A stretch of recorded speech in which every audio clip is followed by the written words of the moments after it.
You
can measure the size of an elephant. You can clock the speed of a cheetah, but you can't quantify the heart of a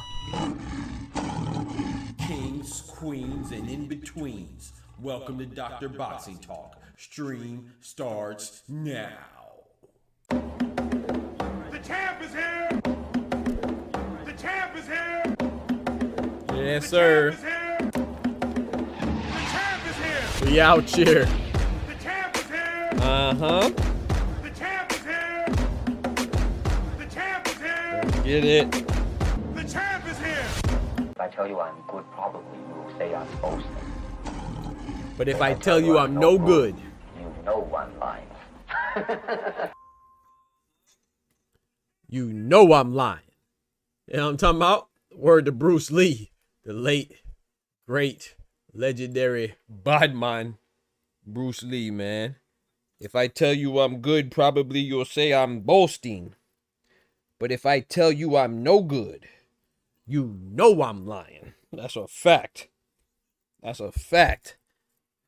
You know what I'm saying?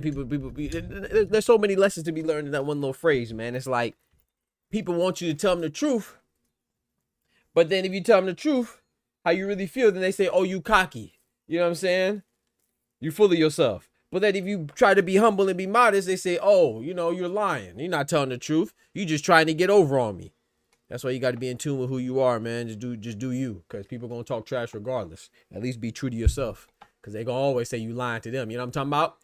Brethren and sister and boys and girls, brothers and sisters, dudes and dudettes, hermanos mi hermanas, ladies and lads, princes and princesses, kings and queens, and everything in between. Y'all know what time it is. The doctor's in the house. You know what I'm saying? Let's get it, man. Let's get it, man. I wouldn't say we have a lot of things to talk about, but we have quite a few things to talk about, man. A couple things to chop about. You know what I'm saying? In this boxing world, primarily, you know, dealing with the upcoming fight, man. The upcoming fight, which is supposed to be a pretty exciting one.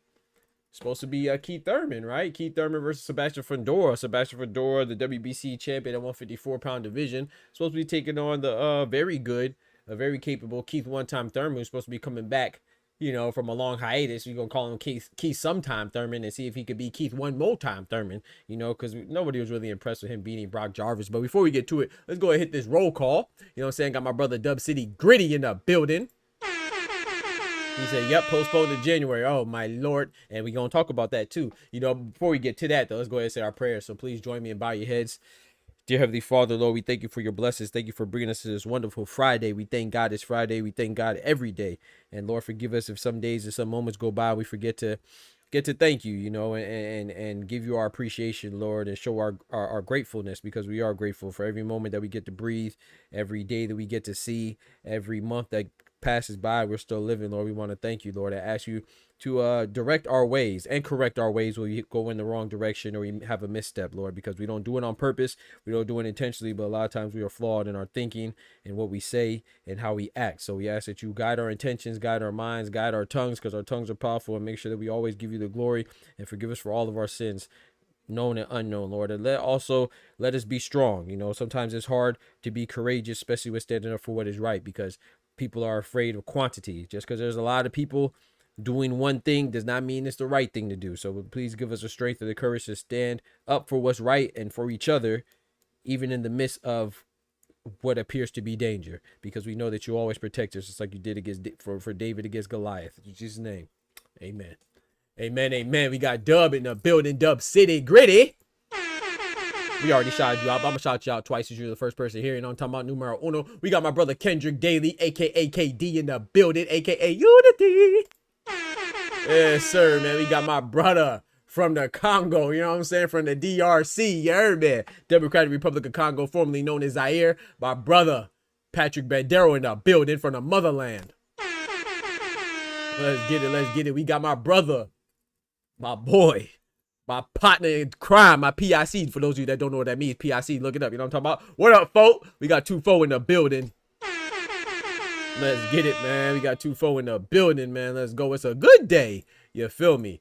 Yes, sir. Spam those GTD chains in the chat. You know what time it is. Big GTD, man. So yeah, let's get right to it, man. We have a couple of things to talk about. I don't know if y'all noticed, man. The camera look better, chat, or what? The camera look a little better? I don't know. Y'all let me know. Let me know if it's lagging or anything's like dropping frames or anything, because we changed some things up, man. We got a little improvements, you know what I'm saying? We got the pocket watcher, Kendrick Daly, in the building. So, you know, when we improve some things, I gotta announce it. Not because I'm trying to brag, but because, you know, we got some pocket watchers in the chat. You know, some self-proclaimed pocket watchers. Don't speak on how they pay you, because pocket watching us men shouldn't do, and that's just by nature. But thank you. Shout out to my brother Kendrick, but in a good way though. You know, he contributes to the improvement of the stream, you know, with the membership and all that stuff, and the fellowship, most importantly. But shout out to y'all. But yeah, there's a camera straight. All right, appreciate it. We got my brother Ty, aka Bodega Ty, aka Band for Band King, aka Ty ain't gonna eat no IHOP in the building.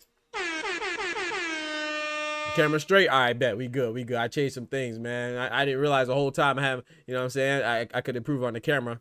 You know, I have 2 cameras. You know, that's the thing too I want to talk about, man. There's a lot of people that they will watch your channel and they just assume that, oh, because they just heard about you or they just got put on, that you're new. And I'm not trying to, you know, we're going to get into the boxing talk, but, you know, it's like, I don't know if you noticed the posts I've been making, like with Juan Manuel Marquez, with Andre Ward, or I got some more now. You know what I'm saying? I got some more with Floyd. I got some with Pacquiao. I got some with Sean Porter. Oh, we going to go crazy. But I'm going to do it progressively. You know what I'm saying? So I'm going to keep them watching. You feel me? But a lot of times people think that because they see something or because they just start doing something, they just hopped on the wave, then nobody else done it before. You know, a lot of times when you hear a lingo like Nelly coming out saying hot in her, he didn't invent that, but to the masses, he put it on. You know what I'm saying? That's why I say you put on for your city, because you're most likely going to represent things from your city where you come from. Doesn't mean that you're the first person to do it, but you might be the first person to popularize it. So what I'm saying is that, you know, I have my intro with the champ is here and stuff like that, and people think that, oh, I might have just did that because I got it from somewhere else. No, bro, you can ask Kendrick. I've been using the champ is here since I was on 2K, playing on Twitch. So a lot of these things that you think is new that I'm implementing in my channel, no, I'm just bringing it over from my other channel from Twitch that I had 5, 6, 7 years ago. You know what I'm saying? Before I even knew what boxing YouTube was. You see what I'm saying? That's why I'm putting those pictures back up from a decade ago with me with my Juan Manuel Marquez out there in Vegas. That's from the Tim Bradley Manny Pacquiao fight. I got the pictures with me and Andre Ward. That's before he even fought Kovalev. You feel me? I got some more on your head topic with Evander Holyfield before he even fought freaking, what's the dude, Vitor, whoever it was for the UFC. So like, we not new to this, we true to this. You know what I'm saying? But they all gonna think we new to this because we gonna blow up on their ass and we gonna keep our foot on their neck. You know what I'm talking about? You ain't got to give it. I'm gonna take my respect. You know what I'm talking about? Where the brooms at? Come on now, Kendrick. They don't even know about the brooms. I don't even think I got the brooms on here anymore, man. I need to put it back on here, man. Let's see if I got the brooms. Hold on. Let me see if I got the brooms. I don't even know about the brooms, dog. Hold on. Let's see if I got the brooms, man. Let's see. There go the brooms right there. There go the broom right there, Kendrick. There go the broom right there. They don't even know about the brooms. You know what I'm talking about? They don't even know about the brooms. They think we new to this. Nah, we not new to this. We true to this. Yeah. Yeah. I'm the one that be creating shit, man. Yeah. I'm creative. innovative. Y'all followers, man. Y'all followers, man. Just make sure you get in line, man. Just make sure you get in line, man. You know what I'm talking about? Just make sure you show respect and you get in line, man. That's all I gotta say about that. You know what I'm talking? You ain't gotta like it, but just make sure you put some respect on it and get in line, man. Don't think I copy nothing from nobody. Not one of you goofballs. Hell no. For your fugazi ass boxing groupie fan page. No, I'm a boxing channel. I do this, bro. I don't have a boxer's groupie page. Yeah. This is what I do, bro. I've been creative. You know what I'm saying? And shout out to those that been rock with me, man. I'm not saying I'm the only one that's creative, but don't just, how dare you assume that I got something from you? And I don't even know who's saying it. I just know through the grapevine that people are saying it, because that's how much I don't watch these goofballs. You know what I'm saying? Some of them have great channels. You know what I'm saying? Shout out to Shawala. Yeah, her channel's fire. Shout out to Just Do Fire. Ryan Boxing Talk. You know what I'm saying? Ryan Fraser Boxing Talk up north. You know what I'm saying? Big North Fire. You know, I give credit and love where credit and love is due. But how dare you think that I'm copying off your poo-put ass? You got me messed up, bro. You got me messed up, bro. Why would I try to be the next you when I could be the best me? You know what I'm talking about, Tufo? Why would I try to be the next them when I could be the best me? You feel me? Yeah. So when you see me getting love for these fighters, when I go out and I talk to them and they show me love and say that, oh, this is the best in the business, you think, oh, it's just he just saying it because that just sounds good to say? No, it's because I earned that, because real recognize real. And when they interact with me and we have a conversation, they can tell that I really am true to this, bro. I really know what I'm talking about. You can't say the same, because if you're not talking to Tank, you don't know nothing about nothing else boxing going on. If you're not talking to Shakur, if you're not talking to Canelo, you don't know nothing about no other boxing going on.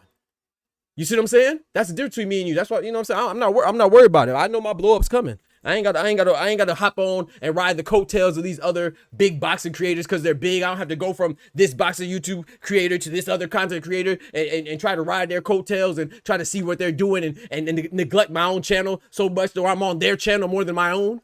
I don't have to do that, bro. Because it may not come today. The blow up may not come tomorrow. It may not come next month, but bitch, it's coming. Oh, it's coming. For sure it's coming. As long as God give me the strength to keep going and growing, it's coming. You know what I'm talking about? You can't do nothing about it. I'm on your head top. I'm on your head top. You know what I'm talking about? Big keep it in the tuck. You feel me? You feel me? I got stuff I ain't even pull out yet. You feel me? I ain't even pull out yet. You know what I'm talking about? You know what I'm saying? They jealous off the piece. They just getting a little piece, a little taste of it. You know what I'm talking about? I ain't even pull out that long, strong King Kong slobber lobber ding dong yet. You know what I'm talking about? Pause. We gonna pause that. I got him hooked off the tip. You feel me? No diddy. No diddy. I got him hooked off the tip. They ain't even get the full long, strong King Kong slobber lobber ding dong yet. They ain't even get the full thing yet. You know what I'm talking about? I got him hooked off the tip.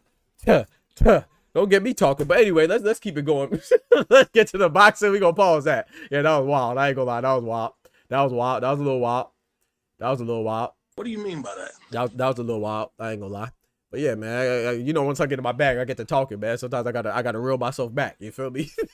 I gotta reel myself back. He said, "How I ain't never see that?" Because with the brooms, I didn't do that on the boxing channel. Like I used to have, bro. So like I would say that, and Kendrick knows this too, bro. I used to have 2 cameras on because I have my dogs with me, right? My 2 dogs with me. One of them passed away. Kimba right there. You see him. Kimba Bandit. The brown one passed away earlier this year, which is still messes with me. But I used to have my camera, and then I would have my dog camera.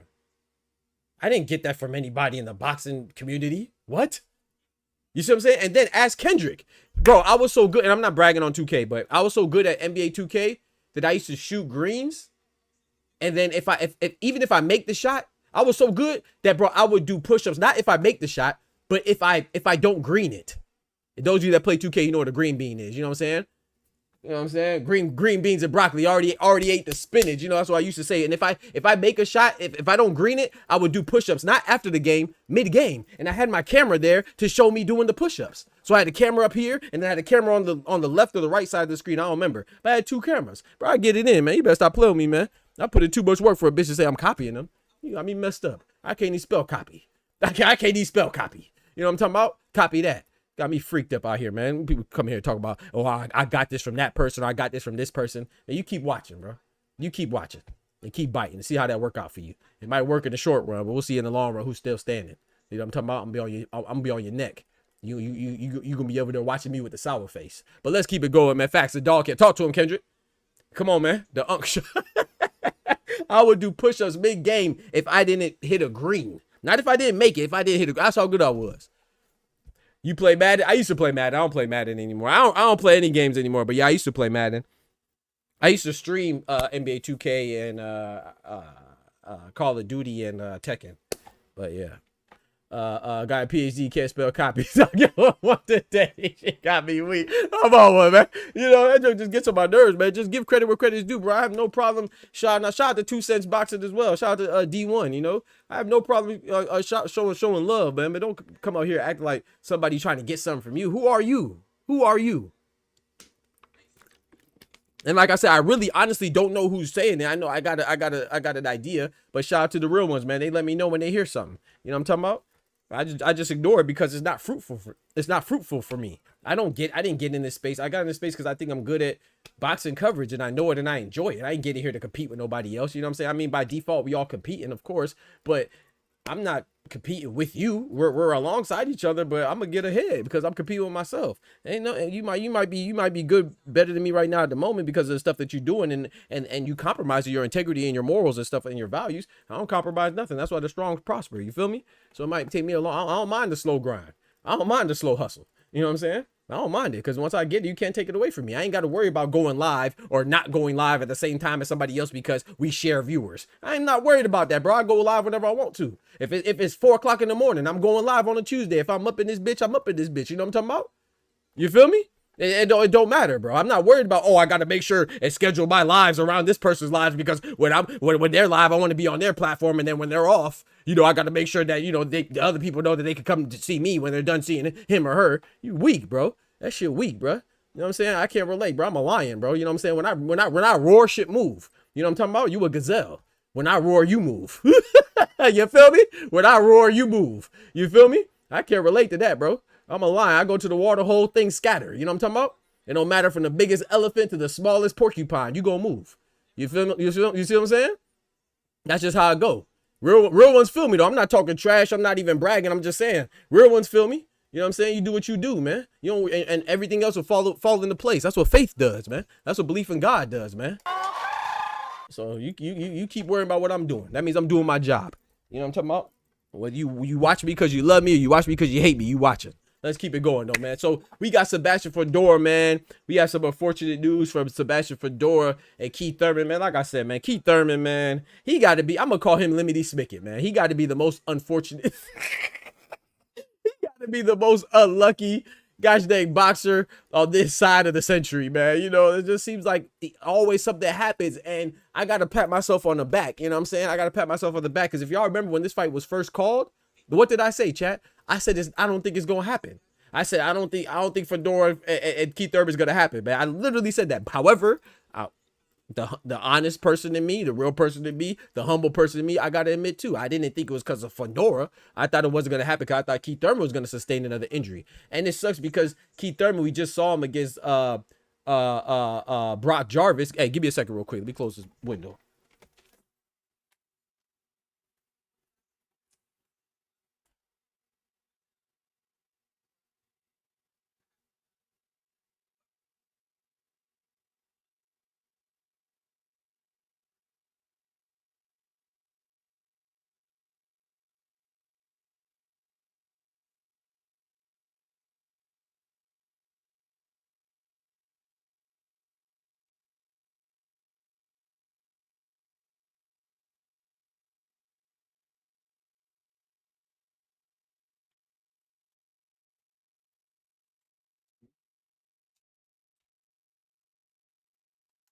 All right, my bad.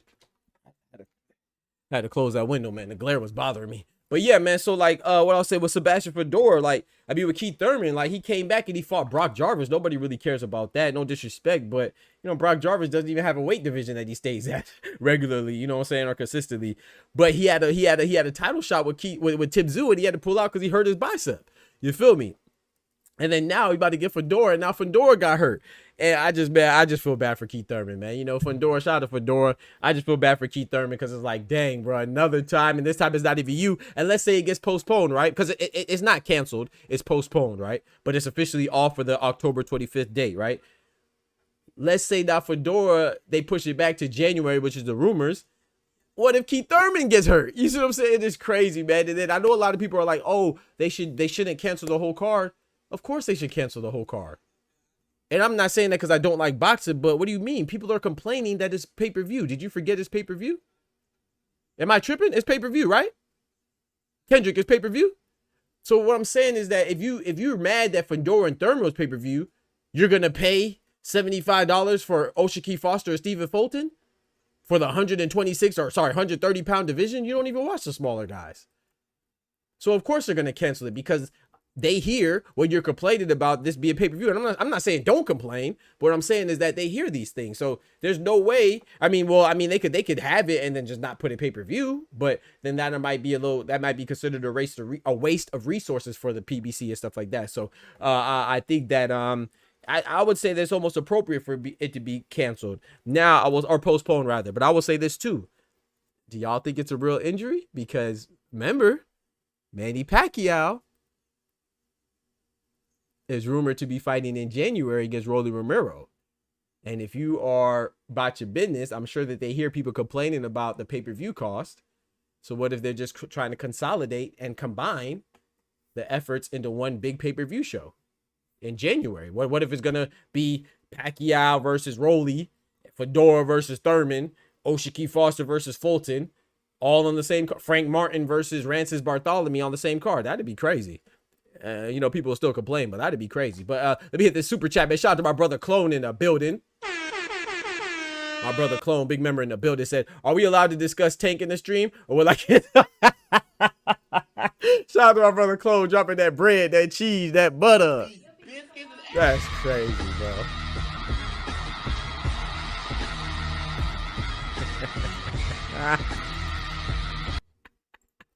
That's crazy, bro. I did not toss anybody for talking about Tank. Now you lying, bro. You see how they fabricate stories, bro? That's not how it went down. Shout out to my brother Oster, man. He said, "Are we allowed to discuss Tank in the stream, or will I get tossed?" That's cap. Or is that off the table like discussing Jordan and Angel Reese?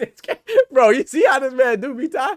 That's crazy. He said, "Y'all ever heard Doc's mixtape?" Oh, hey, chill out my mixtape. Now I be spitting now. He said, "Let's just say he was a better boxer than a rapper." I'm not a writer. I'm a biter. I'm not a biter. I'm a writer. This man be hating, boy. This man be hating, boy. I be spitting, chat. I be spitting. I be forgetting about all this stuff, man. I got years in the game of content creation. I just brought my talents like LeBron James brought his talents to South Beach. I brought my talents to boxing because I love it. You feel me? But yeah, he said he lost like 4 games for Ulster. Hey, y'all capping, man. Y'all capping, man. We doing it for Ulster and get on 2K. Oh, Lord. Why you ain't let me hear that mixtape? Hey, I got you, bro. Shout out to Steph Brown. Says, salute. Hey, man, salutations to you, man. Shout out to Steph, man. Good to see you return, man. Ain't see you in a minute, man. Hope everything's good on your side. Shout out to Steph Brown, man. He says, salute the chat, fam. Hey, man, salute to you as well, man. Who's in this afternoon? Yeah, I just heard. That's a shame. It's a shame, bro. I was looking forward to me, too. Dang, fans. Had hope we wouldn't be here. I'm telling you, bro. I'm telling you, bro. I'm telling you, bro. He said, "Yeah, Drew Thurman is the most healthy guy." Yeah, availability is everything in sports. Yeah, and yep. Hey, I'm sure you play sports. If you make a statement like that, I'm sure you're familiar with this statement. The best ability is availability. You know, and unfortunately, Keith Thurman, he just by hook or by crook, by his fault or not, it just seems like he's not able to get the title shots too. And everything was smooth for Brock Jarvis, but before that, Tim Tszyu, another Australian brethren of Brock Jarvis, he just couldn't make it because he hurt his bicep. Keith Thurman hurt his bicep against Tim Tszyu, and then that's everything that transpired after that. Is how Sebastian Fundora got the opportunity to become a title holder now, and then now we eventually moved back to Keith Thurman getting another title shot, and now he's healthy, but his opponent's healthy. It's just, man, that sucks, man. And I like Keith Thurman too, but I will say this too, Steph. You let me know how you feel about this. I feel bad for Keith, but I don't feel bad for Keith. I feel bad for Keith because, like you said, it's in the 11th hour of his career. I don't like to put time. Only God controls time and what we could do. You know what I'm saying? So he could maybe box well to his 40s, but traditionally speaking, on how the timeline goes for athletes, especially with boxing, he's what, 36, 37? He's on. The time is not on his side when it comes to boxing, you know what I'm saying, as far as career goes like that. So it seems like if this is not his last opportunity, it's one of his last opportunities to get a title shot. And it just seems like, man, it keeps evading him. But what I say, I don't feel bad in another sense as well, because I don't know how y'all feel, but I look at Errol Spence and Keith Thurman not happening as his fault.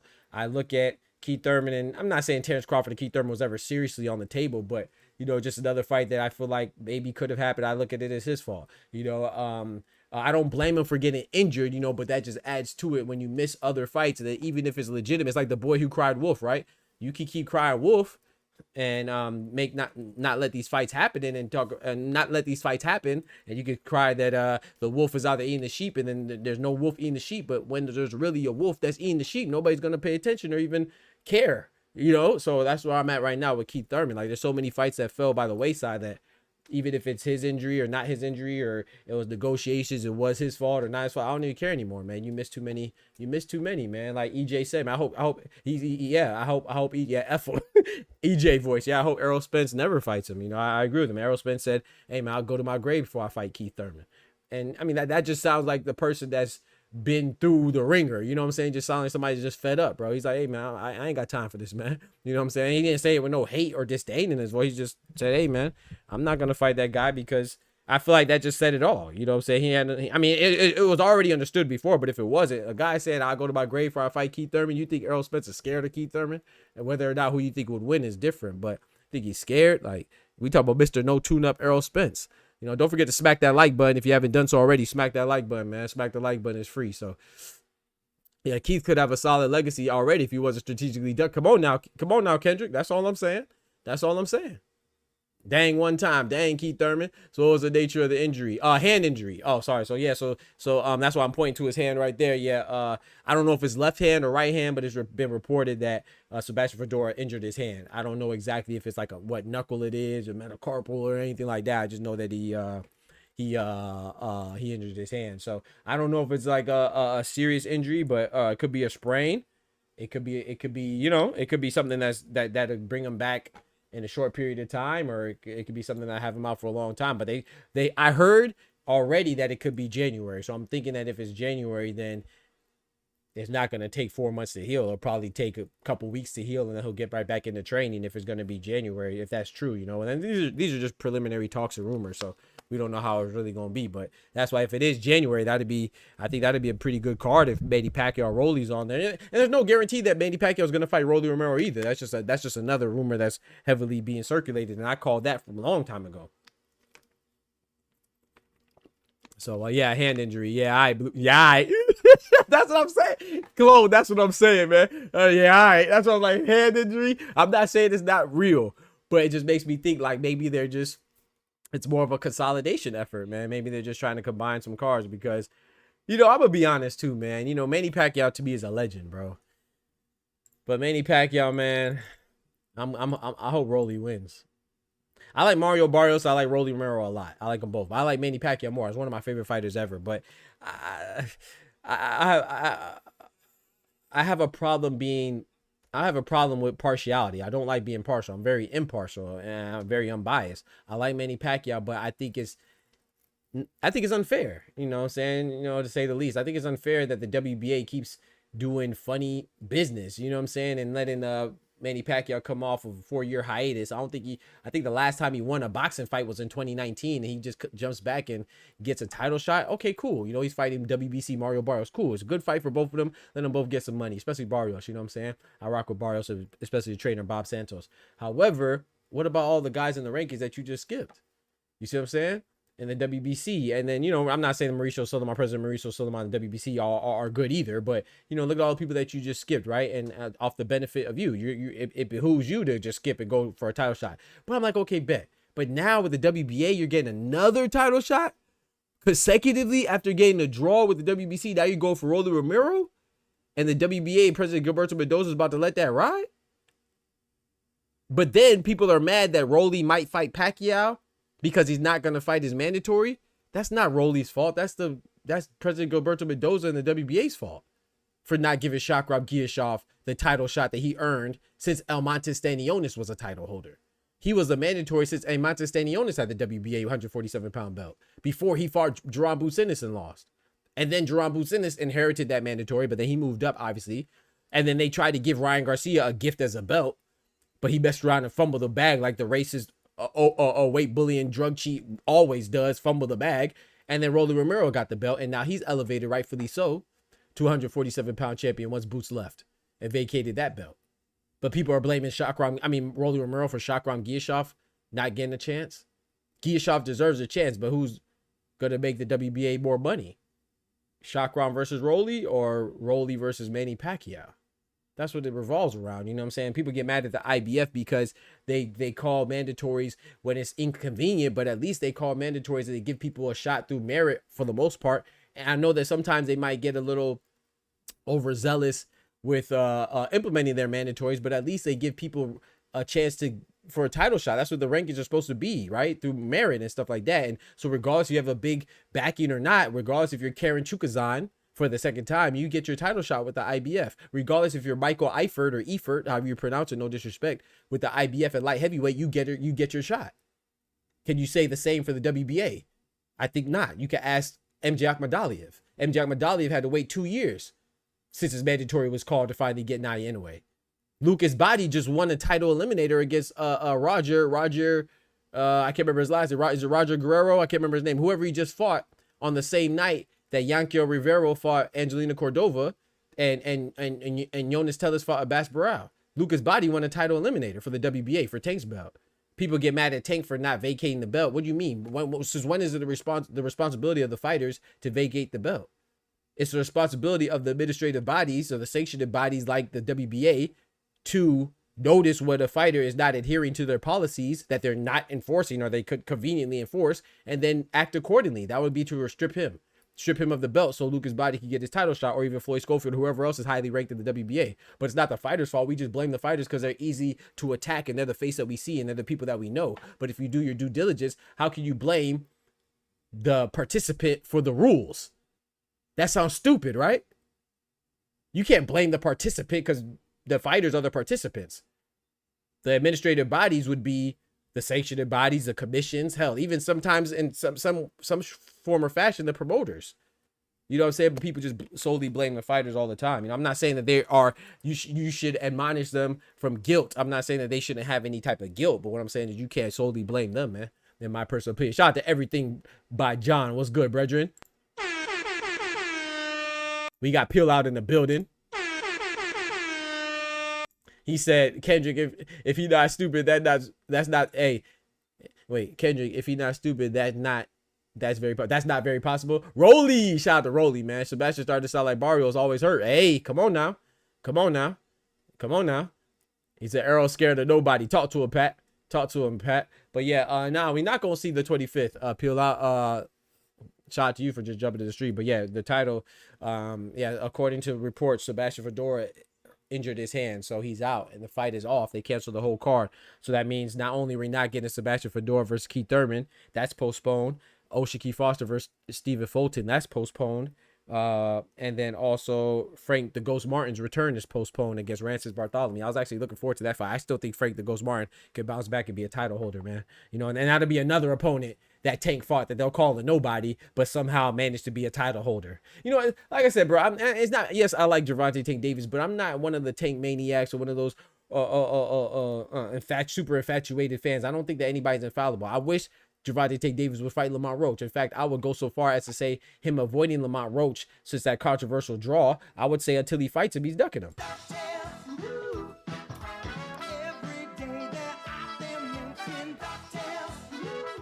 I think he's ducking him until he fights him. That doesn't mean that he's scared. It just means that there's better business elsewhere. But, you know, I would like, as a pugilist enthusiast, a boxing fan, I would love for him to fight Lamont Roach or fight Shakur Stevenson. However, I cannot diminish what he's already done because what he's not going to do or what he's not doing. That's unfair. You see what I'm saying? But it's just so crazy to me, Pat, that people will say, oh, Tank ain't fought nobody.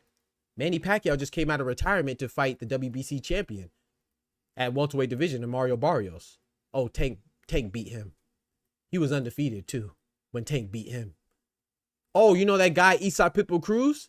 He's about to fight Lamont Roach. Two guys that Gervonta Tank Davis fought for a WBC interim belt at 140. They're about to fight each other and headline. Not only headline, they're about to be on pay-per-view. Show me any other guy who has their opponents, former opponents, fighting each other and their pay-per-view. Forget a head. Let me know they headline, let alone pay-per-view. And then remember that other guy, Rolly Romero, who just won a belt for the WBA, who beat Ryan Garcia. Oh, those are two other guys that Gervonta Tank Davis beat, and they headlined over Devin Haney versus Jose Carlos Ramirez and Teofimo Lopez versus Arnold Barbosa. Star-studded card. Ryan Garcia and Rolly Romero headline. Those are two guys that Gervonta Tank Davis beat while beating nobody. So he beat nobodies, and those nobodies became somebody when they were a champion. So they beat somebody to become a champion. And not only that, Manny Pacquiao is rumored to be fighting Rolly Romero, another one of Gervonta Tank Davis's former opponents. Now, like I said, I think Gervonta Davis should do more. Of course, I expect more. I do not like him fighting Jake Paul. I think Jake Paul is trash. I think him versus Jake Paul, that fight is garbage. Know your fucking place, trash. I think that fight is garbage. But to say that he's a fake champion, you know, he's not a real champion. That's what Max Kellerman said, right? It's like, okay, bet. Okay, cool. Gervonta Tank Davis is not a real champion. Because what he's saying is that he's never been a champion. What he meant to say is that he's never been the man of the division. He's never been a lineal champion. Okay, cool. You want to say he's not a Ring Magazine champion? You only want to legitimize a Ring Magazine champion? Okay, cool. Well, that means 90% of the boxers that are currently champions are not champions. That means not only is Tank not a real champion, nobody in his division is a real champion. That means the IBF, Raymond Morataya, he's not a real champion. The WBC, Shakur Stevenson, he's not a real champion. And Abdullah Mason versus Sam Noakes for the vacant WBO belt, they're trying to fight each other to be a fake champion, according to Max Kellerman. Oh, but there's more, right? Because in the cruiserweight division, you have 3 champions, right? You have the Badu Jack for the WBC, you have Zerto Ramirez for the WBO and WBA, and then you have Jabatai for the IBF. He also has the Ring Magazine champion. So he's considered the man. So that means Zerto Ramirez is not a real champion, even though he's the WBA and WBO champion. I want Max Kellerman to express those same thoughts and those same sentiments when Zerto Ramirez is sitting across from him. Tell Zerto Ramirez he's not a real champion. Let's see how that works out for you. Yeah. Tell Janabek he's not a real champion. Tell Carlos Adames he's not a real champion. Tell Arizlandi Lara he's not a real champion. Tell Rafael Espinosa, the WBO champion at 126, he's not a real champion. Tell Nick Ball, that the champion for the WBA at 126, he's not a real champion. Tell Angelo Leo, the IBF champion at 126, he's not a real champion. Would you like me to keep going? Or do y'all get the point? Ricardo Sandoval that just beat Kenshiro Taraji at flyweight. He became a unified champion. 2 belts off of Kenshiro as an underdog. Tell him he's not a real champion. So my point is that as the reason why I go so hard on Max is because he's supposed to know better. You see what I'm saying? He's on a platform that is seen as a place where you're supposed to get a boxing education from. Entertainment, but also get educated on the sport. He's a self-proclaimed boxing historian, right? So if you're going to tell the history and the current story, don't make it his story, make it the real legitimate story, right? History, right? And let us know what's real and what's not. You cannot like Tank. You cannot say he's the man, but to say he's not a champion, that's disingenuous at best. So that's me being very nice. You know what I'm saying? So I think that's wrong, because you got to realize too that if he really honestly feels that way, then he should also keep that same energy for Mario Barrios, for Rolly Romero, for Abbas Barao, for Jonas, for Xander Zayas, for Bakram Murtazaliev. There's so many other champions that aren't real champions. There's very few champions that are real champions by the same standard that Max Kellerman set. So why would you focus on Gervonta Tank Davis? I'll tell you why. It's because you have a natural disdain for him. Because he inherited hate from you, because you also don't like his predecessor in Floyd Mayweather. That's the truth. And because he's a big name, it makes more money and more engagement and more clicks and more visibility when you talk about him. It's not just about critiquing good boxers and bad boxers. It's about visibility.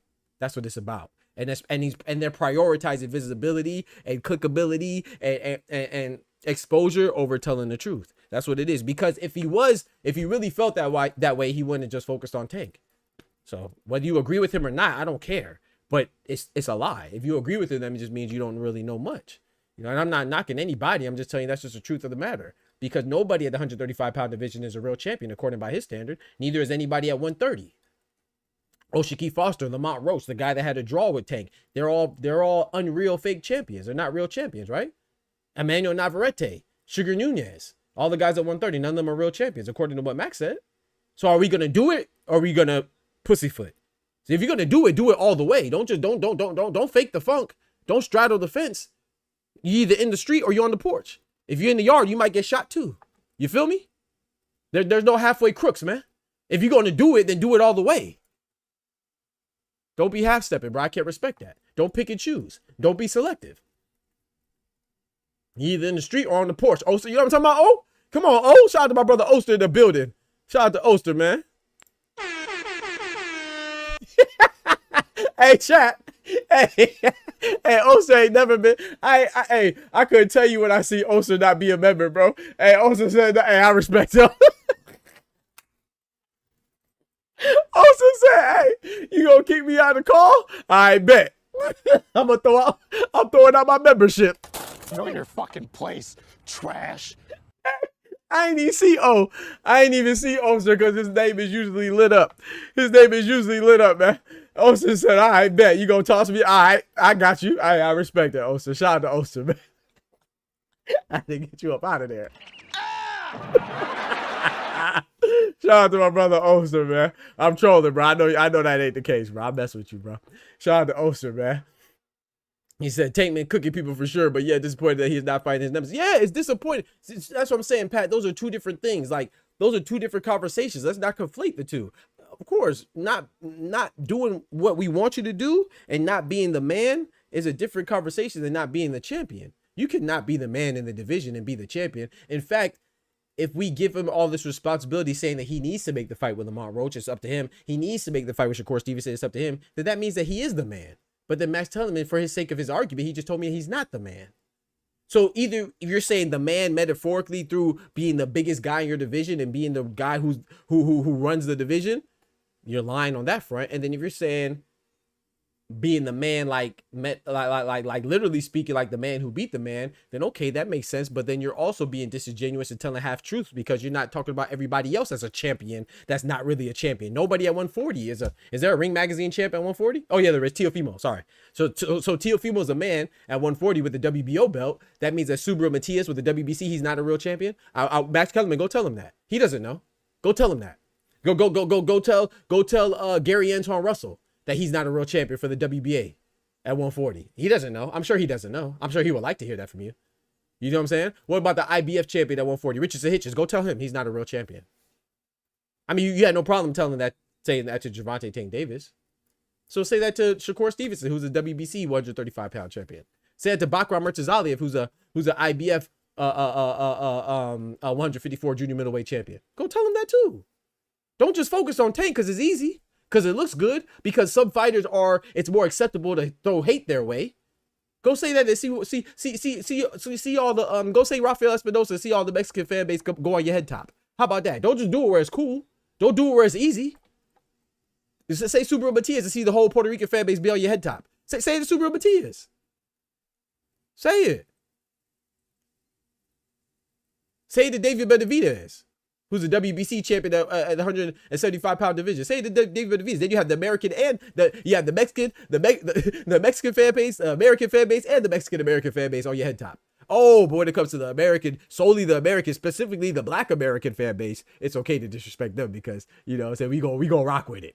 We gonna be like, okay, I don't like Tank either, so he must be telling the truth. Yeah. Yeah. Go say that to Nick Ball had the whole English fan base on your head top. Go call Nick Ball a fake champion. Why not? If we gonna do it, let's do it. Nah, I'm messing with you, Oster. I'm messing with you, bro. I'm just messing with you, Oster. You good, bro? Oster recovered from me. Yeah, I know. I'm messing with Oster, man. Shout out to Nicholas Matt, man, my brother. What's good, bro? Appreciate you coming through, man. Shout out to you, man. Big member in the building. You see, I still gave you the shout out like you remember, Oster. No, you good, bro? I'm messing with you, man. Come on, bro. Don't be like that, bro. I'm just messing with you, bro.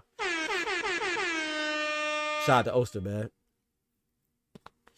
Shout out to Ty. He said just Google. Yeah, thank you. PLI says Boots needs to call out Crawford after Saturday. No, he doesn't. No, he doesn't, man. I think we should let that ride, man. Max has shout out to OWU, man. Original World Union. I like that. He said Max has no worth in sports, but to be honest, be another played out racist. I'm gonna be honest. OWU. I'm not here to change your mind. You know, I like Max Kellerman, man. That's what I'm a little disappointed. I ain't gonna lie because, and maybe I'm a fool, right? Because maybe he been playing me since way back when. But I think Kendrick pointed this out, and I got to rock with Kendrick on this. I understand it I'm not saying it's okay. Don't get me wrong. I'm not justifying it. I'm not being an apologist for his behavior. What I'm saying is that I understand it. Just like with Tank and Jake. I hate stronger. I don't like Tank versus Jake, but I understand it. I'm still going to call it weak. No, regardless that I like Tank, I still think this is a weak move, but I understand it because it's a lucrative move, right? I'd much rather him fight his contemporaries like Shakur Stevenson and run it back with Lamont Rhodes. I think that's very weak that he's not doing it, but I understand it. Max Kellerman, I'm going to call him out.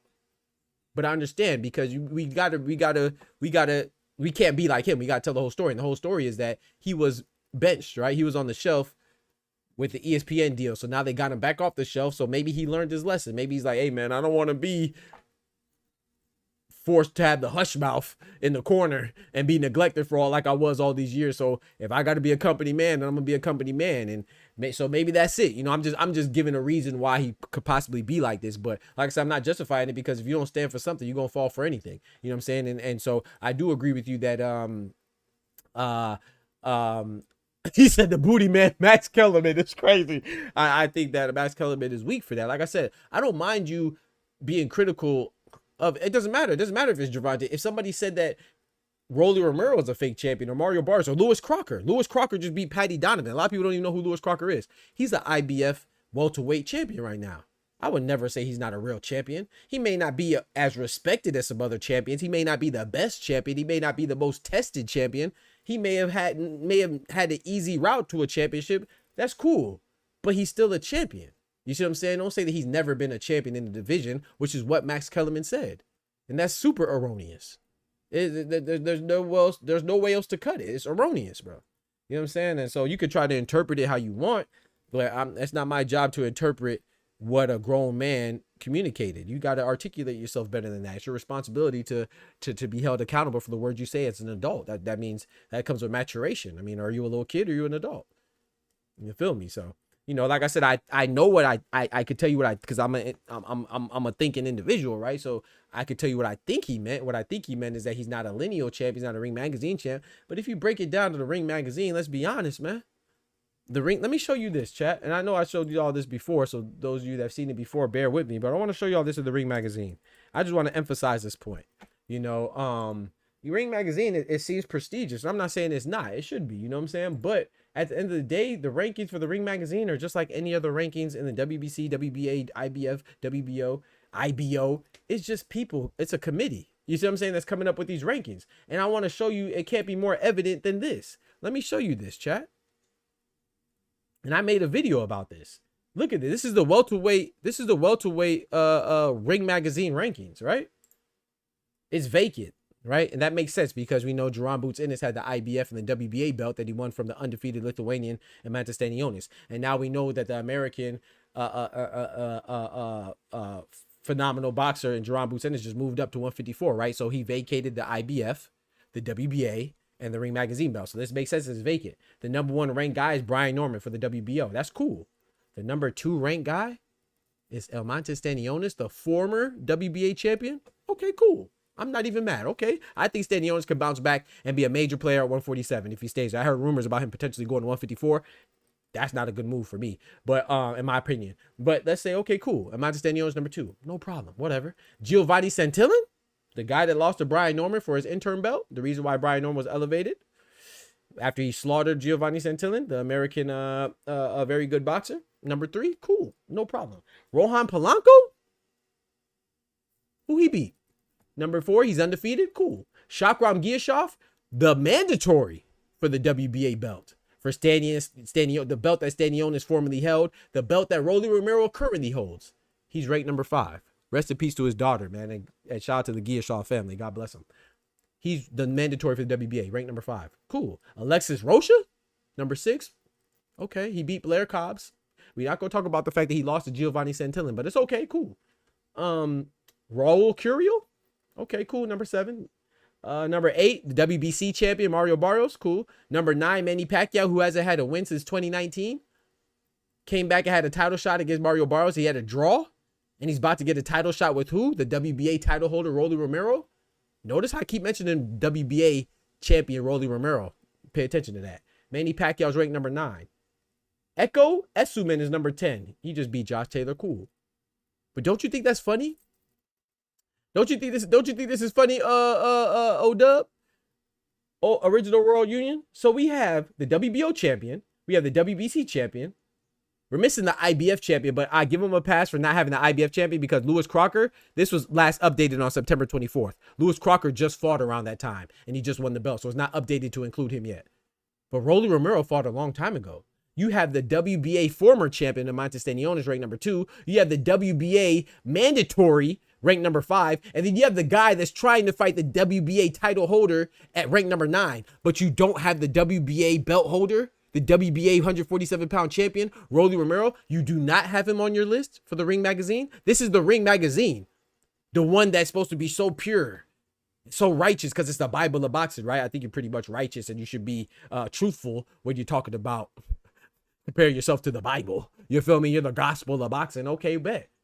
How are you missing a WBA champion? But you have his number 1 contender. You have the former WBA belt holder, and you have the guy that's trying to fight the WBA champion.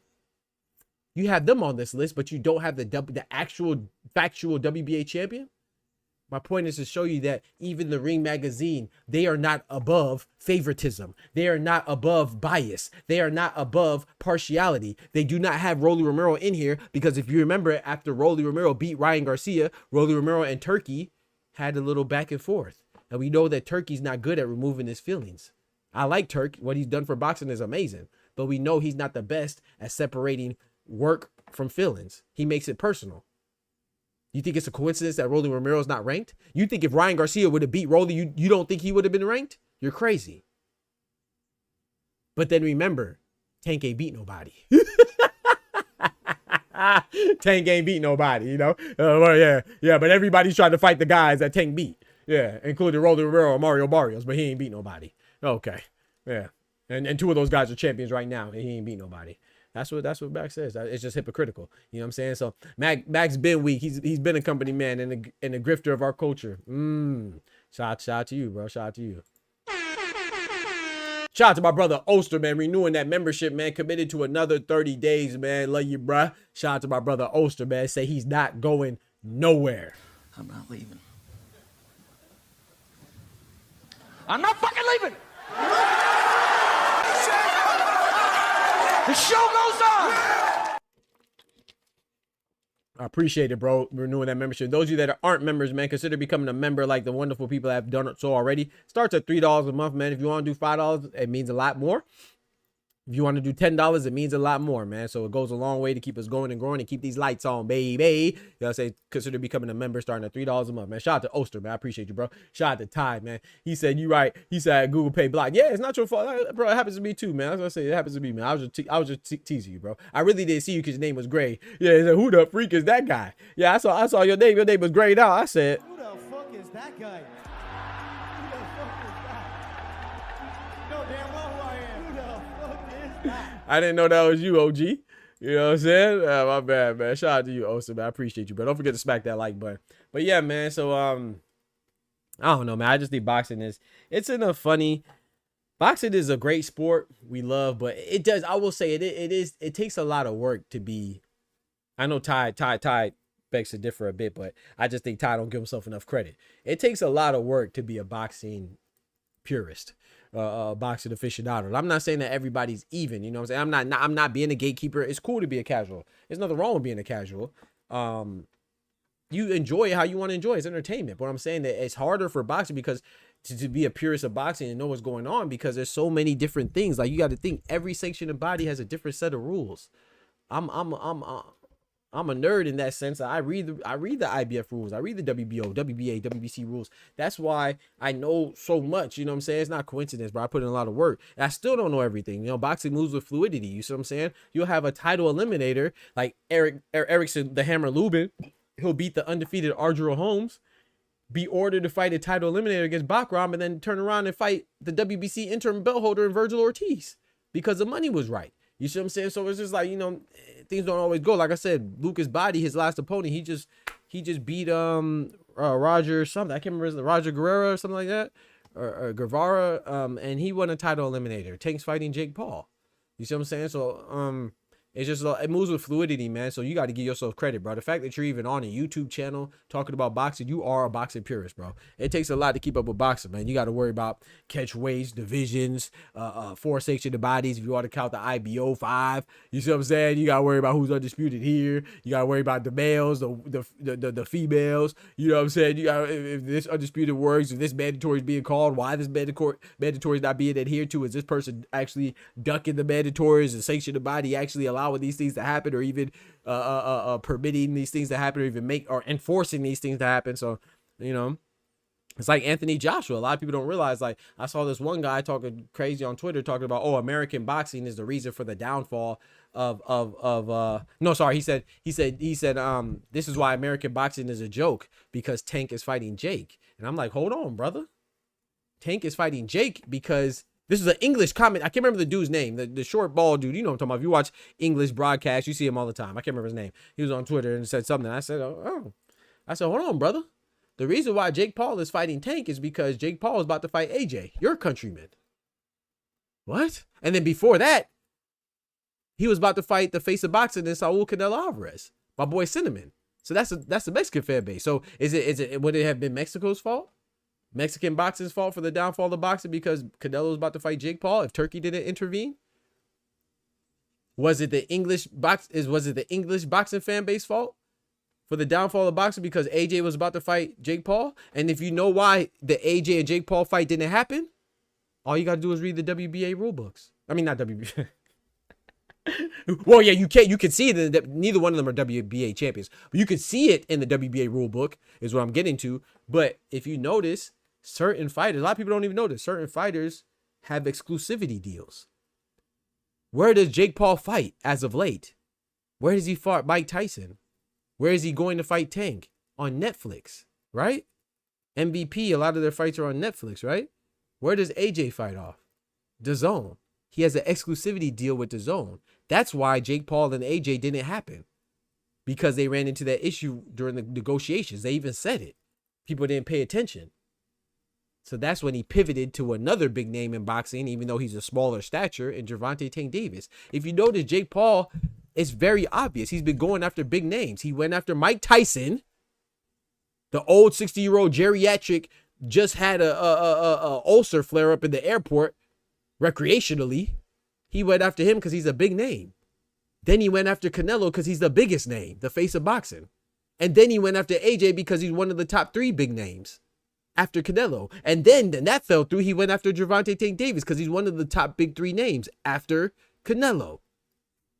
So, I mean, if you could pay attention or you could be ignorant, you know what I'm saying? If you're going to be oblivious to something, that means you probably shouldn't talk about it. How dare you try to blame American boxing? I'm part of American boxing and I'm American. I ain't got nothing to do with Jake fighting Tank. He was about to fight AJ and he was about to fight Canelo before that. And he fought Mike Tyson before that. And I guarantee you there's just as many British fans as there are American fans, as there are Mexican fans, as there are Japanese fans that are going to watch Jake versus Tank, that also watch Jake versus Tyson. It is what it is. Facts. Thank you, Ty. Facts. Big facts. Matchroom DAZN. Come on now. These are facts. Come on, man. So much to worry about as a content creator. Facts. Not even just a content creator. I mean, yeah, but facts. I appreciate that, Steph. Yes, sir. Yes, sir. I appreciate that compliment. But yeah, not even just a content creator, but even, like I said, even as a boxing fan, like, I respect boxing fans, bro. Like, how many people do you think, Steph, can name the 4 champions as a featherweight division? We'll give them a pass. That's smaller, right? How many people do you think can name the 4 champions at 154-pound division? How many people do you think heard of Jonas Tellis or Abbas Barao? If you're not Canelo, Terrence Crawford, as of recent, Anthony Joshua, Gervonta Tank Davis, nobody really heard of you, bro. You know what I'm saying? That's why boxing is struggling, because we don't, and I'm not saying us individually, but like the promoters and stuff like that, they don't promote it properly, man. And there's so many crazy stuff happening. You know, we out here still trying to make it seem like Manny Pacquiao is the biggest name in boxing, and he is. You see? That's going crazy, man. That's going crazy. We got Thomas in the building.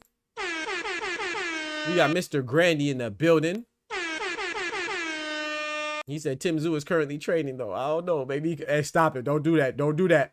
You try to get Tim Tszyu killed. Don't you do that to Tim Tszyu. I still like Tim, man. Don't you do that to old Timmy. You trying to get you go, hey, Mr. Grant, you trying to have Tim Tszyu in there like this. Get him up. Let him get up. Let him get up. Let him get up. Fight back. Fight back. Don't you do that to Tim Tszyu, man. Tim Tszyu had enough, man. He don't need to fight Fundora. He fought him twice, bro. You want to fight him 3 times? I mean, sorry. I'm tripping because Fundora got hurt. Okay, that's fair. Maybe he could run it back with Keith Thurman because that was the original fight. I see what you're saying. Okay, my bad. I was thinking that Thurman was hurt again. My fault. Yeah. No, you're right. But still, you wrong. I don't know. I wouldn't mind it, but nah. Tim Tszyu got to, right now, at least for 2 or 3 more fights, he got to stick to domestic level altercations. Like, he can't. Right now, he's a domestic level pugilist, man. He need to fight like Michael Zarafa. You know what I'm saying? Brock Jarvis. Maybe he could fight Brock Jarvis like Keith Thurman did. He need to stick to domestic level bouts. Nah. He can't. Nah. Yeah, he could go fight Brock Jarvis or something. Yeah, he been looking bad, man. And I'm not even trying to be funny. You know, I'm just being real. I think Tim Tszyu, he gotta do some soul searching. It's so funny that I didn't know who I favored in that fight. Right now, I would favor Keith Thurman for sure. But you still wrong. You right, but you still wrong. That's why. Yeah, you right, but he's still wrong. Nah, we can't have Tim Tszyu in there, man. Keith Thurman. Some people thought Keith Thurman was gonna beat him before. He definitely gonna dog walk him now. Yeah, I don't know. I'd be cool with like a Keith Thurman, and I mean, I'd be cool with like an Errol Spence and a Tim Tszyu. I'd be cool with that. And see where they both at, but nah, don't do that to Timmy. Don't do that to Timmy with the shimmy. You feel me? Speaking of that too, also go check out the Patreon, man. I dropped my predictions for what's his name? I dropped my predictions for the fights this weekend. Jaron Bootsinis, the American fighter, headlining against the Angolan fighter, Wiesma Lima. For the IBO belt and the WBA interim belt right there in Philly. And then a dual matchroom card or dual matchroom day of boxing. We also have David Allen versus Arslanbek Makhmadov. I dropped my predictions for those cards on the for the members only and on the Patreon, man. So go check out the Patreon, check out the members only. Like I said, these are other ways for you to help us to keep going and growing, as well as the super chats, as well as the membership. So all that shows love to the channel, keeps us doing our thing, man. A loss shouldn't defy Tim, but I understand it may be a rush to give him the short gap. Yeah, nah, it shouldn't define him, but and it wasn't a loss. It was losses. Plural. You feel me? Not singular, my brother. Plural. You know, it's the way that he lost. It wasn't just one loss. It's like, it's the way that he lost to Fundora the second time. I'm not even talking about the first time, but the second time, man. And then you got to couple that with, of course, what Bakram Murtazaliev did to him. He ran through him like shit through draws. You seen it? Yes, he came back and beat Joey Spencer, but if I ask you who is Joey Spencer, you know how you go respond. You go respond like this. Who the fuck is that guy? Who the fuck is that?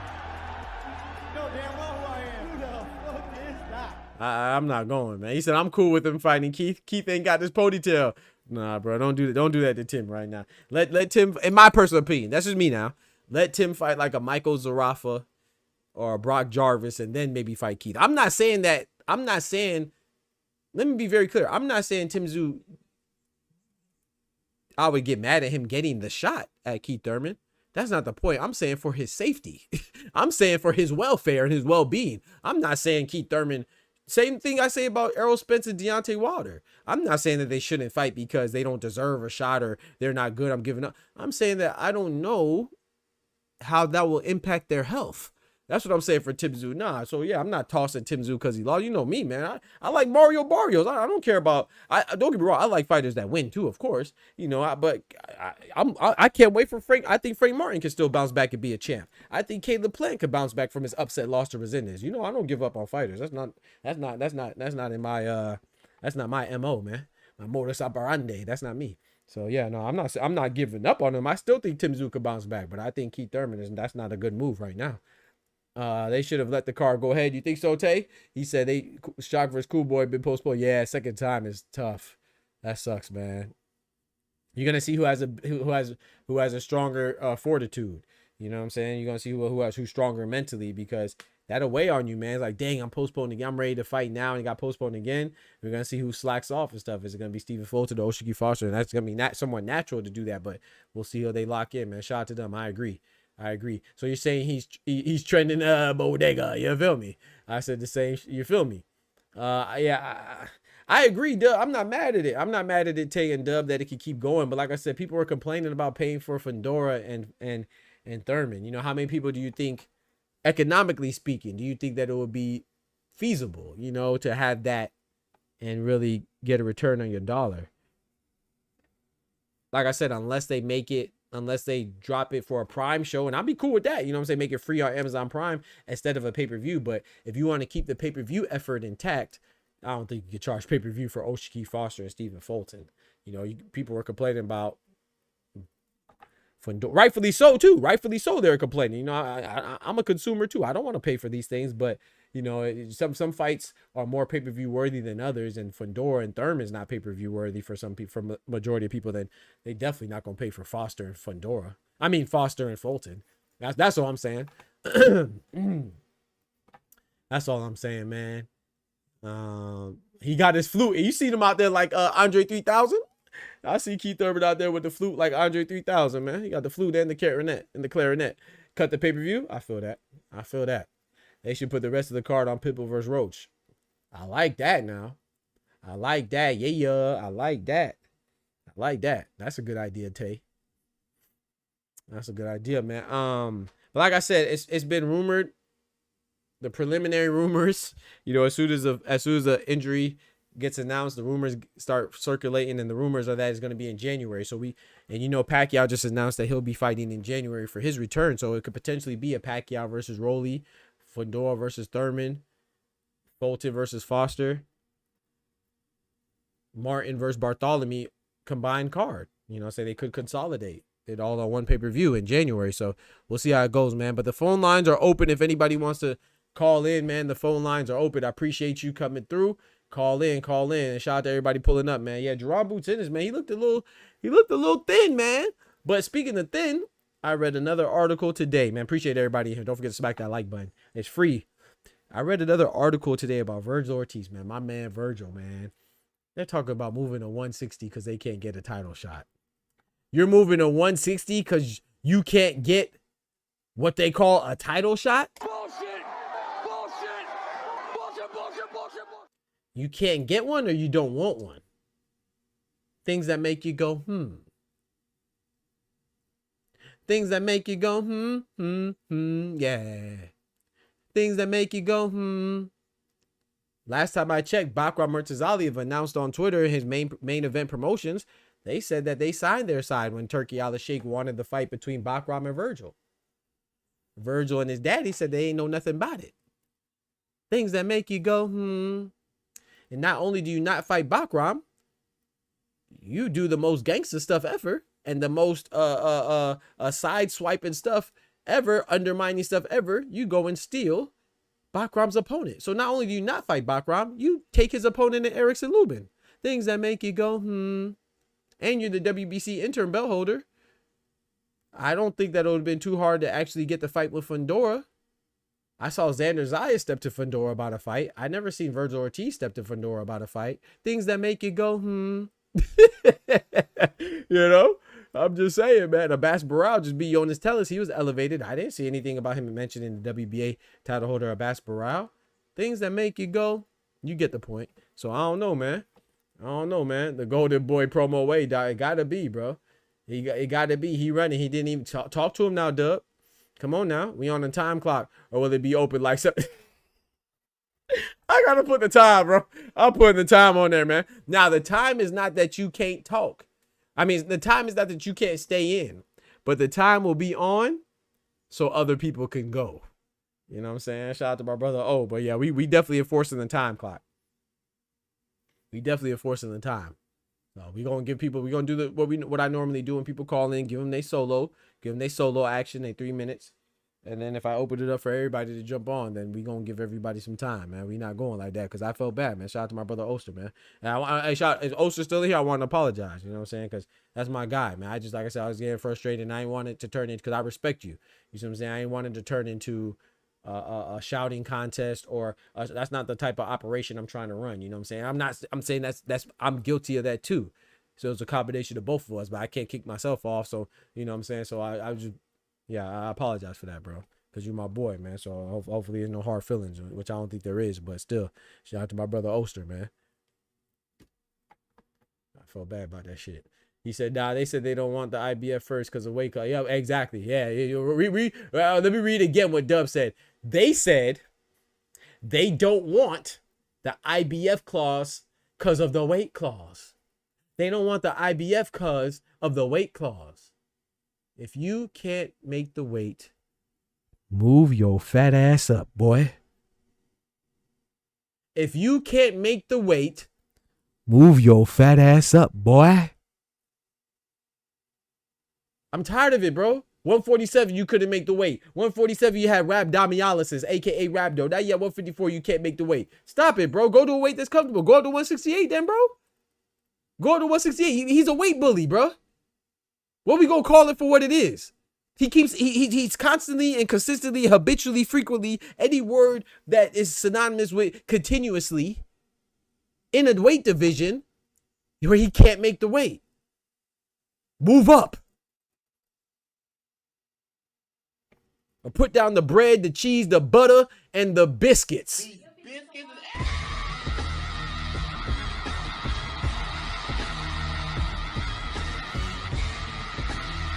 You can't make the weight, move up, bro. I ain't gonna feel bad for you. No, bro. What? There's nothing wrong with the IBF weight rehydration clause, bro. It's not even ridiculous. If you know what the IBF rehydration limit is, you don't even have to be within 10 pounds come fight night. You just have to be within 10 pounds come fight morning. The morning of the fight, you can't be within 10 pounds. So if the weight, if you're a fight at 154, you can't be less than 164 the morning of the fight. That's too much to ask. You got to move up, bro. You got to move up, bro. I'm not trying to hear it, bro. I'm not going. You can't be 164 the morning of the fight. You feel me, Steph? Things that make you go, So at 147, you couldn't be at 157 the morning of the fight for IBF. And now at 154, where you never been a title holder either, you can't be at 164 the morning of? That's too much to ask? You can't wait? It's not good enough? It's not sufficient enough for you to blow up between the morning of the fight and the late night of the fight? Come on, bro. I'm not going. I'm not going. Shout out to my brother Just Doing the building. Boots look skinty, bro. I'm talking about he looks skinty minty. I was not expecting that. He looks skinny. It could be that big old beard too, though. You know what I'm saying? And he seems like he has a little chunky face too. You know what I'm saying? A little fat face. So maybe he loses weight quickly in his face or something. I don't know. But yeah, I was definitely surprised at how skinty minty Boots looked. Oh yeah, I was surprised by that.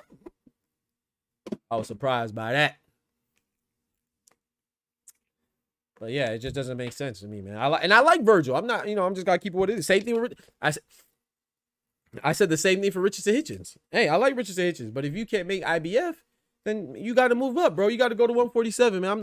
I'm not trying to hear that about the IBF, man. I personally believe that everybody should adopt and implement the same regulations as the IBF, bro. That's not ridiculous. That's not outrageous to expect a fighter to be within 10 pounds of the division that you're fighting at the morning of the fight. That's not ridiculous, bro.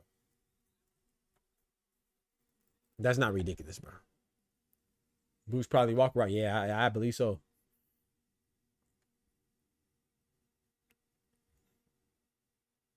It's a beard in the water weight. Yeah, that's what I was thinking too.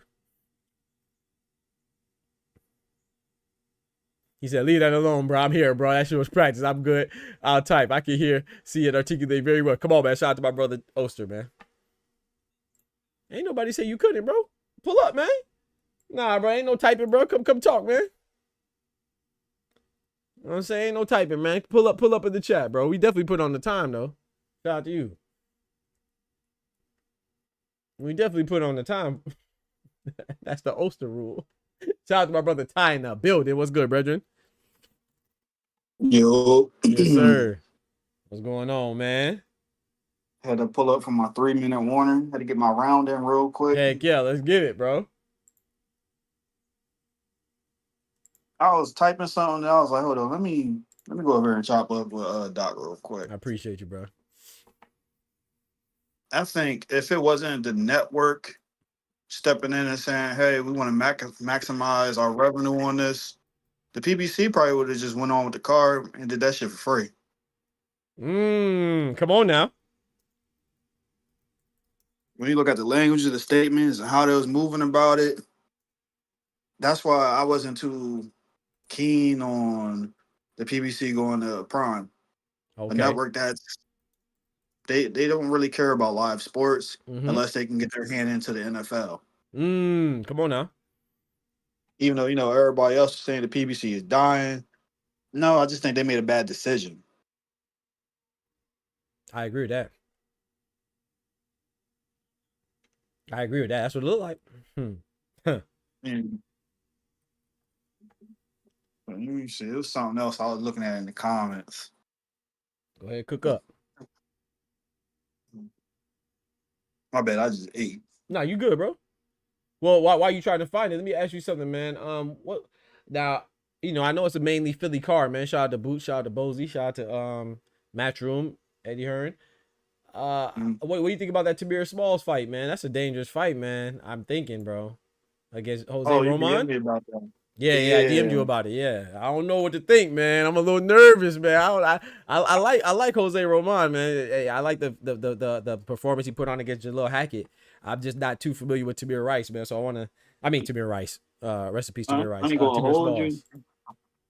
When I first found out, I was a little bit nervous for him, but after speaking with his trainer and all that, they feel confident about it. They have a good game plan in place. They going in there and they gonna thug it.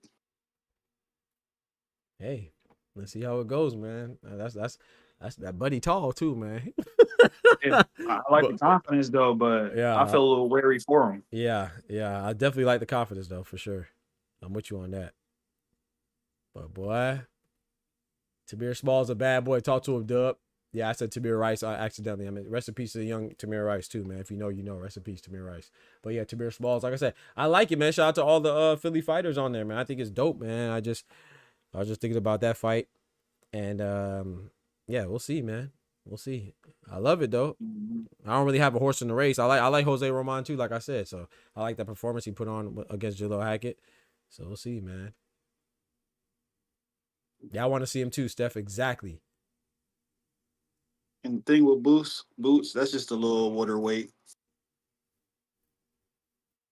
Okay. Yeah, man, I ain't gonna lie. I was like, dang, I wasn't his first fight at 154. I wasn't expecting that. I'm not saying, of course, obviously, I know you got to lose weight regardless, but cut weight regardless. But man, I thought I was a little surprised by that. As long as he's comfortable. Pinoy was good. As long as he's comfortable, man. Yeah, I saw that JRC coming back. Yeah, I saw that, man. John Real Casimiro. I'm looking forward to that. Dub said I got Ramirez by 7th round KO. Okay. Z Pacino in the building. He said Dennis Thompson is the one. Okay, you think you looking at Dennis Thompson? Okay. Tito Mercado. Up in the chat. What do you think about what it called though? David Allen and Makhmudov. Or his linebacker. Makhmudov. I'm rooting for her. I think that's a good scrap for him though. But I'm trying to think, are they really gonna put some money behind him? Is this the move after he beat Buddy? His old sparring partner? Yeah. They talk about fighting. They talking about if Makhmudov win, he going to AJ, and then if David Allen win, he could be going to Wilder. That's what they saying. Speaking of Wilder. Let's keep talking about this. Oh, please remind me to go back to Wilder. I'm on Wilder's head top, man. I like Wilder, but we gotta do better, man. Oh Lord. Oh, you want? Let's just go to it. You saw Wilder where he just announced his last fight. Did you see where he was at? He was. No, I didn't see where he he was at. on the. I can't remember the young goofy kid that just has a history of being racist and stuff like that. On some smirk stuff. Also, what you call Marley Smirk stuff. That Marley Smirk? Yeah. Well, what's his name though? Neon. He started off as a 2K streamer. I said, come on, bro. Like, Oh, yeah. I'm not knocking Deontay. Do whatever you know. What I'm saying, do whatever you want. But sometimes when we see stuff, man, we gotta be a little bit more judicious with where we spread our time. You know what I'm saying? Like I said, I'm not judging him. I still like the Bomb Squad. Deontay Wilder, still one of my favorite fighters. I hope he's healthy and stuff like that too. And I'll be worried about his welfare. But I don't know, bro. It's just I didn't like that, man. You come to like, yeah, I'm not gonna condemn. You know me. I don't use that. The sellout word is fighting word. So you got to make sure you know what people about. I never say that, but I ain't like this that, concession is like because of where Neon is in his life right now. If this was 2 to 3 years ago, I'd have said fuck them. I feel you. So you forgive him.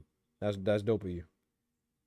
I ain't forgive him just yet. Oh, okay. I just like the fact that the boy matured and he's trying to take those steps. Okay. I give him some respect for that. That's but do nice I of you. forgive him? Nah. Yeah, that's dope. See, I don't know much, so I can't really condemn him because I don't watch it. Like I said, I didn't even know about the stuff that he said before. But once I learned about it, bro, I'm gonna be honest, man. I'm a little less forgiving in that regard. Like I'm not gonna condemn you. Yeah, everybody could get better, but I it's very hard to convince me that you are genuine with your apologies and stuff like that. Sometimes I just look at a lot of moves as just PR stunts, you know, and it's very seldom that people with celebrity are actually remorseful of what they done. They just see the blowback that they're getting, and you know, it's touching them pockets, you know. So I feel like that's why they really apologize, because they got caught. You know, Steph, some kid, exactly, Steph Brown. I didn't like it, man. I didn't like it, bro. I just saw a It clip. was a little bit more some pocket touching. You know, this ain't COVID no more. You actually outside. You got to move around, and you said a lot of things and did a lot of stuff. People out there checking you. Come on now. You start learning from certain things. Come on now. Yep. It's just, and like I said, it's not just Deontay Wilder. I'm not pointing at Deontay. I'm talking about anybody that's on. It's like, shout out to Dave Benavidez. I don't know. I didn't see the I watched the whole interview. I don't know what else he said about outside of this. But you know, I was watching Dave, and you know I like Dave Benavidez. I like Cinnamon a lot too. I don't feel compelled to pick and choose. But Dave Benavidez asked about the Ryan Garcia and Devin Haney stuff. You know, because for some people, they still not over the fact that Ryan Garcia cheated, or they're still deluded about it and in denial about it. But Dave Benavidez said, yeah, man, he said what Ryan did was wrong. He said that he cheated. He said that performance was dirty. He said that he said that he doesn't count it. He said, how can you count it? He said what he did was wrong. It cheated the sport. Why is that hard for people to say, especially if you're a boxer? Like, it doesn't matter if you like Devin Haney, you like Ryan Garcia, even if you like Ryan Garcia. Why is that hard? I don't understand the difficulty in that. I feel like you should. I'm not saying that you gotta hate him. I'm not saying that. And I mean, now he happened to be a racist dude. That's racist as well. That's why I don't really care for him. But I don't see why it's hard to say somebody did something wrong. Like, I like Gervonta Tate Davis. I do not like the Jake Paul fight. There's no conflict for me. There's no outer conflict, no inner conflict, no external conflict, no internal conflict. I don't like it. What he talked about Terrence Bud Crawford's wife or mother of his children, I also condemn that. I didn't like that either. Why do people think that if they like somebody, they're infallible? You don't know them personally. That doesn't mean that you got to tear down their character or be like, oh, okay, I can't acknowledge a mistake. Like the Neon guy, I think that was weak to be on the platform, but I don't waste my time trying to make sure he doesn't get $1 or try to every second I have to try to denounce him. But I will comment on something if I think is weak. That's it. I don't know, man. I guess everybody's different too, you know. Everybody's different, so I guess I can't knock them. But Queen Shawa in the building. One time for Shawala, yeah. One time for the ladies. He old now, that's all. Letting all hang out, I guess. Wilder fights in January, announced within 2 weeks. Yeah, shout out to Heaven said what's good. Yeah, man. He said 2 times, so 2 times? Usyk? hey, Ty. Usyk? Whoa. Wilder, that's what he said. His announcement, that's what he said. He said, just know I'm coming back. The opponent's yet to be announced, and I'm gonna say 2 times. What that mean? I mean, Usyk been wanted that fight, by the way. Come on now. but I made a video That's what about he it want to do. months ago. Come on now. Your boy be on it now. That's why y'all Can I rock say with your something boy. on the Benavidez Oh, thing? absolutely. You know he called flack for doing that, You for see- sticking up for Devin. You see what I'm saying? That's what I be talking about right there. You see what I'm saying?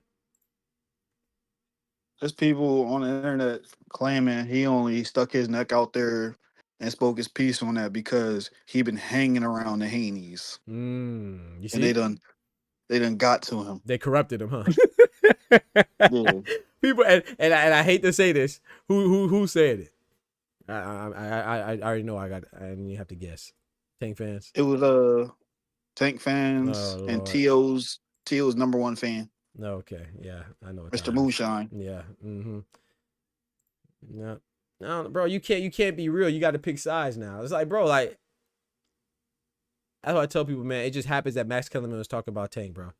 I wouldn't if somebody said that Teofimo was a fake champion. I will admit this. I wouldn't care as much because Teofimo was, that's a bad example because Teofimo is also somebody who does some unsavory things. You know what I'm saying? Racist things. But if he would have said that about Nick Ball, if he would have said that about Shakur Stevenson or anybody, you can't put out misinformation like that, bro. You got to respect the champions. If you don't respect the champions, I'm not saying you got to think that they're the best. Of course, champions are created equal, but to put out misinformation like that blatantly and intentionally, that's terrible, bro. That's terrible, bro. But to back up to what my brother Ty was talking about with Alexander Usyk been wanting to smoke. I'm trying to find it on my channel to show y'all, bro. I made this video months ago, bro. Where what's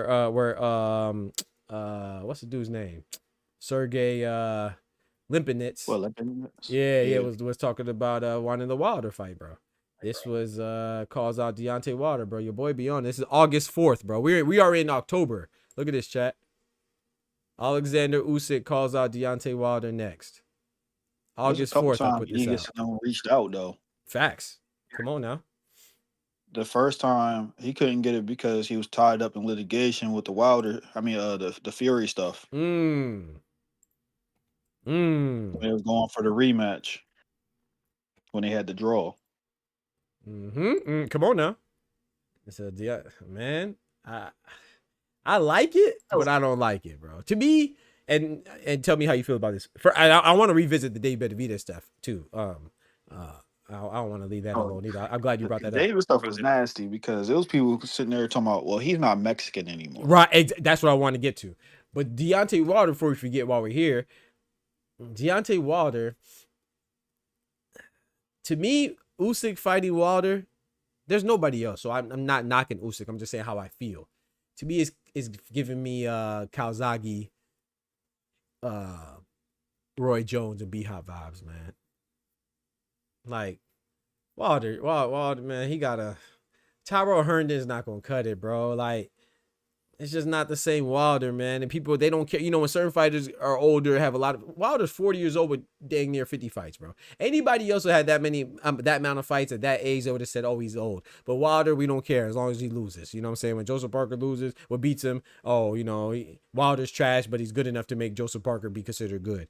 You know, it's like Wilder's not trash, bro. He's a great fighter. You know what I'm saying? Now, of course, he has flaws.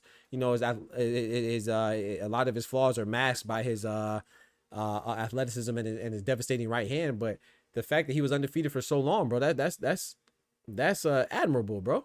Like, a lot of fighters can't do that, bro. We can't diminish what he's done. Now, was he as good as Tyson Fury? Obviously, Tyson Fury won, but some people have their opinions about that he got a long count, that he might have did some unsavory things, you know.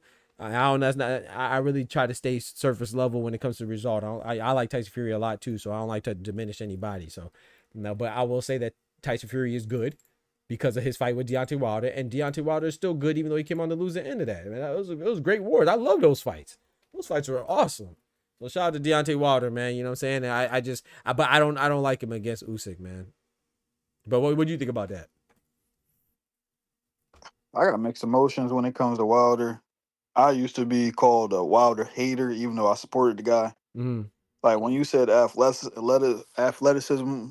referencing him, I question that.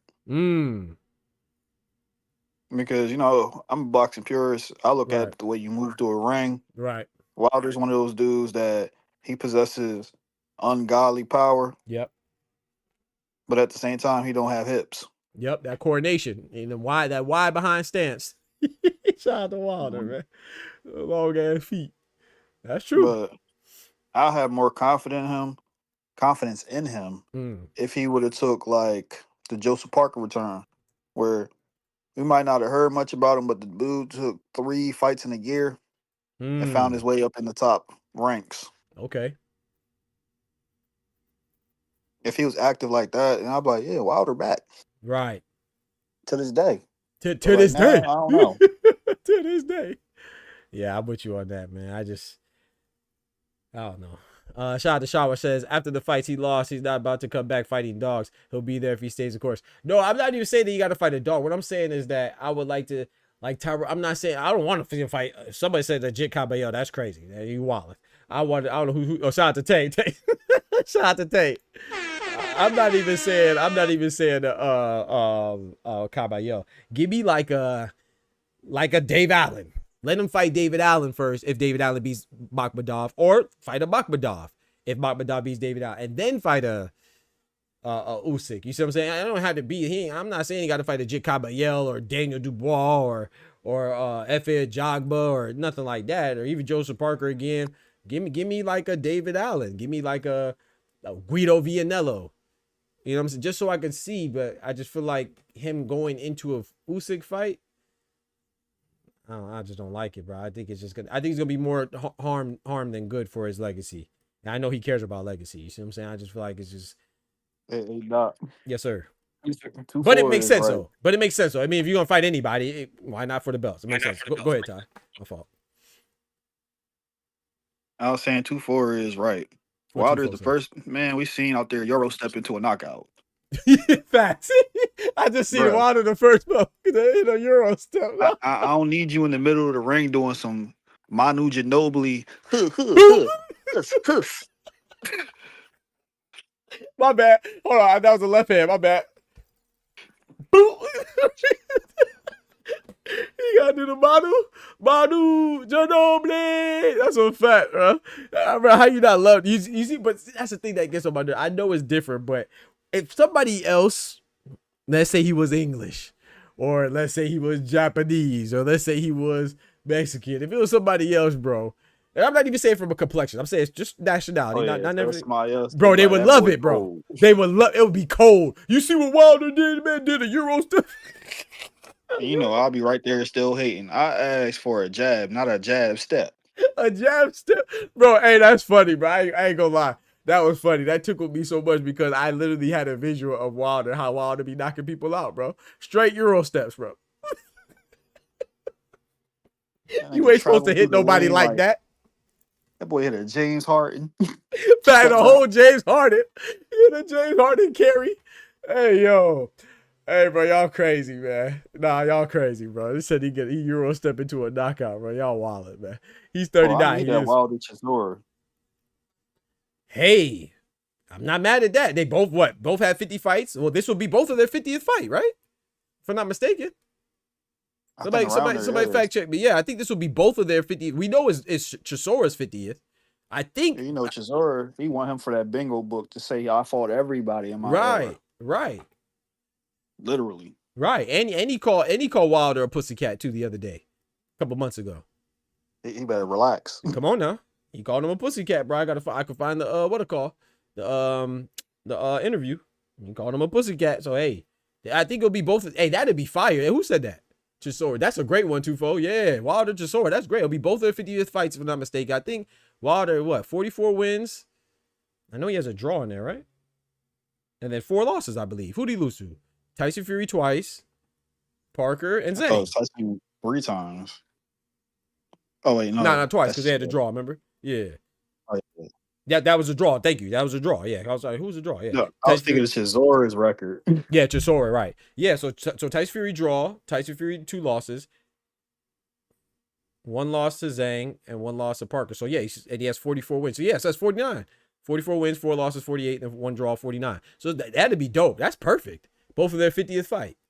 I hope Wilder I like Derek Chisora too, but I hope Wilder knock his block off.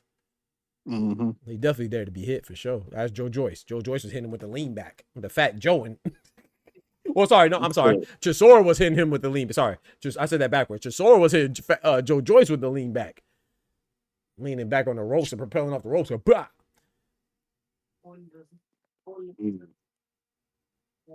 And he called him a pussycat. He did, bro. Yeah, he's on the bum tour building back. Hopefully better stuff. Is somebody about to get pregnant over there? Actually. Shout out to Steph. Yeah, bro. He hit a Euro step to a knockout. It's hilarious, bro. He's fighting to the 50. His next fight is, yeah, it's supposed to be a career. I've been hearing that, but then I've been hearing sometimes it's not. So I've been hearing about career for a long time. So I don't know. He did say he's fighting to his 50. I hope not. Like I said, I hope not, man. Like I said, it's not about, like I said, it's for his welfare. You know, I like to see the fighters still be able to have their faculties about them after retirement, you know, post retirement and stuff. So I don't know. No. Yes. Yeah, his new I should say new, like his latest girlfriend, she seems nice too, you know. Seems genuine was what I'm saying. From the interviews I saw, you know. I don't know if that's true, you know.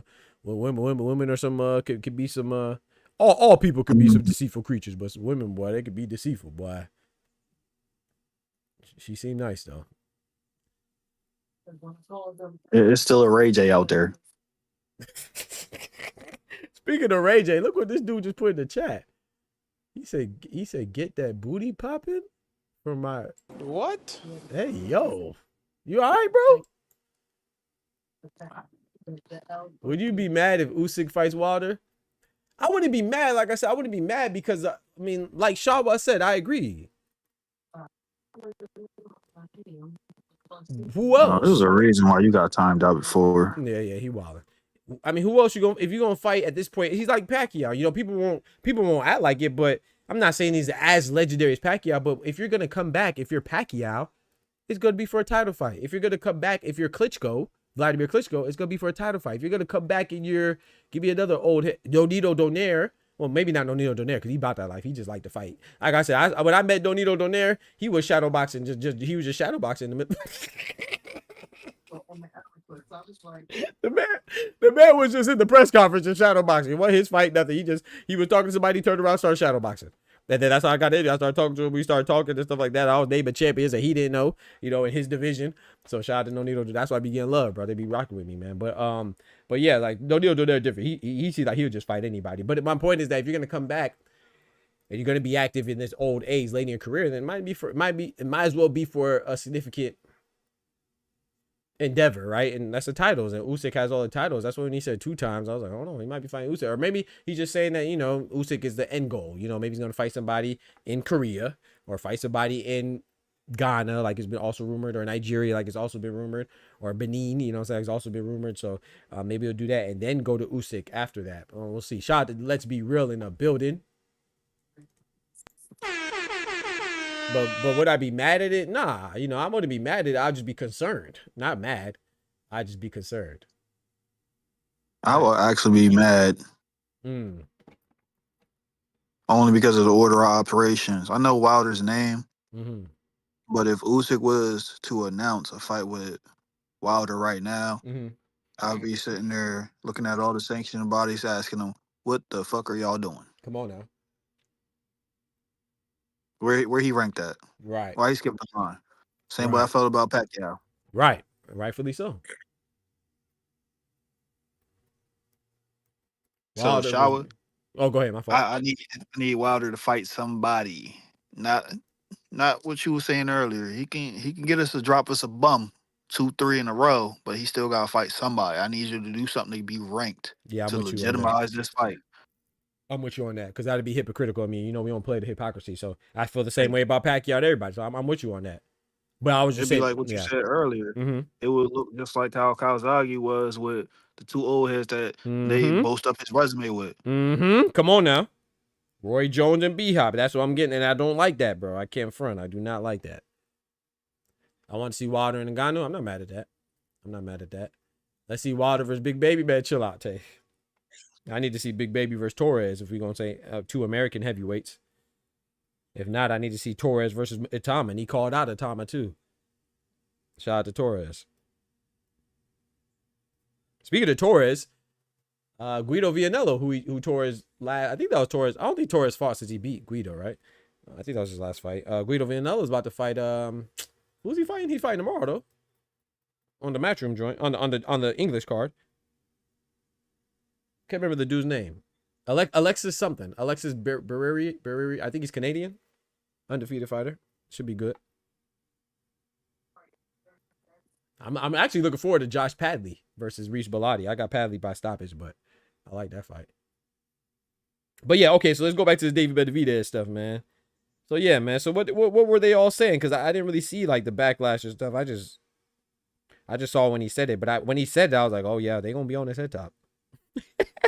That man said that Ryan cheated. Oh, that you can't say that. You can't say the truth. They can't handle the truth, Tay. They can't handle the truth, man. I just don't want him to take a chance of him trying to recant. I'm waiting till Ty gets back. He said Torres did. Speaking of Olympics, hey, I don't want to hear. Hey, chat. Hey, I'm gonna need you to hold me accountable, Tay. I don't want to hear anybody. Thank you, Shawa Barriere. Yeah, Barriere, something like that. Derriere, head ass. I want y'all to hold me accountable. Don't let me talk about Jalalov no mo. Oh my gosh, did y'all see his last fight? He just fought. Yeah, he was oh my lord, what was that? Wednesday or something? Tuesday, something like that. I don't even remember what day it was. He deserved to fight on the Tuesday. Let me see when he last fought. I don't want to hear nothing about Jalalov no mo. No mo. Oh my goodness, that dude is. I'm sorry to say it, but that dude is terrible. Know your fucking place, trash. I don't want to hear about Jalalov no mo. As soon as he step up, he getting knocked down. Facts. That fight was terrible. Oh my! I feel like I could have beat him. I ain't gonna hold you. He looked terrible, bro. That was on like Monday or Tuesday or something like that. He deserved to fight on the Tuesday. That's why he fought on the Tuesday or Monday, whatever it was. If you fight on a Monday or a Tuesday and you ain't in Japan, you ain't shit. Let me stop. I'm just joking. Let me not say that. I'm joking. But if you watch, I can't even say go watch his last fight. Do not watch his last fight. That was terrible. But if you are interested on how bad he looked, go watch his last fight. Justice Hooney beats him. Fabio Wardley beats him. Zele Zhang beats him. Ajit Kabayel destroys him. Martin Bacoli, Joseph Parker. Of course, Usyk. That goes without saying. Who else? Guido Vianello. Who else? Richard Torres, Moses Atama. Who else? Lawrence Okoli. Bro, I would not pick Jalalov over nobody. Nobody. I'll go to cruise with Jal Bataya beats him. Zerto. I'm not even exact. Go watch the fight, bro. Go watch that. That was bro. Ain't he like a gold medalist? It's different in the pros, man. It's different in the pros, man. He looked bad. He looked bad, bro. Like bad. Oh my gosh. He had me questioning like what was I watching when I thought he was good.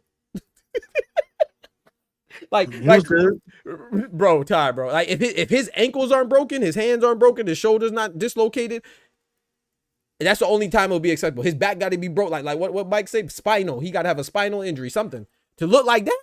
I need to hear about 5. I need to hear Bivol level injuries.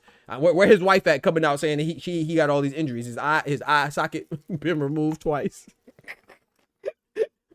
His retina loose. I need to hear all types of injuries to excuse that. That was one of the worst performances I've seen from a guy that's supposed to be ranked and rated in a long time. In a long time, bro. Oh, Shawa. Oh my lord. That was literally, I'm not even exaggerating. That was one of the worst performances I've seen from a guy that's supposed to be good in a long time. In a long time. I don't think he beats any heavyweight. Well, what's my boy out of Florida? Brandon Moore? Yeah. I'm taking Brandon Moore. Yeah. I'm taking Brandon Moore out of Polk County. Stand up. Yes. That boy might get knocked out. Bro. Ty, bro. Please watch that fight, dog. Not seeing it. Oh, you see he it? was in the wood. Come on, bro. A backwood. I don't know how the dude didn't get him out of there. He looked horrible. He just ain't had the facilities.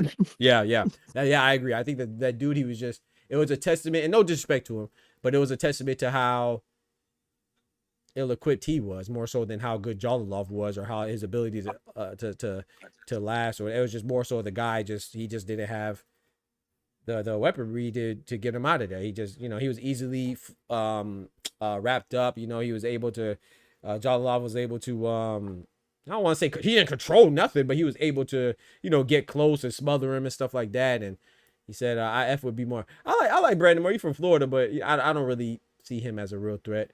So I rock with him too, of course. He's a fellow Floridian, so I got to rock with him. But I think as soon as he steps up, he's gonna see the different levels again. Like you saw with Richard Torres. But Jollilov, I'm not going.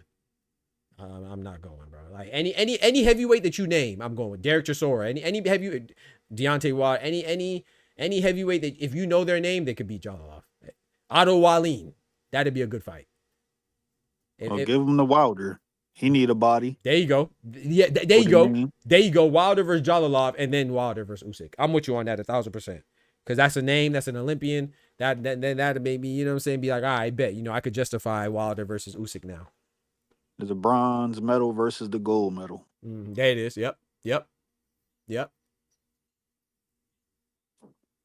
don't know about Danny Medina. Curtis Harper, I'm taking Curtis. He can walk out on Jollilov and still win. Hey, Curtis Harper, the dude that walked out on a Jogba? Or I'm tripping. I'm confusing him with somebody else. Right. Let's be real. Curtis Harper's the dude that walked out on F.A. Jogba, right? Am I confusing him with somebody else? Yeah, give me Curtis Harper too. He'll walk out the ring with a W. Is that his name? I think so, right? I could be wrong. Somebody correct me if I'm wrong. He said Yo-Yo Diablo. Yeah, Yo-Yo Diablo's fighting. Okay, tell me, Pat. I don't know if Yo-Yo Diablo's fighting on Sunday or Saturday night because I thought it was Sunday initially, but then I looked up something and it said that he's fighting at 12 a.m. Sunday, which is Sunday, but technically Sunday, but it's Saturday night. You see what I'm saying? I don't want to miss that fight. So I'm not sure if it's actually Sunday. And I didn't look into it. I forgot. I got distracted. So I don't know if they just had their time wrong. It is Sunday? No. Curtis. That's the boy that didn't get paid. Okay, Curtis Harper's the dude that walked out. Okay, bet. Appreciate it. Yeah. I'm taking Curtis Harper over Jollilov. He could walk out and walk back and somehow win. Bro, that was terrible, bro. Sunday for the UK. Shout out to Pat. Pat tweaking. It's Saturday night. I'm right. He said Sunday UK. So is that Saturday for us? Yeah, it'll be Saturday for us then. Yeah, so so Sunday. You are wilding. Don't tell us Sunday UK. Look. So yeah, because it'll be like probably like 6 a.m. for him. It'll be like 12 a.m. for us. So it'll be Saturday night, but Sunday morning. Yo-Yo fighting somebody with 14 losses and laughed. Pat, aren't you an advocate for your UK guys? Yeah, that's a crazy statement to just drop in the comment section and laugh. Right. As if the guys you advocate ain't fighting guys with similar or worse records. Right. That's a proper scrap for our UK brethren. Ain't that right, Pat? 14 losses, that's a proper scrap. Meanwhile, they over there fighting proper shit houses. Right. A shit house. Right. Daryl Aerosmith got freaking fights scheduled for next year. And he got about 10 of them. He got a fight tomorrow and fight scheduled for next year. Man got like what, six wins and 111,000 losses. That shit crazy. Shout out to Dale Aerosmith though. You gotta respect him, man. He enjoys what he loves. He enjoys what he does. Was it worse than way worse, Tay? Neverette and Baranchik, worse. Worse. Yeah, it was Curtis Harper. Yeah, it was him. Okay, yeah, I gotta take it Curtis Harper, bro.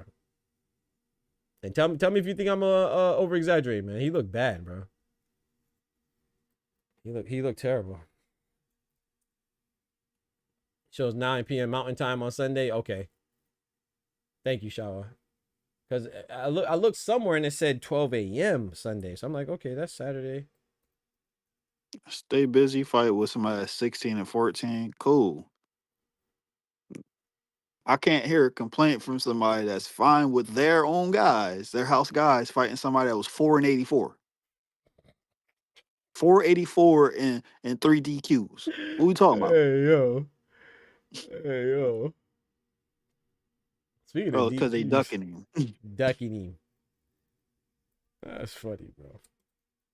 Yeah, I was looking at boxing scene where I just see it says 12 a.m. right now. So yeah, now you're probably right. Hopefully you're right. You said no broadcast listed. I hope so. I hope they find one. 'Cause I want to see that file. I was thinking about going, but I couldn't find any information. I reached out to them. The email, all the email contacts for the promotions. I believe it's called like something heavyweight something.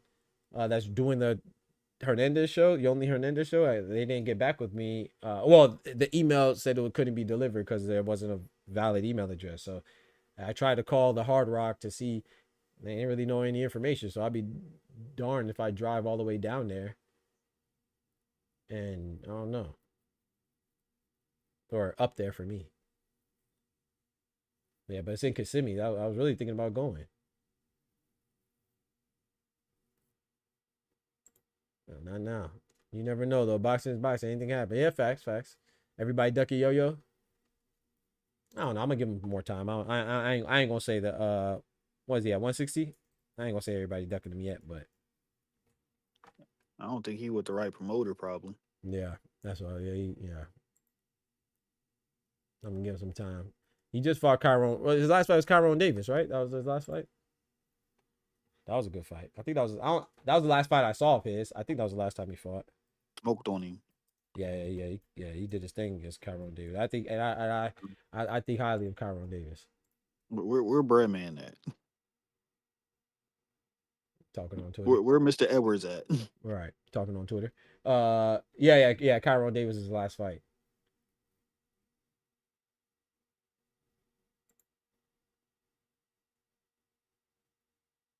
Nah, bro. Hold on. Wait. Pat said he got 14 losses. Nah, he got 40 losses. Yeah. I'm telling you, he got 40 losses, bro. Unless they switch it up. Oh man. Wait, hold on. Nah, bro. Is he fighting? Nah, bro.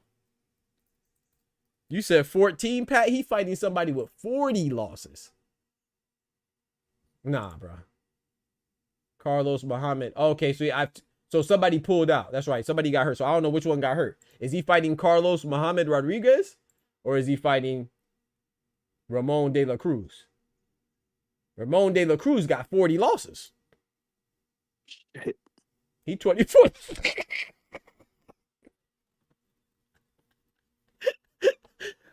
But on boxing record says he's fighting Carlos Muhammad. So I don't know which one is it. BoxRec has Ramon de la Cruz. Boxing Scene has Carlos. I feel like the right one is on Boxing Rec. I feel like this got pulled out. I feel like I read that somewhere.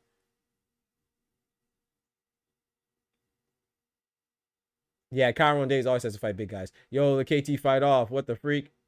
Yeah, bro, it's off, man. It's off, Kalani. Yeah, Fundora sustained a hand injury, unfortunately. You think he's fighting Rodriguez? Okay. Yeah, I don't know. I feel like it's the Argentinian guy from the one that has 40 losses. Because I feel like I read somewhere that it was almost canceled. I think he was a late replacement. So, but don't quote me on that. Like I said, I think so, but don't quote me. This look nasty in a 10-rounder.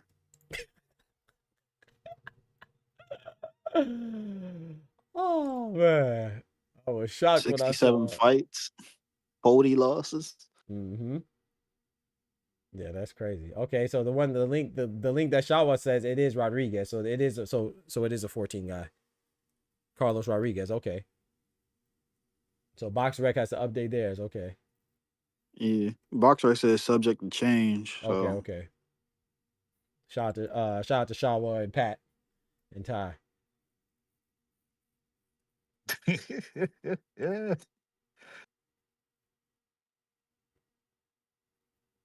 Man, that sucks. This fight is postponed, man. I was looking forward to that, man. So 25. So the 25th is dead. What else? What other fights we had on the 25th, man? Besides Fundora and Thurman. I don't think we had anything else. Damn. I actually know somebody on this card. Oh, Fraser Clark is fighting TKV, the guy that fought David Adelaide.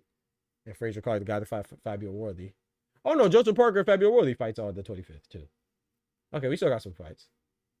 England, but It doesn't matter to me. At least you got something. Mm-hmm. Yeah, Parker Worthy. Yeah.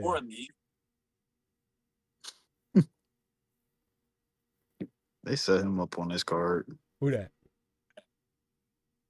Rashawn Terrell. I know him and Aaron Aponte. I had a homie, close homie named Daniel Aponte when I was legit. Puerto Rican dude. My guy. As in Denzel Bentley, Shawa? Okay. I see Denzel. Denzel. Parker's next week. Hey. Next week? Nah, week after.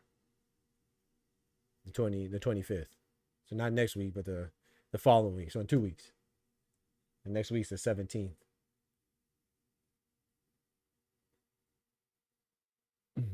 Badu Jack is officially fighting Noel McCallan on the 13th of December. Who you have in that fight, Steph? Devin Norman Jr., man. I think that's man. That's a good fight, bro. I think a lot of people sleeping on that. I have Norman, but I think a lot of people sleeping on that fight. That's gonna be a good fight, man. No matter how it goes, no matter who wins, fast or short, or goes the distance. Shout out to my brother Ty. He got Haney. 8'4", 7'5". If I'm not mistaken, correct me if I'm wrong. I think that's what my boy said. 7'5", 7'5", 8'4". Sorry, I had it backwards. 7'5", 7'5", 8'4". I have Norman, man, but that's a good fight, man. I love it. Winner, gotta respect the winner, man. Regardless of who it is, gotta respect the winner, bro.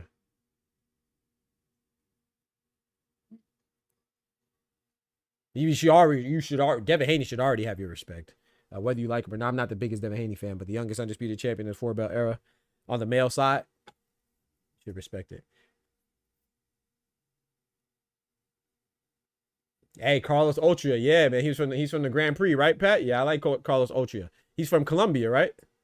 I remember I saw him when he won. They gave him a little parade and stuff like that. That was dope in Colombia, man. I like Carlos Ultra. So Colombian. Yep, watch that Colombian. Yeah. I remember him from the Grand Prix. Yep, I'm gonna watch that. He said Louis Neary. She said Louis Neary back on the 26th. Boo. You know what I'm saying? We don't rock with them cheaters around here, man.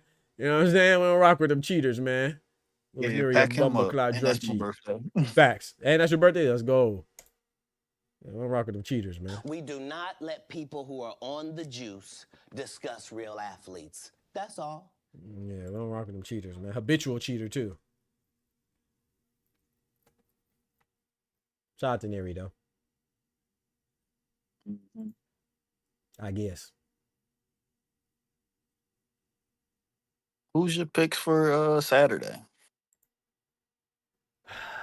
I dropped I'll be going back and forth. I dropped the prediction, but I ain't gonna lie, man. I feel like I might have to change my predictions. But I dropped a little prediction for the Patreon and the members only. But I'm picking for Saturday.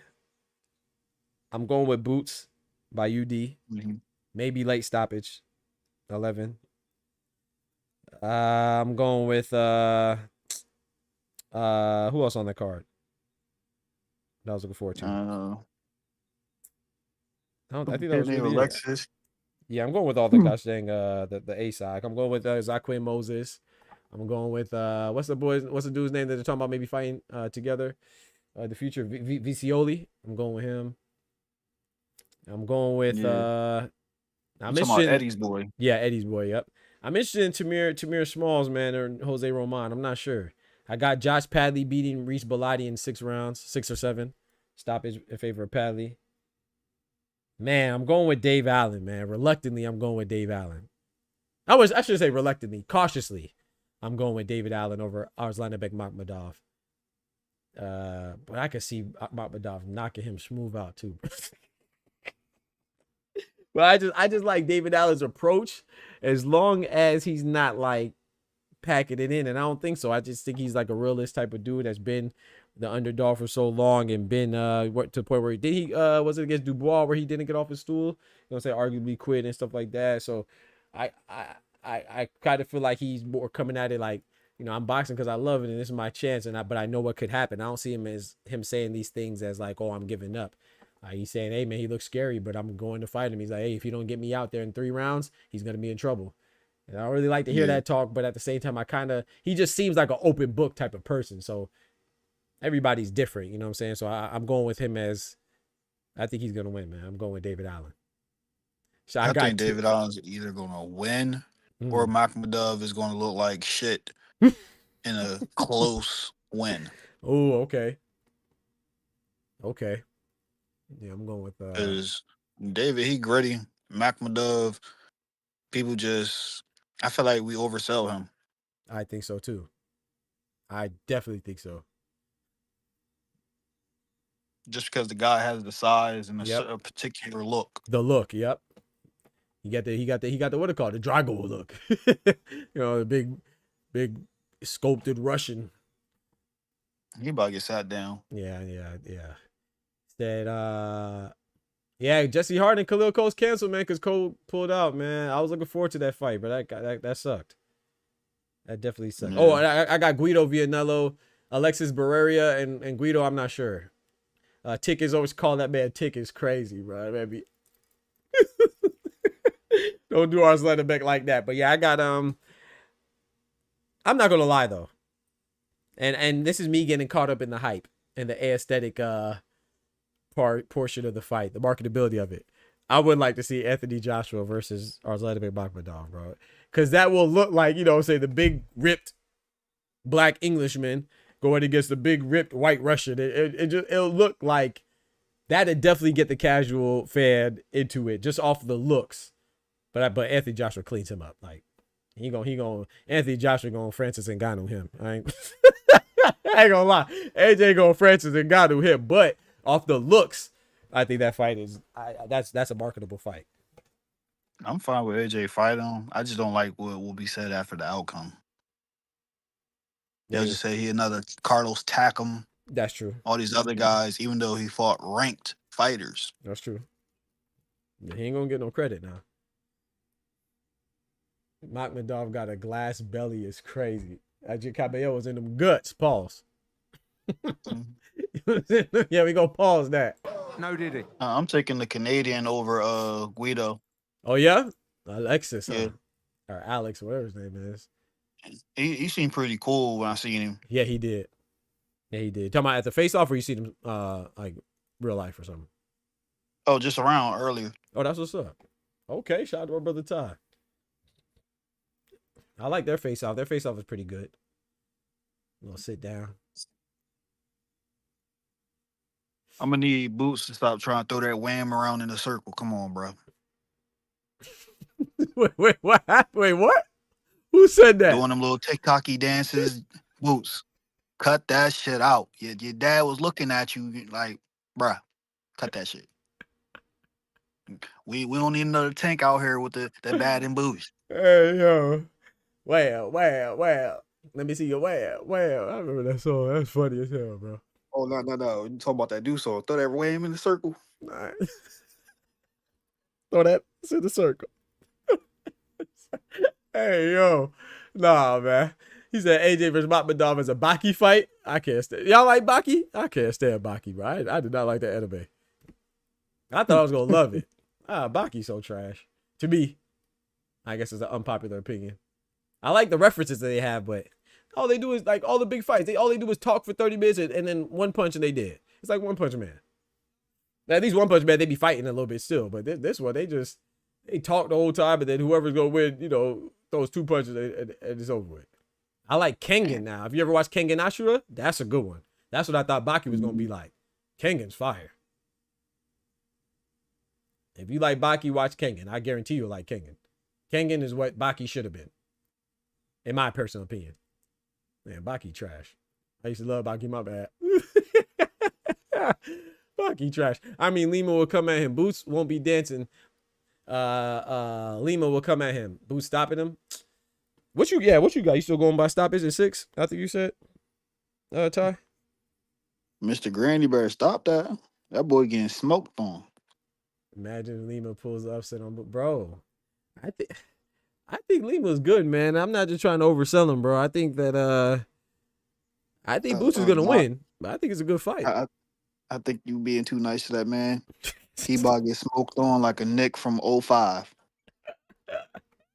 Come on, man. The man got heart, man. He a monster from Angola, I mean man. that with all due respect. He's a nice guy, very Yeah. friendly. Yeah. He's cool to the kids and all that, but that boy about to get stopped. Yeah, he doesn't have the movement for Boots. He comes straight forward, pretty much from what I've seen, and yeah, He got durability, durability. and I facts. think he's gonna stand in there and get hurt bad. Mm. That's what I see happening.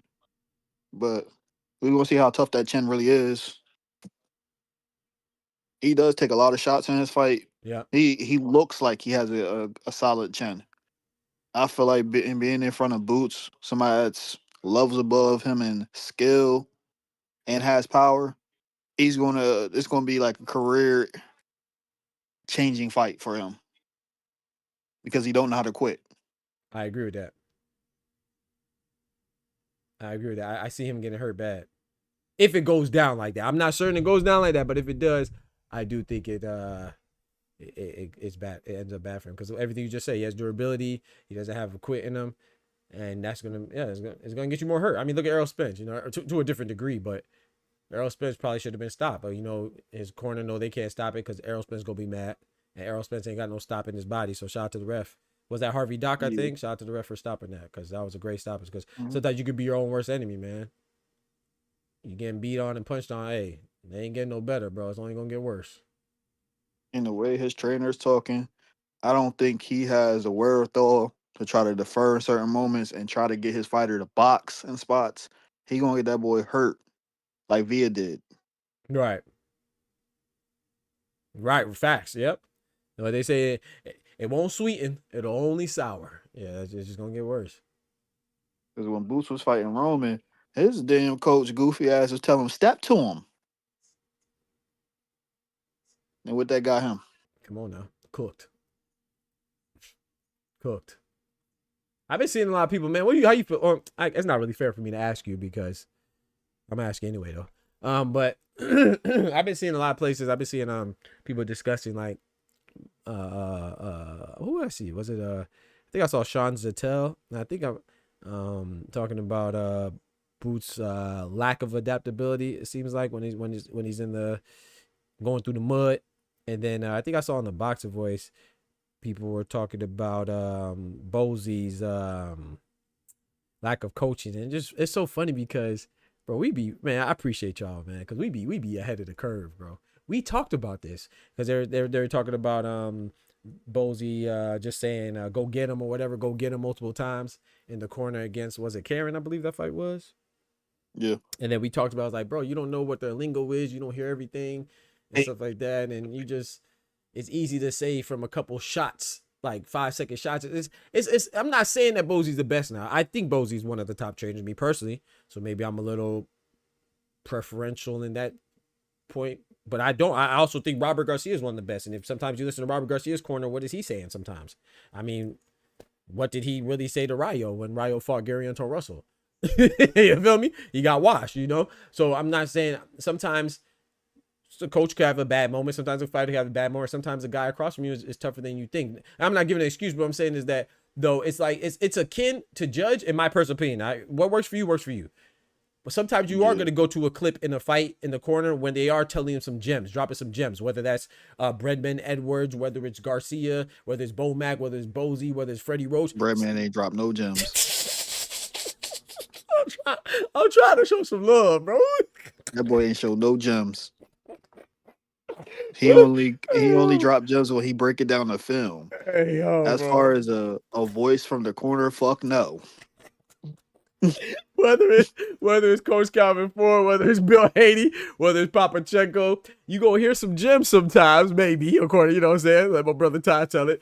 But sometimes you gonna hear some pretty basic stuff.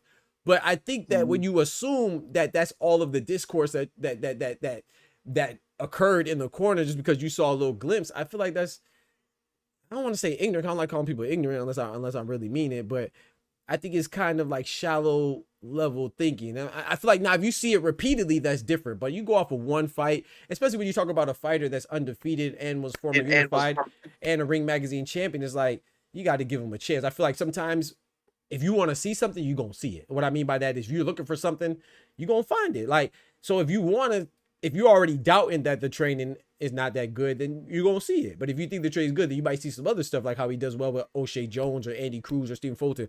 And now Jack Catterall, like Jack Catterall came and flew over to him, not because he said go get him, to Karen Chukazan, right? So what I'm saying is that looking at that and thinking that's all that goes on is kind of akin to watching a video or thinking you know what was said in a video and you just read the title. Or you just watched the 30-second intro in a 16-minute video, which happens to be all the time. People do this.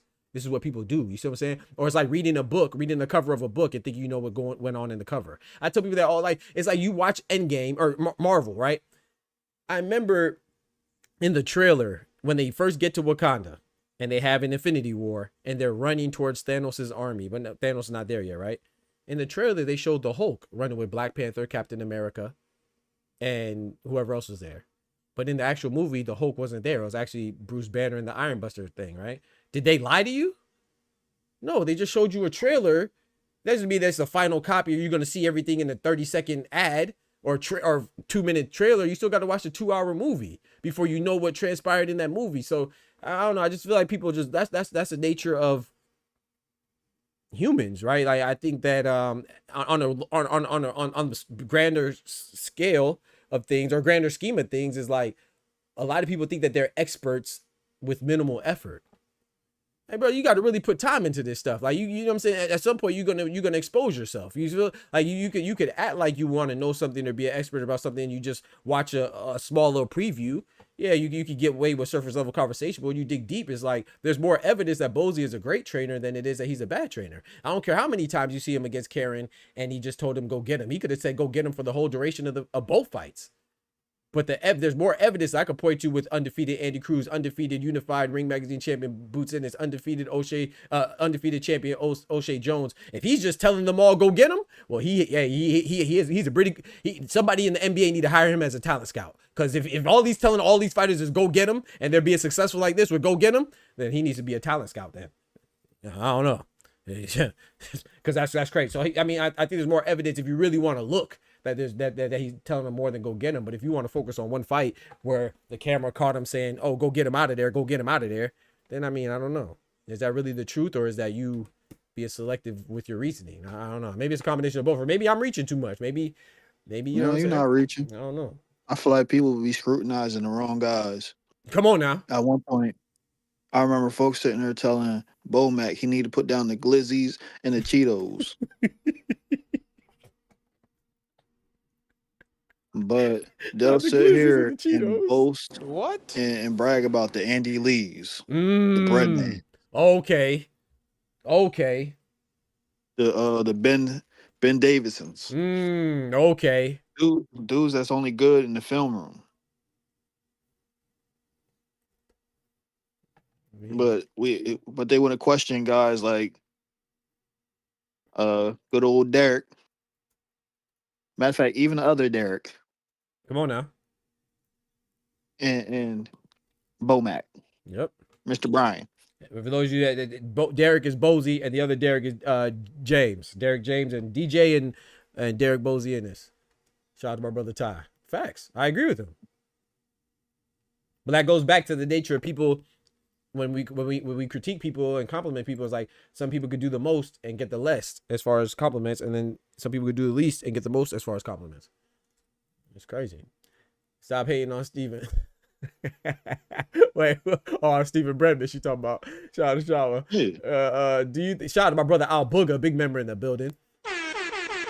He's from the local area, but you can't be sitting here critiquing what these other trainers do, bad mouthing them, and you in the ring in the corner on camera telling what would be your prize fighter because he's the biggest name in your camp. Come on now. Yo, hit that nigga in the nuts. Come on now. Caught him live and in color. That's a fact. Go low. That's a fact. What that mean? Hopefully that's a code for something. It better not be go. Yeah, we questioning somebody go get him, but he already talking about go low. Facts. Shout out to Yeah. Al Booger, man. That's Need some crazy. space, Bro. go low. Go low, bro. Go low. Hey, shout out to Jay Sharp. If I'm missing anybody, I apologize. Doc T Hill is in the back, I think. Thank you, Shawa. Shout out to Thomas. I did not see it. Didn't have that screen up. I appreciate it. Thank you, Shawa. La ya. Appreciate that. Appreciate that. Man, I gotta catch Irony streams too, bro. I keep missing the streams, bro. I gotta go check them out, man. Check out my brother. Oh, we be getting busy on there. Yeah, I gotta pull up, man. I keep missing it. Not forgetting. I keep missing it. Shit, we had Oster talking wrestling. Oh yeah? Yeah. Oster, pull up, man. Pull up. Oh, you say you doing something, man. He busy, man. Him busy. Nah. Hold on. Shout out to Thomas. What up, bro? So, you know, I've been patiently waiting in the back, dog. I did not see you. I apologize, bro. No, it's all good, man. I'm Ronnie Dangerfield up in life anyway, so you know it's all good, man. I just don't get no respect. That's but crazy. Besides all that, if nobody respects you, my brother, I respect you, bro. You know what I'm saying? Hey, much love. Hey, but when was this again, Ty? That you define irony and my man Oster was up in there cooking? Oh, it was a couple nights ago on Irony's platform. Oh, a couple of nights ago, huh? Nigga didn't have no accounts to worry about. Didn't have no mac and cheese. Thomas on Hey, my man, you know, you gonna be my man yesterday, today, and forever day, dog. No. He had stuff going on. Oh man. He was just listening for most part because you know he not really a wrestling fan, but he popped in. Man, y'all know The Rock, my nigga though. Hey, bro. Hey, that's fun. No, I love it, bro. I love it, man. This is real love look like, man. We all brothers in this game, man. We on your head top. You got to be held accountable, man. I thought you was hacked, though, daddy. No. I also know I love that dude, dog. That's my guy, dog. I'm just messing with him. Man, I thought you had the mac and cheese, though, daddy. This happened before we had to talk about his man, Max Kellerman. Okay. I was telling y'all, it'd have been a whole different conversation if that was Mike Coppinger.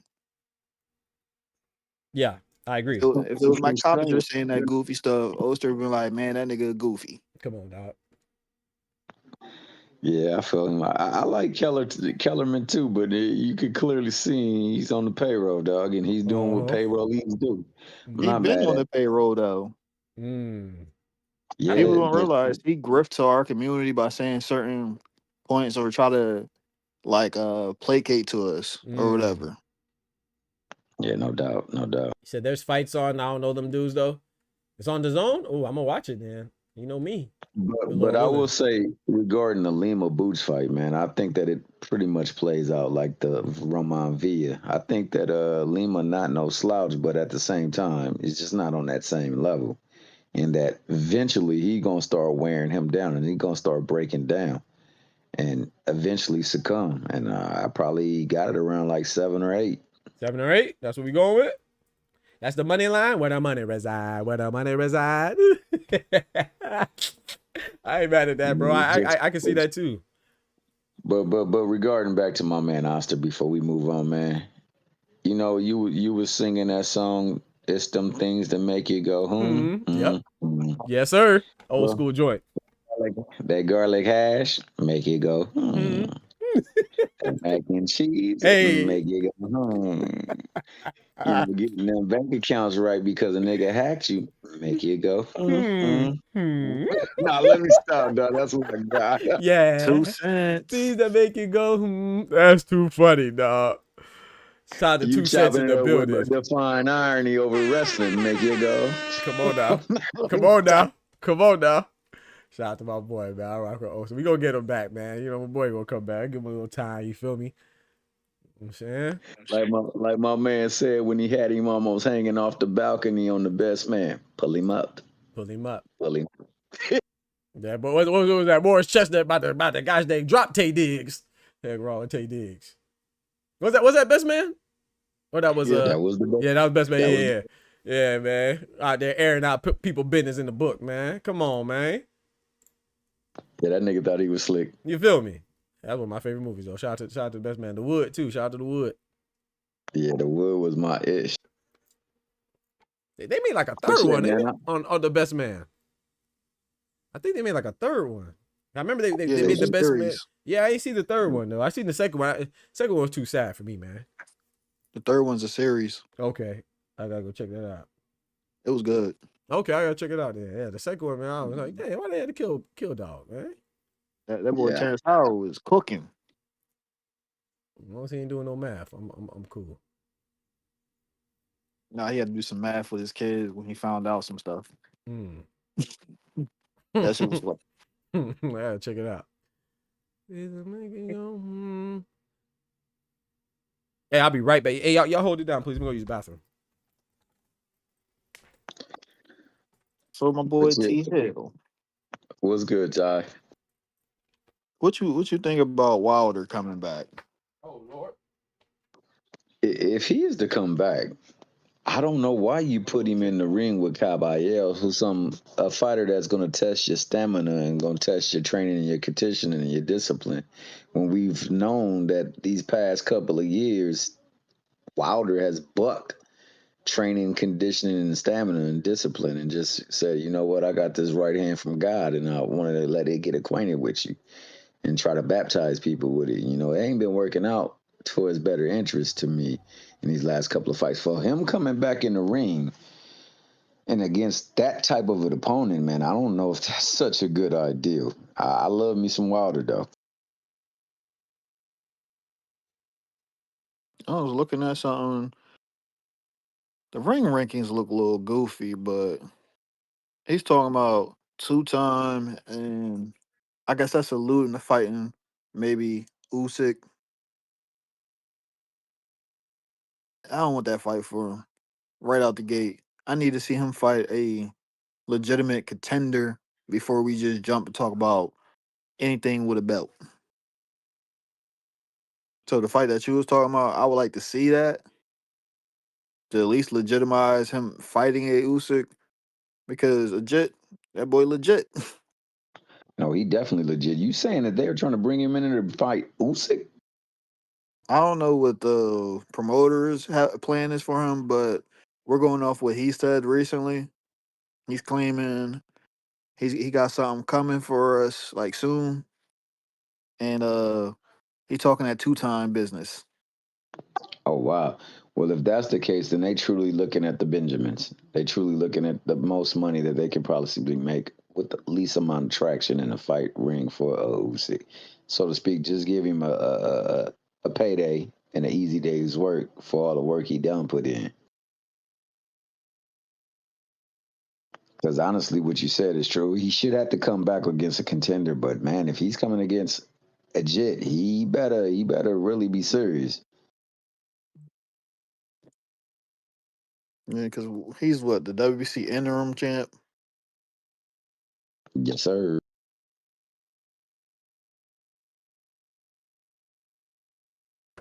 But I mean, I would love to see Wilder back in the ring if he's right. I don't want to see him back in the ring fighting like he fought against my man Big Bang Zhang. Zhilly Zhang had my man spinning around and yeah, it just wasn't a good look. Nor was the Parker fight for that matter. I forgot how long that was. I know I'm it was back. on a Thank you. Riyadh card, right? Yup. Thank you, Yeah, that was on the Riyadh.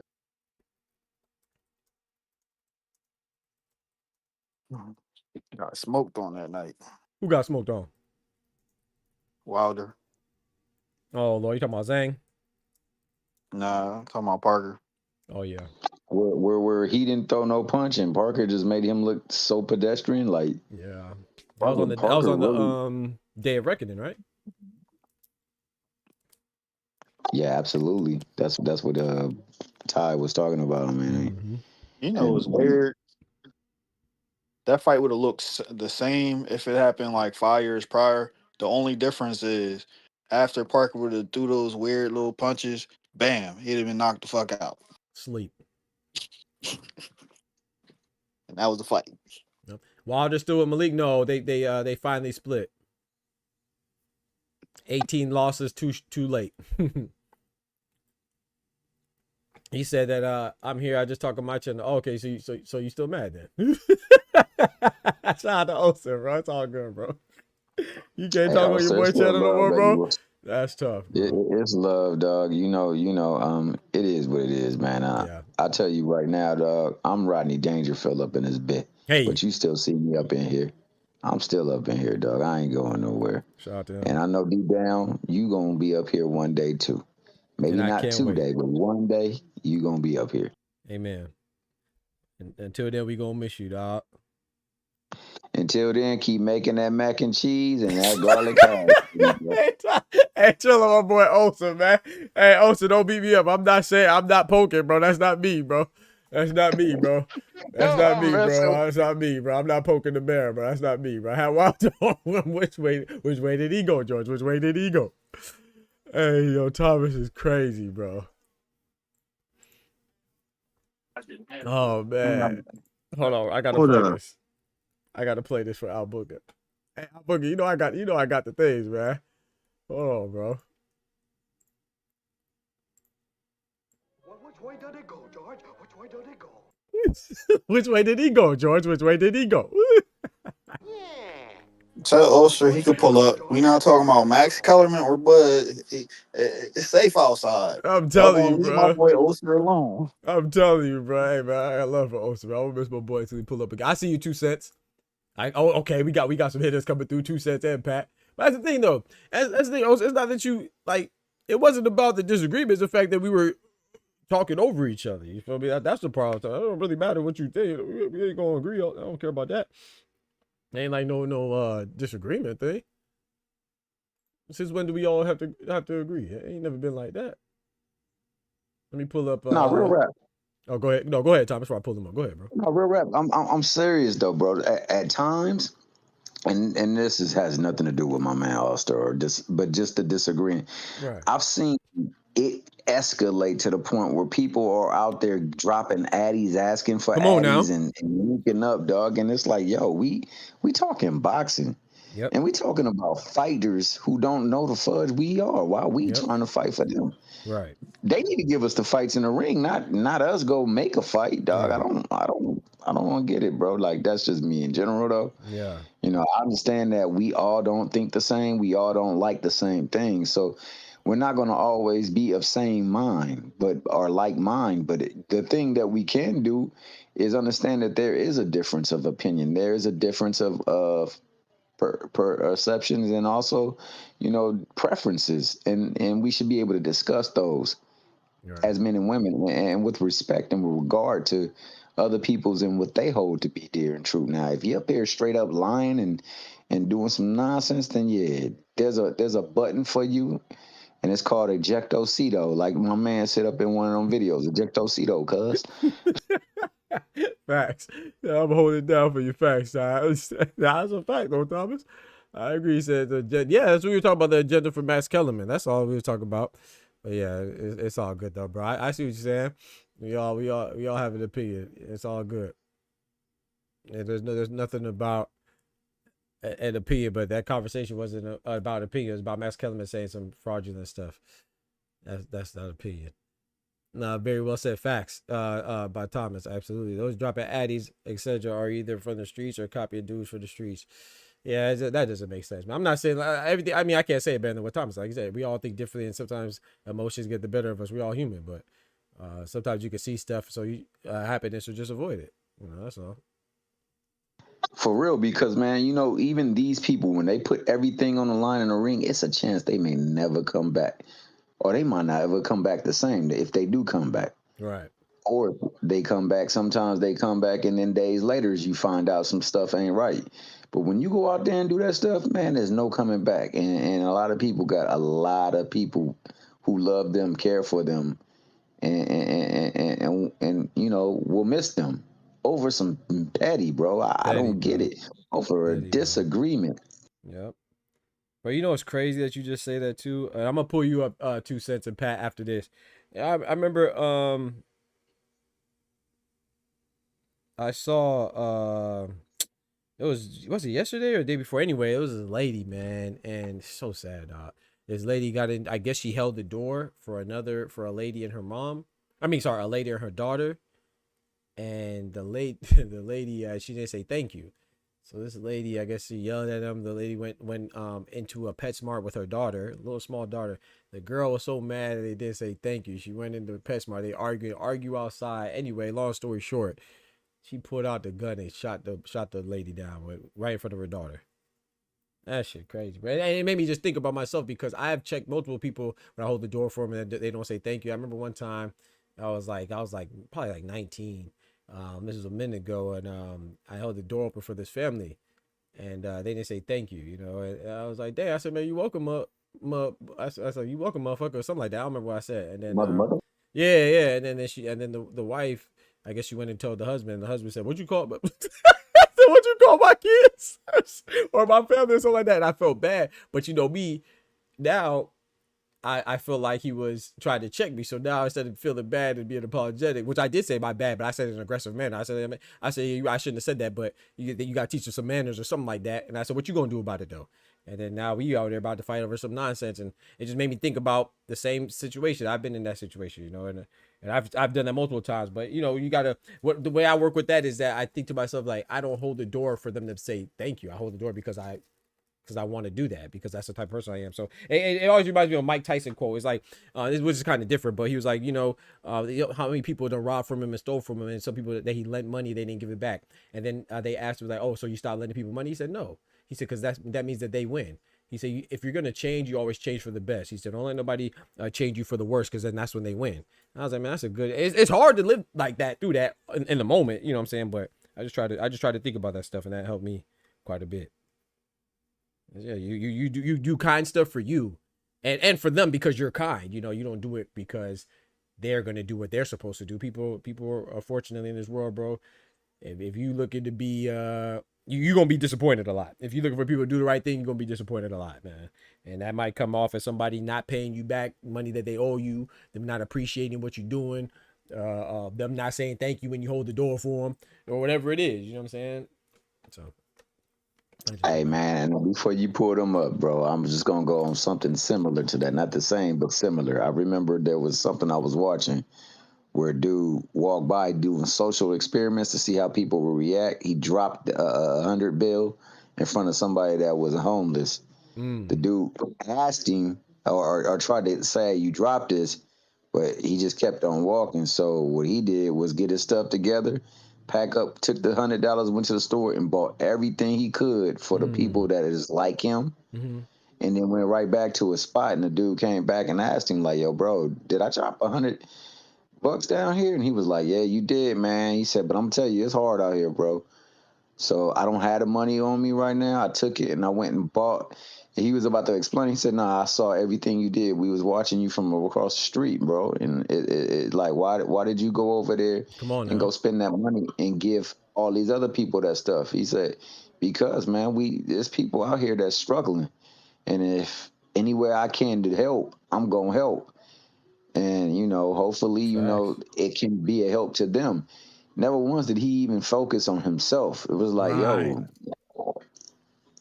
And that's sometimes people who go through the worst or been through the most, and they can be honest with themselves and respect the humanity that is in them. They have an ability to do things on a deep, like Mike Tyson say and do some deep ass stuff, bro. Like, but people will speak of him like he a demon or he a bad dude. Yep.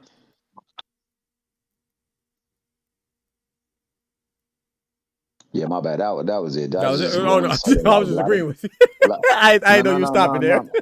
No. I mean, because I know you supposed to be bringing people up, and we could talk about that. But it's just crazy that the look of people, because like you said, how people look. Yep. Like this fight will look good because he's a chiseled black man, and that's a chiseled, quote unquote, right? It has a look, but that not mean that the fight, the content that we'll see in the fight will produce the look that you see from them. And the same thing with people. Like nobody, you look at Tyson, you remember him from young and him saying, I eat your kids and I'm gonna freak you till you love me. Those type things. And then you look at all the tattoos on him, you'll think of him as quote unquote scum or Yeah. or something like that. But the dude is one of the most genuine folk. Yep.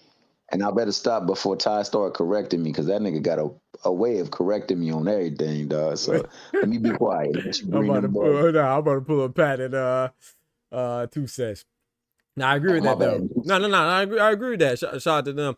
He said, we talk boxers, man. I've been kicked off of better places. You weren't kicked off though, bro. I just put it down so we could. So actually, I can hear you talk. I hear myself talking, so I can get my point across. We were talking over each other, so it wasn't. You were cutting me off. You weren't listening, so it wasn't. I kicked you off. You left. I just put you down. I didn't even kick you off. I literally put you down to BTF members, and I was gonna pull you back up. By the time I pulled you back up, you left. So don't say I kicked you off, because that's not true. I didn't kick you off. You left. You can hear me? Yes, sir. Pat in the building. 2 cents in the building.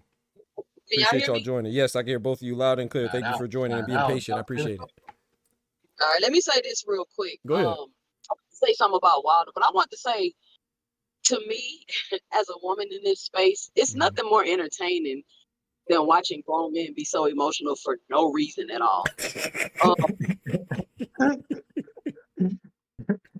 And I'm not even poking, prodding, instigate. I'm not doing any of that. Like, it's so funny to me. It's like, I don't understand. I hop in the chat, I start getting called names, all kind of shit. Like, it's funny to me. But I want to say something about Wilder, right? First of all, why is Wilder over there fooling with Eddie Hearn? I don't understand that. And second, they always say power is the last thing to go, right? They say it's your legs, and then your power is the last thing to go. Now, it looked like Deontay Wilder has skipped leg day his whole entire career. Hey, chill out. So, I be skipping leg day too. Chill no, out. but listen, Deontay Wilder. I'm messing with you. No, let me preface this by saying Deontay Wilder is one of my favorite fighters. Huge fan of Deontay Wilder. But I watched his last fight, and it looked like his power is not the same. Like, it looked like it's gone, in my opinion. So if power is the last thing to go, I'm like, Deontay Wilder, bro, it might be time to hang him up. I feel like he's just selling his name at this point. But now it's like all of a sudden everybody will fight Deontay. When y'all was ducking him and doing all at the beginning of the career. And I don't think Deontay Wilder losing fights now at this point, because people want to be like, he always been trash. No, he hasn't been trash. The man is damn near 40 years old, if he's not 40. Yep. He's done with his career, actually. He's just at the tail of his career collecting his paydays, and I don't see a problem with that. But I hate how you get a loss or a draw, and all of a sudden your whole career is crazy. Exactly. But I just think I'm gonna watch Wilder, like I say, because I'm a fan. I'm always watching. But I honestly think he's done. If he is, at one point I was like, okay, maybe Wilder gonna regroup, get it together, and he gonna come back better. But then when I seen him, I'm like, those fights with Fury, it took a lot out of both of them. Actually, trilogy. Yeah. It was like 9 or 10 knockdowns between the two of them in that trilogy. Heavyweights. Come on. Wilder, though, you get knocked down by Wilder. Like, let's stop playing. Yeah. I just think Wilder done at this point. I'm gonna still watch and support him, but expecting him to be another champion again. Now, that man 40 years old, he done with his career, and it just sucks that now Joseph Parker, all these people want to fight him. Like, cut it out. Exactly. Like that man in his prime, y'all ducked him, cried about how he ain't fighting nobody, did everything y'all could to keep those belts away from PBC and Al to the extent of going to the extreme. But I'm not even going to get in that because that's a whole nother debate. But I just want to give my 2 cents about Wilder real quick, because when I popped in, that's what y'all was talking. Yeah, I like that, because I feel the same way. I think like you said, it'll just be me repeating what you said. But like when people lose now, it's like, okay, that defines his career. He was always trash. He loses and he was always been trash. Oh, he ain't never beat nobody. It's like, come on, man. Like, it's crazy. Shout out to Bermain Stavern, somebody he beat. You know what I'm saying? Haitian Fresh. You feel me? Sapase. Shout out to Bermain Stavern. Shout out to Pat, though, man. Talk to me, Pat. And that's 2 Cents, by the way, man. Y'all check out 2 Cents Boxing, man. Dope content creator. One of the few content creators I watch. You know what I'm saying? Check her out. And it's Friday, so we got ladies' night tonight, I'm assuming, right? 10 o'clock Eastern Standard Time? Absolutely. Come on now, see? We having a hoop. I'm gonna say some things, and then all the people gonna come on my panel on my chat to jump through hoops to try to discredit what I'm saying. So I'm calling to show the hoop jumping session, because I just want to point out some hypocrisies and things that's going on right now, because Doc, like, this space is getting strange for real. It is. I'm literally debating with people of flat out lies. Like, this not even a debate. You can go Google it real quick and verify what I'm saying. Facts. Crazy. Facts. Shout out to who said something? Shout out to Irony. I see you in the back, Irony. I'm pull you up after I let Pat go, and then we all gonna chop it up. Shout out to my brother Pat in the building, man. I heard you. I think did you pull up to the Box of Voice this morning? I think I heard you. I was tuning into them this morning. I think I heard you talking on there. Shout out to my brother Pat, man. Yes, sir. You always hear me when I go to the Boxing Voice, bro. Yeah, I think I heard you. Yeah, shout I out heard to you, Two man. Cents, though. Shout out to 2 Cents for what she said. She Facts. says facts, man.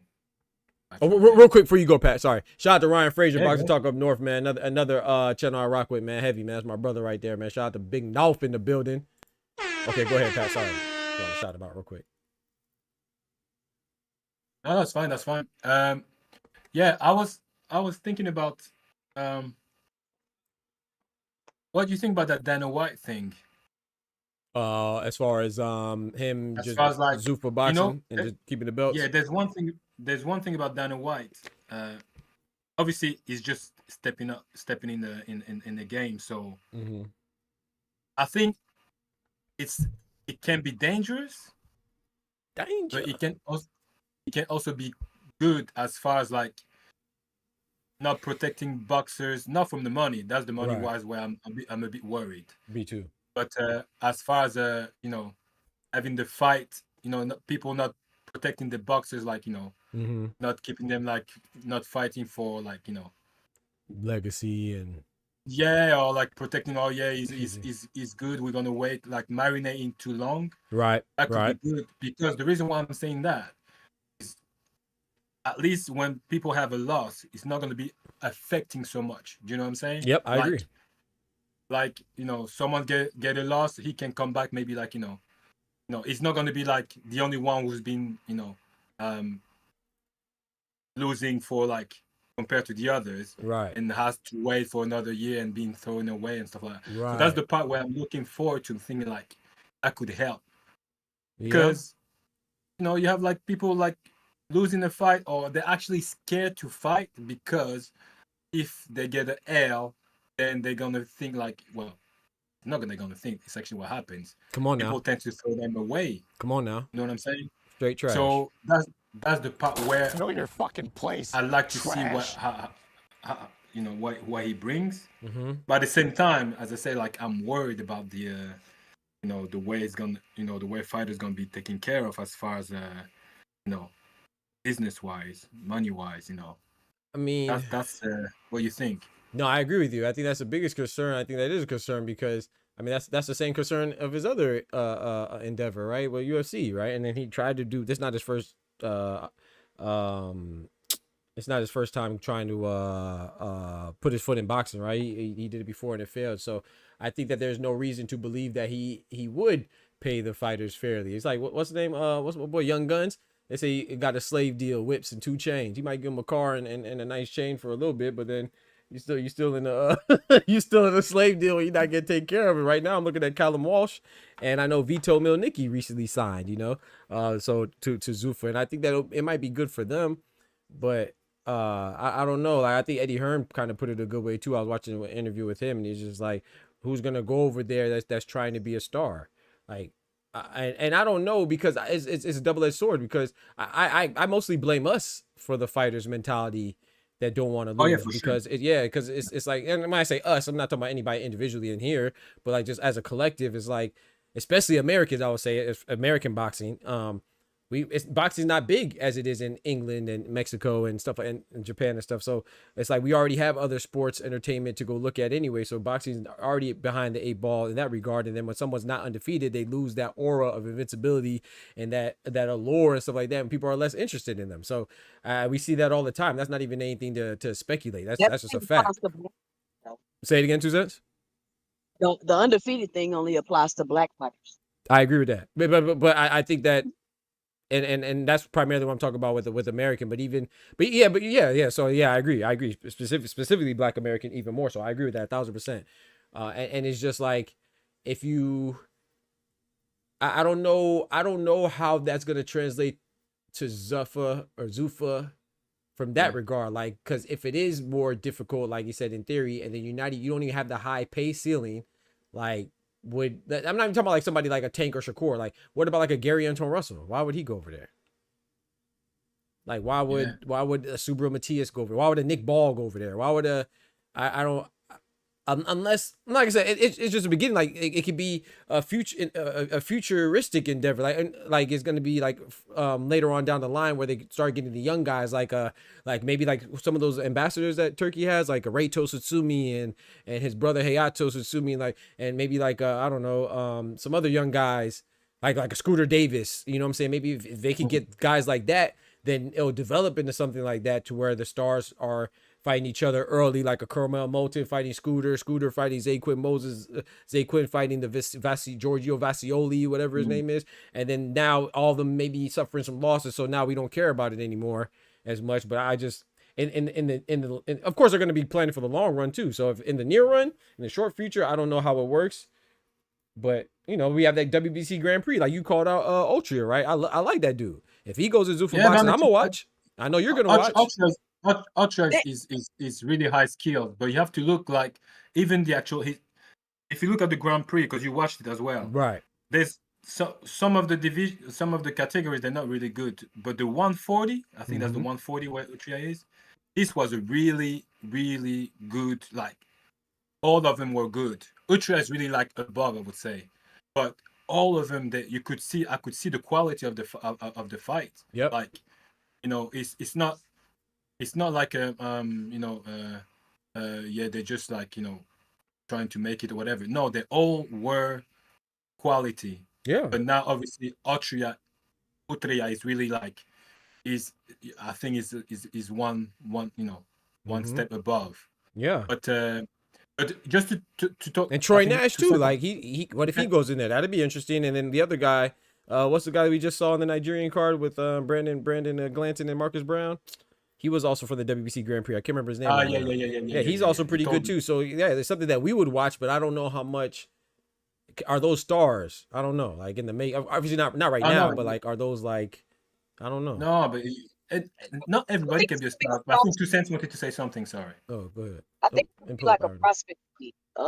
He may take in all the maybe fighters coming in, or I just think it's gonna be like C level, maybe D level type fighters, right? Because to me, the way I see boxing, right, it's an entertainment sport, if that makes sense. It's like being a rapper or being an artist, and each fight is a different event. And a lot of people want it to be like, oh, well, this is like, it's not a qualifying sport. You know what I'm saying? Exactly. And I feel like Zuffa thing is trying to make it be like a qualifying sport. Right. And me personally, I don't know how that'll work out, because, you know, they like, oh, we're not going to do no matchmaking. We're not going to do none of that. And it's kind of, in my opinion, like when you're not matchmaking fights, you don't really know how they going to turn out. You don't know how entertaining they can be, type of thing. They talk about making the ring smaller. It's like, it sounds like it's going to turn into something that's not really boxing like that. Because they want to, because the type of entertainment they're trying to have, because they keep like, oh, they wanted like the old school, but you can't tell me every old school fight back in the day was just so hard hitting and entertaining. Those are the fights that y'all remember. Every fight is not going to be. And I think that's what they're trying to make. So I just think it's going to be something a little different than traditional boxing we're used to. And I guess it's okay, because like I said, boxing is a sport where you can come in and kind of find your niche and be able to be profitable. But I feel like, and my senses lately has been, it's really the hardcore fans, in my opinion, that's quote unquote ruining the sport, because y'all want to put it in a box. Y'all want everybody to want and like the same things. And this is one of those situations in industries where it doesn't have to be like that. You can come in and find your lane and be profitable. Yep. You can come in and be a knockout artist, get a fan base, and you know what I'm saying, fight this person, do this person, because you want to entertain and sell tickets or whatever the case may be. You don't have to want to be undisputed and all this big push has been lately for boxing just to be about the accolades. When it's way too many belts, it's way too many sanctioning bodies, it's way too many politics. It's like it's too much going on in my opinion for that just to be the end all be all. But if Zuffa Boxing can come in and find a space, just like Jake Paul came in and found a space, right, exactly. I think it's cool. But my issue I'm having is that it's like a lot of groupthink going on where you want people to feel the same way and care about the same things, and you don't have to do that in boxing. And to me, that's what's unique and great about the sport. Yeah, I see what you mean. I think with the Zuffa stuff, I'm not saying it can't work, you know, and I'm not even mad at it, to be honest. I just don't know.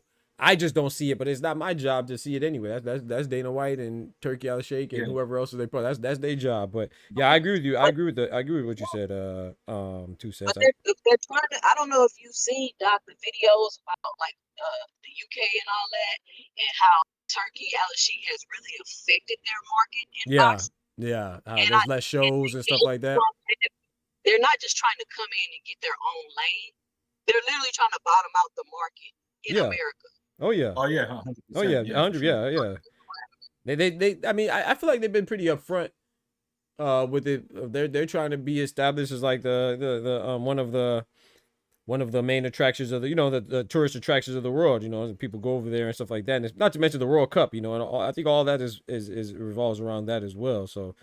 I definitely see them as trying to take over, but Saudi Arabia, in my opinion, is not a place for quote unquote tourists. Yeah, not right now. But I mean, remember at one time, boxing. What was a hot spot for boxing? New York. You know, it wasn't always Vegas. You know, so I remember. I ain't stepping foot in Saudi Arabia ever. Yeah, that's true. But when they pushed Vegas, it was in the middle of the desert. You know, all those casinos and stuff. They say, hey man, that's not realistic. Ain't nobody can come out to the desert. So. You just never know, you know. You never know. I don't really see it either, but like I said, it's not my vision, so I ain't supposed to see it. So we'll see how it goes. I just want to correct you on something, like because obviously I live in the UK. UK, it's not like it's the boxing like it's like I'd say. It's not like everybody's into boxing. That's not what it is in the UK. What it is in the UK is that the boxing is part of the culture, you see. So what I'm saying that everybody knows a bit about boxing, but it's not everybody is into boxing. The first sports here in the UK is soccer. That's the number one. Right. Soccer, yeah. Like it's not even comparable. And you also have rugby, which is kind of it looks like an American football, but it's different. Yeah, I'm familiar with rugby. In between, around it, you have boxing. So boxing is more like, oh, we know about boxing. There's boxing gyms like everywhere. Right. And then you have like people that go to boxing match for like it's like a gathering. It's not like they're not like like oh we want to. Yeah, I heard you already. It's more gatherings like you got women going up just to party. They just go and drink. You know what I'm saying? Right, but like you said, it's part of the culture. Like it's like it could even be like a social event. But I think, and correct me if I'm wrong though. But still, even though you say that, I'm not saying that boxing is the biggest, or I don't think 2 Cents is saying it either. But it's still one of the biggest. Like in America, man, you got basketball, you got football, you got baseball, you got NASCAR, you got golfing, hockey. All those I would say are firmly above boxing. In England as well, you have golf. No, I'm not saying you don't have it. I'm saying that you have cricket. No, I'm not saying they don't have it. Right. What's popular. Yeah, so you think that cricket?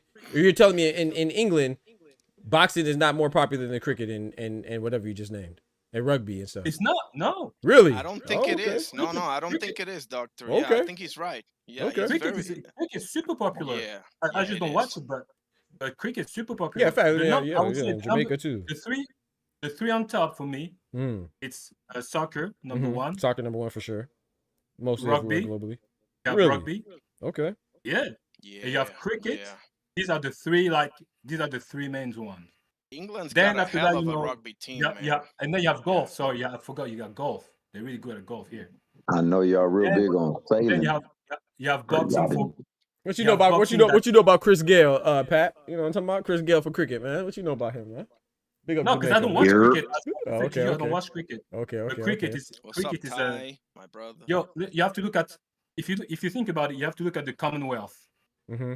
All those Commonwealth sports, this coming from England. So these ones are the number one in England. You know what I'm saying? Right. So if you had to rank boxing, how big do you think boxing is? If you had to rank that's why it's hard to do. That's what I'm trying to explain. It's around. Boxing is around. It's not like oh, everybody's. A lot of people, they're not into boxing, but they will know someone who's doing boxing. See, you know what I'm saying? And that's my point. In America, how many people you think know each other? I mean, knows about boxing? Like, that's what I'm saying. In United States, boxing is not part of the culture. Right. Boxing Okay, okay, my bad. I thought you were cause I know you said you were on to correct something, so I wasn't sure what you were. No. Okay.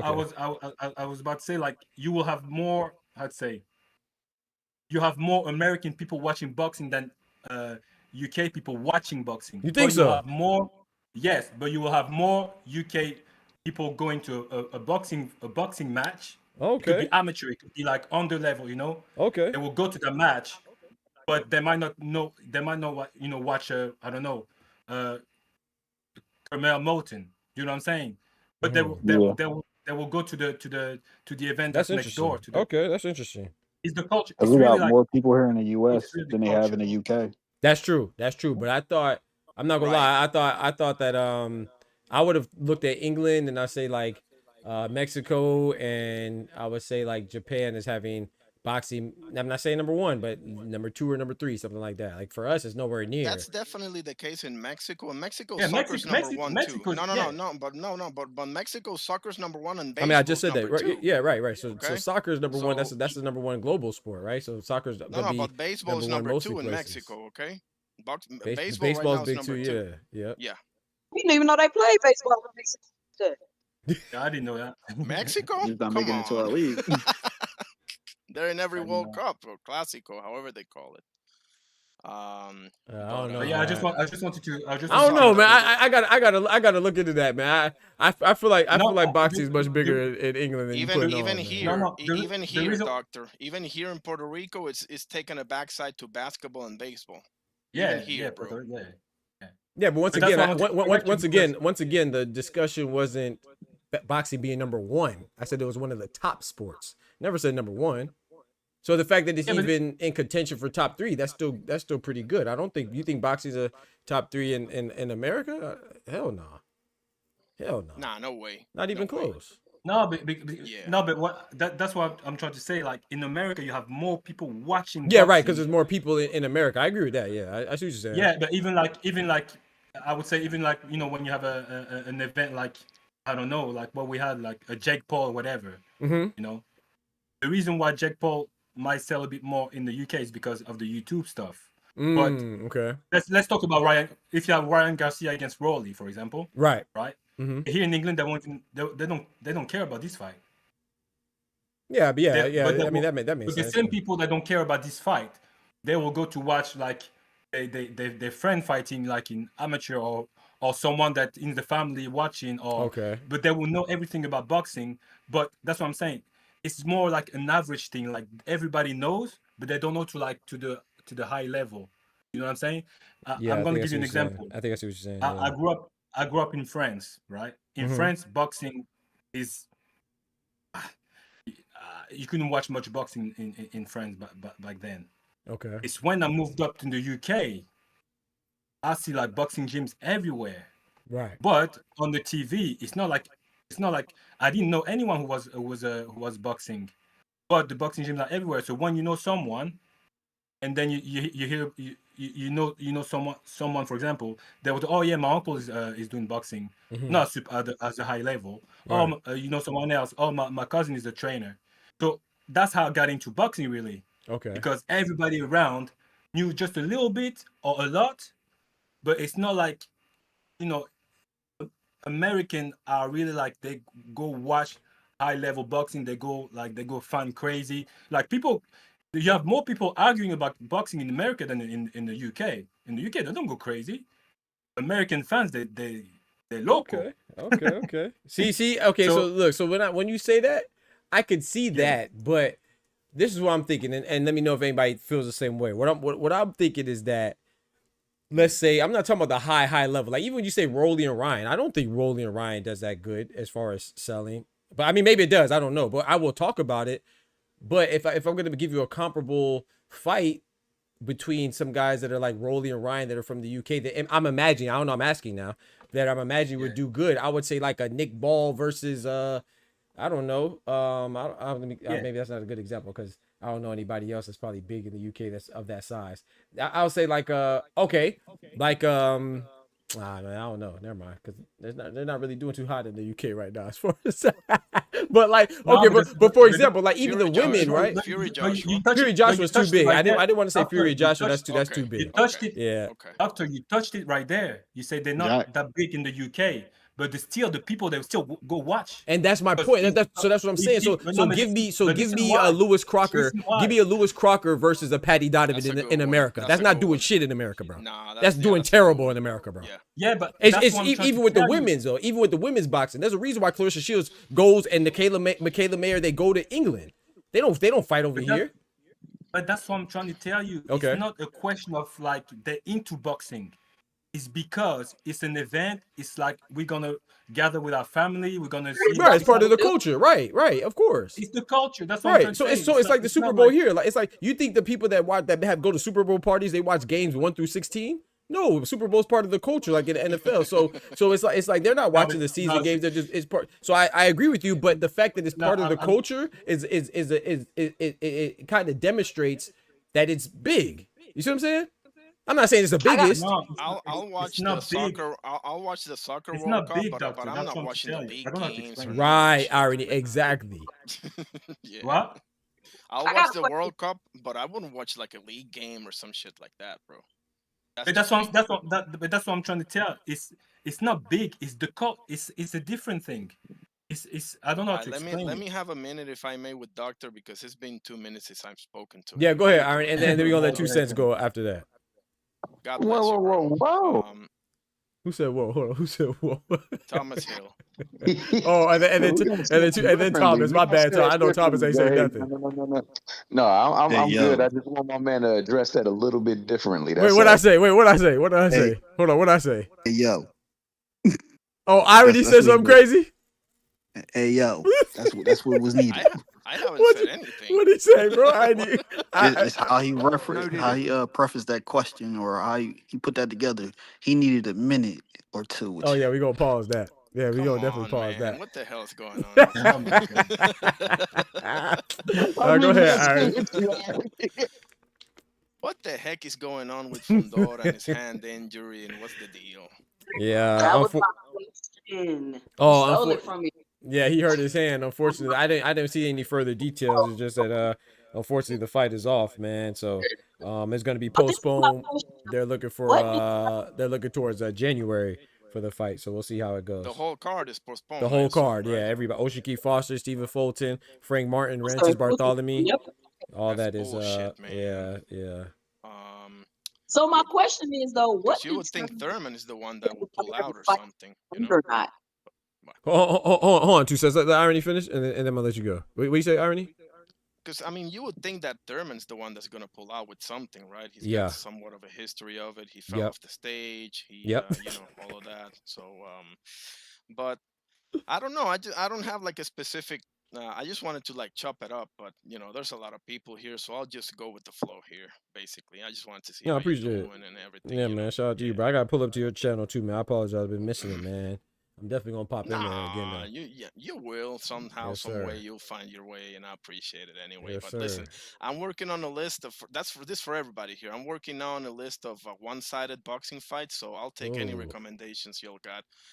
You know, one-sided all the way. Yeah, I know you got like Spence 5 and Crawford Floyd already. Mayweathers. Hell yeah, you know that. I know you got Gotti Mayweather. Rest in peace, Gotti. Rest in peace, I got Gotti Mayweather. I got Marcus Mayweather. I got Canelo Mayweather. And Doctor, you're gonna like this. Yeah, it skipped out when you said I was gonna like it. It skipped out. Say it again. I got Canelo versus Angulo, and I got Canelo versus Chavez Jr. I got Canelo in there, so I know you're gonna like it. Come on, man. You know what time it is, man. you know what time it is, man. What about one-sided? I'm gonna let 2 cents go. What one-sided? What about it wasn't really a beatdown, but it was one-sided. It was Gary Anton Russell and Rayo. That's a good one. Yeah, that's going in there. Appreciate it. No problem. I didn't have that one. Yeah, it wasn't like a beatdown. It was one sided.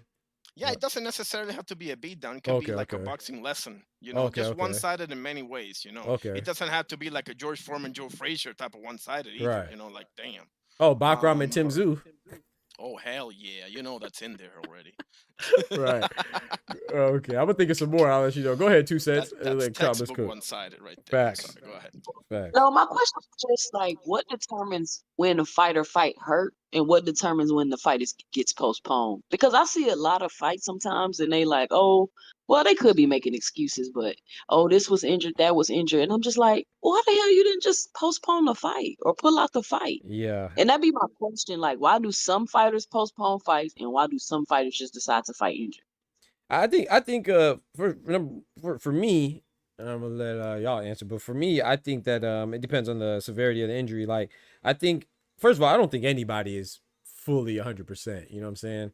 And so I think that a lot of times they just don't talk about it. Like, I think a lot of times they're going in injured. Now it's an injury that you could play through, and not just for boxing. I'm talking about basketball, for all of it. So all those athletes in sports, So I think like when they do stop it, I think it's a combination of the severity of the injury and also too, unfortunately, I think how much they're getting paid. Like, I think that if Manny Pacquiao, I don't doubt that he was injured. I just don't want to hear about it because it is what it is. That fight, it happened. It took so long to happen, and then you tell me you're injured afterwards. But I don't doubt that he was ever injured. I just think that it was so much money that is like he not going. Same with Sergio Martinez versus Miguel Cotto. Like, I think if he wasn't fighting Miguel Cotto, he probably would have pulled out because of his knee. And no, he said it himself. He did say that? Yeah. Not to cut you off, bro. No, go ahead. I follow Sergio, but he said it on an interview in Un Round Más over a Spanish channel. He said, "Listen, I was hard-headed. Everybody was telling me to pull out, to postpone. You see? And my hard-headedness costed me, basically." See? Yeah. So I think it does depend on how much money you're getting paid or how much leverage you have to make the fight happen or you feel you have, whatever. But yeah, like Manny Pacquiao, I feel like if it was somebody else, he probably would have pulled out, or so I think it's a combination of things. But that's a great question, though. But I think mostly probably depends on the severity of it. That's another one-sided fight, but I'm not gonna put it in there. Who? I don't want to. Sergio and Cotto. I'm not gonna put that one in there. Yeah. I think he was legitimately injured, though. I give him that, but no doubt he had a knee brace back. I mean, everything under the sun, bro. Yeah, I was mad at him for that shit. Yeah. Hell, that second Wilder Fury was a one-sided fight, but I don't know if there was some extenuating circumstances at play at that fight. That's a good one. Let me say this. For my man, I play a lot, bro. I don't take myself serious, and I do joke a lot, bro. Sometimes it gets often confused as me being actually, I guess, serious or so to speak. But nah, man, I'm never that way. I'm always taking light. That's why I could say like I'm the Rodney Dangerfield back here. Right. I know Doc be at times he just not seeing it, so I could understand it, man. You work in a whole station. You're looking at comments going up and down, man. You dealing with information you're pulling up or trying to find to verify a point or solidify a point. Yeah. So I know there's a lot of working parts that's going on. My man Oster, trust and believe, dog. I didn't mean none of that stuff I said. I just said that in jest and in a jovial manner, man. I got nothing but love for you. I know you a grown ass man, and you ain't got no ill feelings towards me or to the dog. But I do know one thing. You making that mac and cheese, that garlic hash is on point. And you was over there getting your hate on tank, and you was siding with Max Kellerman. Just kidding, bro. Just kidding. Definitely was siding with Max. That's your man. That's your man. Y'all crazy, man. Guys, let me reiterate what I commented to Doctor. The Max Kellerman from HBO is gone, and he ain't coming back. He gone. That was not a real person. Come on, Ty. He was pretty good back then. You gotta think. When you take a role on those type of shows, everybody takes a role as far as what type of take they're going to give. Yeah. So was that actually Max Kellerman, the commentator? No.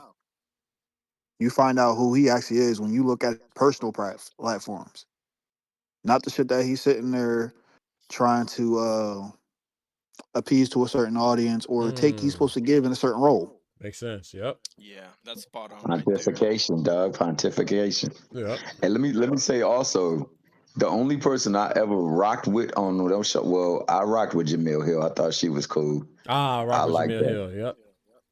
The And that's brother Jamel that Hill, the person. yeah, for sure. The dude that she used to always do a show with, the young brother. I know you're talking about Michael Smith. Michael Smith, right? Yeah, Mike Smith. I really rock heavy with him. Come on now, talk to me. And the dude that replaced Kellerman as the stat guy on Pardon the Interruption, I rocked with him. Tony Reale. Yeah, I rock love with Tony Reale too. Reale. That's a fact. I rock with him too. Shout out to Lebitard and Bomani Jones as well. I rock with them too. But my bad. Go ahead, 2 cents. I know you was gonna speak. My bad. I cut you off. Another question I have for y'all. I heard that Fundora say, they asked him, was he going to go for undisputed? And he was like, I've pretty much accomplished and done everything that I wanted to do in boxing.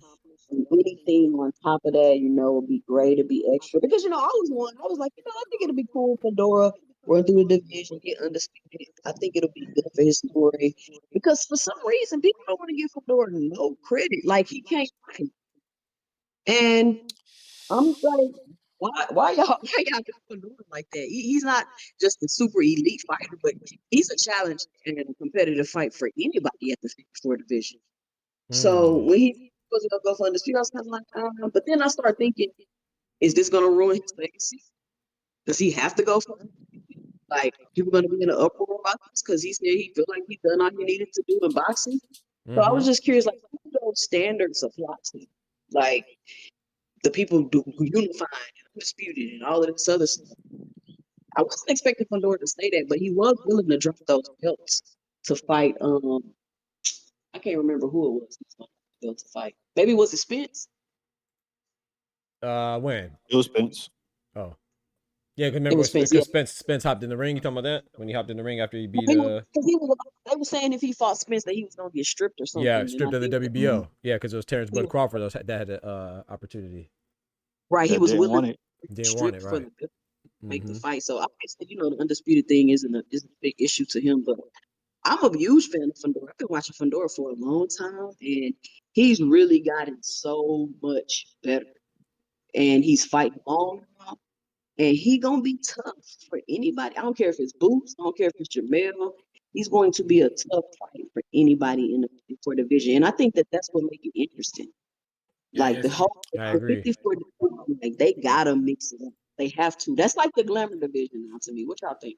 I agree. I think that's the best division in boxing, and I think. Oh, I'm gonna let Pat go, and then I'm gonna let you go, Arnie. I think that that's the best division in boxing to me. But I will say this though, to answer your question, I didn't like when I heard Fundora say that. I understand it because what you also said too, like he had he didn't like the fact that he was threatened to being stripped by the WBO, and Gilberto Mendoza, the president of not Gilberto Mendoza, that's WBA, Gustavo Oliveira, they made a comment and said that Fundora was lying, essentially, on that interview. If you're talking about the recent interview he had with Fight Hype, I believe it was.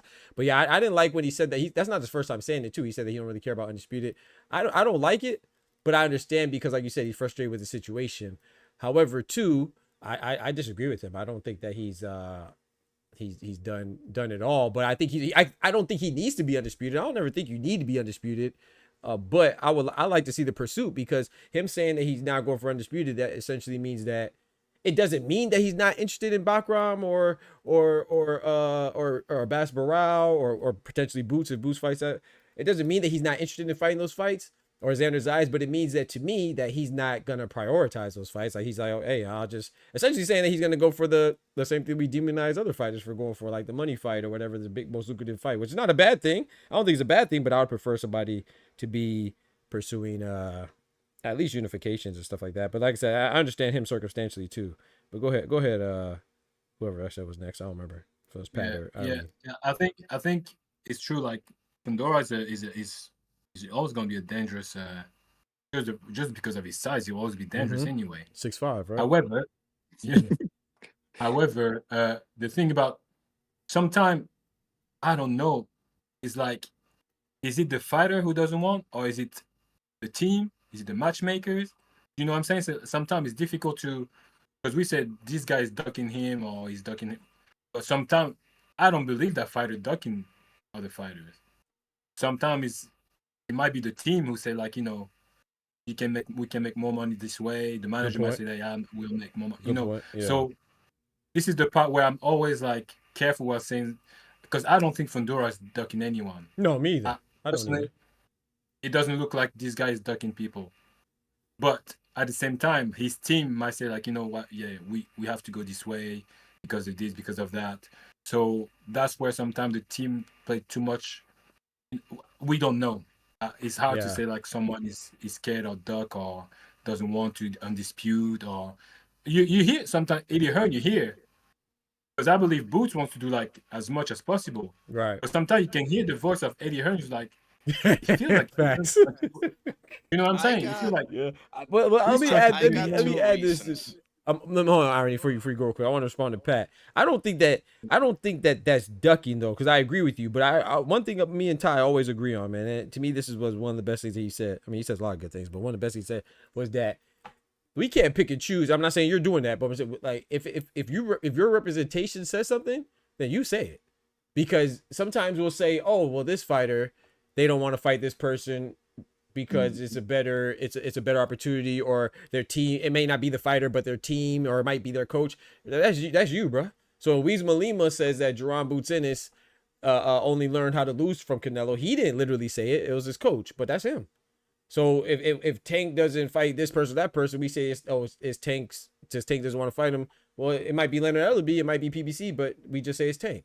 So I feel like it's only fair to treat them all as one entity. So I don't think Sebastian Fundora is ducking either, but I like I said, I don't think that and I'm not saying you were saying that I was saying that. I'm just saying I don't think he's ducking either. I don't think a lot of fighters are ducking, but I do think that your representation, I mean, that's what they're for, representation. They represent you. I mean, so the reason why I agree with you on that is because I think at the end is the fighter who makes the choice. You do. At the end is that's how it is. It's a point blank, is that like Errol Spence, I'm sure he was advised not to fight Bud. I'm sure he was advised many times, but he made that choice to like. He wasn't advised not to fight. He was advised not to give up so much. Yeah, but that's basically the same, really.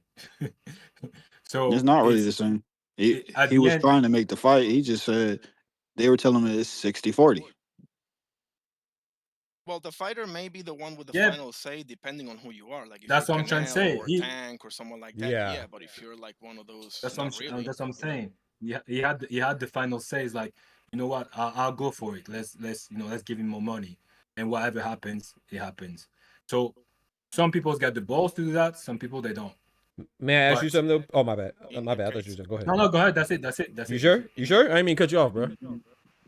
No, that's it. Okay, that's I want to ask you. So I think Irony, and then you go Irony. My bad. You So when you say the fighter has a final say, are you saying like the star fighter, or all fighters? Do you think? Because I think Irony was saying it too. It's a contract, no? So at the end, like it depends on the contract, but you have If a team works for you, I guess that you have to sign something, or am I wrong? No, I don't think you're wrong. I don't think it's a matter of being right or wrong. I think it's circumstantial. Like I think this is why I say like Gervonta I like Gervonta. I think Gervonta beats everybody from 147 down to 130, whatever is reasonable for him to fight or realistic, right? But I think that maybe not 147. Maybe that was a little reach, but 140 for sure. Yeah, you got me when you said interesting. Yeah, pump the brakes. Yeah. From 140 for sure. 140 to 130. But Gervonta, thank you, Artie. You pulled my card on that one. But I will say this though. I think like Gervonta, that's why I say that there's no way for me to not give him any blame for not fighting Lamont Roach. I'm not just mean that I don't understand why he didn't, or even Shakur. You know what I'm saying? It doesn't mean that I don't understand why he didn't, but I do have to give him the bulk of the brain. Like same with Canelo. Canelo's my favorite fighter, but I blame him and Benavidez for Benavidez not doing what he's supposed to do too. But I do give Canelo the blame too, because he is the face of box. That's his position. So in my eyes, he could do and contrarily not do whatever he does or doesn't want to do. You know what I'm saying? But I even then, I think that they are influenced from their advisors, administrative bodies like the sanctioned bodies or whatever it is, or some of them have exclusive network deals. So for example, AJ's the biggest fighter, right? I don't think that he didn't want to fight Jake Paul. I think it's because of the contract that he's in. He couldn't fight. I mean, well, it was documented. They said it, right? He couldn't because he couldn't fight on Netflix. So that's why I say that I think it's just circumstantial. But even like, let's say like a smaller fighter, like let's say Irony, like Xander Zayas, they want him to fight Giovanni Santillan.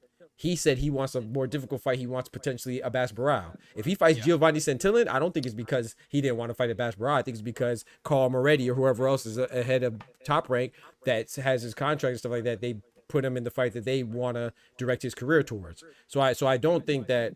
This is my opinion now. You know what I'm saying? I'm not, like I said, it's not a wrong or right thing. I agree. Yeah, he actually did a face-off and everything because you got with the Abbas Barao, was Tellus. Exactly. And they want to get him a lighter touch for his homecoming in Puerto Rico, and they think Giovanni Santillan will suffice. And he's like, I don't want. According to what I've read and what I've seen him, he's like, I don't want Santillan. I want to, like you said, he did a face-off at the event that I was at. You see what I'm saying? Against, he anticipated to be Tellus, but it was Barao. But go ahead, Irony, and then let me Thomas sound off on Fundora because I'm just chomping at the bit here. I don't like Fundora, or as I call him, the Giraffe Man, for two main reasons. Okay, number one, for the longest time, and this was, I think, 2 cents question, right? For the longest time, he fought the wrong fight. You know, he has all the physical advantages known to man. You know. And he decides to fight like a Nick Ball type of fight, you know, like in the pocket, which makes for a fan-friendly fight, but it also makes for unnecessary wars. It also makes for a Brian Mendoza catching you with a shot, you know. And the other main reason why I don't like Fundora is the last two opponents. I know he got postponed, Keith Thurman, but it's Keith Thurman and Team Sue, right? Team Sue was coming off of a win against who? Joey Spencer, right? Yep. And Keith Thurman is coming off a win against who? Brock Jarvis. Yep. Something wrong with that picture. You know? I mean, that's a good point. I mean, that's a good point. Keith Thurman is a name, though. That Keith Thurman is a big name, so that's big money for the company. More than Zayas? And where is Thurman ranked? If you have Thurman, you have Thurman in your resume, that looks good. Yeah, I agree with Pat. So who? Not really, bro. Not really. This ain't the ponytail Sean Porter and Danny Garcia Keith Thurman. It's been a minute. He ain't got the pony? He ain't got that ponytail? Irony. You watch this, Keith lives this. Remember that. You watch this, Keith lives this. You watch this, Keith lives this. Don't be hating on no ponytails. Hey, Thomas, I hear you, man. No. I'm just saying, like, that was his you know, this ain't the same Keith Thurman. You know? That's no different than Usyk fighting Wilder right now. Yeah, he's a name. It brings in money, but where is he right now? Where's his position in the sport of boxing at this current moment? Yeah, but the company, that's what I'm talking about. The management company is going to look at the money, and him is going to think like, okay, it's money, and at the same time, it's still a name. Why do you think people fight Pacquiao? I get their justification for it, but we talking about the betterment of boxing here. Yeah, So I think what the does that betterment do of for boxing the sport of unification. boxing? Yeah, I agree with that. Pacquiao's different, Pat. That's not a fair analogy because Pacquiao is an all-time great fighter, number 2 pound for pound. Keith Thurman never got there. But may I tell you why I think it's a good? May I tell you why I think it's a good? I think what Pat said is good. You know why I think that? Irony, not because Keith Thurman is at the stature of Pacquiao, but I do agree with him. I think both of y'all have good points in my personal opinion. I think that for legacy, Xander's a better fight. But for your resume right now, I mean, Xander Zayas, what do people say? Whether you agree with it or not, people say that Xander Zayas got a gift of a championship fight with Jorge Garcia Perez. Keith Thurman is still Keith Thurman, you know. So I do think that he's right now, as it sits, I think Thurman's a better resume builder right now. What fight would I rather see? I'd rather see Fundora and Xander. But you're forgetting that the original plan was Conwell, bro. The original plan was Conwell. You're forgetting that, brother, because Jorge Right. But that's not what transpired. Right, but that wasn't. That's not what happened though. I'm not saying what the original plan was. Let me say something to T Hill real My bad. quick. T Hill, I love Keith Thurman. I love ponytail Keith Thurman. I wasn't hating on him. I'm just saying that this ain't the same dude, you know. No, I know. I just trip off. But Keith always got a saying that he uses to pull out his ass. That was a good one, though. I appreciate. Yeah, that's what he said. He said you watch boxing, I live boxing. Shout out to Thurman. But no, go ahead, Ty. I was saying, as far as resume, it doesn't help much because of the current state of where Thurman is. That helps your pocket. I don't know. It looks good for the people in the front office, but as far as your resume, yeah, you don't think Thurman shines more than Sniper Pedraza was a name. Yeah, I agree. But when Tito beat him, what did that really do for him? Yeah, it shouldn't do anything, but for what I'm saying is, I'm not saying it's do anything for him like a opposition or maybe like a promotional contract. But I'm saying for the people, I think more people recognize Thurman than Xander right now. And I think that's why, and to your point, Ty, I think that's why Tito's fighting Sniper Pedraza, just like Keyshawn, because he's a guy that tanked for, or not even just tank, but he's a former champion that, you know what I'm saying? So I think that it gives people somebody that they can look at his resume and recognize. I'm not saying that it makes it stronger like substance, like what you're saying. I agree with you. The more substance fight would be Xander for sure, but I think Keith Thurman. And what? Go ahead. And what Pat, we're doing now? We're doing exactly what we were saying. How many losses Keith Thurman had?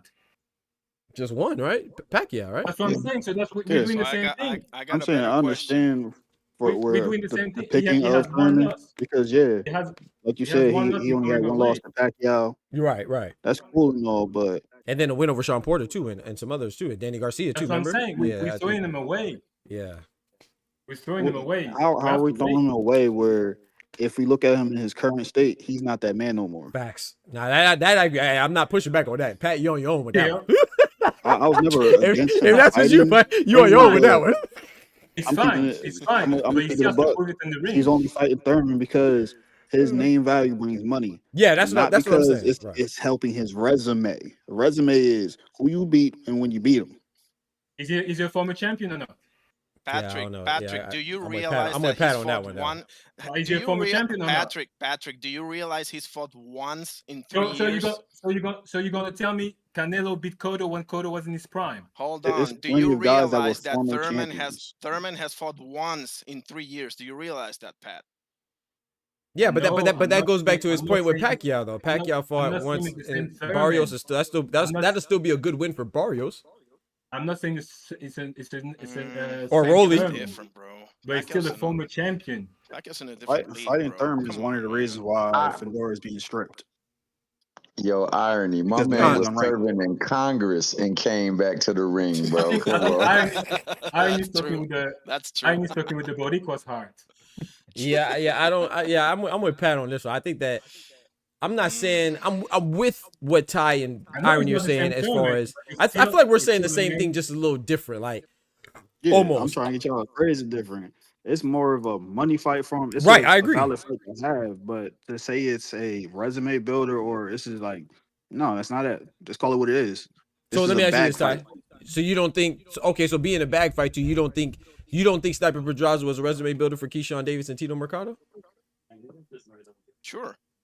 It was a good step up fight, but it's not something that really holds weight, especially for if he's trying to go up the rankings. Right, but I think sometimes, okay, so I agree with you from a purist standpoint. For people, bro, like it's the same reason why Deontay Wilder is getting right. So it's just like Deontay Wilder versus Joseph Parker. That looks good for Joseph Parker. It might not look good for us because we know, but I think that you have a recognizable name with Keith Thurman, who been in there with Pacquiao, even though he lost, but he beat Sean Porter, who's a former champion, beat Danny Garcia, a former champion, like beat Barrios, who's a current champion. So it's like if he fights Xander Zayas, I'm not saying for us now. I'm not saying for like you said to go to have substance, but for Xander's, because I agree with you on that piece 1,000%. But if you fight Xander, right, and let's say you telling your cousin, I don't even know, your cousin or something like that, who doesn't really watch boxing, but they know a little bit, they're gonna be like, okay, Xander fought who?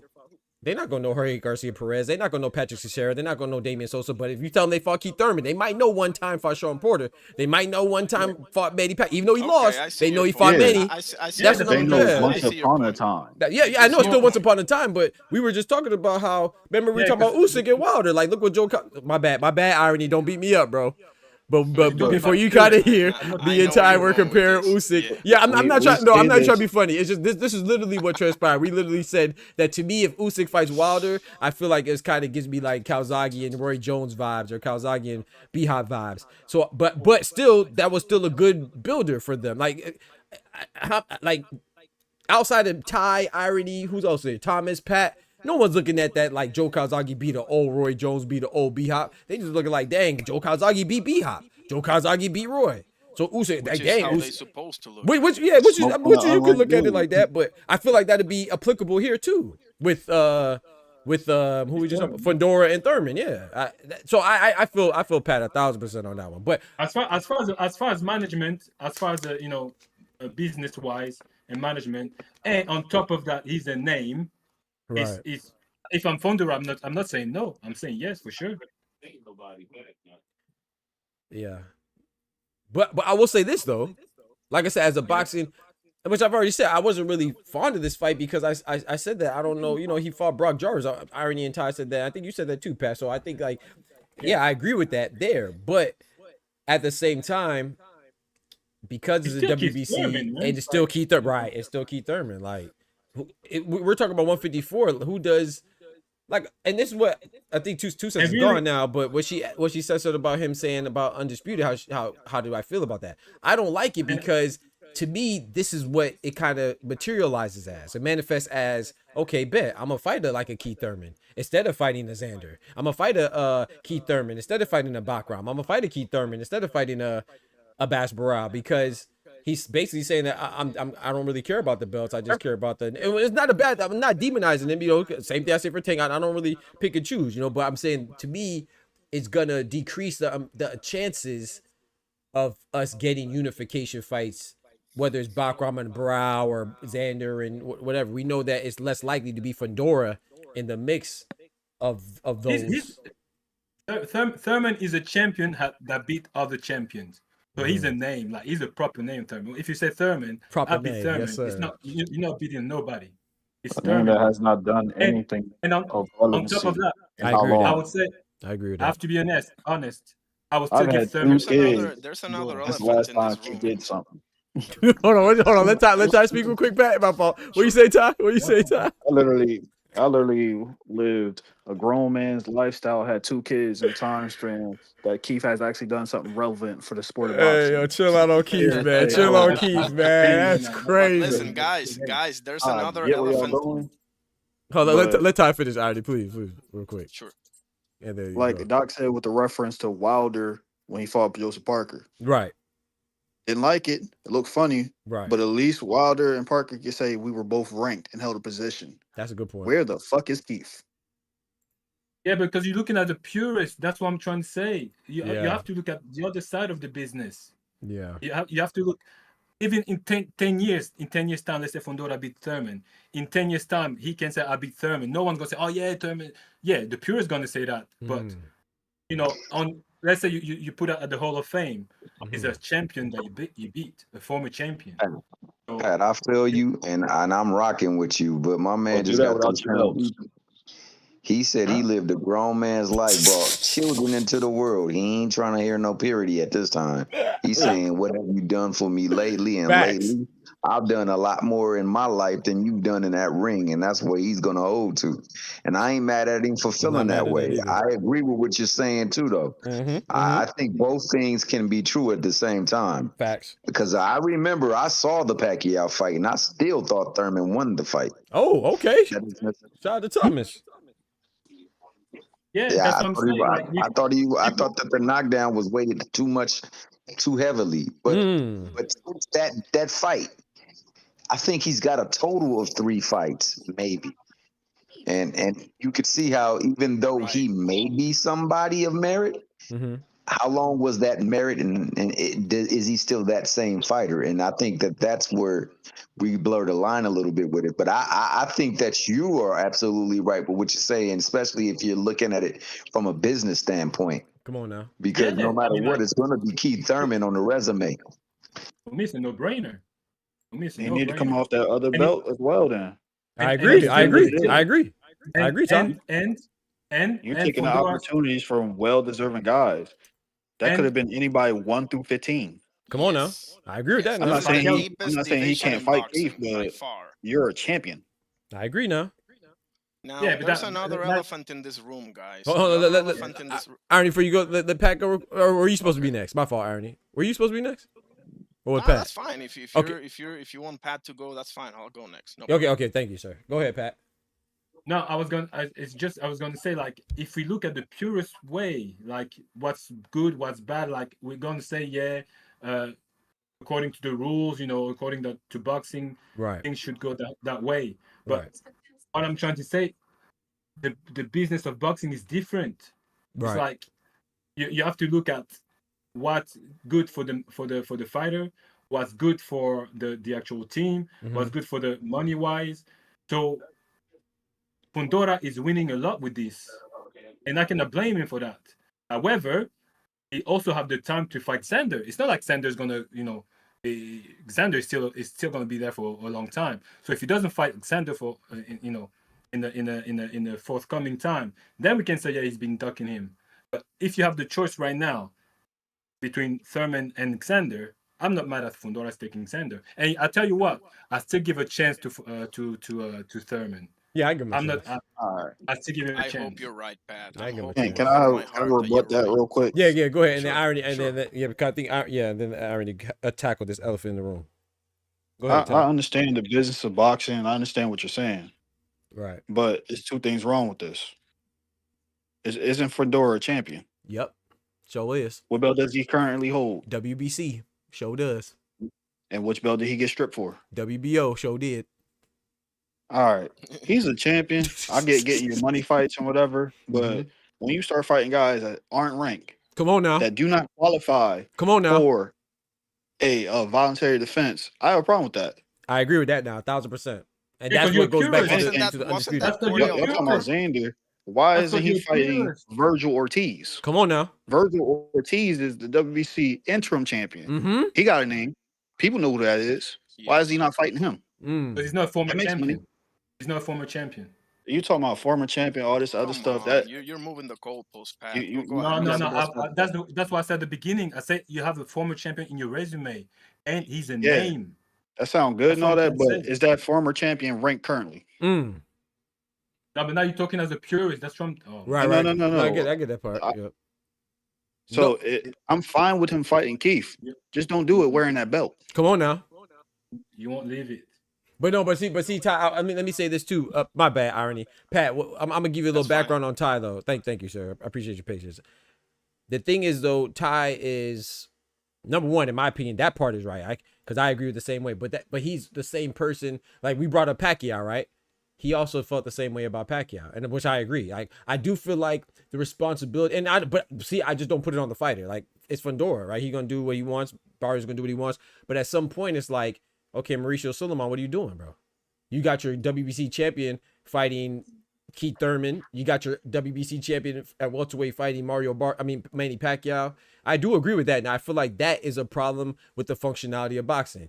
But I do agree with you in regards to, and shout out to Irony for the name change too. I just peeped the Irony Boxing. That's dope. But I do think that Appreciate it. yeah, for sure, man. I think like you said, I think somebody mentioned Cordell Booker. That ain't it, bro. He fought Tim Tszyu after he got mollywopped by Bakram. And then he fought Cordell Booker. No disrespect to Cordell Booker.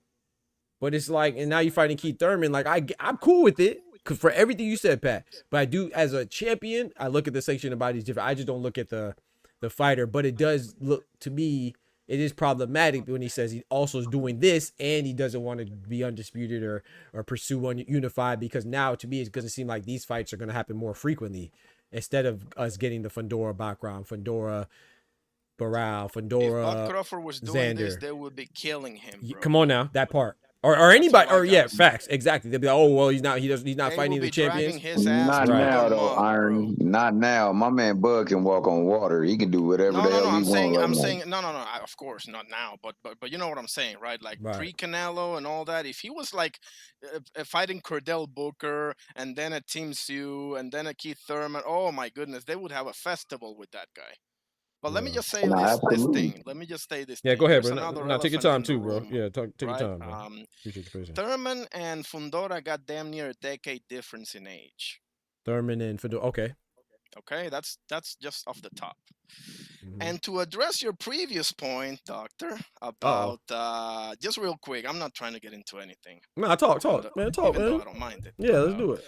Pause. When Yeah, my you've been boy fought, patiently waiting. Speak your mind. when my boy fought Roy, Oh Lord. it was a 3-year. You see, I knew it. I knew it. But I promise you, I'm not trying to get into No, it. do your I just thing. want Do to your make thing, bro. Do your something real thing. clear here. Yeah, do your thing, It was bro. a 3-year difference. 3-year difference. And Roy went on to have 18 more fights after that, and B Hop Who he fought? went on to have one of the best performances, probably the best performance of his career With after Kelly that, with Pavlik. Kelly Pavlik. That's true. That's true. So it ain't exactly the same thing, Oh is it? Lord. But no. but Man. Fundora, no, I know Your you thoughts know, on but your thoughts on the B Hop?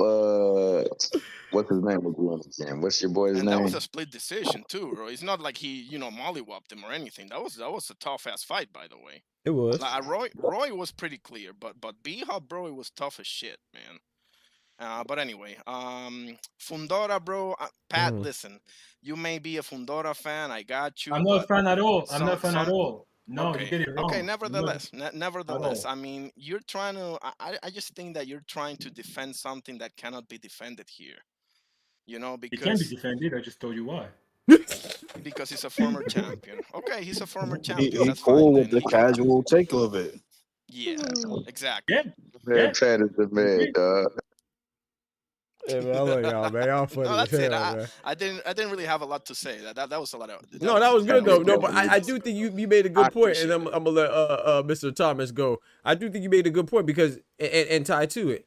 I think myself, and Pat, and correct me if I'm wrong, Pat, if you disagree. I do think that we're saying more so of the casual aspect of it, just from an outlook of what it's gonna do for him as far as even if it's like what's the word I'm looking for? Even if it's like it's a facade. Even if it's a facade, like it's gonna look better to me. I do think Keith Thurman. It shouldn't be that way, but I do think Keith Thurman looks better than anybody else really available for Fundora at that division, and it's probably less dangerous. The same with Barrios. Like Pacquiao looked better. Unfortunately, Pacquiao looks way better than Brian Norman.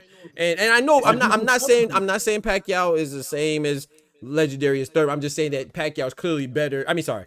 I'm just saying Thurman is more popular and recognizable than anybody else at 154. Like 154, bro, outside of me, Pat, Ty, Irony, Thomas, ain't nobody say. When you say the best division of boxing, most people gonna say, I don't know. And then they're going to say heavyweight. If they say any division, they always going to say heavyweight by default. Ain't no one going to say junior middleweight. They probably don't even know that division exists. So, yeah, their Bakram is big to us, but there's a reason why he's not able to get fights. And I don't think it's because he's a boogeyman. I do think he's dangerous, but I think it's more so that the risk does not match the reward with him, even though he's a champion. And that's crazy. But I just feel like even though he's a champion, it's just like, man, why would I fight this dude? I'm not gonna get any notoriety for it. Like, you know what I'm saying? From a mainstream standpoint, not from us.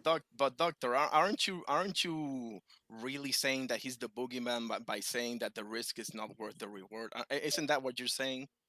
Well, you know what I'm saying is I'm saying that he is. But what I'm saying is what I mean by he's the boogeyman. When I say I'm questioning if he's a boogeyman because I don't know if it's really that people are scared. Like to me, need to see more basically. Not to see. No, I think he's proven. What I'm saying is that I don't know if beating Tim Tszyu is scaring off Erickson the Hammer Lubin. Like some people will look at Lubin and say, "Oh, he ducked Bakram." No, Virgil Ortiz is a bigger name. I don't think he wants an interim belt more than he wants an IBF belt. But it's just Virgil Ortiz is big. I don't think Erickson Lubin is scared of Bakram. And I don't think he beats him either. I would pick Bakram to beat Lubin. I don't buy that. But I don't think he's scared. Here's why I don't buy that in regards to Lubin. Lubin, when he went up to Charlo that time, he said himself he wanted the quickest route to a title shot That's that a he good could point. possibly have, right? That's a good point. So if that's your logic, that's a good point. It doesn't make sense for you to win a title eliminator against I agree. Holmes to turn around and fight Virgil Ortiz. It doesn't make any sense. I agree with that. I agree with that. Now that's why you gotta be careful what you say. You're right about that. But still, I will say I don't think that. And maybe Lubin's not the best example, but for anybody, I don't think like 154. I can't say, even though I was high on Tim Tszyu, and I still think Tim Tszyu could bounce back. I don't want to say that too loudly. Ty beat me up, but what I'm saying is that I do think that that's a good win. But I don't know. Like for example, like Ty said, and how many people were on me when I said that I thought Tim Tszyu was one of the best at 154. Keith Thurman said he was going to cook him. So many people said Jermell Charlo said he was going to cook it. So many people said they would cook Tim Tszyu because of his lack of footwork. You know what I'm saying? And all this stuff. So I don't think beating Bakram. I don't think Bakram beating Tim Tszyu is putting fear in. I don't think it's making anybody else at 154 feel like, dang, he did that. I couldn't do that myself. Yep. That's what I'm saying. So I don't know if Bakram is really scary or that he just doesn't have the push, unfortunately, to, you know what I'm saying, to get him looked at. And same with same with Ja Battaglia. You know me, I don't think that people are scared of Ja Battaglia. I think that for whatever reason, maybe Eddie Hearn's being funny with the money. I'm not saying that they're be fully confident, but I'm just the only person I think that is the only person I think can say that they're a boogeyman, and I believe it, is Shakur Stevenson. That's the only one. Let me ask you something. Because people say, oh, he's boring, or he's this, or Floyd Schofield pretend to be sick. Duck your ass. Go ahead. Let me ask Pat something. Oh, So if your logic is that he's a former champion, right, and he should be getting this shot after beating Brock Jarvis, it's a former champion. It's a recognized name. Should Bubu Andrade get a title shot right away after missing 2 years? Then. Nah, that's bad. Come on, don't got a name. Yeah, he don't have a name. Right? He don't have a name though. That's what he's saying, the name though. Okay, I can see that. I can see that. Hang on, you're comparing Bubu and Keith Thurman as the name. No, but he's a former champion though. Hold on. No, I'm talking. I say former champion and the name. I didn't say only former champion. There's a lot of former champions. Can I ask you this then? Thurman is the proper recognized name in 147. He's a proper name. Yes, he is at 147. Yeah. Now, let me ask you this. 54. What holds more weight? Having a name or being a relevant name? 47. Excuse me. My bad. He's irrelevant for who, though? That's what I'm trying to tell. For who? For the purists, yes. For the purists, it's irrelevant now. But for like a casual, it's still Keith Thurman. In 10 years, I beat Keith Thurman. A casual will have to do the same thing they would have to do for Xander because they don't know him. They will have to pull out their phone and Google the guy. Why? Mm-hmm. Because the guy isn't relevant. Being relevant holds more weight than just having a name. When you sit there and look up a name, that's when you see all the facts. Like, oh, that's your opinion. Right? Exactly. No, it's not. This is not an opinion. It is an opinion. When you actually have to search somebody up, you'll see. Wait, this guy hasn't fought in how many years? Yeah, but you think the casual they do that search that you're saying? You said when they look up their name. Those are your words, man. Yeah. Yeah, those are your words. Yeah. That's your shit right there. Yeah. So if they do the being relevant holds more weight than just having a name, because they had to look the guy up in the first place. They didn't know who the fuck he was. Keith Thurman, if you put as the Hall of Fame, if you do that stuff about the Hall of Fame, they look at Keith Thurman. What did you think of Jake Paul fighting Mike Tyson? Everybody knows Mike Tyson's name, but how do you view that fight? Right. You're exaggerating now. Come on, bro. Mike Tyson holds more weight than Keith Thurman. You're talking about Mike Tyson. No. The standard right now. The standard is the standard. We're not doing that picking and choosing over here. Now, what did people do with Jake and Mike Tyson? But you're talking about as a purist. Mike Tyson's 60 years old, bro. How does beating Brock Jarvis get you a title shot? I'm still trying to figure that out. I'm not. Well, okay. I can answer that question. If you guys are confusing me, I'm not saying it's the right thing. I'm not saying it's the right thing. Right. I'm saying from a business point. Right. It makes completely sense. That's what I'm saying. Right. I'm not saying that it's the right thing to do. I'm not refuting the business point, but to sit here and say this is a resume builder, I'm saying that is wrong. As far as the fighter, it's still. I don't think it's gonna look good on his resume either, bro. I beg to differ on that one. Yeah. Like I don't think so. Like, but that's your opinion. That's your opinion, bro. Because there are stages in careers. Like you can't just paintbrush everything. Listen, I'm not saying this. You know, I love you, Pat. God bless you, brother. But we're just having a little fun here, obviously. But you know, the when you look at it, if you want to paintbrush it and look at it as just the name and that's it, I mean, that's fine, I guess.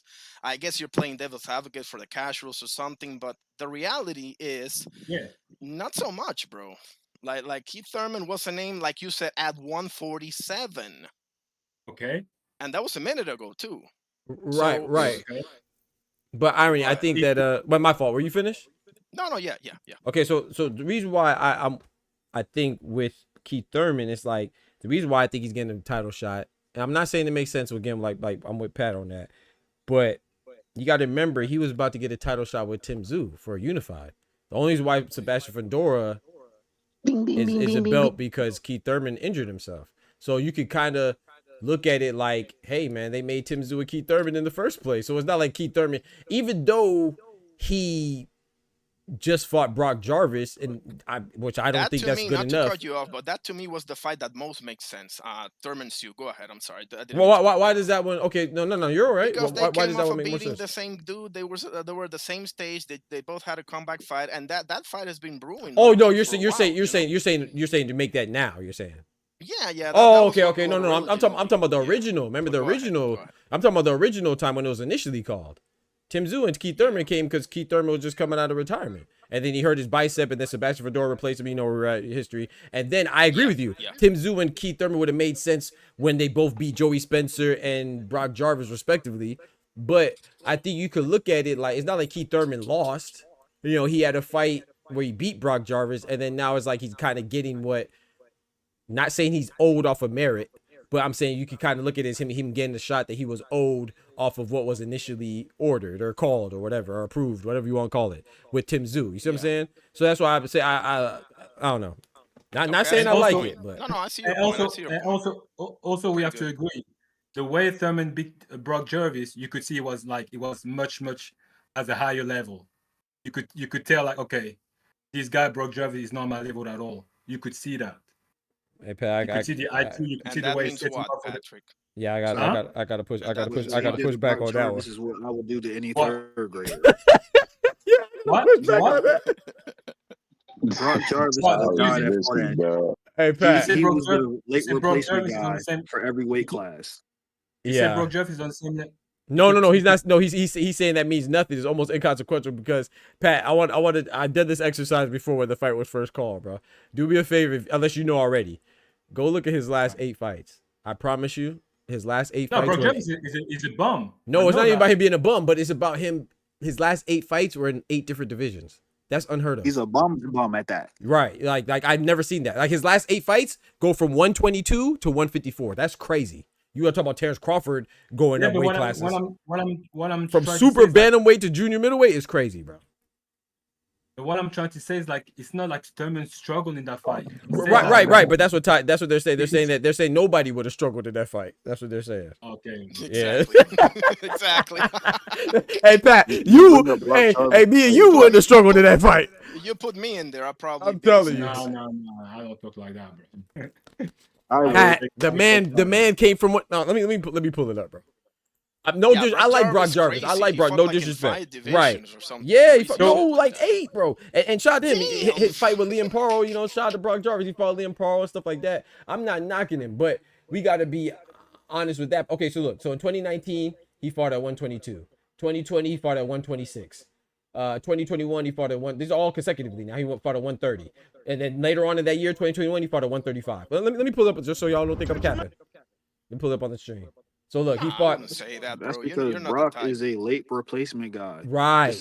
I appreciate that. Who's a professional sparring partner. Right. So he fought Ernesto at 122, fought Mark Sleeves at 126, Nort Beauchamp at 130, Alejandro Rodriguez at 135, Liam Paro at 140, Marlon Paniamagon at 145, so probably like 147 if you want to call it that. Then he fought Adrian Rodriguez at 158, what you call that 160. Then he fought Keith Thurman at 154. Literally, I just told you 8 fights at 8 different divisions. Shit. That's nuts, bro.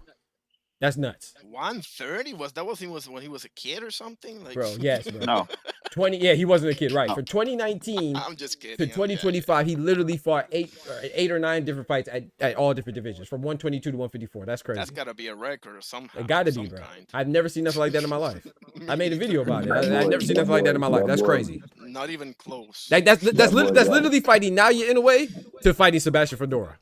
Yeah, that boy got a future in acting. That boy's the fall guy. That nigga the fall guy. The fall guy. Him in there just took a dive. Yeah. Hey, we gonna. But the thing we haven't seen Keith Thurman we haven't seen him really with a high level fighter. So how can we say that he's not? Why would we? Huh? I'm saying, why would we? The guy isn't ranked. It's a reason why Fundora had a special exemption exemption from the WBC to even fight this guy in the first place. Yeah, but And then you keep on talking about the money thing. That's the business part. That's what I'm saying. What did that do for Barrios? How did that event go? Yeah, the numbers were abysmal. Yeah, he literally went down in the ranking too. Yeah. Oh, Barrios. Yeah, his ranking dropped after Pacquiao. Which, I mean, he got a draw, but still, yeah. So that's what I'm saying. I think it's just two different discussions. You know what I'm saying? Like I see what Ty's saying, but I see what I agree with Pat as well. Like I think I don't like it from me. I want to see fights, but you know what might surprise you. I got Xander over Fundora. Hey, but as I say, I like Xander. Yeah, I like as Xander I say, if I'm Fundora, I would take the fight against Thurman, no problem. Like it makes sense to me. That's what I'm trying to say. I mean, it makes sense, but we all know why, right? Okay, like the real elephant in this room is you don't really think that you can beat any of these guys. So you're holding on to that belt. No, I don't know. You think so? No, you think so? Yeah, I wholeheartedly believe. Nah, I don't think Fundora's ducking. No, I didn't say ducking. I wouldn't say that. But I don't think that he thinks. Well, or lacks confidence. Yeah, I don't. I mean, that's. Yeah, I don't think he lacks confidence. I think he gets cooked against Bakram. Abbas might be interesting, and Xander, if you get him young, could be interesting. Maybe. Yeah, I think that's an interesting fight. But that's an opinion, but that's. Well, everything is an opinion, bro. Like we're here talking. No. But the business strategy. That's just what I think. The business strategy is somebody's opinion. Right. If you actually think about it, because they're banking on the fact that Keith Thurman's name or legacy can help sell this fight. That's true. But in actuality, it's not going to do anything for him. Yeah, we go look at the Barrios fight. We'll see. Yeah, we don't know. That's true. Hey, at the end of the day, I'm with you, Pat. I'm fighting with you, bro. I missed. They ain't jumping you, bro. I'm with you, bro. But I know Ty likes to have the last word, so I would let him I missed. Hey, y'all petty, bro. I like being the voice of reason. And keep people consistent. Hey, y'all petty, man. It's funny how you have this take with this topic, but if it's with another name, you'll be saying a different tune. Hey, Doc, Ty didn't like that one at all. I love it, bro. This is good. This is good conversation, man. I love it, man. Always good conversation. Well, I'm said, no, it's the voice of reason speaking, dog. Hey, shout out to Ain't Ty, no man. last word up in this I'm bitch. not going. I like that. I like that too. Talk. Hey, y'all funny, man. Pass it. No, the thing with me is that I have I only have one favorite fighter, which is David Benavidez. Oh, really? But still, shout out to Benavidez, man. But still, if he loses against someone, I like Benavidez too. But if he loses against someone, I'm not gonna be like I'll be scared for him or whatever. I'm not David Benavidez, so I don't care like what fighter doing. I just give my opinion, but I don't get offended by anything. You know what I'm saying? It's not. At the end of the day, no, and it's not right for you to just drop him after one loss, especially if that one loss is like a Beterbiev or like my boy here, Petaya or Bevo. Like, come on, man. Like it's the same with Thurman. But it's the same with Thurman. That's what I'm trying to say. Cook up, Pat. Thurman is Pacquiao who beat him. It's not like a nobody who beat him. How many losses he got? How many losses he got, Pat? He got only one. Who he lost to, Pat? Pacquiao, man, come on now. Hey, I'm with you on that. Now, hey, my boy Pat cooking now. He cooking with grease now. Where he ranked that, Pat? Here go Ty. Look at Ty trying to spoil the party. He's trying to spoil the party. I don't hear. Sorry. He said where he ranked that. Where he ranked that. Well, where did I read that? No, he said where's he ranked? Where's he ranked at? Where's he ranked at? Oh yeah, because people throw him away. That's why he's ranked that way. You think so? Nah, people throw him away. No, I think. No. Yeah, I don't agree with that part. Thurman's been thrown away after the Pac-Man. You thought him fighting Brock Jarvis got him ranked? No, he's talking about the literally. He's talking about the literal rankings, Pat. Like the. Right now, yeah, but that's because he didn't fight for I don't know how long. Right. Which is what he's getting. I remember Thurman. Patrick, do you remember? When's Boo Boo Andre ranked now? In the trash. Forget about Boo Boo Andre. He's been out for like 2 years. Why? Because he lost against David Benavidez. Why? You see, you're making my example. Right, but you got to remember one thing. When Thurman beat Brock Jarvis. No, let me finish my point. Go ahead. You said Boo Boo Andre. Bubu Andre lost against who? David Benavidez. David Benavidez. That's it. The one that no one wanted to fight. And now Yeah. you guys say, oh yeah, Bubu Andre is different. Cap. No, he's that's got the same. He's having the same thing. He's been thrown away. That's a fact. Well, the He ain't problem been with thrown Bubu's a away. little He more, hasn't fought since. right. Yeah. Bubu's a Yeah. little more Where would we complicated rank than him? that because Bubu's resume is one of the most controversial resumes you'll ever find in boxing history, basically, right? But Man, I be feeling for Boo Boo, man. I feel for Boo Boo, man. I feel for I him don't. too, bro. I actually kind of like him, but he never fought anybody. I mean, that's just the truth, bro. What Yeah. do you Okay, so say? David I mean, Benavidez was nobody. bro, Benavidez was okay, nobody. outside of David Benavidez, who did he fight? Give me 3 names. Vanes He's the only loss. Martirosyan. He's the That only was a loss that he decade has. ago. He's the only loss that he has, though. Listen, All right, what has he okay. done since? He's Or at before 68 that, now for and that only matter. fought People Benavidez. don't want to fight him. That's People cap. don't want to fight him. Are you sure about that? You think Diego Pacheco's docking him? You think Billy's docking him? You think fucking Iglesias is docking him? Come on, Patrick. It's a business strategy. If he Hey, was man, y'all got me. available to Hey, fight, I can guarantee okay. somebody to fought him. My bad, Ty. My bad, Ty. I got to stir the pot on this. I don't think. Yeah. Okay. So let me ask y'all something. So everybody you just named, do you think that they would fight Boo Boo Andre right now, Ernie? I'm sorry, I was muted. Say that again. Oh no, I said, do you think that they would fight Boo Boo Andre? Of I mean, course. I mean, you think they would? Oh, okay. Nah, yeah, I don't think course. so. But see, look, but I'm different than Pat though. Like, is Bubu Andrade the second coming of Mike Tyson or something? no, like no, that? no, Did I no. But miss he's something? still a dangerous. He's still the dangerous fighter. But what I'm saying is that I don't think he's worth it.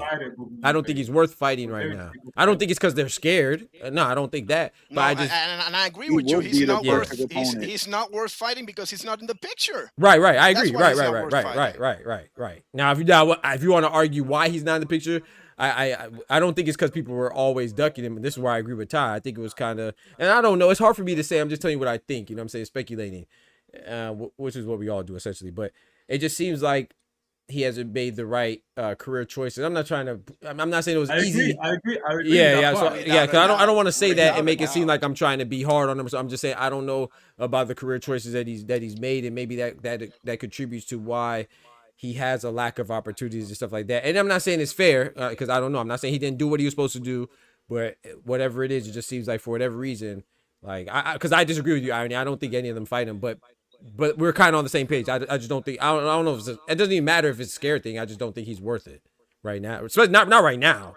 Well, he took himself out of the picture. Like the guy from the Boxing Boys, the Ness guy, he cooked him on that one because he was like, "Bro, you've been out for nearly 700 days. How do you expect to get forget about a Canelo fight? That's not even a possibility at this point. But how do you expect Pacheco, who's been fighting Trevor McCombie and fucking so-called Nelson, or Mbili, who's fighting Lester Martinez? Like, what do you expect these guys to just give you a shot free willy-nilly here? Like, nah, bro, you gotta fight somebody. You gotta fight 2 or 3 guys that are 15, 12, 10, 8, whatever. You gotta put yourself up there to get a shot. Yeah. It don't work that way, buddy. But I don't know what's stopping him. I don't know what's stopping him. So I can't. No, I agree with the business strategy was wrong, but he also a victim of one loss. Because if he won against David Benavidez, that would be a different thing. He's a victim of losing against David Benavidez, and then after that making the wrong business choice. I agree. He should have fight like people that really like. Like not really well ranked, but that fight against David Benavidez, that loss, cost him a lot. See, David probably was the nail in the coffin for him. Yeah, that's what I was thinking too. Go ahead, Ty. Boo Boo is the man was never in the gym. He's not available to fight. And as far as Pacheco and those guys, that would be the perfect guy. Like you said, he's a former champion. He has a name. And the biggest thing is he's been inactive. It's not like he's coming off the couch like Tyson Fury. He's there to be beat. That's why he got the wrong business decision because he stayed inactive for like I don't know how long. The same way he got beat by Benavidez. It's a fact that people were ducking Benavidez. He didn't. Who was ducking Benavidez? Besides Canelo, in quotations. Yeah, my boy said I'm about tired of that one. Yeah, I don't know if people are ducking him either. Yeah, that's not a fair I like point, Benavidez though. I like Benavidez, but I'm not sure how many people duck him. You think so, Pat? Yeah, I think so. This was Pat's stance he was standing on last time. Yeah, I don't know people. Yeah, I think a lot of people like been ducking David Benavidez. It makes sense because he was big, especially at 168. At 175, they don't duck. They don't duck him at 175. But So who? Do you think he Munguia ducked him, or do you he was think? ducked so much he handpicked a guy coming from 54, a guy from 60 instead of fighting his contemporaries at 68. Ranked guys that were available, that You're were talking calling about for his Kyron name. Davis. Yeah. Yeah, I don't know how much he was ducked. Talking about Kyron Davis, right? That's one of the names. Yeah. We don't want to do a resume Oh, check when it Lemieux. comes Oh, to you're David. talking about David Lemieux too. Yeah, I feel you. David Lemieux. Dangerous motherfucker, but limited as hell too. So yeah. Big Canadian. Available, not only in the ring, but also when he is in the ring, he's often available. You could hit his ass. What did we say when? What did we say when Morel went to? Where's your bet? You Morel? skipped out. Oh no, you stopped talking. Morel what? No, I say when David Morel went to fight David Benavides. Oh, I love that fight. What did we say? Did we not say that it was too early? I mean, I didn't, but a lot of people were saying. I mean, I said it was a brilliant move by Benavides by getting him at this point, because who knows, when a year or two he might get cooked. But now I'm starting to get pissed off by David Morel. So now I don't know if I feel the same way. But at the time, yeah, it was for sure a great move by Benavides, a smart move. Yeah, I love that fight. I loved it too. Well, I think people forget to me, but it's okay. No. So what were you saying? What were you forget? Yeah, what were you saying? I'm my bad, because I didn't follow that part. Pat, can you so what you saying? I said at 168. I remember how people were scared of David Benavides. That's what I'm saying. Okay. I remember that. I can't. I'm not saying you're wrong. I don't recall.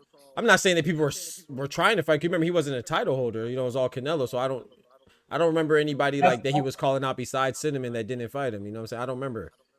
I'm not saying you're wrong, but I don't even see why people would be pursuing him besides David Morel. That's why I was like, man, David Morel's a beast, because he's pursuing David Benavides for what? Like, they don't need each other. Because I remember he had the WBC, him being David Benavides. He had the interim WBC, and Morel had the regular WBA. So I was like, he don't even have to fight, because they both were, in position to get a shot at Cinnamon, if it ever happened or came into fruition. But they wanted to fight each other. That's why I applaud that fight so much. But like I said, I'm not saying you're wrong. I just don't remember any players, because he already fought Caleb Plant. He already fought. Look what it took for him to fight Caleb Plant. Huh? Look what it took for him to fight Caleb Plant. Yeah. It was, not saying there was names, because 168 at the time was bearing 4 names, but the guys that were in the top 15 were looking to fight David, so they can get in line for their shot for Canelo, like everyone else. Yeah, but that's what Boo Boo did. That's what Boo Boo did. Shout out to Boo Boo for that. He fought David Benavides because he had no more choice at the end, because he wanted the big fight. But no one wants to give him the big fight. So at the end, he said, like, you know what? They said, like, we can only give you David Benavides. So he took it. Yeah, I remember at the time, people didn't want to take that fight. That's what I'm saying. And now that loss cost him a lot. And then he made some wrong decision business-wise, I agree. But that loss against David Benavides, that was that hurt He him. made some bad decisions business-wise getting into that ring. That boy came in there at 196. What the fuck was he thinking?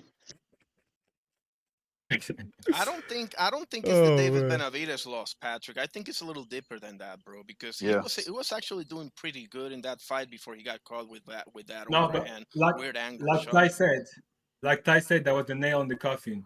He made some wrong decision. So. He made some wrong decision, but then the loss against David Benavides, that was like that was over. Yeah, I agree with that. But that's not a bad loss. Like if you really look at it, that's Pat's point. That's my point. Let me finish real quick. Yeah, let me. It's not a bad loss if you continue to fight. Right. Exactly. Like you should. On the contrary, look at. I know it's not the same thing because he didn't get stopped like Boo Boo did, but look at Russell after Puello loss. He's a champion right now. Like there are losses that can actually, in a quote unquote weird way, actually help you. Yeah. Like everybody else has lost to Benavides. That's number one. And number two, like you can piggyback off that loss and get you a fight against one of these dudes that we've named, or maybe even a Munguia or someone like that, bro. But, that'd be a good one. But this much time out of the ring, bro, like you don't deserve a fight, bro. Really, they didn't want to fight him. That's what he said. He said they didn't want this name. They didn't want any name, Mexican names, and all. They didn't want to fight him. I don't know, That's what I'm saying. bro. So he would have to fight people like, I don't know, people like who's on 168. like British people or stuff like that to get back into the rank. All right, Which let me look at the rankings here. Give me a second. I'll give you a couple of names. Right, yeah, he should have. Yeah, he should have. Yeah, he should have done. I I'm agree looking at with the that. WC rankings from that year, and I'm sitting here saying, all them guys wanted the opportunity. Right. Ain't nobody sitting here turning down no money, no shot at an interim belt, or even a chance to get a Canelo. You can fight a Beck the Bully. You can fight Darius Fulgum. You can fight You whoever, talking about bro. Boo Boo? Get the ball rolling. Yeah, Boo Boo. Get the ball rolling. That's the point. You know? I think the problem with Boo Boo is he thought he was high rent district, like he was Park Place, Boardwalk. He didn't want to get any kind of like what's the other ones? Hell, what's the blue? Baltic City, Baltic State, or whatever the hell. He didn't want to get that type of I know fare. you're talking about Boardwalk and what's the other blue one? Park Place. Boardwalk and Park Place is upper echelon. That's what he was thinking. So like his thought is like, yo, I didn't. He Baltic and Mediterranean. and all that other stuff. I need to put my hotel up on a damn Park Place or a Boardwalk. So I don't want to accept no fights with these people. I deserve to be up here. And plus, there is the allusion to the fact that Cinnamon said he was born ready, but he didn't want to fight because he was a horrible fighter, and he only wanted horrible fighter. But I will admit, payday. Yeah, I will admit he do want payday, and that's why he isn't taking the fights with those names. Because what you could do is clear out the division so that it can only come back to you, but he ain't willing to do that. Likewise, like Ty said, he ain't up in the gym. He ain't up in the gym, so it means that he ain't gonna be ready for these opportunities, and some of these cats can derail his train, so to speak. So I think it's more internal than anything. I think, like you said, he made bad business decisions in and out the ring. And unfortunately, they have reared its ugly head. Sometimes it is the business. Sometimes the business is totally at play. I think that the business was at play because, like Ty said, you can't be out of the top 15 and fight for a title. Where they do that at? The only time I've seen that is if you hold office in a Mickey Fricky Congress. That's the only way you can get out and do stuff like that. So until then, like, it don't make sense. But I feel what you're saying because even though Xander Zayas is a better fight, it's not a better name. It's not. And even though right now it isn't. You're right. Right now it isn't. Yeah, you're right. And even though he's been defunct for the longest time, it's still, if we go out there and ask somebody who got some semblance of boxing understanding, they'll say, "Oh, I know Keith Thurman. Ain't he the one guy that fought Pacquiao?" What they gonna say about Xander Zayas? Who the fudge they gonna say? Ain't he the one dude that did this? Or ain't he the one that they probably won't even know who the hell he signed with? And once again, I'm talking team wise. I'm not talking Fundora is scared of Xander. I'm talking the team thinking, okay, you know what? This guy, we can make a lot of money. He's a name. He's a former champion who's been defending his belt many times, who's got only one loss. Okay, that was 3 years ago. But on your resume, it still looks okay. And you make more money. And you can still fight Xander in 6 months or in 1 year. Right. So get that fight now and then the Xander after. Show him that you're not scared. So for me, it does make sense.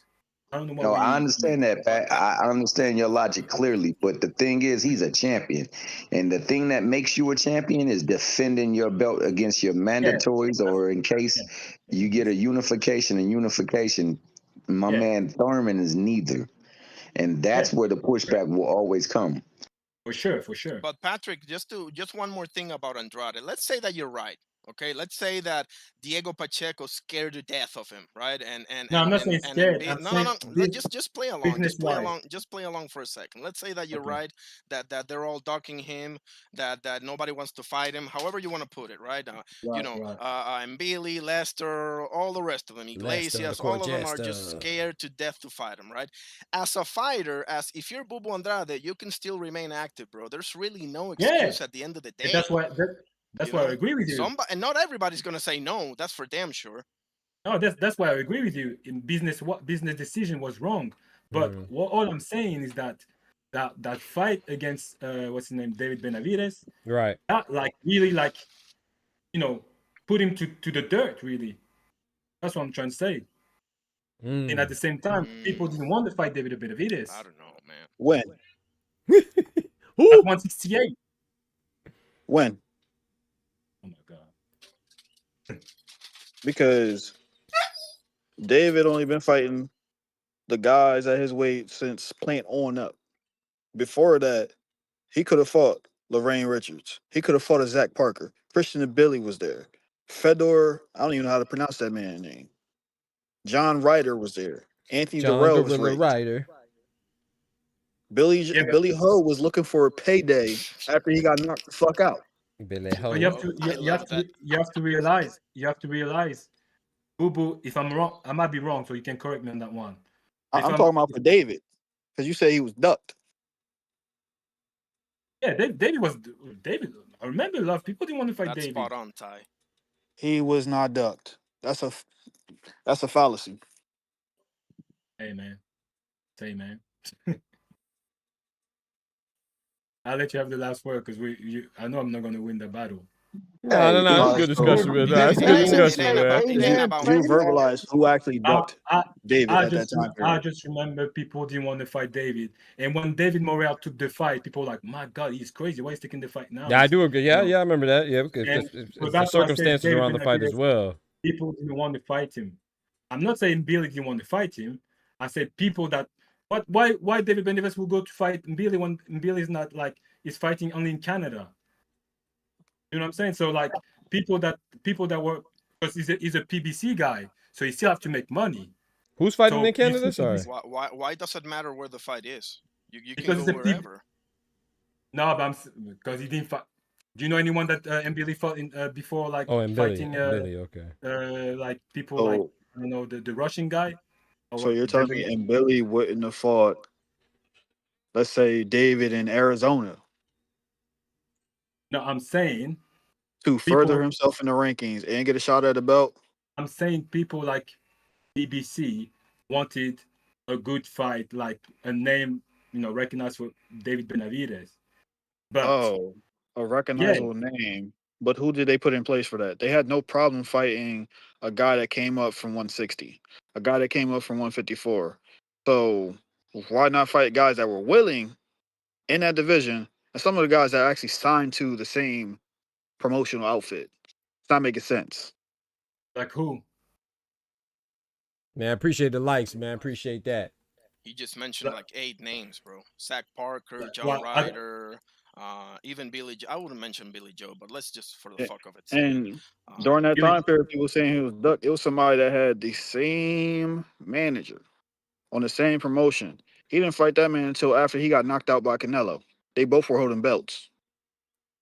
Who? So this notion that David was being ducked, that's false. That's too much sauce.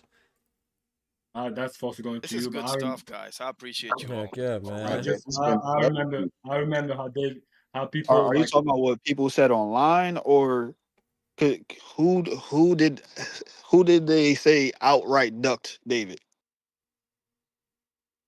Canelo. They always say Canelo, but who else?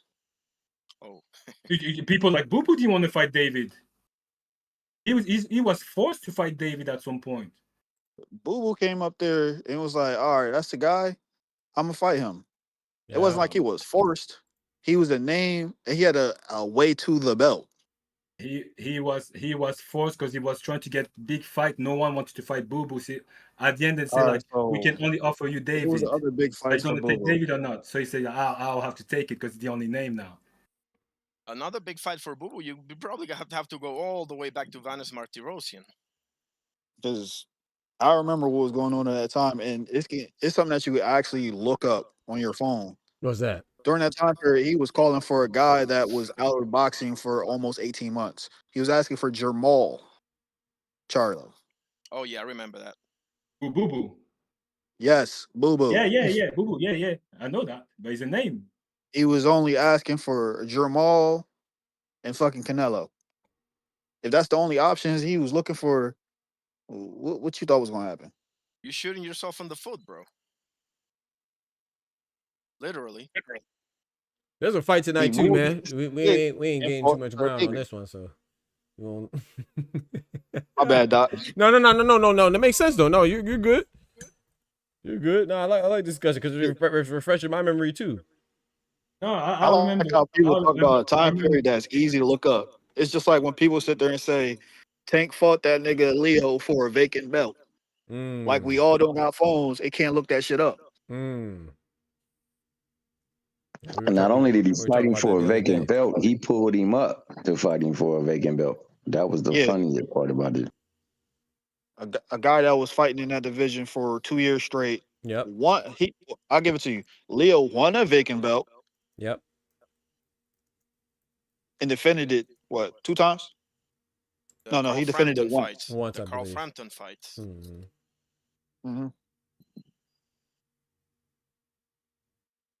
No, Carl Frampton was a little bit before that. Oh, it was before? Okay. Yeah, quite a bit before.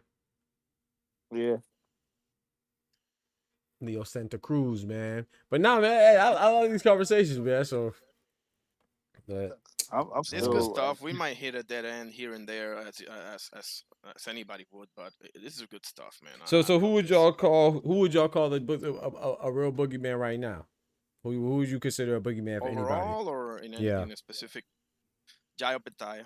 You think Zerdo and Badu Jack are afraid of him? Hell no. I wouldn't say afraid of him, right? But I think that they know that they're getting pieced. Well, so essentially, I mean, the boogeyman. That's what it means. Like, you're scared of the boogeyman, right? So, like, or you if you want to say you're avoiding them, then okay. So you think that Zerdo and Badu are, and also Chris Billion Smith, you think he also avoided Jai? Yeah, without a doubt, especially CBS. Did Benavidez not say he wants to fight? He's thinking about fighting Opetaya? Yeah, after he handles Sin Cara. After Opetaya handles Sin Cara, but after Benavidez handles Yard, and then Beterbiev and Bivol. Benavidez better stay the hell away from Jayo Petaya. That's bad news, bro. I'm telling you this right here, right now. I have That's a question. A horrible fight for him. Does he have a better chance against Opetaya or Bivol or Beterbiev? Damn, that's a hard one, man. Yeah. I mean, he might go. I'm not gonna lie. He might go 0-3. Go ahead, T Hill. I don't know about Beterbiev because I don't know if his heart is still in fighting. I remember before the first fight with Vivo, he was talking about he don't want to really fight no more. He'd rather retire, go up into the mountains with his wife, and just be with his family and his maker, and be at one with the universe. So, when you start talking like that, I don't know if that fire in you is there for you to go up in there and get ready to tear apart somebody in the ring. If he's motivated, I believe he will get Benavidez up out of there. Bivol, I think Bivol of the three, I would say he has the more favorable shot against him because Bivol really fights to his competition, but on top of that, he doesn't really offer too much of a threat other than consistency. He's like consistent with the things that he does and the skill set that he uses, and he usually fights the smarter approach. Opetaya is a heat-seeking missile. I think that you go in there throwing punches with him, you might land some, but you might catch one that just detonates your whole world, and that I know I know his defense. I'm saying, speaking of Benavidez, his defense is underrated. His ring savvy is underrated. Yeah. But this man right here, man, he's of a different block. And I just think that if he contacts you, and he has been getting contacted, we saw it in every fight that Kyron Davis more so than anything. Now, he's gotten better since Kyron Davis. But just recently as Morrell was landing and catching him with stuff, and he wasn't doing anything to work behind his punches. He didn't establish a jab. He didn't do anything. He just was out there just winging punches. You know what I'm saying? So what happens? Go ahead. Yeah, I was gonna say the thing about David Benavidez, and you're right, is the ring IQ is underrated because what happened with David Benavidez, the first few rounds you might feel like, okay, I have a shot. But he figures you out. He times you. So at some point, your I don't know why, but your confidence starts to go down a bit as well, because he figures you, and then he times you. And Benavidez is the type of fighter that goes higher, the more the round goes, the more the pace, the more the more you pick up the pace. So if you can't even let's say keep up with the pace, you're done. That's what people cannot figure him out, because he will figure you out before you actually figure him out. That's what happened with David Benavidez. And I agree, his footwork is not great. He's very square. But as I said, he's got a way to figure you out. He's got experience. And that's what people think. Like, I was thinking myself, Morel, when he's going to go to Benavidez, he's going to show him like he's got good footwork, and plus Morel's got power. They come from the same, they were both at 168, so there's a good, So Morel, he tried a little bit with the legs at the beginning, but then he realized, God damn, like I'm getting punched. I have to stay in front of him a little bit for him to respect me, because otherwise I'm going to be like, I don't know, super tight or whatever. But you could tell Morel, he couldn't think at some point. His coach was saying like, you need to move more, like jab and like go around and stuff like that. But you could tell he was demoralized. That's what Benavidez does to you. So you think David Benavidez is a boogeyman for you right now, basically? I can't say boogeyman. I just say he's the type of fighter that people cannot figure him out. Huh? I said that was the question. No, how can he be the boogeyman at 175? You have Bivol and Better Beef. He cannot be a boogeyman. Okay. No, but to answer your question, Doctor, I think at 168 it was for me. I think he might go 0-3. I'm not gonna lie. Now I do love what T Hill just said. Like, from a threat standpoint, Bivol is clearly the least. The least likely to stop you and all of that, right? Because of style and everything else that's going, that like Caleb planted, like I don't know if you're going in and out, or you stopping talking and then you talking again. I don't know. I'm going. Oh, I'm sorry. No, I can't tell. I don't know, because it'll go out and then. Now, yeah, I hear you. Okay, sorry about that. No, you're good. I think are 3 horrible matches for him, man. To be honest with you, I think he's stuck between a rock and a hard place, low key. Benavidez is, because I don't see him unless Beterbiev is clearly over the hill, or Bivol. Who knows after a back surgery what can happen? Like those are important variables to take into effect. Right. But if they're 90% what they were a few years ago, I don't see it, bro. I don't. I think that's a good fight for him. Beterbiev is going to put him on his back foot. That's number one. Beterbiev is the worst matchup possible for Benavidez. I think so too, but I'm interested to see it. Yeah, I'm interested to see it. I just don't know. So my original question: who would you call the boogeyman in boxing right now? You said Jai, and I just said I don't know. I don't know, man. I think like. I don't know if David Benavidez matches up poorly against Jai outside of the size. I'm not sure, man. I'm not sure. Okay. Like, I'm not sure. I'm not sure if Jai's a worse matchup than Beterbiev and Bivol for him. You know what I'm saying? So, but for me, hold on, Pat. But for me, the boogeyman, I would say I don't really think there's any boogeyman. But if I was going to pick somebody, I would say Shakur, because not saying that the big one, not saying that Tank is scared of him. But I just see that other people like Esau Pitbull Cruz or Floyd Schofield, or people that say like, oh yeah, he's boring, why do I got to fight him and stuff like that. Like with Tank, I feel like anybody he doesn't fight, they're gonna say is scared of him. But I would say that if Tank was to fight, I think that fight right now would not happen. I think if Tank says yes, I think Shakur would say yes. Is what I'm saying. Now, I'm saying that he goes out and got his way to make it happen. But so I'll say if anybody's a boogeyman, I feel like it would be Shakur. I agree with you. And I'm not saying he is either, but I'm saying if anybody was, I like what you said. Like I can get there, and Raymond Murataya damn sure better stay the hell away from Shakur. Yeah, he's not gonna fight him. But yeah, I mean, I can get there with Shakur, because boogeyman doesn't necessarily mean that you're decapitating people. It might just be that you're embarrassing people. Exactly. And they don't want to be embarrassed and all that. But I stand on my Japataya. Yeah, I could be wrong, bro. Nah, I mean, you could be right too. Go ahead, Pat. Yeah. No, I was gonna say, like, I think a lot of people saying that David Benavidez got no jab. I heard that many times.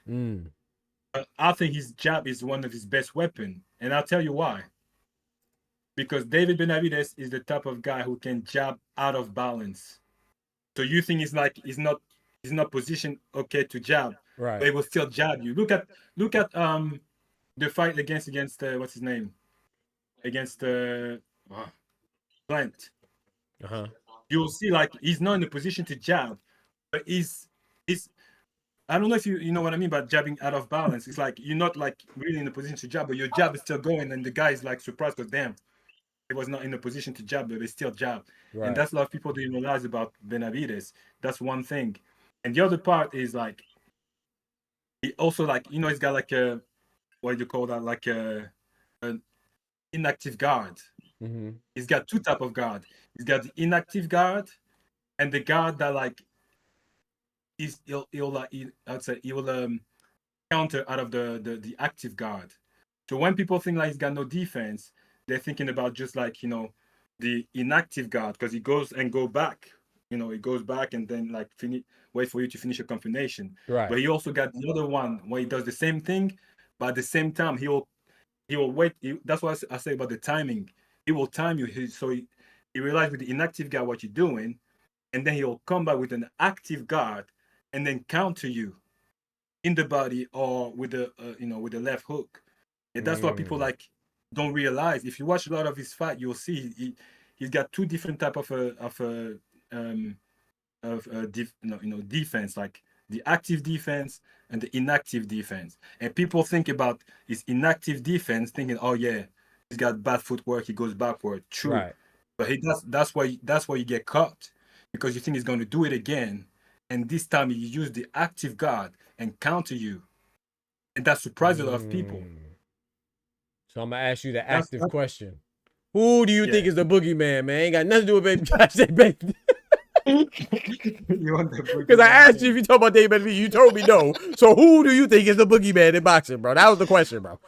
Gosh, my brother Pat gave me a whole presentation of David Benavidez, man. Thank you, bro. Shout out to David Benavidez, man. For me, like the boogeyman, because that's not really boogeyman, but I would say the guys that everybody think they're going there and will lose is Usyk. That's what I think. I don't know. You think so? That's what I think. Like, who you got over Usyk right now? No. I have Usyk beating everybody, but to me, a boogeyman is somebody that you're avoiding. I don't think anybody's avoiding Usyk. I agree with you. I don't think anybody beats Usyk, but I don't think anybody's avoiding. In fact, I could say the opposite. I think people want to fight Usyk to their own detriment, in my opinion. They have no choice. He's got all the belts. Right. But I don't think anybody ever really avoided Usyk. No, that's right. No, I don't think so either. Yeah, there's a difference between you being the best and people avoiding you. Those are not necessarily the same. Right. Yeah, but they cannot avoid you because you have all the belts, so they have to fight you. So whoever avoided Usyk, bro? But even before who avoided Usyk? Even before he was undisputed, before he fought Tyson Fury, he was undisputed. Maris Bradis in the cruiserweight didn't avoid him.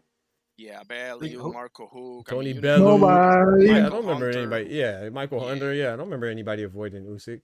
Those are two different questions. I'm not saying he's not the best. He's the best. I think he's the best. But I don't think that he's avoided. Who avoided Opetaya? That was irony's. He just said Chris William Smith. That's what I'm saying. So like, right. So we have man, cut that Keith Sweater one. Nobody. Ain't nobody duck Jai. Yeah. The irony said that. I didn't say that. I disagree. I never said anybody docked them, fellas. Those are two different things. I think he's the boogeyman. I never said anybody docked them. Well, what's the difference? I think that's the same thing. Okay. Let me explain. I believe, and I do believe this. Okay. Yeah. Zurdo. Especially Zurdo, because Badou Jack is up there in age. Who knows? He wants to fight Jake Paul. He got to fight Mikhailian. Who knows? Yeah, he got to fight Mikhailian again, man. Right. So, don't get me started on that one. But Zurdo specifically, I believe with all my heart that he knows he's going to get wrecked against Opetaya. Okay. Now, I could be dead wrong here, but that's my point. I'm not saying necessarily that he docked him. To me that's essentially that's what boogeyman is essentially. Like you're avoiding him, which is ducking. And ducking, it means you're avoiding him. So I don't think there's anything wrong. I say Tank ducks Lamar Roach. We got different definitions. I don't mean he's scared, but just for whatever reason because he didn't fight him. You know what I'm saying? To me, that's it. Just so duck is literally like like you're ducking. Like, you know what I'm saying? We put a duck as an animal, but when you duck something, that means you're avoiding it. You're evading it. You're trying to get out the way of it. Yeah, I So, think yeah. I'm mistaking it for who I think is the Yeah, best. yeah. I'm not saying that he's like afraid, like they're shaking in their boots necessarily. I'm not saying that they're scared of him, but yeah, they're fighters. So. More like they don't think they have a shot against. Right, exactly. Yeah. So however you want to quantify it, yeah, or categorize it as something like that. Yeah.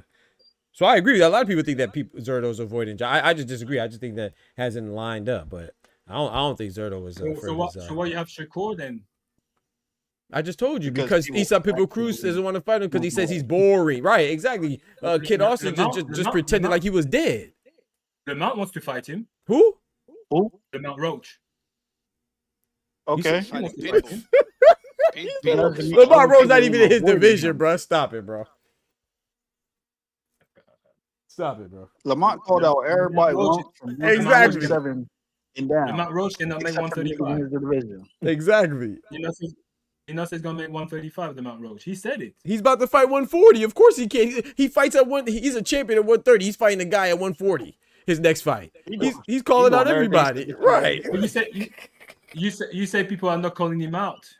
I said that he's the boogeyman. I didn't say no one didn't want to fight him. I never said that. You just made that up. I never said nobody wants to fight him. I just said that a lot of people don't want to fight him. And I said Issa Pitbull Cruz, who said he was bored, so paid a pump fake that called him out 4 or 5 times before he eventually fought him. You got even Tank. Right, even Tank. Yeah, I threw Tank in there. Even Tank. I feel like if Tank wants that fight, then that fight would happen. If Floyd Schofield pretend like he was sick. Who else is there? Teofimo. Who knows if the Teofimo fight happens? Cordina. I think Joe Cordina pulled out too. Well, yeah, he got hurt. I give him. I don't think that was Yeah, I mean he could have been scared, but I don't think so. I think he really got hurt, but I don't know. So Bakram is one of them as well, then. No, I don't. I think that's overstated. I think that's a good case. I think that's Joe a good Joe case. Cortina, he didn't pull out. Shakur got hurt. Oh yeah, Shakur got hurt. Sorry, you're right. Sorry, Shakur got hurt. He hurt his hand. Sorry. Oh, yeah, I had it forget backwards. what I apologize. Appreciate that, I Ty. said. Yeah, Shakur got hurt. My bad. I think Bakram could be a. I think Bakram's one of them. He could be, but the reason why I don't think Bakram is because I went back to his backing. You know what I'm saying? I don't know. I think him and Japatai are similar. I'm not sure how much they are giving their opponents to fight them, to incentivize people to fight them. So I'm not sure how legitimate that is. That like Chris Billion Smith. I mean, he fought Zerto. I mean, unless you think maybe he does see Jai as a bigger threat than Zerto, but I see. Okay, so I look when I call somebody avoid it, I look at what they're doing. Like it's not like Chris Billion Smith or Zerto, or especially not Zerto. He's not fighting any voluntary or meaningless fights. Like all of his fights at cruiserweight now. Now I'm not talking about his light heavyweight campaign, but at cruiserweight specifically, all of his fights been meaningful. Like he went up there, he fought Joe Smith Jr. Then he fought Arslan Goulamarian for the WBA belt, which he has now. Then after that, he fought a unification with Chris Billion Smith. I could be skipping somebody. I think you're missing one name, but I don't know. Yeah, and then he fought a mandatory most recently with Junior Dorticos for a WBA. Yeah. I might be missing one, maybe. I don't think so. Well, to be fair, he fought the corpse of Joe Smith Jr., but never. That's crazy. But corpse. Yeah, right. But I'm not saying that. Like I said, I don't know. Maybe he doesn't want to fight because there's a possibility that Chris Billion Smith thinks that Zerto is less dangerous than Jai, and Zerto thinks Chris Billion Smith is less dangerous than Jai.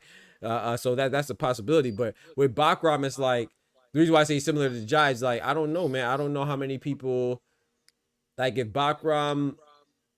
I honestly don't believe it. I could be wrong, but I don't think Lubin. If Virgil didn't present himself, which is Irony made a great point. You said you want titles, but if Virgil didn't present himself, I think Lubin would have fought Bakram. I don't think that he didn't fight him because he's not. Yeah, but you're talking about one guy only. What about the others? Like who else? Who? Oh, hold on, Irony. Let me answer this question real quick and then sorry. Who else? Who are the others? I said like how many people that actually was available? Exactly, that's my point. Thank you. So who was the others that were available? What's his name? Could Virgil not fight Bakram? Right. So maybe Virgil, right? So, but Virgil says the IBF rehydration clause, right? And he's a WBC interim belt holder. Okay. So Xander Zayas just got the belt, so he's not available. He just got the belt. Bas Barao just got the belt. He first fought Jonas Tellis for the interim. Who else is available? Sebastian Fundora he's fighting back to back. I mean, we have someone that's never been a champion with a name. who could get a belt if that dude is not, Virgil, not I agree. I agree. But I think Virgil is the one that's. I think Virgil has been. I don't want to call him a duck, but I think Virgil has essentially been ducking since 147. I agree with that. But to me, it's not just one person. Like that's just one person. I don't think Jermell Charlo is ducking Bakram. I don't think like you said, Lubin. I don't think he's ducking. Who else? I don't think Xander Zayas is scared of Bakram. I don't think anybody. Virgil Ortiz, yeah, he might be because he might be scared of every gosh dang body that has a belt. But everybody, who else? I don't think anybody else is afraid of Bakram. I just think that it hasn't lined up due to scheduling and availability. I don't think it's I'm scared of Bakram. Even though I personally rate Bakram high though. I think he's top 3 in 154. Doctor, let me ask you something. You said something about. Let me ask you 2 things. First about Bakram, second about Jai. The Bakram, you said something very interesting about they're not giving the opponents enough or something like that. Right? Well, I was speculating. I said maybe. Okay, I don't know. Been, yeah, I said that. I appreciate that. But there's been instances in the past where fighters have accepted, less than ideal terms. For the fights that they think they could win. Right, because once I get the belt on my waist, I'm the man, and I'm gonna flip it on you. True. True. So you can certainly do that, right? Yeah, Lubin? yeah, for sure. But I'm not mentioning any names, Lubin, but nevertheless, on Jayo Petaya, Doctor, be honest with me, and Tyas, especially Ty, to answer this question. If you got Zurdo or Jayo Petaya, who are you fighting? Be honest. You asking me like who am I fighting? Who do you prefer? Do you fight Zurdo any day of the week and twice on Sunday? I don't know about that, bro. I don't know. I don't know, man. I don't know. I personally, but I'm gonna tell you, I personally think that's a 50-50 fight, though. I might be in the minority of that. I personally think that's a 50-50 fight. Zurdo looked real shaky against Dorticos. If he can get his shit together, it can be 50-50. Like I can get there if he gets if the Zurdo that fought CBS shows up, yeah, it can be 50-50. Let me ask you this, Jai. Jai? I give it to you there. Did you watch? Because he looked great against Chris Billensmith. Right. Go ahead, Ty. Go ahead. Yeah, you go ahead, bro. Could you rephrase that question for me? Because I took it as, which one would I fight first? Right. Who do you prefer? It's one of the two. Don't give me no Baru, no nothing. Whichever one is available. You see, bro, just give me a straight. They're both available. No, that is my straight answer. Which one is actually available? Because with Jai Pataya, his weird thing is they always try to plan for certain things and holidays out there in Australia. Come on now. If you look at his scheduling, then it comes down to, is he ordered to fight somebody? Come on now. Does he have room for a voluntary? Because he just fought a voluntary Claudio Square, which is what I was getting to with Zurdo. Zurdo hasn't fought any voluntaries to my knowledge. Jai Pataya fought like 3 of them. Okay, give him one. Okay, you know what? Fair is fair. Jack One Smack Massey wasn't a mandatory either. Give him a voluntary. I'll give him that one, and then we see. But look though. So I agree. Dorticos got to him. Don't get me wrong, right? Dorticos, you know Dorticos. But we saw. Did you watch the? I'm not even gonna count Claudio Square. I don't think that was. I mean, shout out to Claudio Square, but that was the first time fight. Come on now. What happened in that second round? He ain't touch him. Come on now. Come on now. I mean, so David Nika's no joke here. That's a fact. He's an Olympian, and I'm not. Yeah, but he had 10 fights, relatively unheard of. So what I'm saying is that Jai Pataya isn't. It's not like he goes and fights unscathed either. You know what I'm saying? And I'm not knocking him for that. Absolutely but not. if we Brady's got him in deep shit too. Come on now. Maris Brady's the beast though. But but he does. So it's not like he doesn't get hit, but I could see why people would put the smart money on Jai. I'm not knocking that. Why does it matter if he gets hit or not? Well, because you just told me Junior Dorticos. That's what you just told me that he is Zurdo. No. Okay. He's not necessarily. It's just that Zurdo looked out of shape to me. Oh, okay. Yeah, oh, I'm shaky. Okay, like the Zurdo that fought Chris Billensmith, bro. That's the Zurdo I want to see. I see what you're saying. Okay, I thought you're saying because Junior Dorticos was getting to him. I thought this was my fault. No, I don't think so. I think because Dorticos was up there too. This was his he's a good fighter. And I just think Zurdo didn't take him seriously for whatever reason. And listen, it worked out in the end, right? But he didn't look good in that fight. No, he didn't. But I don't know how good. I mostly. I don't think he looked as good as he looked against CBS, of course, but I also don't really look. I didn't look at Dorticos as a pushover. I definitely don't look at him like I look at Claudio Square. Okay, good point. Yeah, I agree with you there. Yeah, I think he's a better fighter than Claudio Square. So it's a fight that I want to happen, man. I'm not saying people aren't ducking Jai or whatever, but so the thing what I said and I'm gonna let Ty go or Thomas, whoever was going, but the reason why I said maybe the backing because like the main events when they got offered with Bakram, right? Well, according to them, they got offered by Turkey. They said they signed their part, but it was for Virgil Ortiz, and that's why I agree with Pat. Like, yeah, Virgil Ortiz might be afraid. You know, they claim that they didn't sign it, and they claim the IBF clause. But like, until I hear like Turkey had it at an offer for Fundora and Bakram, I can't say that Fundora wouldn't fight Bakram. I can't like the only one that I would say is because I heard about the Virgil turning down that Turkey money for Bakram. I didn't hear about Lubin doing that. I didn't hear about another person doing that. I just heard about Virgil. So, you know, but what did you hear about Shakur doing stuff like that? Like, how do you know people like didn't want to sign to fight Shakur? Absolutely. I mean, they verbalize it themselves. Yeah, you don't remember Pitbull saying, "Why would I fight him? He's boring." Same thing Tank says too. Like, who is he beat or whoever? And I think Tank beat Shakur, but this is stuff that's being said. You know, even with William Zepeda and Panda, they're like, "Oh yeah, it's not time to fight him." Remember, William Zepeda was supposed to fight him, and then he fought Maxie Hughes. Then he's supposed to fight him. Then he fought Giovanni Cabrera. Then he's supposed to fight him. He fought Tevin Farmer. You remember that was like that fight there, man. I wasn't sure that was gonna happen. Then look at Teofimo. Now we'll see if Teofimo happens, but I'm not sure that happens. I think Teofimo could just be a crying wolf, you know. How many people are available at 154? Because we say like 154 is the best division, but it seems like no one is available. Yeah, I mean, Isn't Bakram fighting Josh Kelly? I was just about to say that. See, I thought when y'all was gonna bring that up, I was just about to say shout out to Irony. I was just about to say it seems like Josh Kelly pulled out. I just showed a tweet yesterday from Bakram saying that he doesn't have a fight. He's hoping he'll get another fight. So Josh Kelly probably pulled out. You know, but so it sounds like a boogeyman then. No, hold on, that's two people though. That's Josh Kelly, but Josh Kelly also pulled out from Boots. So Boots is a boogeyman too then. So Josh Kelly is the second coming of Sam Goodman then? Anyway. I'm asking that. Yeah, Sam Goodman is crazy. Yeah, maybe. But like I said, and the reason why I say I don't know if Bakram is representation because same with Boots, like I'm not sure how fair the offers are that not Max, what's his name? Eddie Hearn is giving, like, and that's a guy who also handles Jai. Like, I'm not saying people are running to fight Jai or people are running to fight Boots, but you know, I'm not sure because remember Eddie Hearn, he had to after losing the purse bid, then he had to go back and get Karen, and then after not giving Barrios a good, I'm talking about according to Barrios. I'm not saying that it's true, but according to Team Barrios and Team Stanionis and Team Norman, they said that they weren't getting good offers. And then the big old uproar about Norman turning down the money, Stanionis ended up getting more money than Norman, or the same amount, or a little bit more, I think it was, than what Norman was asking for. So Eddie Hearn finally had to bite the bullet or whatever. So I don't know how stingy Eddie Hearn is being with the offers towards like a Jai, Pataya, and Zerto. I don't know.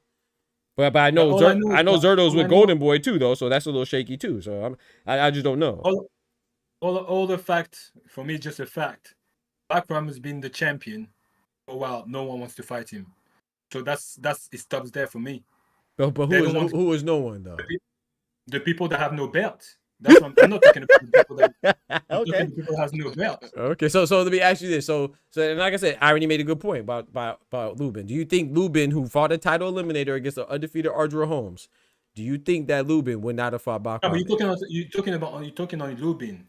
Anybody? Okay, Ardra Holmes. You think Ardra Holmes, if he would have beat Lubin, you think he wouldn't have fought Bakram? What evidence do I have to say that? That's what I'm saying. It's the same evidence with Shakur. What are the evidence? No. These fighters are literally saying that. These are what they said, bro. I just gave you the evidence. You didn't watch. Yeah, I'm confused. Wait. This is the guy that said David Benavidez was ducked. And his evidence of what people said online. Meanwhile, with Shakur Stevenson, we have numerous. Yes. You had Isak People Cruz and his dad saying, "Yo, we're not going to chase him around the ring. We ain't fighting. We do entertainment. We're going to go fight this guy." Right. Raymond Murataya. Lomachenko. For me, someone who has a belt, okay, and no one wants to try to take his belt. Right. That's weird to me. That's right. Just No, I'm not. Okay, but the reason why I asked you to name it is because what you're missing there, Pat, is that you have to be in the rankings, which is what they were talking about. What Ty was specifically talking about with why Keith Thurman versus Fundora looks so bad, because it's one thing to say that people are avoiding you, but if they're not in the IBF rankings, then why would I, you know what I'm saying? How would you know they even have the opportunity? For example, Jesus Ramos, he's not in the IBF rankings, so why would I think that Jesus Ramos is scared of Bakram because he's not fighting him? I have no reason to believe that Ardreau Holmes, if he wouldn't have beat Lubin, would have fought. The reason why I brought him up because remember Ardreau Holmes and Lubin was a title eliminator, so there's significance is why I'm bringing it up.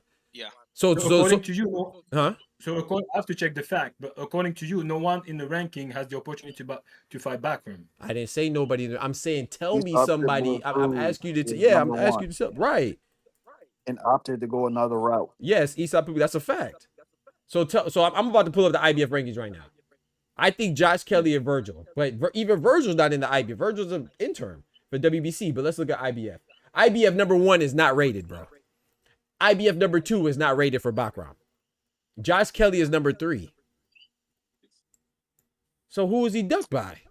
There's a vacancy in the 2.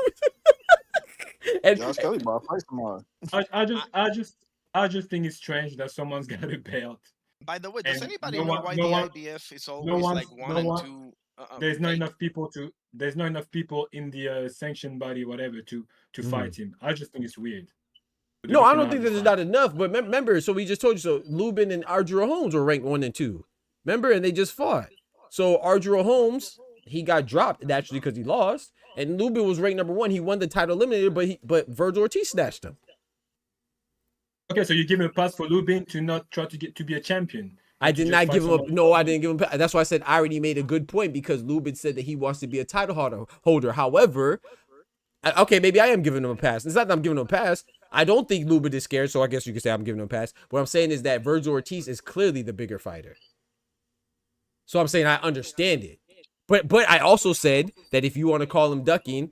Well, I said that for Virgil. If you want to call Lubin ducking too, that's cool. Okay. So okay, Lubin and Virgil, and then Josh Kelly. Okay, so he's a boogeyman. Okay. Let me make a point about the IBF because I just realized that from 154 all the way down to 130, only Muratalla at 135 has got a number 1 there, and that's Andy Cruz. Everybody else 1 and 2 says either not rated or vacant. I mean, well, okay. Well, I'll say this. Okay, so Muratalla. Remember that Muratalla just fought Zoro Abdul. Oh no, Andy Cruz ranked number 1. I don't know. Yeah, I know Muratalla just fought for that. What's it called against Zoro Abdul? Vacant. Exactly. Right. But when Loma retired. But, right, and then Hitchens. Oh, go ahead. Right, that like Hitchens and all of them. Like, why is number 1 and number 2 as well? Like, not. Yeah, vacant, I'm thinking maybe there's not. It's not updated yet. But I'll have to go look. Like for example, a lot of these guys have been 1 and 2 because you got to remember. So like for example, Lewis Crocker. Remember, they were ranked 1 and 2, if I'm not mistaken, for him and Patty Donovan. So that became a title shot when Boots moved up. So right. Yeah. So so that's what I'm saying. So I don't know. Maybe these just aren't updated yet. And number 3 is Donovan. And number 3 is Donovan. Can you believe that? Right. Donovan is number 3. Right. Yeah. So I don't think it's the IBF that is avoided. It's because I think it's Bakram because I think this guy Crocker, the IBF Crocker, Lewis is 147 IBF, right? Yep. I don't think it's going to be avoided. I think they're going to try to. I agree with that now. No, I agree with you that. But I will say, but what did Virgil Ortiz say for the IBF though? Same thing that Richard Hitchens said with those Super Matias, right? That the rehydration clause. So I do think it is the IBF. I do think IBF plays a part in it. I don't like it, but I do think it plays part. You got to remember that IBF is the only one that has the same day weigh-in. I mean, you have to be within 10 pounds on the morning of the fight. They should do the same thing for the 147 with the Crocker. Say, oh yeah, no, you know what, that IBF belt, no, because they know Crocker is food. No, I agree with you. I agree with you, but we have to see. I agree with you on that. I don't think they will. But it's just like Richardson Hitchens when he fought Liam Parr. Like that's what the knock was, right? That okay, bet you didn't want to fight Super Matias or you complained about potentially not making the weight, but then you fought Liam Parr. I agree with you. At some point, Gabriel was a boogeyman, and they were all saying, oh yeah, the IBF. I think he had that's the IBF he had, isn't it? Yeah, it is. Yeah. So they were all saying, oh yeah, no, it's the IBF. I don't want to take that route. But I'm sure for me, they didn't want to fight him. Yeah, see, I disagree. It was kind of the same case as Bakram. Yeah, but I disagree. I didn't think Subaru was a boogeyman either. I think he's good. I'm not saying he's not good, but the only person I can say that ducked him is Teofimo. And maybe if you want to say Richard Hitchens, I guess. But his mandatory was never called. I was gonna say if you pay attention to the stuff, like you would see, like it's not like Richard Hitchens' mandatory was next, and he was like, oh no, I'm not fighting Subaru. But I will agree with you that, you know, it looked a little funny that, you know, he wasn't really excited to fight Subaru. I'll say that. He didn't seem like he was excited. But he did say, I remember there was an interview. I made a video about it. He was like, yeah, I'll fight him next. It just, by the time it got to next, Liam Pearl beat him. And then he fought Liam Pearl. Alberto Puello didn't seem like he had a problem fighting Subaru Matias. No, Dalton Smith is about to fight him. Puello is one of them. Like, you know, he's not someone who avoid people. Oh, okay. So Puello's a super gangster. It's just, but everybody else is avoiding him. Come on, bro. Come on, bro. No, it's like Russell. Russell is the same. He's not like someone who avoid fighters. Okay, so Dalton Smith is gangster too then. Who? Dalton Smith, who's about to fight Subaru Matias. Heck no. Dalton Smith got no belt. He has no choice. What you mean? He cut the line too. He cut the line. But but so what you mean he has no choice? He has all the choices because he doesn't have a belt. He can go another route. Exactly. Yeah. He has a choice. I can Dalton Smith be a champion if it's been number one or number. I think it's been number one IBF for I don't know how long. No, but remember it's not IBF. Remember it's WBC now because Super Matias WBC belt. Oh, WBC, sorry. WBC. Yeah, so he does have a choice. He could go the other route, just like Hamza Shiraz. He had a choice. He didn't fight Janibek. He fought Carlos Adames. He had a choice. No, because how is he ranked in the other ones? He's not ranked as good. Dalton Smith, I don't know. He might not be ranked high now. I don't know. Dalton Smith was really high in the WBC. So that was. Was he always really high? I'm not sure about that. That's what I'm saying. He's been high for a long time. So that's in the WBC. You're sure? I know he was high, but I could have sworn he was high in the WBO. But maybe you're right. I don't know. I don't remember. He was WBC. He was Dalton Smith. I don't think so. I feel like he just got ranked high because that fight was called. Yeah, I don't remember him being ranked high in the WBC. I'm not sure. He just moved up. Dalton Smith was high for a while, I'm sure. I don't think so, bro. I know he was ranked high, but I don't think it's the WBC, bro. I think they just did that because he was called by Turk to fight Subaru Matias. I think that ranking was updated. I don't think he was always ranked high in the WBC. Yeah, you asked if I check who was higher than him then.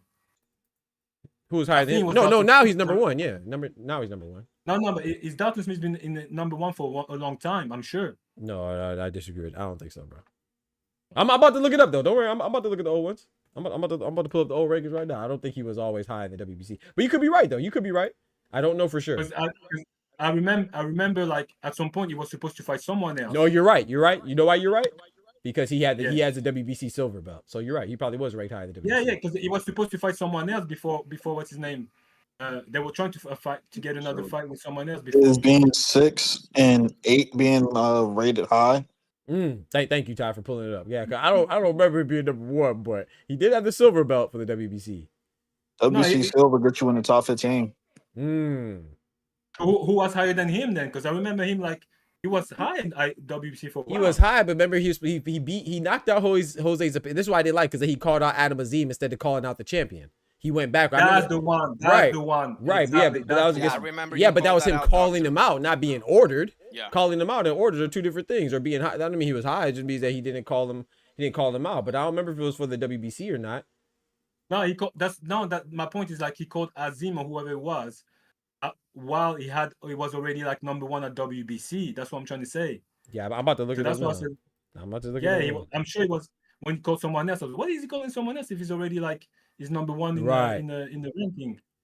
That's why I was surprised. I don't know if it was WBC. I feel like it was like I don't remember what it was. I thought it was WBO or something. And I'm sure that the WBC, I think no one had it at some point. I think it wasn't. It was there was something about the WBC, and this guy couldn't. He couldn't figure out who he's gonna fight. But then when someone else had the WBC, he called that Azim something. I was like, what is he doing that? And I thought like, that must be Eddie Hearn, something like that. Eddie Hearn was mad. I remember that. He did that. Because he said, no, we should be going for a world title, but there's levels. But if Adam Azim really wants to, we could do that. That's what Eddie Hearn said. I remember right in the ring. Okay. That's what I stopped rocking with Dalton Smith too. I know. I remember that Azim calling Azim. I was like, oh, what is he doing that? If he can fight for the he can. I call that when you want to get the fight for the belt. There's a name for it. I forgot. When you You order? No, what's the word? Order for it to be mandated. Yeah, mandated. Thank you, Ty. Yeah. I mean, he got high enough in the rankings to qualify to be a defense if the champion chose to fight him. But was he high enough to be mandated? No. I'm sure he was, Ty. Check again. I'm sure he was because I was like, everybody was saying like, oh, the dude But they didn't want to fight him because he was no name. He was a no name. For him to be mandated, it would take like 3 guys at that time to defer. Who was higher than him then? I'm gonna tell you right now. In 2024, now this is I don't know what month. It says as of August 2024. Let me see when he fought Jorge Zepeda. When did he fight Jose Zepeda? Jose Zepeda, he fought him in March. So this is fine, right? So he fought Jose Zepeda in March 2023. This is the WBC rankings as of August 2024. Who's Alberto Puello's WBC champion? Number 1 was Sandor Martin, which is why they fought. That makes sense, right? And then Jack Catterall was number 2 and Dalton was number 3. So he wasn't number 1. I don't remember him being number 1 ever, bro, at WBC. But he could be. Still, this is just August. It could in December. Could have been something different. Let me look in December. Bro, I remember checking the ranking. I was like, yeah, this dude is actually, because I heard it in the boxing voice first. I was like, oh yeah, this dude Dalton Smith has been like, he's been number 1 for I don't know how long, but who? Right, but WBC though, I don't know. And then I checked. I was like, God damn, yeah, I never heard about him. Let me see. And then I waited, and he's been having few fights, and he was still because he's scary. He was still ranked like high. I'm sure he was number 1. And I was like, damn, no one wants to fight him. And then when I heard like they're gonna give him the fight with Turkey, I was like, oh, now finally he's getting that fight. It's been a long time coming. But that's why I know he's been there for a long time as a number 1 in WBC. The same belt that what's his name? Who? Devin Haney had. Which one was it? WBC, yeah. Yeah, so that was that belt. Okay. So Devin Haney got it after Regis, didn't he? Yep. And there was that stuff about Catterall fighting, and Catterall fight Regis at some point as well, didn't he? Catterall fight Regis? Yeah. Yeah. And that guy was already number 1 ranked in WBC. Oh, not Dalton. I don't remember Dalton ever being ranked number 1, bro. When Catterall lost the fight. That's why I think Dalton Smith got the number 1 ranking. Okay. That's been a while though, that fight against Regis. You talking about Catterall and Regis? Or who? Yeah. Oh. Yeah, Catterall Regis, there was a while that fight, I'm sure. And that's since then Dalton Smith's been number 1. Yeah, like I said, you could be right. I'm not sure. That was in 2024. So that was in 20. So okay, so if it is around the Regis happened in October 2024. I just showed you the rankings in August, so let me look at the October rankings for 2024. And maybe you're probably right. Let's see. I'll look it up right now. I'll look at November rankings for 2024, just so it's after.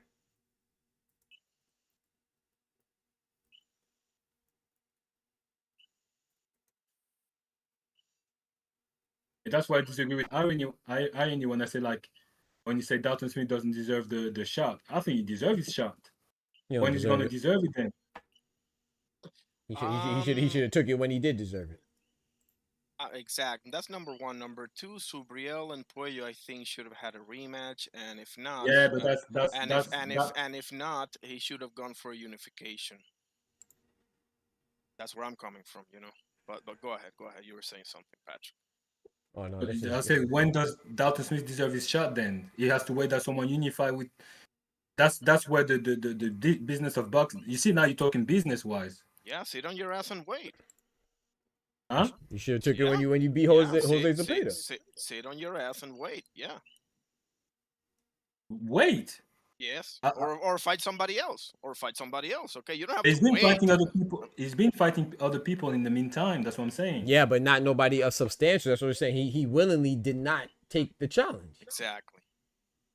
It wasn't like they forced him not to. He willingly didn't take the challenge. Who? Dalton Smith? Yes. I didn't take the. How do you know that? Bro, he literally said, bro, we just talked about after he beat Jose Zepeda, bro. When he was like, oh, we want to go after the gold after this. We want a world title. And they asked him, who do you want? This is what Eddie Hearn said. And then with that Azim thing. Yeah, and then he called out Adam Azim, right? Yeah, but he's still number 1 at WBC, so he still deserves his chance at some point. I don't like I said, I'm not sure, but I'm not sure. I don't remember him being number one for a long time, bro. I feel like this just happened recently, but I can't prove it. So I'm looking for it now to try to prove it. But no, I was surprised as I said to you, like, because I didn't know Dalton Smith. It's only when I heard the boxing voice, like, who's that guy? Like, Dalton Smith. They're talking about. Look. He's a nobody. Look, that's why I looked at him. So I got August 2024. He's still number 3. October 2024. He's still number 3. I'm gonna look up December. I don't remember him being number 1. I'm gonna look up December. Maybe December. Dalton Smith was number 1 at some point, definitely. What are you looking at? Yeah, this point now. Yeah, this point. What are you looking at? I'm looking at the WBC rankings. What you mean? What I'm looking at? You don't have the WBC website, man. Oh, okay. Because I said I was looking at the ring. I'm showing you or maybe you don't have the stream up, but yeah, I was showing it on the stream. Yeah, I'm not just saying. I'm actually showing it on the stream too. Well, not right now though. Now I'm looking for it again. On the screen of YouTube? Yeah. Not right now. I just took it off because now I'm looking for the WBC December one. Okay. But I had it on earlier.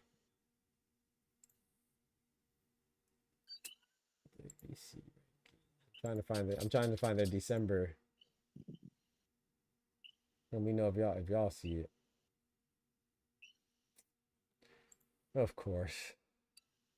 I see WBO. Give me the freaking WBC. And I'm not a fan of Dalton Smith. Don't get me wrong. No, you good. Dalton Smith. Yeah, I liked him until he called out Adam Azim. I was surprised when I heard that. I was like, what is he doing? Yeah, I was disappointed. Yeah, that was kind of whack. I'm not gonna lie. Whack. That boy Dalton Smith wasn't number 1 until September. Thank you, bro. Because even right now, I'm in December now. He's number 2. He did go up. He's number 2 now. September of this year. Exactly. Thank you, Tom. What? Yes, bro. I'm not saying he wasn't number 1, but I just don't remember him number 1 with the WBC is what I'm saying. I feel like he could have been WBO, IBF, or something like that. I don't remember him number 1 WBC, bro. And that's what's talking about Dalton recently. So, what are you talking about? Unless I will say this time, because listen, I didn't find out myself. I found out from the boxing voice, and that's when I checked. Okay. It's not like how long ago was that? Yeah, how long? That's a long time ago. Like the boxing, like okay. Yeah. Because I will say this last month. I tell you, he fought since then.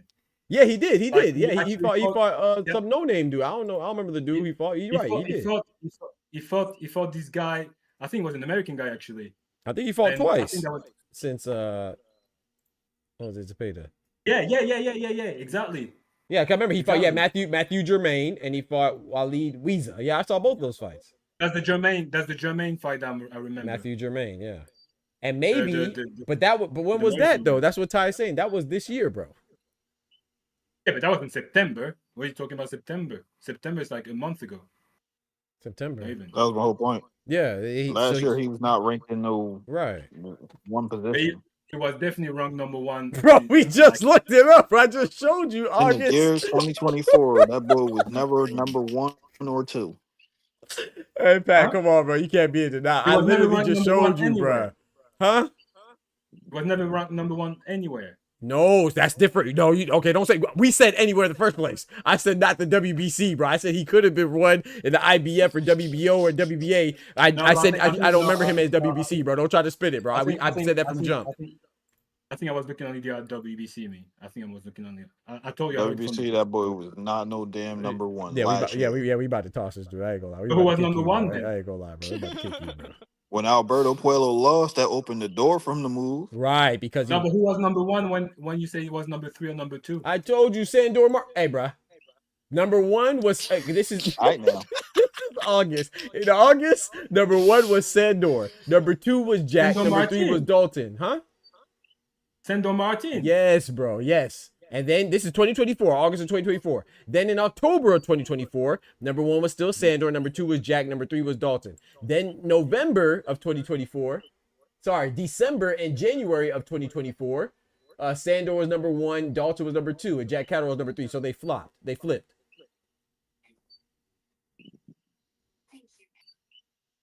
confused, bro. December and January 2024, he was not number one, and then that's why Ty's telling you as of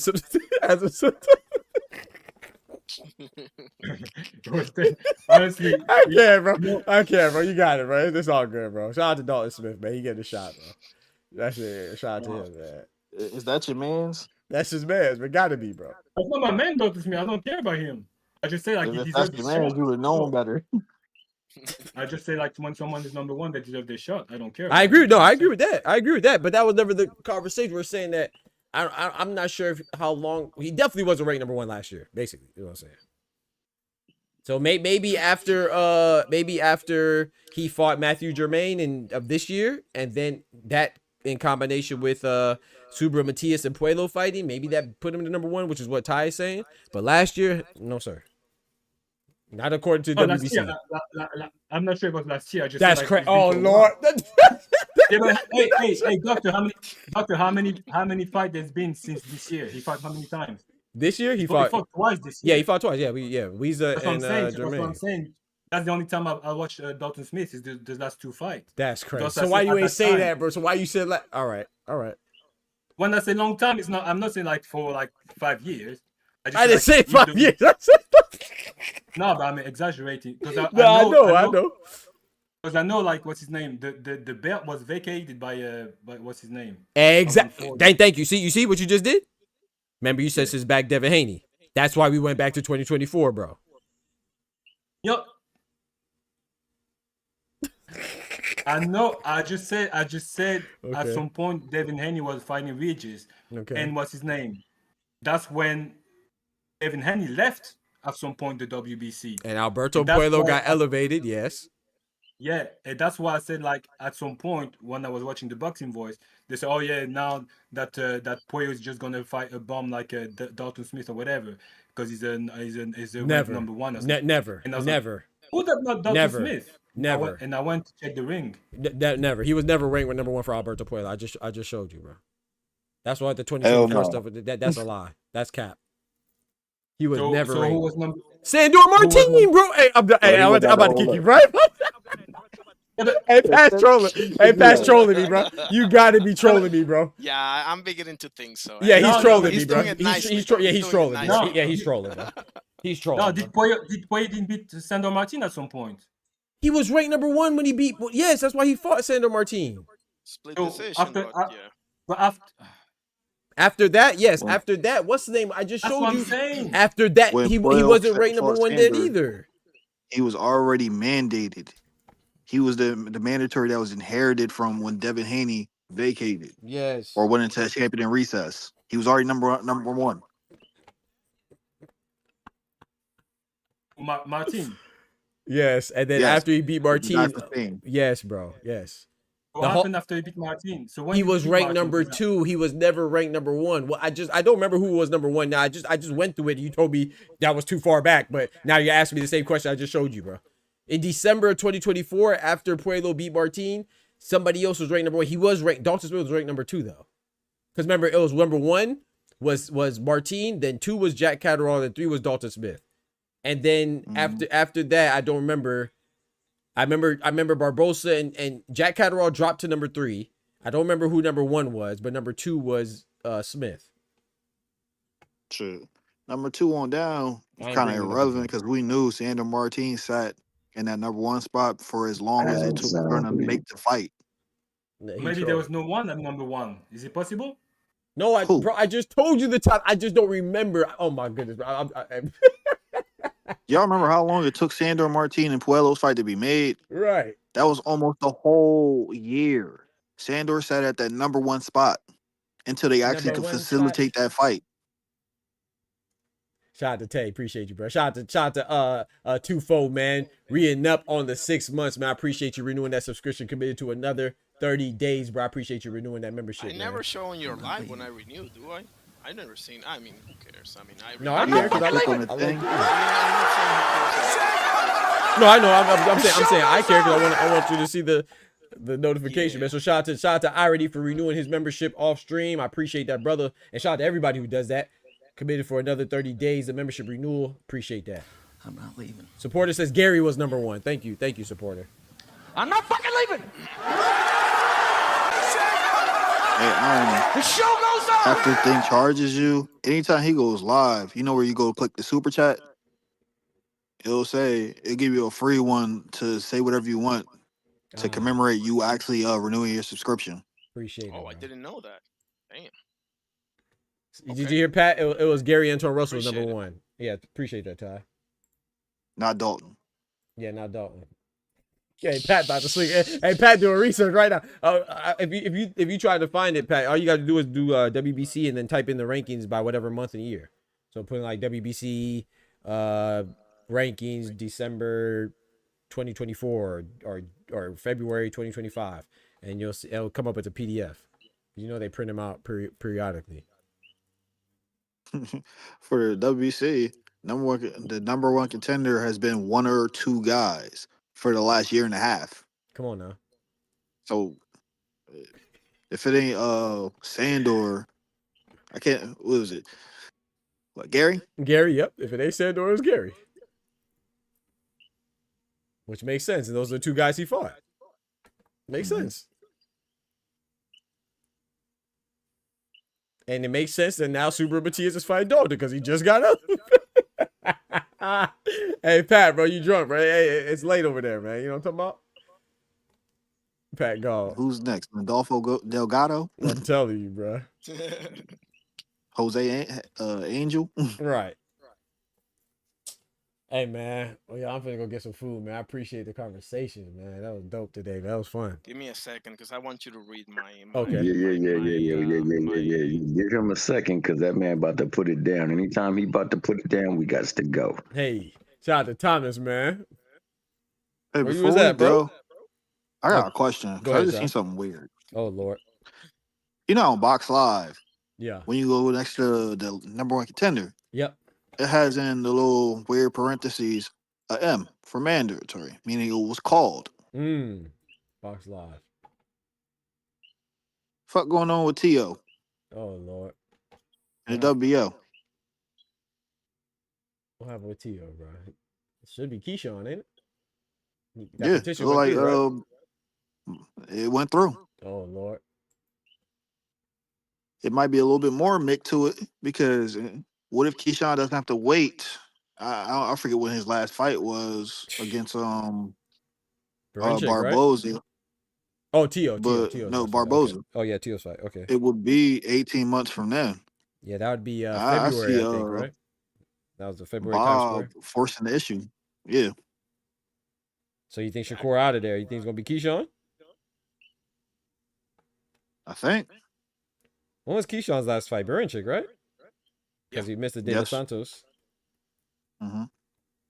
That's the guy that I most feel bad for, De Los Santos. Me too, bro. I Me don't too. hear anything from him.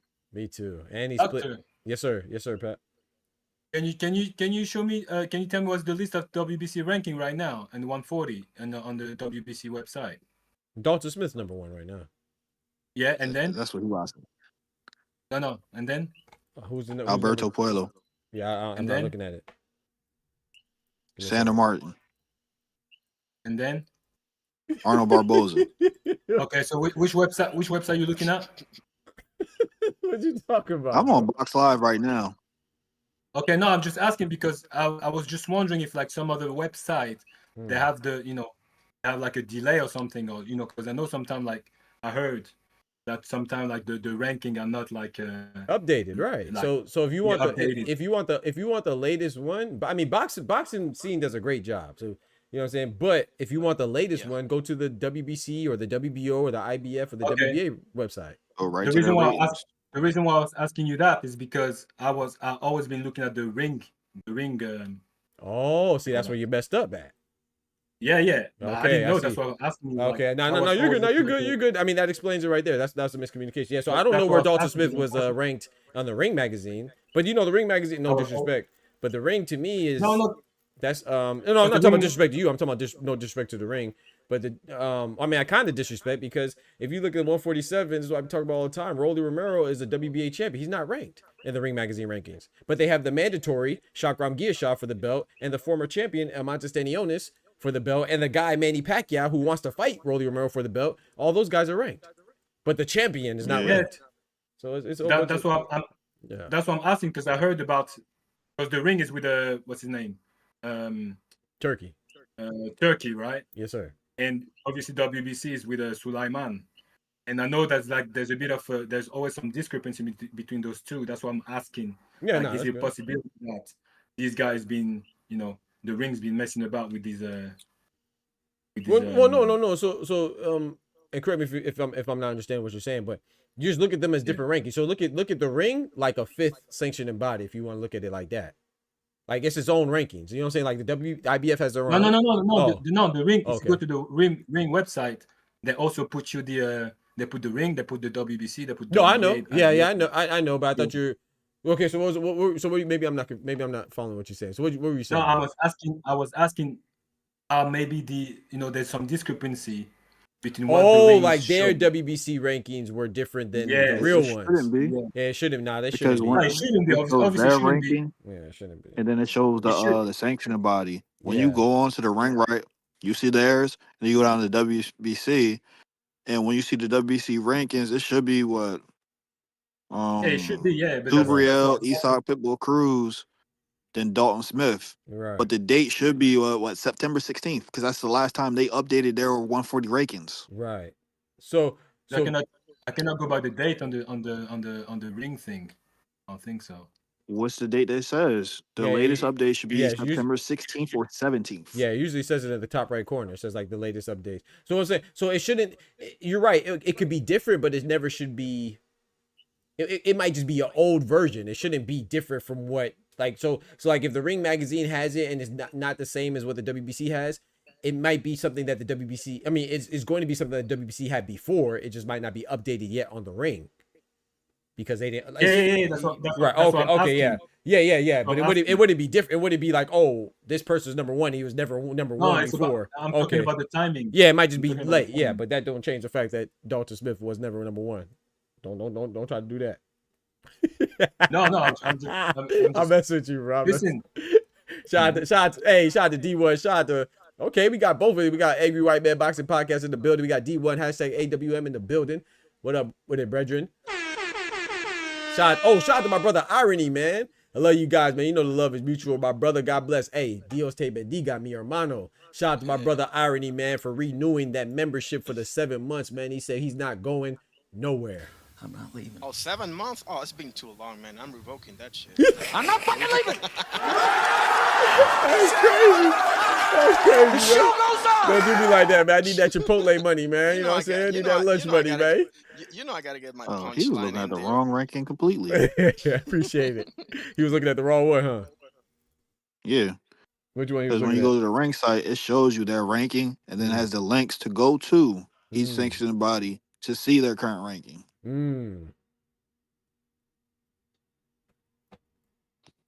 That's all right, man. We all learn too. Like I said, I wasn't absolutely sure either. What am I supposed to do then? Sorry.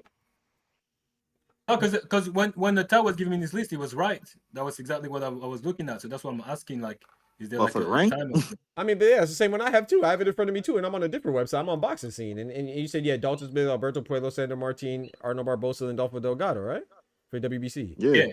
Right. So everybody, it don't matter what side. It should all be the same, bro, because they get it from this. They all get it from the source, which is WBC, for the WBC rankings. The only thing it might be a little bit outdated because they didn't update their stuff yet. It should all be the same right now. There hasn't been any major WBC fights, so they should all be the same. Only way he saw something different is if he looked at that joint September 15th, and it was like a month late. I didn't check that because I checked that only like a couple times before his couple fights. Because I told you when I heard that in the boxing box, I was like, who's that guy? So that's why I checked. Since then I didn't check. Yeah, I mean, maybe we wrong, man. Maybe it was one in February. And that's why when they say like, Dalton Smith having his shot against Subriya Matias, like. Well, that's like people surprised. Are like, why are they surprised? It's been a while. So you guys tell me that he wasn't number one. So I'm not for a while. About doing other shit. Right, exactly. I'm not saying he was never number one. We're saying that he hasn't been number one for a while. Like, what do you mean like a while? But that's for me a while was like when that Jermaine fight. I'm sure that was the time I was looking at. Yeah, maybe. But when see, but I went back to 2024 because when we were talking, you brought up Devin Haney and stuff like that. That's why, I didn't check out 24. Right. That's why I went back to the 2024. Yeah, this year, maybe. Maybe. I mean, that makes sense if it was this year because that's the Jermaine fight. If when I'm thinking about it is the Jermaine fight because I remember they were fighting for the. We already. No, they were fighting for the interim. But we already got it. No, not an interim belt. That's a lie. Couldn't have been. No, I'm not saying. I'm asking. Oh my god. No, it can't be the interim because Eastside Pitbull Cruz has an interim. But you're not listening though. But Ty already said that. If you would have said after the Jermaine fight, we would never went back to 2024.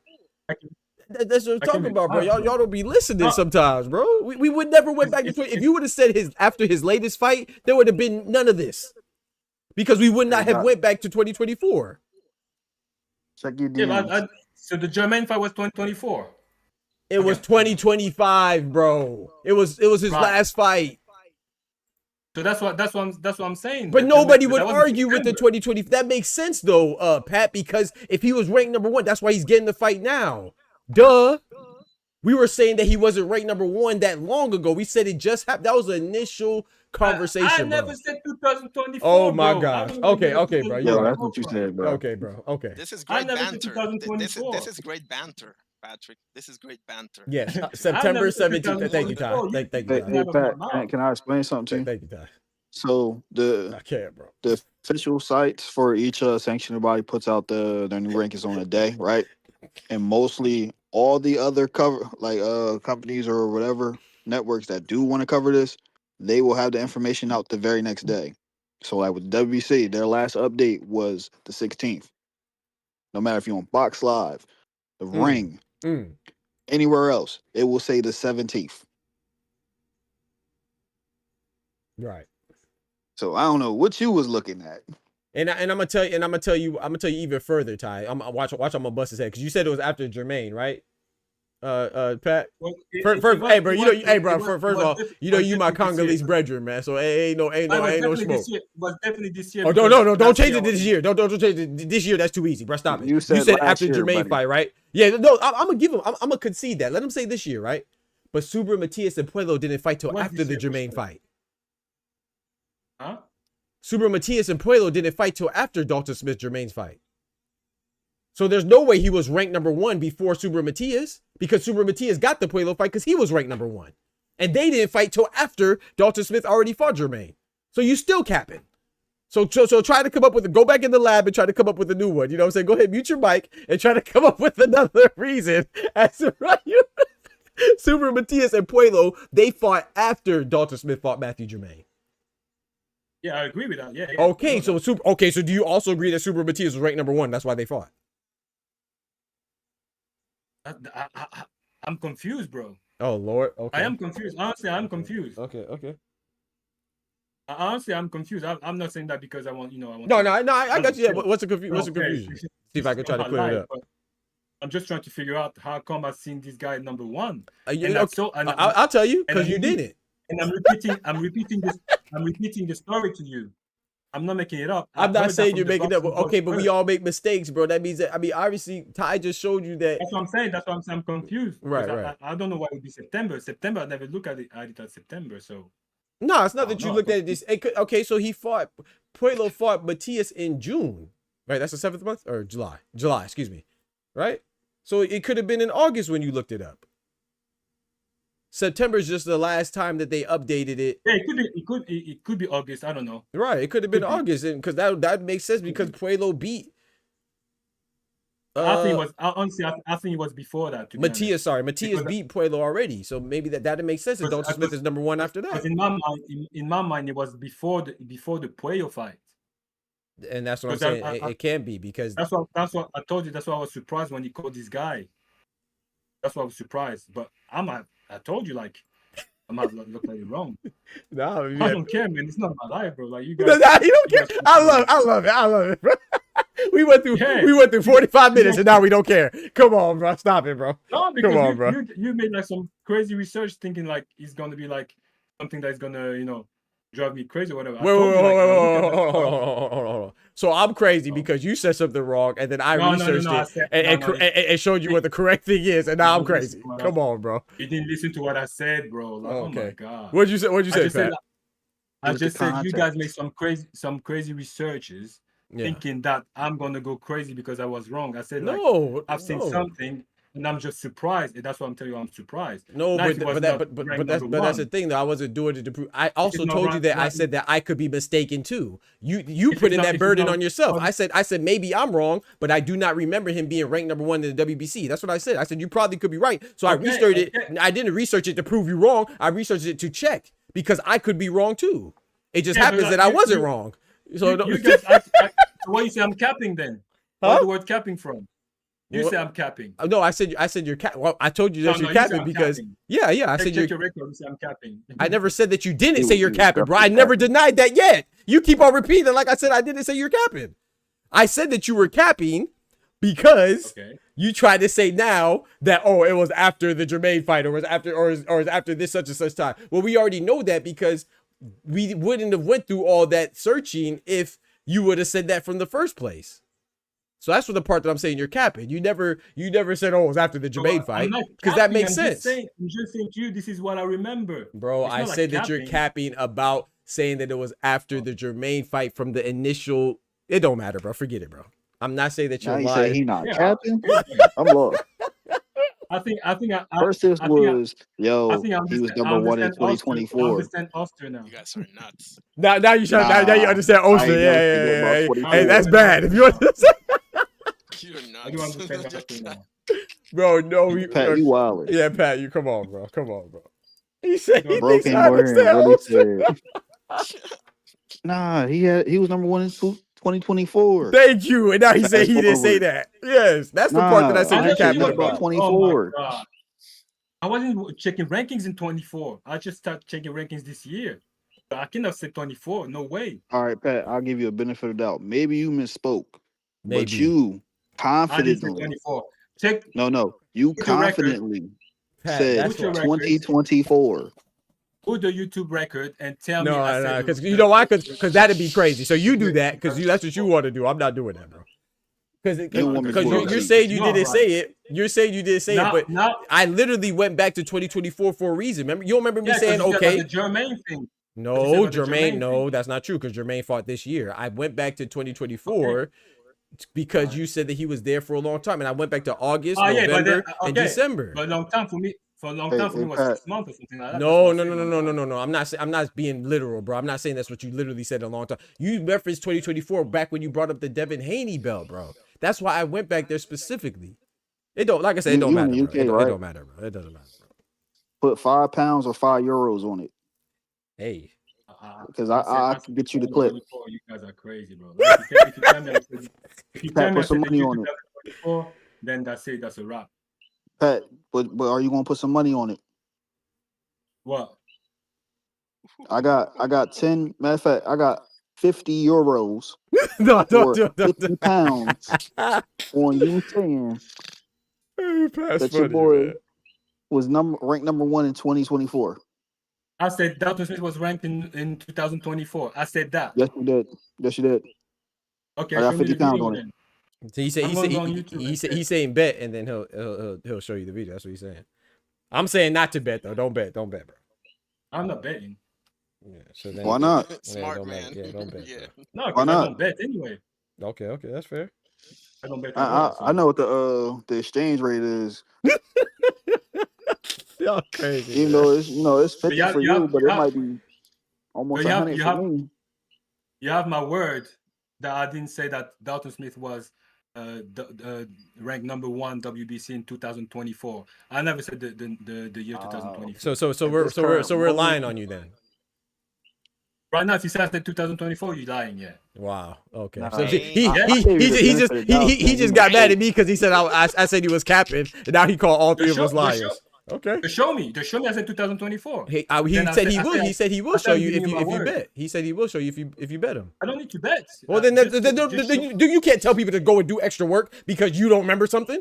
Freak that, bro. What you think this is? I'll do work for you. Don't worry. How long was that show? Oh boy. Your boy got 3 phones open right now. I got the clip. I start talking about like an hour ago, something like that. Yeah, I don't know. I'll check. And if I was wrong, I'll tell you I was wrong. It's not about who. Nobody cares, bro. We all make mistakes, bro. It's not that serious. Nobody cares about you being wrong, bro. Exactly, bro. Like what the heck, bro? Like, it's not about who's right and who's bro. wrong. It's just about setting the record straight, you know. That's all. For me, it we're is. just talking, man. It doesn't matter. I keep the bro. receipts. Right. Ty does keep the receipts. I'll give him that one. He's called me more than once. So. Who do y'all have winning, man? You got it, bro. I'm over it, bro. The only thing I got, a bit of with each fight. Super Matthias and Dalton Smith. I got a bit uncomfortable when you say I'm capping because I don't like to cap. I don't cap. Say it again. If I got it wrong, but it's not about capping. I'm not saying like. I mean, you just called us liars, so that's the same thing. It's synonymous, right? That's what capping is, right? I don't need to protect Dalton Smith. I don't care about Dalton Smith, bro. Bro, no. So we just said it whimsically, bro. We just said you're capping. We didn't say that you're intentionally lying. Like, what are you talking about, bro? All I did was just say, oh, you didn't say this at this time. Oh, you're capping now. We laughed about it, bro. No one's calling you a liar, bro. Capping's intentional if you cap. Everybody, let's take a deep breath. Let's pump the brakes. Hey, man, come on, bro. You be sensitive, bro. I ain't gonna lie. How about that? Yeah, let's pump the brakes. Let's have a deep breath, maybe a glass of water. And, so 4 hours. I mean, I love getting heated, but I just feel like. But nobody's heated, bro. Yeah, I'm not heated, bro. I don't know who's heated. Maybe Pat is. Never mind. Never mind. I don't know what he's talking about. People call them a liar or something like that, or capping. What video game you playing? I'm playing FC26. What did they teach you how to lie in that game? Oh, and I said 2026. I talk to the rewatchers. I said 26, not 24. At 4 hours and 56 minutes. Doctor, you're wrong for that. Bro, ain't say that. 4 hours and 56 minutes. Okay, I'm not going, man. I gotta get something to eat, guys. Yeah, me too. I'm starving, man. But I do. Go all day with you guys. I know, bro. But I do want to ask y'all who y'all got, Super Matthias, before you go, or Dalton Smith. Since we talked about the fool so long, Matthias. You're gonna stop him round 7. That's what I'm thinking, bro. That's crazy. Exactly what I'm thinking. What you think? What you think, Ty? Red minds think alike. Yeah, facts. Super Matthias or Dalton Smith. What you think, Ty? Oh, Ty gone? There? I think he might be gone. Wait, I thought I answered. Wait, I didn't hear you. I said Super Matthias. Oh, let's go. Decision or stoppage? Stoppage. Yeah, me too. I got him like 7 rounds. Hey, I'll book him, bro. What you got, Pat? Talk to me, Pat. You better pick Dalton Smith. I got Gabriel. I'll mess with you, bro. You got him by stoppage or decision? Late stoppage, I have. Yeah. What about you, Thomas? I don't know. Mr. Thomas still there? I don't think he's there. Yeah, I got Super Matthias, man. But I will say this though, for some reason, I don't know why, man. I'm thinking Dalton Smith.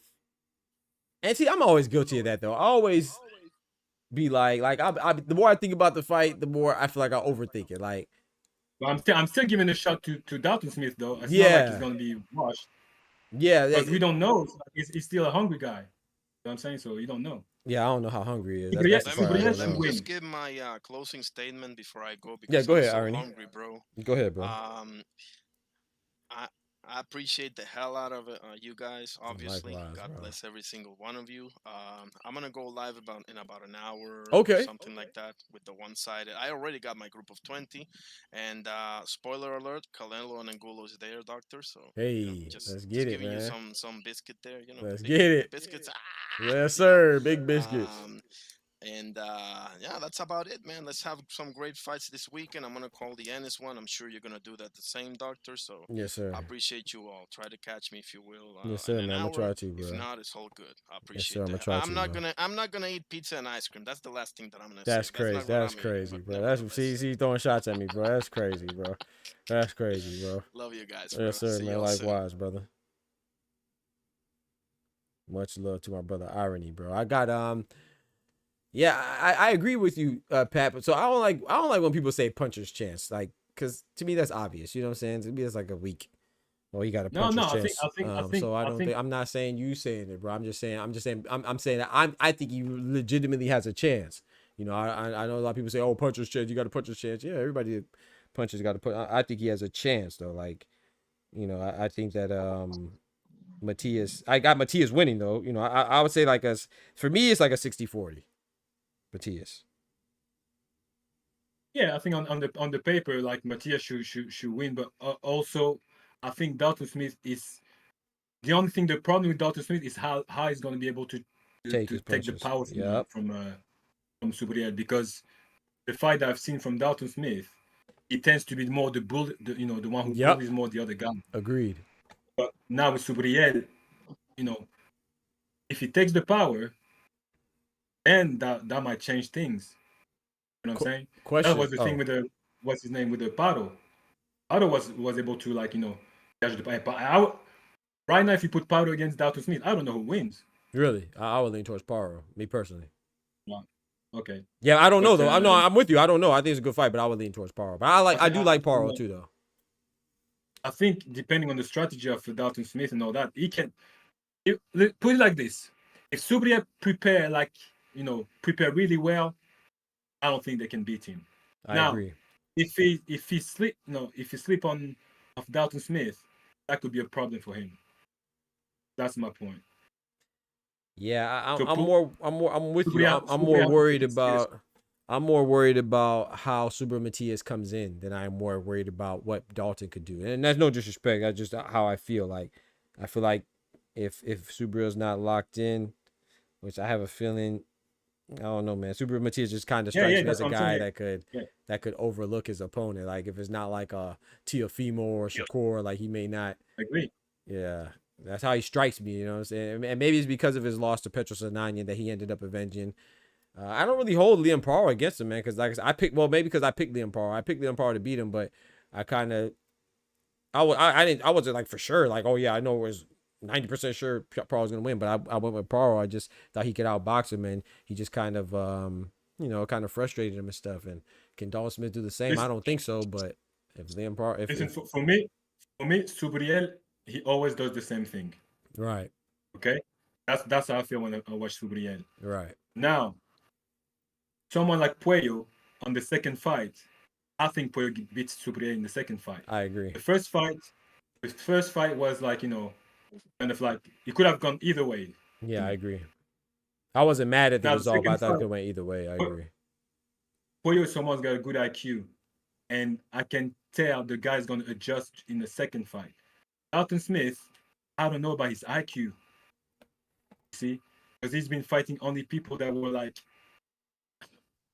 I don't like to disrespect, but they were not like, you know. But Dalton Smith got good power though. So is he gonna take the power from Subriel?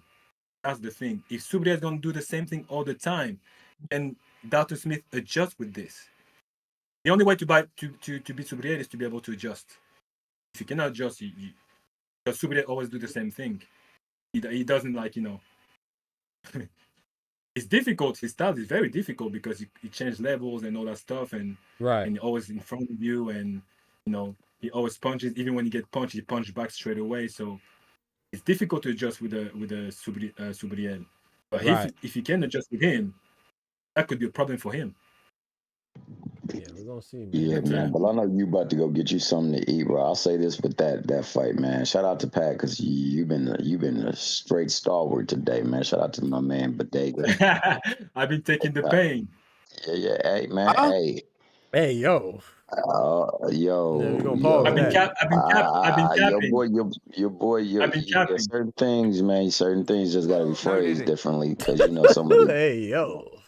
They don't like the way that they come out of folks' mouths at times, dog. You know, we in a new generation, but I feel you, Pat. That was wild too, Thomas. We're gonna let you slide. Go ahead, bro. Oh yeah, no, capping for what sure. What did I say? My bad. You know what I'm saying? We have things going in and out of mouths, man. That's wild, bro. You know what I'm talking about? Oh wow. Okay, so forgive me for the people who. If you make a mistake, you're capping. It's okay. Yeah. Bro, you know, I just. No, I'm not. I honestly, I rock with you, man. I rock with you. I just think that regarding Matias, if Matias is going to the body, people are in trouble, and that's another pause already. Forgive me, but I know that No, hell no. When he works strategically off of that the angle, but not only the angle, but going from low to high, he's tough to deal with. And I think that no matter who's in there, man, when he is attacking the body, man, it's just tough. And Facts. you know, I think against Paul moved and Paul actually attacked the body a lot more than what I thought he would. And you know, I don't know if he truly valued Paro as an opponent that he needed to really turn up on. And you know, that can happen to anybody. Anybody can go through a phase where, you know, they just don't really think the person that they're dealing with has much to offer them. And you know, you can get taken aback. And then once you go in, it's like a snowball effect. Like you start feeling like, yo, what's really going on? I like the fight. I like him and Puello. I agree. That's a hell of a fight. Sandor Martin. I don't know where people feel about him, but I honestly believe in multiple fights he was not given his proper justice. I think when we're talking about champions, we need to start seeing how these champions are fair with him and giving him his shot, because hell, man, he definitely earned it. As far as everything else that we talked about, man, hey, I love this sport, bro. I love talking the sport, and I love talking it amongst people. I know we all don't agree with some of the things that, you know, we might hold dear, but hey, it's always good to talk boxing. And when we're done, not have malice or envy or spite towards other folks. And, you know, that's one thing that I love about this platform. You know, it never goes that route. And it's so good and refreshing to be able to disagree, but disagree with respect. So when we are out here talking, when anybody out there is talking, man, make sure that, you know, we keep it to a point of a discussion, that it should never venture anything more than that. And, you know, recognize that, hey, we all different individuals. We all process things differently, but we can learn from one another, even if we don't agree. And on that note, man, enjoy that food, man. Have a wonderful day or night, I should say, for most of you guys, because I know it's almost venturing the night time here. And be easy. Shout out Bodega Ty, 2 Cents, Define Irony, Pat Bandero, my man Doc, PG, and GM. And shout out to my man, special shout out to my man Oster. God bless you, bro. I Today, appreciate that, forever, man. and yesterday. Shout out to you, Thomas. Hey, Thomas, I have a question. You know what the PG and GM means? I'll be lying if I said I did. Okay, no problem. I was about to say, bro, hey, you a gangster. What does that mean, though? Praise God and get money. That's all it means. Hey, shout out GP. You know what I'm talking about? Are you with me? You with me? and still I smile, dog. So on that note, I'm gonna smile, dog, while your boy Robin, praise God and get your grub on too, dog. Sir. And on that note, man, I'm up out of here, dog. God bless, bro. Shout out to you, Thomas. My brother. Yes, sir. Man, we got some, you know, and we gonna wait, man. Just, hey, hopefully we have a good show on Sunday, good Lord willing, man. But yeah, Pat, man, talk to me, bro. Yeah, man, for me, that's appreciate you, appreciate the talk. Good dude. As I said, I have to stand on that. Like, I don't need to, like, you know, lie about things or cap or whatever. If I made a mistake, then I made a mistake. You prove me I was. Bro, what do you think capping means? If I say, man, you capping, bro, what does that mean, bro? Are you lying? Isn't that right? Yeah, but it's like joking too, bro. It doesn't mean like you're literally calling you a liar, bro. Like you can't take that personally, bro. We just said it, we laughed about it. We weren't saying like, oh yeah, you're trying desperately to be right and you're trying to dig for, bro. It just means like, okay, if I say something crazy, I know you're in the UK, so it may be different for you. But if I say, if I say, hey man, what time is it? I'd be like, hey, Ty, bro. Ty asked me what time is it. I say, hey man, it's 8:30. He'd be like, man, stop capping. That's all it is, bro. It doesn't mean like, oh, you're intentionally lying like you're going to hell, bro. You got to relax, bro. No one said it. Like, I don't know why you focused on that, bro. Doctor, you have to be honest, bro. You did all that research. You proved me that I was saying the wrong You see, thing. you see, no, stop right there, stop right there. You see what you just said? No, stop right there, bro, stop right there, bro. You just said that we did the research to prove you wrong. I literally said that I did not do the research to prove you wrong. I said I do not know. I said you could be right. I was looking for my own purposes as well. You took it as me trying to prove you wrong. That's your business, bro. I can't help how you interpret actions.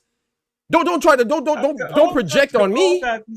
That's your business, bro. That's your sensitivity. You're projecting.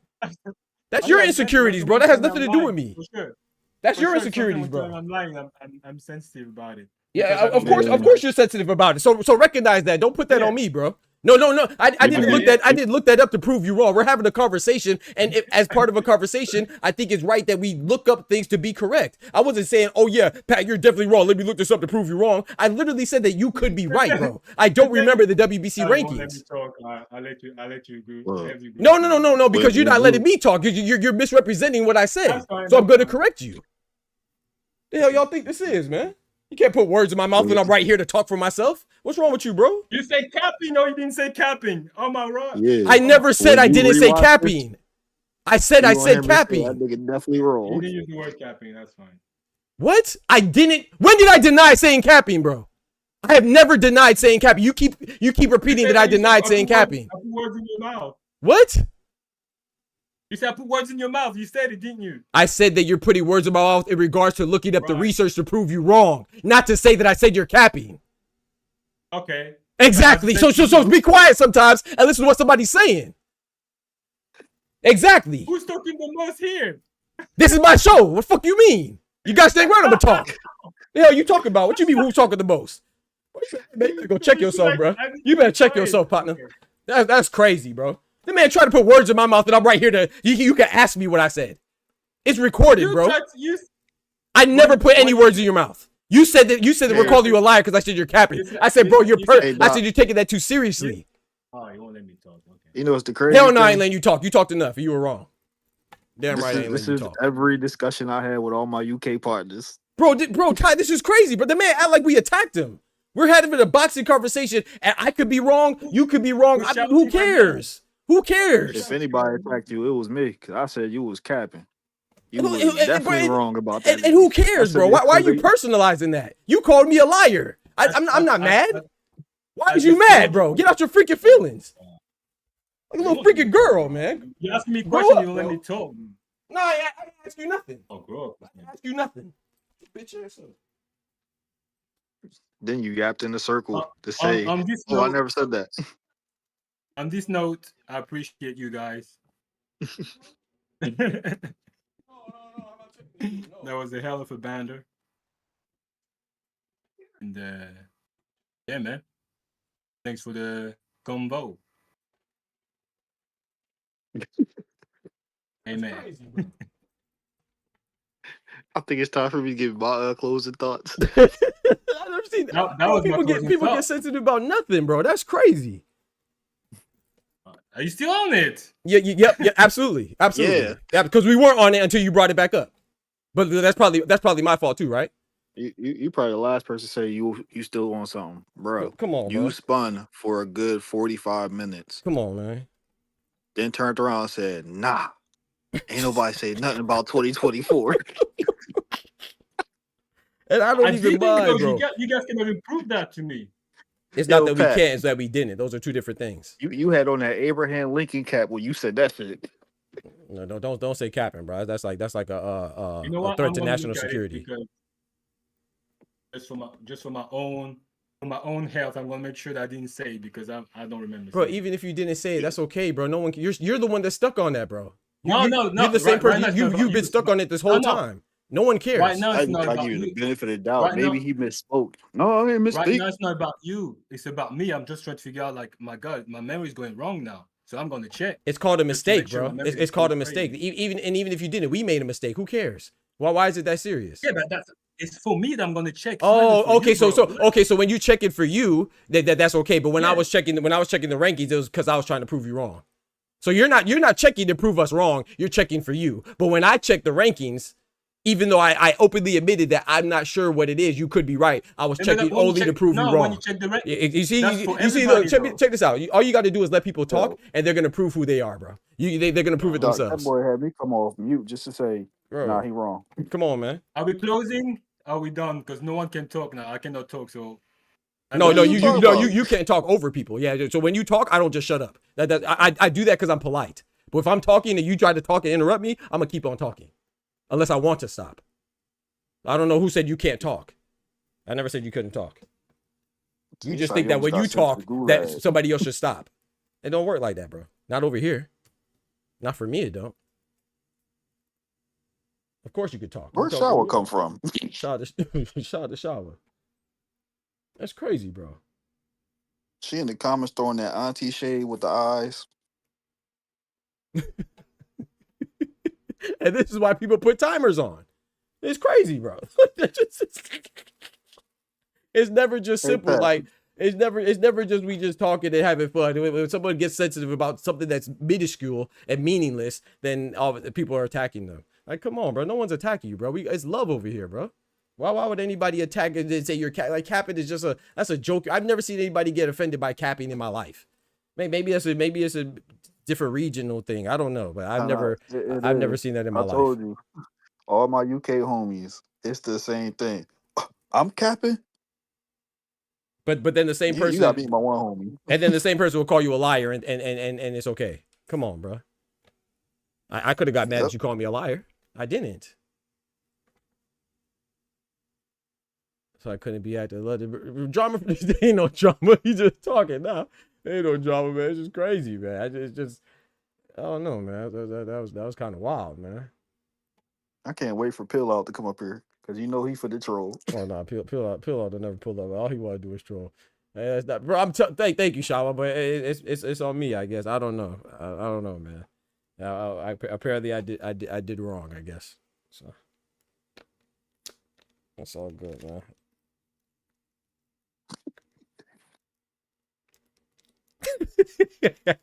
That's so crazy. He like, oh, I'm not trying to pull an Oster.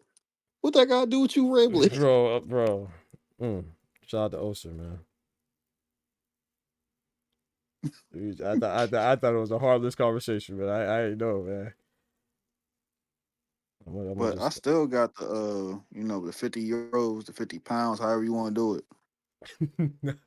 No, you don't bet. But Pat, whenever you re-listen to this, fast forward to about 4 hours and 50 minutes and just start from there.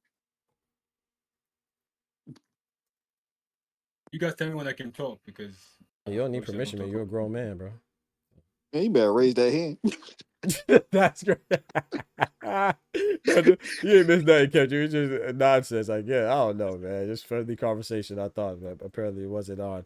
Not from everybody's perspective. I don't know. Not Kendrick coming in here like Drake. What did I miss? What did I miss? Who did I miss? What did I miss?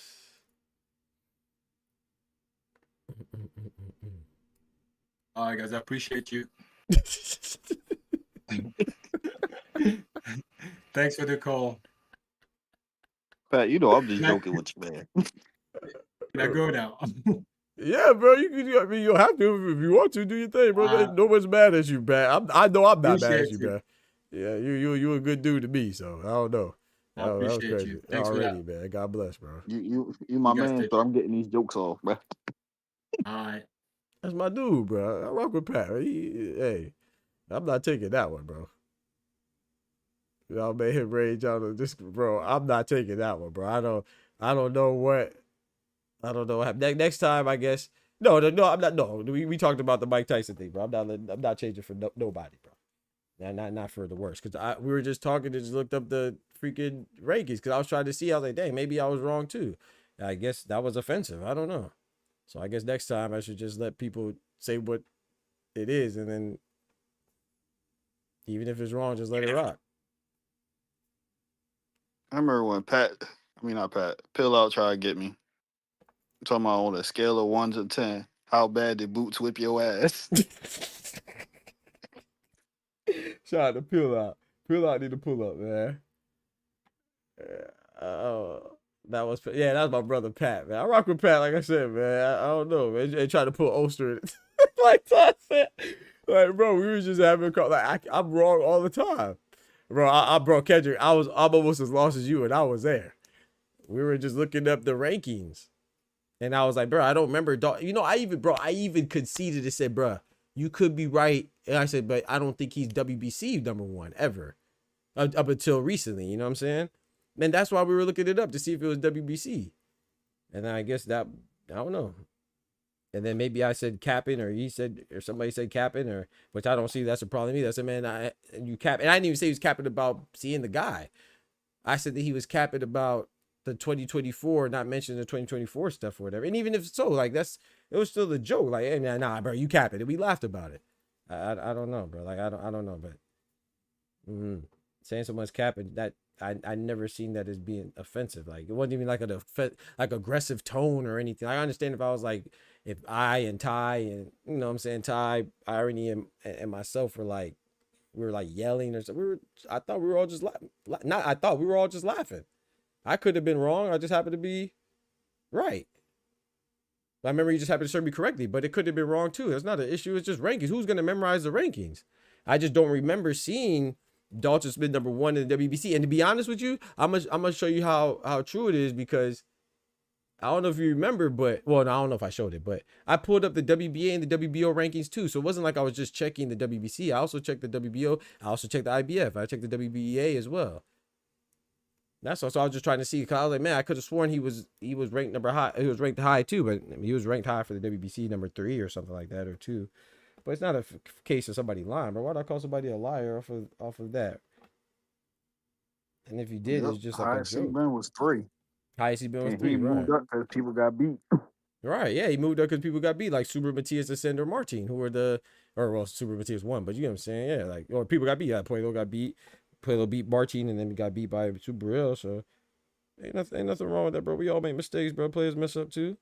I make mistakes too. I just looked up what to call when I was wrong. We were talking about today or something. I don't remember. But something with somebody, the order in which somebody fought. I don't know, man. Now he might be mad at Pillow. He said, y'all don't be taking it easy on your friends, huh? I thought it was a stranger or a newcomer. Bro, shut up, bro. We were all talking, man. I can say, Pat's cool, man. My opinion didn't change, but I don't know, bro. That was kind of weird to me, to be honest. That boy Pillow said he going back to hear it. Pat came out of nowhere. For what? Wait, what happened? Let me see. He said, because you did 4 hours, 30 minutes, listen to that, and you'll get the whole context. Pat, come back. Ty, let me go back. I gotta hear it. He said, for what? Hey, Pat said, for what? I memorized where amnesia was when Bud hit the door. Number 8. Dang. Oh, never mind. You good. You can lie every day, B. Hey, they lie every day, B. Like, pay the fool, man. Brothers get shot every day, B. Like, there was no... I thought it was just friendly conversation, but I still think it is. That doesn't change. The only part where I got annoyed is when he made it seem like I was attacking it, bro. Brother, I was not attacking you over that, bro. Why would I? It's just rankings. I'm not going to attack you over that. The part that frustrated me was when you tried to say, you repeatedly kept saying that I said that I never said you were capping. I don't even care if I said you were capping. I didn't refute that, but you were so busy talking and claiming that people weren't letting you talk, but you were talking over me so much that you didn't hear me. You thought you clearly weren't listening to what I was saying. You were thinking what I was saying, and that's never good. You thought I was denying that I said you were capping. I don't know if I said that. I could care less. Ty said that he said it, but even if I did say it, I don't care. I don't say capping with like, I'm not trying to shoot a spear through your heart. If I just say it with, whimsically, like, hey man, oh no, you just capping, bro. Yo, after re-listening to it, I probably was my bad for being so rude with it. No, freak I said that boy clearly wrong. Freak that. No, hell no. I came off mute, was on some shit. I'll take it, bro. I'll take it. I was like, wait. Bro. I said, who we talking about? And I was like, Dalton Smith. And he was like, da-da-da-da. He was ranked #1 last year. I'm like, 2024? Yo, it's crazy, right? I don't know, I man. heard it on the boxing voice. I'm Oh, like, you sure you ain't hear that last month? Oh man, you did say that, but like, I don't know, bro. Like I said, I don't, bro. I'm wrong. We're all wrong. That's life, man. A wise man once said that. I don't know what a wise man once said, but a wise man knows that they don't know everything. So I have no problem being wrong. That was not it. We were just talking. We were just fact checking ourselves. Like before, when I don't remember what Irony said about.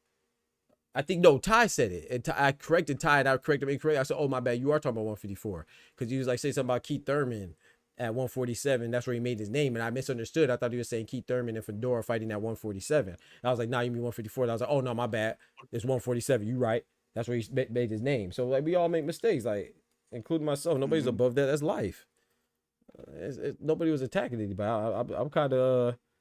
I ain't gonna lie. I'm gonna be honest, but I'm kind of offended that you thought that you even think that I would even approach you in that manner. Like we were all just laughing and having fun, man. I don't know. That was kind of. He could pull back up, so I could pull him, so I can show him where he had a little bit of that hypocrisy I was talking about earlier. Picking and choosing. It was fine when I was sitting there saying Benavidez was not ducked, and I proceeded to ask him to name them names. But the minute you said Shakur was a boogeyman by your definition, by my definition, ain't nobody duck him. Yeah, bro. Hey, bro, I don't want no smoke, bro. Because if I say that he tried to prove me wrong there, then I'm the one being sensitive. Like, there's no way I could win. You know what I'm saying? So I recognize that now. You know, shout out to my brother Oster. It don't mean you could be right and still be wrong. I was wrong, not literally, but I was wrong morally because I checked some rankings, so I was wrong, even though I was right. But if I was wrong and I didn't look it up and we just said, okay, bro, you're right for what you're thinking, then I would also be wrong because I said he was wrong. He was right. So either way, I was gonna be wrong, bro. Either way, I was gonna be wrong. If I looked it up and I was right, I'm still wrong for looking it up. And then if I say, oh, bro, now you right, then I'm still wrong because I second guessed it half-heartedly. Like we just joking, bro. Like I don't understand. We're just having boxing conversation. It's never that serious, bro. Y'all bogus. He has subscribed. Did it? Here you go check. I'm just nah. Stop the Pat. If he did, hey, bro. Like I said, hey, I'm gonna be honest too. We're just having. This is if you don't like being here, that's cool. You know, I never don't feel obligated to me, man. You know, I want you to be here. I want everybody to be here. That's why we do it, you know. But if somebody would prefer not to be because they feel attacked or don't feel attacked or they feel wrong or they feel right, that's you do what's best for you, man. Live your life and be happy, man. Life is too short. That's what I'm saying. But Hey, Doc. Yes, sir. Man, F that. I'm still waiting for Keith Thurman numbers. We talking about, the legacy and the money. Where has that been since 2019? Bro, Ty, bro, and that's me and him were on the same page in that, but now I'm scared because I don't want to disagree with you, Ty, because if I disagree with you, I might lose you too. You know? No, in concept, yeah, it makes sense because Keith Thurman has a name. Right. But has he been relevant, and where has that name actually paid off? No, I see what you're saying. I still stand on that. I agree with Pat because people our age and older know him. Right, that's what I'm saying. Right, but exactly. We talking about the casual guys or the kids. Right. You don't know who the fuck Keith Thurman is, respectfully. Yeah, no, I agree. But the only thing about that is that, which I think was a good point, which I think I said it, or maybe he said it. I don't know, but it's just like, no, I think I said it. But like Xander Zayas, I agree with you. Xander Zayas as a person might even be more. I don't know about maybe not outside of Puerto Rico, but at least the kids know Xander. I was about to say, yeah, the kids know Xander, but I don't think. Do you think they know who he fought? When you walk into it, they know his face. That's the thing. Okay. They don't know. You don't think they know Keith's? It's hard not walking into, at least up here in the Northeast. It's hard not walking into a mall and not seeing him on the front of a store that they would go. Right. Like here in Jersey, if you go in PA, if you walk into the H&M, you're gonna see a picture of Xander there. Oh, word? That's dope. Yeah. You're not gonna see Keith. Nah, you definitely not gonna see Keith. These kids don't know no damn Keith. Yeah, you definitely not gonna see Keith. That's a fact. I'm in Florida. I ain't never seen Keith. Yeah, facts. Yeah, Keith Sweat, exactly. Nobody. I'm in Florida and I don't remember seeing Keith posters. Maybe in the Tampa area, but I got jumped on someone's stream once to unsubscribe. Once I've been there. Bro, we didn't know. Hold on. I gotta say this, bro. We did not joke. The majority of the time, if anything, it was well, no, Thomas was there 2 and 2 sets, but anything it was 2-on-2. Me and Pat were agreeing the whole time, and Ty and Irony were agreeing in regards to the Xander stuff. But like I said, even if it's not, I didn't feel like anybody was attacking me. I don't think they felt like I was attacking them. I don't know. That was weird. It's the hypocrisy. I wasn't mad when he said that I was cap. Okay. When it was an opinion, when I was just giving him the facts, stuff that we could actually look up. Okay. And I don't think I got mad when he asked me to repeatedly tell him why I thought Shakur was a boogeyman and he thought I was tripping. I didn't get mad. But hey, everybody different though. Who doesn't know Don't Duck Me Thon? Don't Duck Me, that's crazy. Oster got jumped. Okay. Oster was self-inflicted though. Oster, that ain't no justice for Oster. Oster to this day, even today, man. I don't want to open up a old wound, but even today in the chat, right, bro, I feel like outside of Ty, since I've been doing this channel, Ty's the only person I feel like I argued with. I don't think anybody else can say I argued with them outside of Ty. I feel like I do a pretty good job. I could do better. I need to do better, but I feel like I do a pretty good job at letting people be heard. I will argue that people get heard over here more than they get heard over there. Wherever over there is. I'm not specifically, you know what I'm saying, pointing out, but I think I let people, I like to hear people talk and I like to hear people's opinions. But somehow, some way down the line, it's turning into, oh, now Doc's not listening to me. When in reality, you're not listening to Doc. Same with Oster. Even today, he came back today saying the same stuff and not like, the bro. Oster thing a little different. I don't think you understood what he was saying. That wasn't directed towards you. Oh, okay. It was just Thomas. I thought it was me and Thomas. Yeah, I thought it was both of us. I thought he was talking about, I sent super chat this, second, third. That's my man's. Okay. We are, me and you argue too. That's right, Kendra. Yeah, that's true. He was sitting there like, he up there saying little phony, slick jokes. That's the reason why T. Hill said what he had to say at the end. Okay. But it was some unk crime. That's what it was. Okay. But see, even with that though, I feel like, and like we're all different experiences. We could come from the same place, have different experiences. You know what I'm saying? But that's what I'm built for, bro. Like we talk trash and we laugh, we joke with each other. Like one day I might be the butt of the jokes on a Tuesday. Tomorrow might be Ty. Thursday and Friday might be me again. Saturday might be Shawa. Next time it might be Thomas. Like I don't like, we just laugh and we joke and we keep it going, bro. You roll with the punches like boxing, baby. Like it's okay, bro. It's okay, bro. I promise you it's okay. But I'm gonna tell you what Oster though. What shout out to my brother Oster. That's my guy. But this is why I say I took it kind of personally. I took it personally, like MJ, when he was like, "Oh, I'm gonna talk on my channel, like he can't talk here." Bro, the reason why now, correct me if I'm wrong, Ty, or anybody, the reason why that one even got intense is because he kept saying that he knew what we were saying, but he wouldn't let any of us finish what we were saying. And then he would say what he thinks we're saying and be wrong. Like this to this day, he thinks I was defending Tank. I don't care if you think Tank is good or not, bro. Like even with the comment, he said, "Oh, Doc, just say Tank could beat everybody at 168. That's why he's fighting." Because I said the little comment about Tank being the best from 147 down, and then Irony correct me. I said, "You right," and I laughed about it. That he gonna talk about, "Oh, just say he can beat everybody." I think it's funny, bro. I literally think it's funny. He's like, "Oh, just say you beat everybody from 130 to 168 to 175 to 160." I'm just like, bro. That had nothing to do with the conversation before. It was not about defending Tank. It's defending boxing. You just hear Tank and you just short circuit. I don't care if Max Kellerman was talking about Rolly when he said it. It would be my same response. It's just that he's talking about Tank and you know I like Tank. So you assume that I like Tank as much as you like your favorite fighter, which is Shakur. But I don't, bro. I like them, but I like them.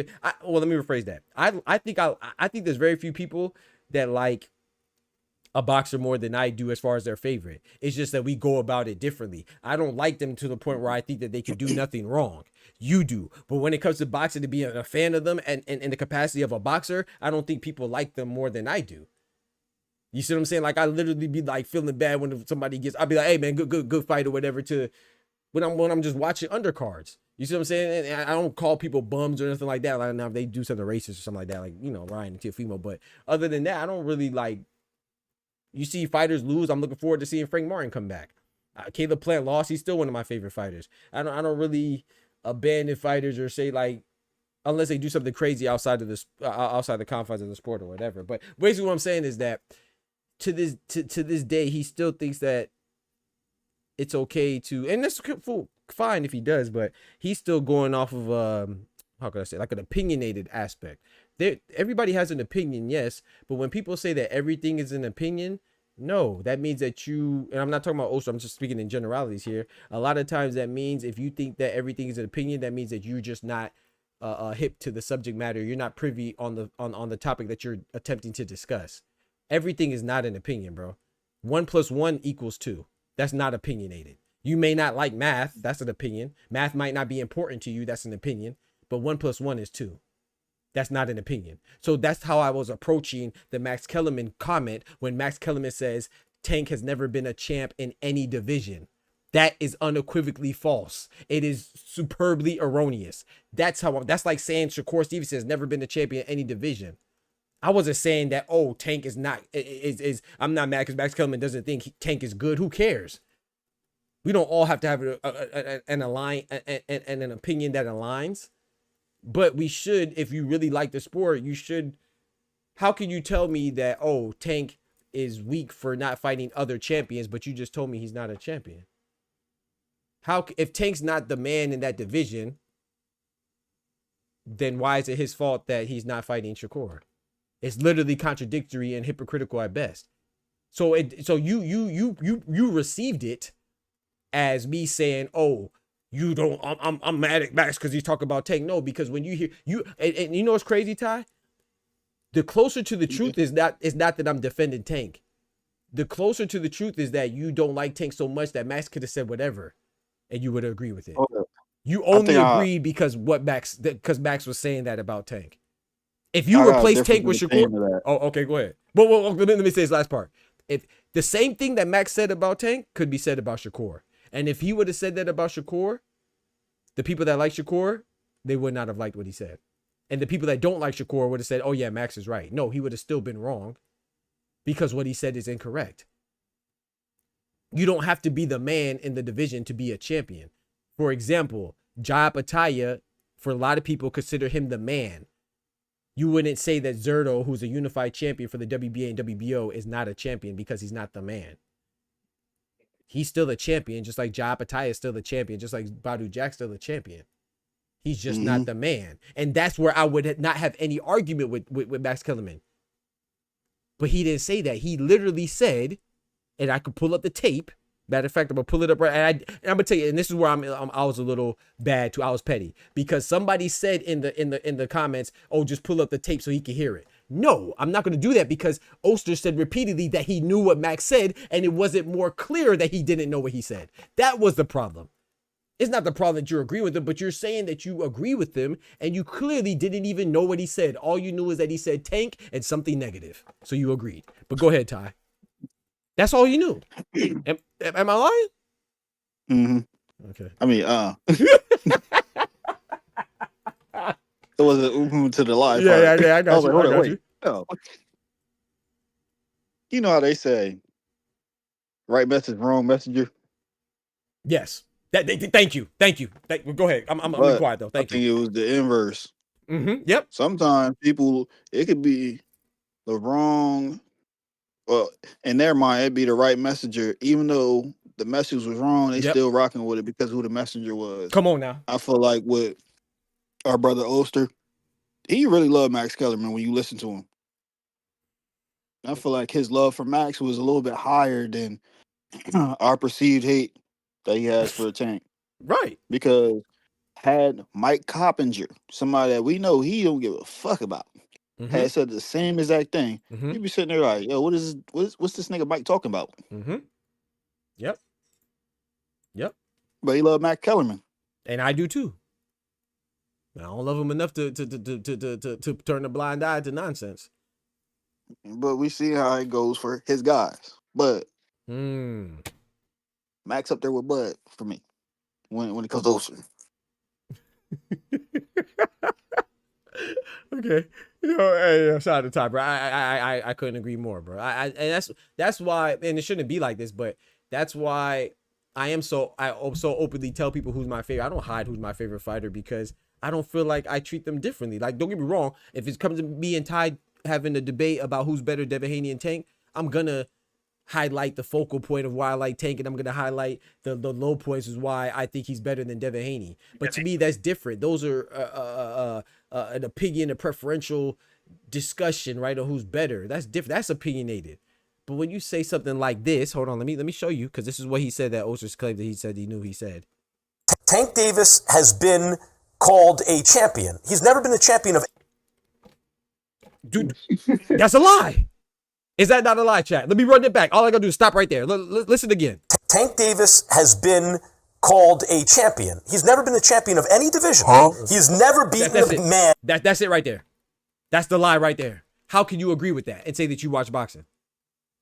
That's all we were talking about. It didn't have to be. He could have said Shakur. He could have said Nick Ball. He could have said Lewis Crocker. He could have said Zerto Ramirez. He could have said Rafael Espinosa. He could have said Stephen Fulton. He could have said Oshiki. He could have said any champion that's between the WBA, WBO, IBF, WBC for male or female division. That is a lie. That's it, bro. That's it. Yeah, I see Pat trolling. I'm done with Pat. I'm not doing. Hey, I'm done with Pat, bro. That's it. That's what everything transpired yesterday was. And Oster told me that he knew what he said. Because remember, Oster said that he's a fake champion. No, he literally said he's not a champion at all in any division.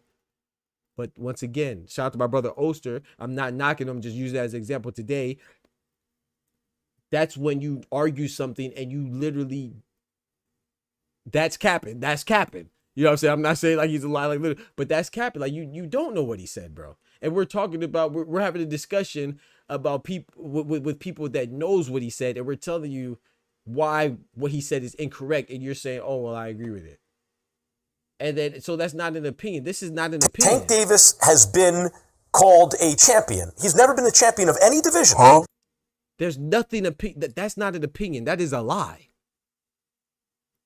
An opinion would be, oh, Tank Davis has never been the best in any division. That's an opinion. If you want to say Shakur's better, today, I would agree with you. If Shakur and Tank fought today, I would have Shakur winning. Because I think that fight is that close that if they're not both on their A game, then they, you know what I'm saying, whoever's not on the A game is going to lose. And I don't think Tank is on his A game. But that's not what Max said. He said he's not a champion. All you have to do is Google boxing rankings and you go to the WBA, you're going to see 135, Gervonta Tank Davis is a champion. That's it, bro. Whatever else that you heard or interpreted or conjured up in your head is what we were discussing. You made that up because you shut down when you hear Tank and something positive or negative you don't like him, and that's cool. But that doesn't change what I said, and that doesn't change that what he said was erroneous. And shout out to Pat. Like Pat said, now that's capping. But Pat, you know, you got upset too. I mean, I'm turning on you because you brought it. You brought. You want to know what's not cap? Go ahead. Win or lose, after Saturday, Boots will not be a champion at 154. Facts. According to Max. That's what I'm saying. According to me. The IBO ain't shit. Oh, yeah, true. Oh, yeah, because he's an interim. You're right. It's not even the interim. Yeah, WBA interim and the IBO. Yeah, you're right. Yeah, you're right. But see, that's the thing. That's consistency, though. It's not like you're over here saying, oh, yeah, Weez Maliba's an IBO champion, or he's not an IBO champion, but the Boots gets, I'm going to count it. Like people are doing. Like we talked about this with Manny Pacquiao. Like as much as I like Manny Pacquiao, what was it 140 that he won from Ricky Hatton? That was the IBO and the Ring Magazine bout. We know the Ring Magazine. I know it's a people's champion, but it's not like a champion that you could be like, how could I say it? Like sanctioned body recognized type stuff, right? So it's not a sanctioned body. So if you take away the IBO from Manny, then you could argue that he's a 7 division champion because he didn't win the IBF and the IBO because Ricky Hatton was stripped after he beat, I believe he won the IBF. Correct me if I'm wrong. Rest in peace, late great Ricky Hatton, right?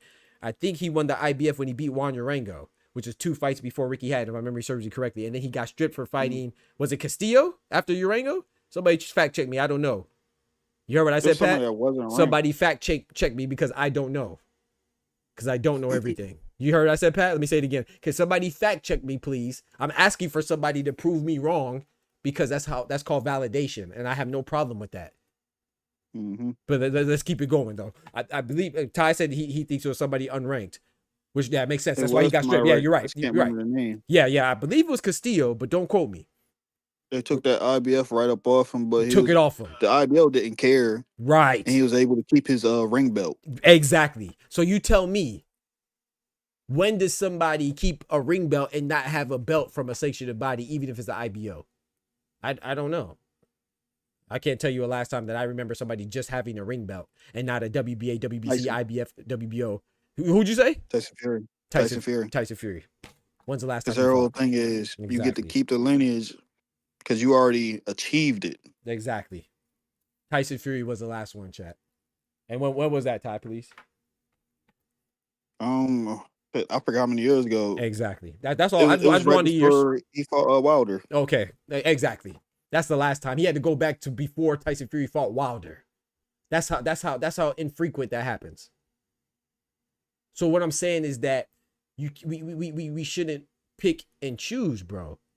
It is or it ain't. And back like so when Ty said he don't respect the IBO, it doesn't matter if Weezy Lima has it. It doesn't matter if Manny Pacquiao has it. It doesn't matter if Dimitri Bivol has it because he had the WBA IBO. It doesn't matter if Boots has it. The IBO is not really big.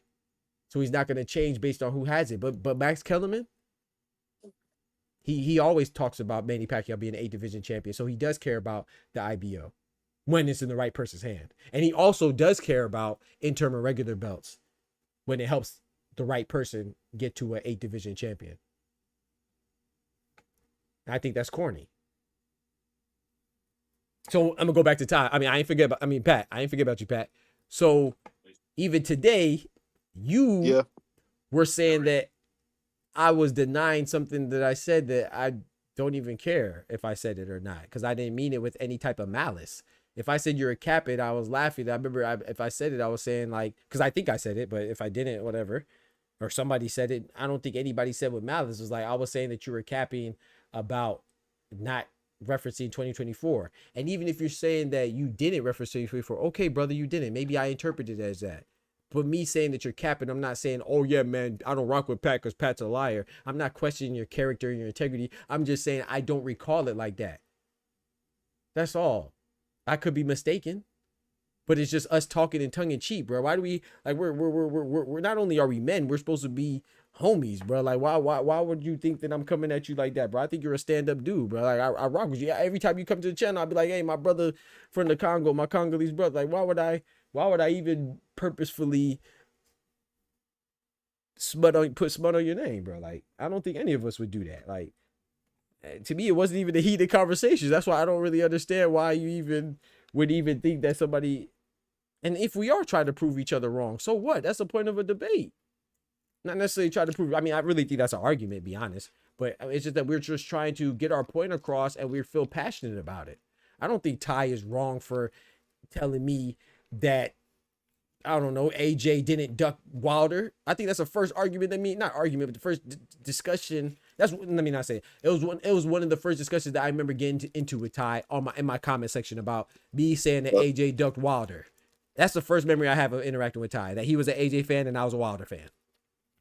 I didn't think that he was trying to. Man, I spawned then like ultra over, but man, he wasn't ducking. Right. Like, who cares, bro? That's a part of it, bro. That's sports, bro. Like, I think MJ's better than LeBron. Somebody may not. That's sports, bro. Somebody thinks Magic's better than Bird. Somebody, like, that's sports, bro. Like, come on, man. We gotta do better, bro. You gotta do better, bro. I love you, bro. I love Oster, man. I love my brother Ty. I love my brother Pat. Got love for y'all, man. Got love for Kendrick Peel out, my sister Shawa. It's love, man. That's all it is, man. Ain't but on the real, ain't trying to shit on nobody. Neither one of them ducked, though. Huh? Neither one of them really ducked. Wilder and AJ, you talking about? Yeah, Shelly Finkel was the goofy in that one. Shout out to Shelly Finkel. Nah, no shout out. Yeah, no, yeah. I'm about to say, yeah. So I was about to say, we're not too many people who want to shout out Shelly Finkel. You know, it depends on how you feel. But Shelly Finkel just had a fighter. He just had a fighter on a card I just watched on Monday, I believe. Huh? That cherry pick going wrong to Wilder. Yep. Yeah, we're gonna get Fury off the couch. Mm-hmm. Yep. Yeah, that's true. Shelly Finkel's a longtime manager, and it's a male, by the way. A lot of people think it's a. When I first heard of Shelly Finkel, I thought it was a woman too, but it's a guy. Bro, I just said Captain was lying intentionally. That's all. I'm good. I moved when you said I could not. I never said you couldn't talk anymore. You just made that up. You tried to make it seem like I never said you couldn't talk. All right, bro. You want to be the victim tonight, bro. You're the victim, bro. Go ahead, bro. Hell no, that boy was capping. Yeah. You're the victim, bro. You see, right? You said that I'm not letting you talk, and you clearly didn't like whatever, bro. You ended up agreeing with me once you let me get my thought out. I'm gonna tell you how we talk, and this I don't mind it, and a lot of people do this to me, and I don't mind it. I probably do it to them too. Like Thomas will say, I do it to him quite a bit. But like if Ty's talking and then I want to respond to something, I might do it impulsively, but like interrupt him. I'm saying, and then I'll be like, man, my bad, bro. I catch myself I'll be like, my bad, bro. You finish your thought, and I'm not saying that to huh. It's your platform. Thank you, Ty. But even though I really want it. It's like a family for real. Like, you know what I'm saying? I wanted to be, of course, it's mine. And I apologize for that, Pat, because that's when you ticked me off a little bit when you was like something about me talking or something like that. I said, bro, because a lot of times I would talk and then somebody would interrupt me. And then I'll go ahead. I don't mind it. But it's not a weakness.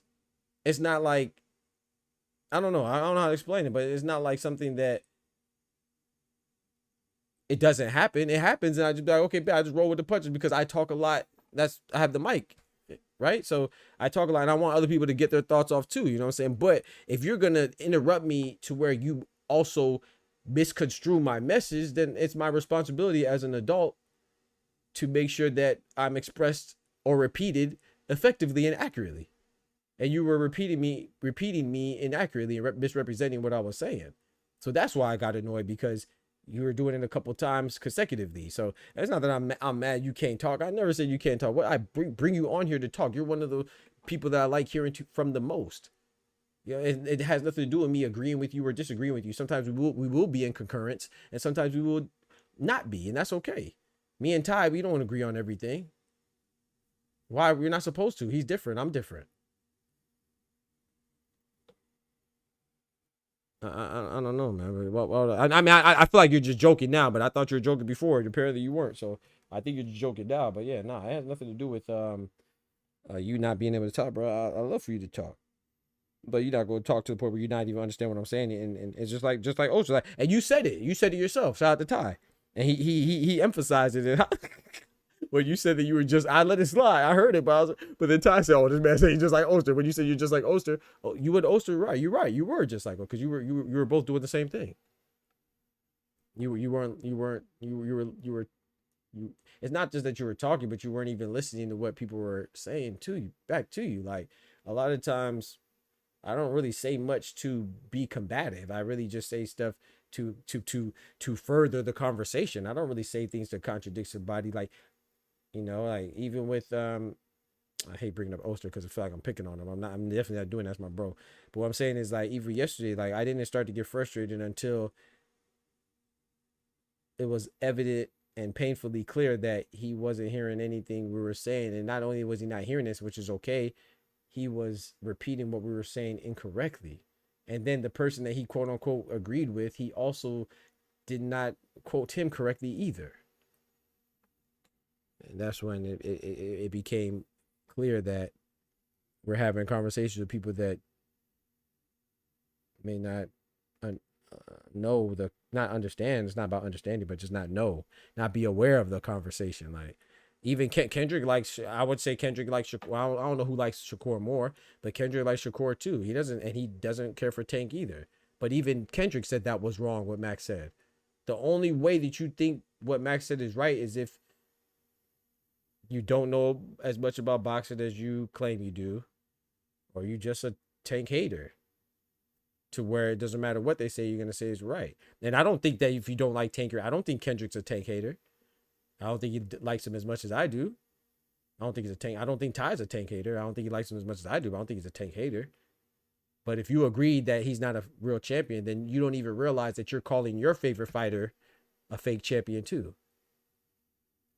Because there's no Ring Magazine champion at 135. There's no Ring Magazine champion at 130. There's no Ring Magazine champion at 126. So if you call Tank a fake champion based on him not being a ring champion or saying that he's never been a champion because he's never been the man, aka the lineal champion, well then that means that no fighter at 135, Murataya, Tank, the winner of Noakes or Abdullah Mason or Shakur, they're not real champions either. That means that Lamont Roach, who had a draw with Tank, Emmanuel Navarrete, who's a WBO champion at 130, who else at 130? Oshaki Foster's a WBC champion, and IBF Sugar Nunez, all those guys, they're fighting for nothing because they're not real champions.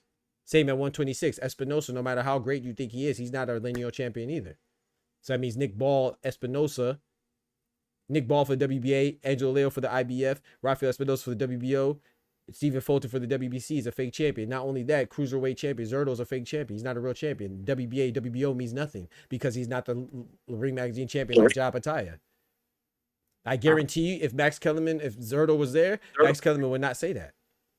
He will only say that against Tank because he doesn't like Tank. He has a vendetta against Tank.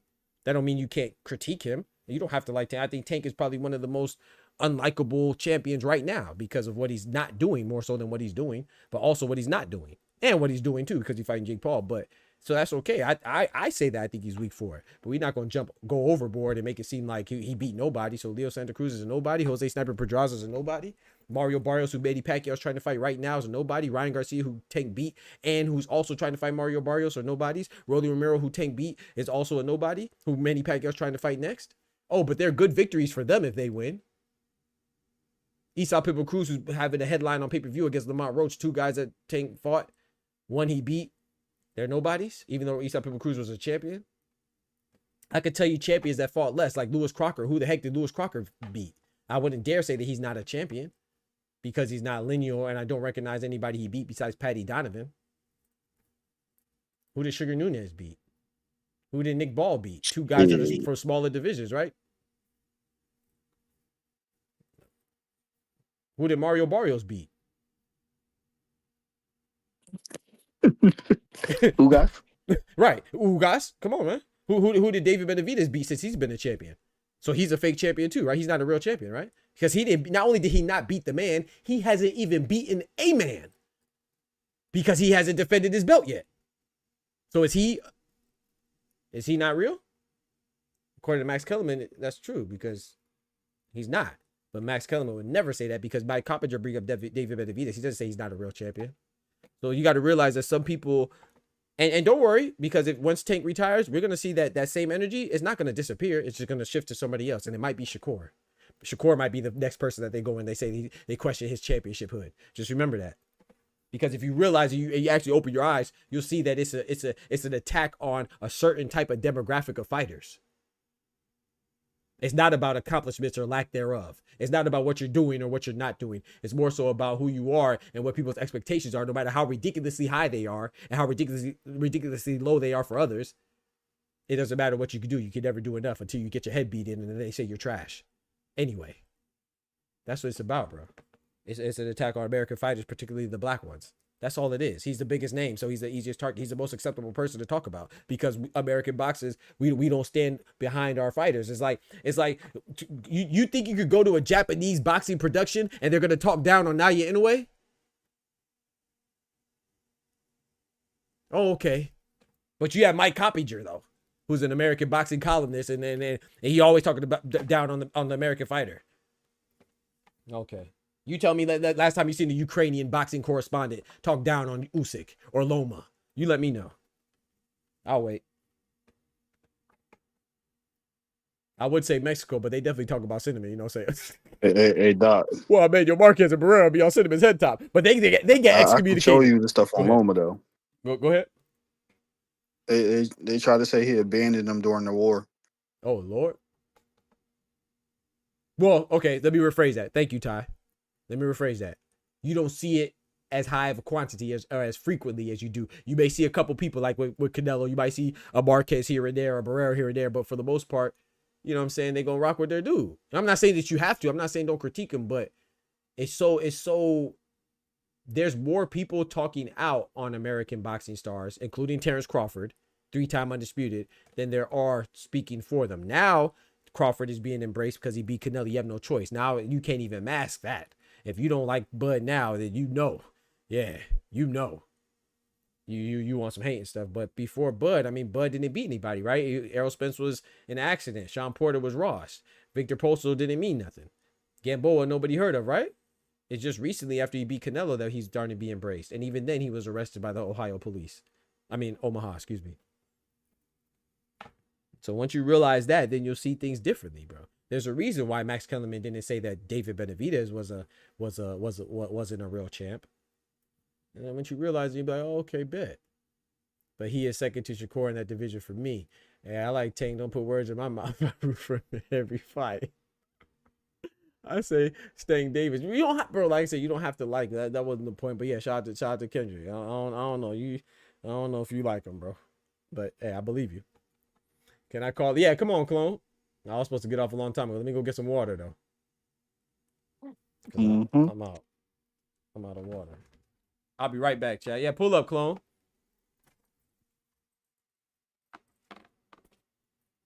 You hold it down for me, please, Ty. Thank you, sir. I got you.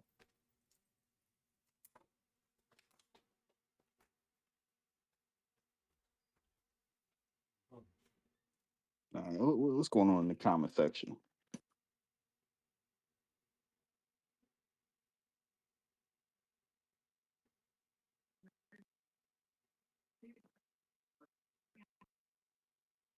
Shakur probably would box his head off. What else going on here? I see my boy Pill Out still out there trolling. He might as well just pull up already. I mean, pause on the pull out. I mean, pull up already.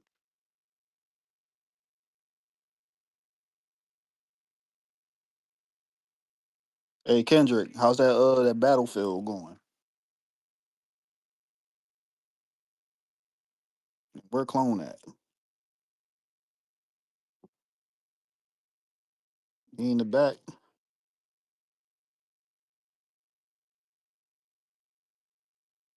Oh, there go Kendrick in the back. Damn, ain't no way to pull him up. Hey, man. Hey, shout out to Pat, man. That's my guy, man.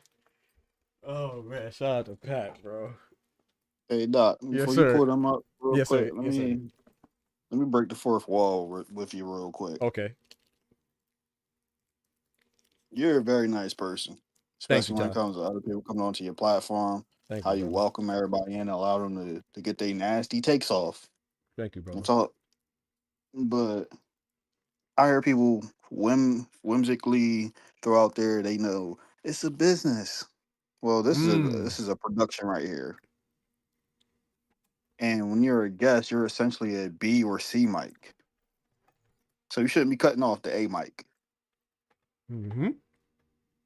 Thank you, Ty. So if the guy or the orator of the show is trying to, reel everybody in or go to the next topic, let him do what he got to do. It's his platform. Thank you, Ty. No problem, man. But you know what's crazy about that, Ty? You got KD in the back, by the way. Thank you. I wonder, they got to be honest with themselves now. I wonder if they cut off the host on other platforms. Huh. They don't. Oh, okay. Because they know they're getting sent straight to the gulag. Oh, okay. Or they might get cut right off. Okay. You see, but when I try not to do that and try to be different, it's because instead of being appreciative, they'll say, "Oh man, this man cut off my mic. Oh, I ain't going, going back." And they don't take no accountability, but it's okay. Like I said, I tried to see what I could do better. And that's, don't try to control others. Try to control what you can control. I can control myself. I can control others. Mm-hmm. But thank you, bro. I appreciate you, bro. That you noticed that, recognize it. Not only that, but you also said it. Thank you, brother. I appreciate that. No problem, man. About the time, man. He said, I ain't get home yet. It's downloading though. Well, what you talking about? Yeah, you can call. You can call. I mean, Cologne. Oh, Kendra, what up, bro? I forgot I pulled you up. That's that fast. I just pulled you up too. That's crazy. I just pulled you up and forgot that fast, bro. Yeah, they're scared, bro. I was. Hold on, wait. Who this? New phone. Who this? Hey, yo. Nah, I was gonna say two things. First off, cap. You capping. That's crazy. I am a Tank fan. Hey, bro, don't shoot me, bro. Hey, I heard. Hey, bro, I heard you get shot over saying somebody capping, boy. Don't shoot me, bro. Marley, don't shoot him. Don't shoot me, please. My heads up. I am unarmed. Don't shoot me, bro. Man, they ain't got no goddamn guns over there. He gonna poke you up. Pause. Hey, yo. That's right. They ain't got no guns in the UK, but yeah, we gonna pause that. No, did he? That boy got an ice pick. Facts. He might shank you. Oh shit. Yes, sir. Yes, sir, man. Nah, but I called cap. There's no evidence that I am not. I do not like Tank. Zero evidence. Zero evidence. Zero? Now, if we in a conversation, there's zero evidence. If we in a conversation, we're talking about Tank versus Shakur. Obviously, I'm going to pick Shakur because that's my pick. Right. But right. I've always rooted for Tank in every fight that he's ever been in. Okay. Every fight. It's not even close. And I've always prayed for Tank to get his shit together. Now, do I criticize him? Yeah. Do I criticize Shakur? Hell yeah. But yeah, it's no. I've always been a Tank fan, even when he was young. Like, I was riding for Tank versus, especially in my crew. Like, I'm the Tank guy in my crew. That's the funny part.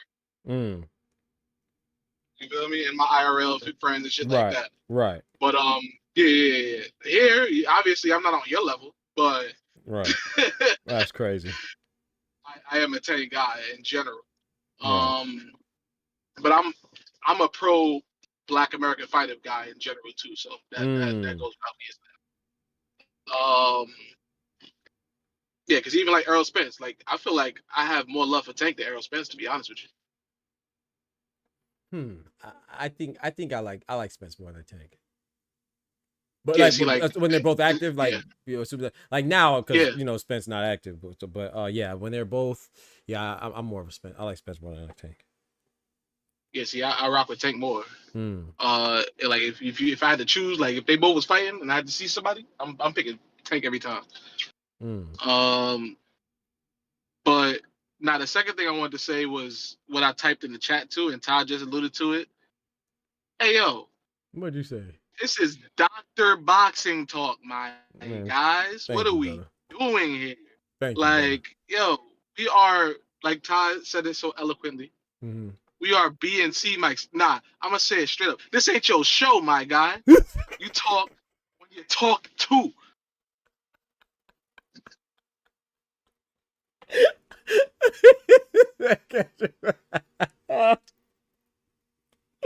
Shout out to Kendra, bro. You cut off. I don't know if you still talking. It cut off, bro. I was letting you talk. You know? Oh no, I was just laughing. No, I ain't saying that. I was just laughing. Go ahead, bro. Thank you, bro. But like this decorum, you can't expect to have the same amount of talk time as the person who has the show. Now, Doc is this guy who likes to be fair. You know, he's on the left side of things, so he tries to be laissez-faire. That's fair. Nah, that's fair. That's fair. I'm on the liberal side. Yeah, he lets shit slide. You feel me? And sometimes you got to bring the hammer down, bro. Pause. Like, hey, yo. It's.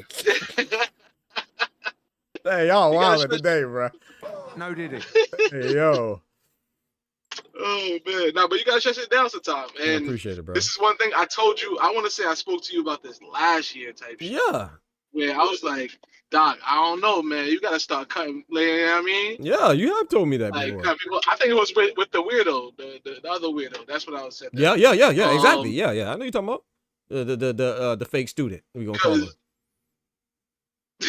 Yeah. Because at the end of the day, this is your channel, and people come on here saying certain things, and if you don't check them, then it looks like you in agreement with them. And True. on top of that, it's your channel, bro. Like, you have every right to cut people off. People came in here to see you, not me, not Todd, not nobody else. Like, appreciate it, bro. So, right. Yeah, man. I implore you to do that. Like, yeah, you're a nice guy. You're a nice guy. You let it, people bro. get off. That's Appreciate cool. it, bro. But then you can also clown their ass too when they get off and fuck up. Right. So, right. I appreciate it, bro. Shout out to you, man. When the real ones give you the clearance, bro, you good. That's, hey, man. I might have to. Hey, Doc might come out like Thor now, bringing that hammer, putting that hammer down. You know what I'm talking about? I have that Mjolnir out. I was trying to find where you said it, man. But I appreciate it. I did see a message I missed where you said what did you say? You said something about Shakur. You said Doc picked Shakur. I missed that until now. I'm just now seeing it. I ain't gonna lie. Today I picked Shakur for sure. For sure. Yeah, today I don't think Tank is locked. And that's the thing. That's how close of a fight it is to be. Like, they're the best. I don't. If the only person beat Shakur to me is Tank. The only person that could beat Tank, which I don't think he will, but the only person that could beat Tank is Shakur. So if Tank's not on his A game, please believe Shakur gonna piece him up. You can't. I mean, it's like Jordan and vice versa, right? Exactly. So yeah, I'm not just saying one way. Vice versa. Facts. I appreciate that, fellas. Yeah, that shouldn't mean a lot, man. Thank you. You good? No, yeah, man. It's like, bro, I don't know, bro. That's crazy. But you know what, Doc? I think that would even help. Like, if that is established, that would help the miscommunications too. Because yes, if I know once you start talking, I gotta shut up. Then only thing I can do is listen. So, that's a fact. That's a fact. You're right. That's true. And then maybe people will hear a little bit better or understand a little bit. But that's the thing, though. You know how we go. Human nature. All of us are guilty of this too, myself included, of course. Like when it gets to the argument point, it's just you just trying to get off, bro. You're not even trying to hear what they say. You just trying to prove yourself right and prove yourself wrong and prove them wrong. Excuse me. You know what I'm saying? Don't even matter what they say. Like, I don't know. I don't feel like that's not what I want to establish. I'm not saying it's not going to happen sometimes. Of course, it's life, but it's a conversation, man. This ain't no boxing. Ain't no boxing argument team. I wouldn't even say debate, because a debate has a conclusion that you're trying to seek and come to a resolution. Arguments you just trying to be louder and talk with more conviction than others. In a debate, you take turns. There it is. Exactly. There's some decorum there. Exactly. Yo. Yes, sir. Here. I just typed it because I just got back. Let me see. Niggas won't be satisfied till it gets to the point where they gotta raise their hand like it used to be on the boxing voice. Press the button, raise that hand. Oh yeah, that's how it used to be. That's funny, man. He said, "Doctor, I got into argue on boxing voice with another person." Oh, that's what's up. Yeah, man. Yeah. Okay, that's good, man. Shout out to them. I like what they do, you know. Like I said, I heard you on there today. I'm not there all the time, but I do hear him, and you know, how'd you get in an argument though? He doesn't let people up, does he? I thought he like one person at a time or something like that. Or are you saying you got an argument with the host, Ness? I'm asking. I'm not. I don't know. I thought it was like one at a time. I thought people call in or something. Yeah, they do. Okay. I think the arguments come in when people call in and then they hear a voice of one of the ensemble cast. They're like, hold up. That's man, fuck that nigga. Right. Yeah, but even then, you know, that's a dope little scheme he got, because not scheme. I don't mean no negative connotation. That's a dope little program he has, because even if they argue, shoot, it's like you going, then they going, and they going, and they going, and if they I don't know how much it is, but if they buying a counter or whatever it is. I mean, That's dope. if Shoot, it y'all goes can on argue for all too day. long, he sends them to the back call. Oh, Y'all can okay. squabble it out. Oh, okay.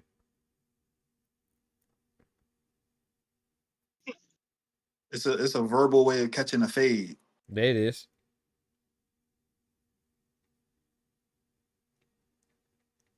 I used to You catch gotta do fades it. on there. Where the heck Clone at? Clone said he was pulling up. I don't even see him. Unless I missed him. Like he said he was on 2K. Facts. What'd you say? Like he said when he was gonna pull up on 2K. Yeah, exactly. He ain't do that, but he said I'm the one that's ducking. It's crazy, bro. I ain't even got my PlayStation hooked up. Man, talking about I'm ducking. Crazy. Hey Doc, this man pulled up no mic.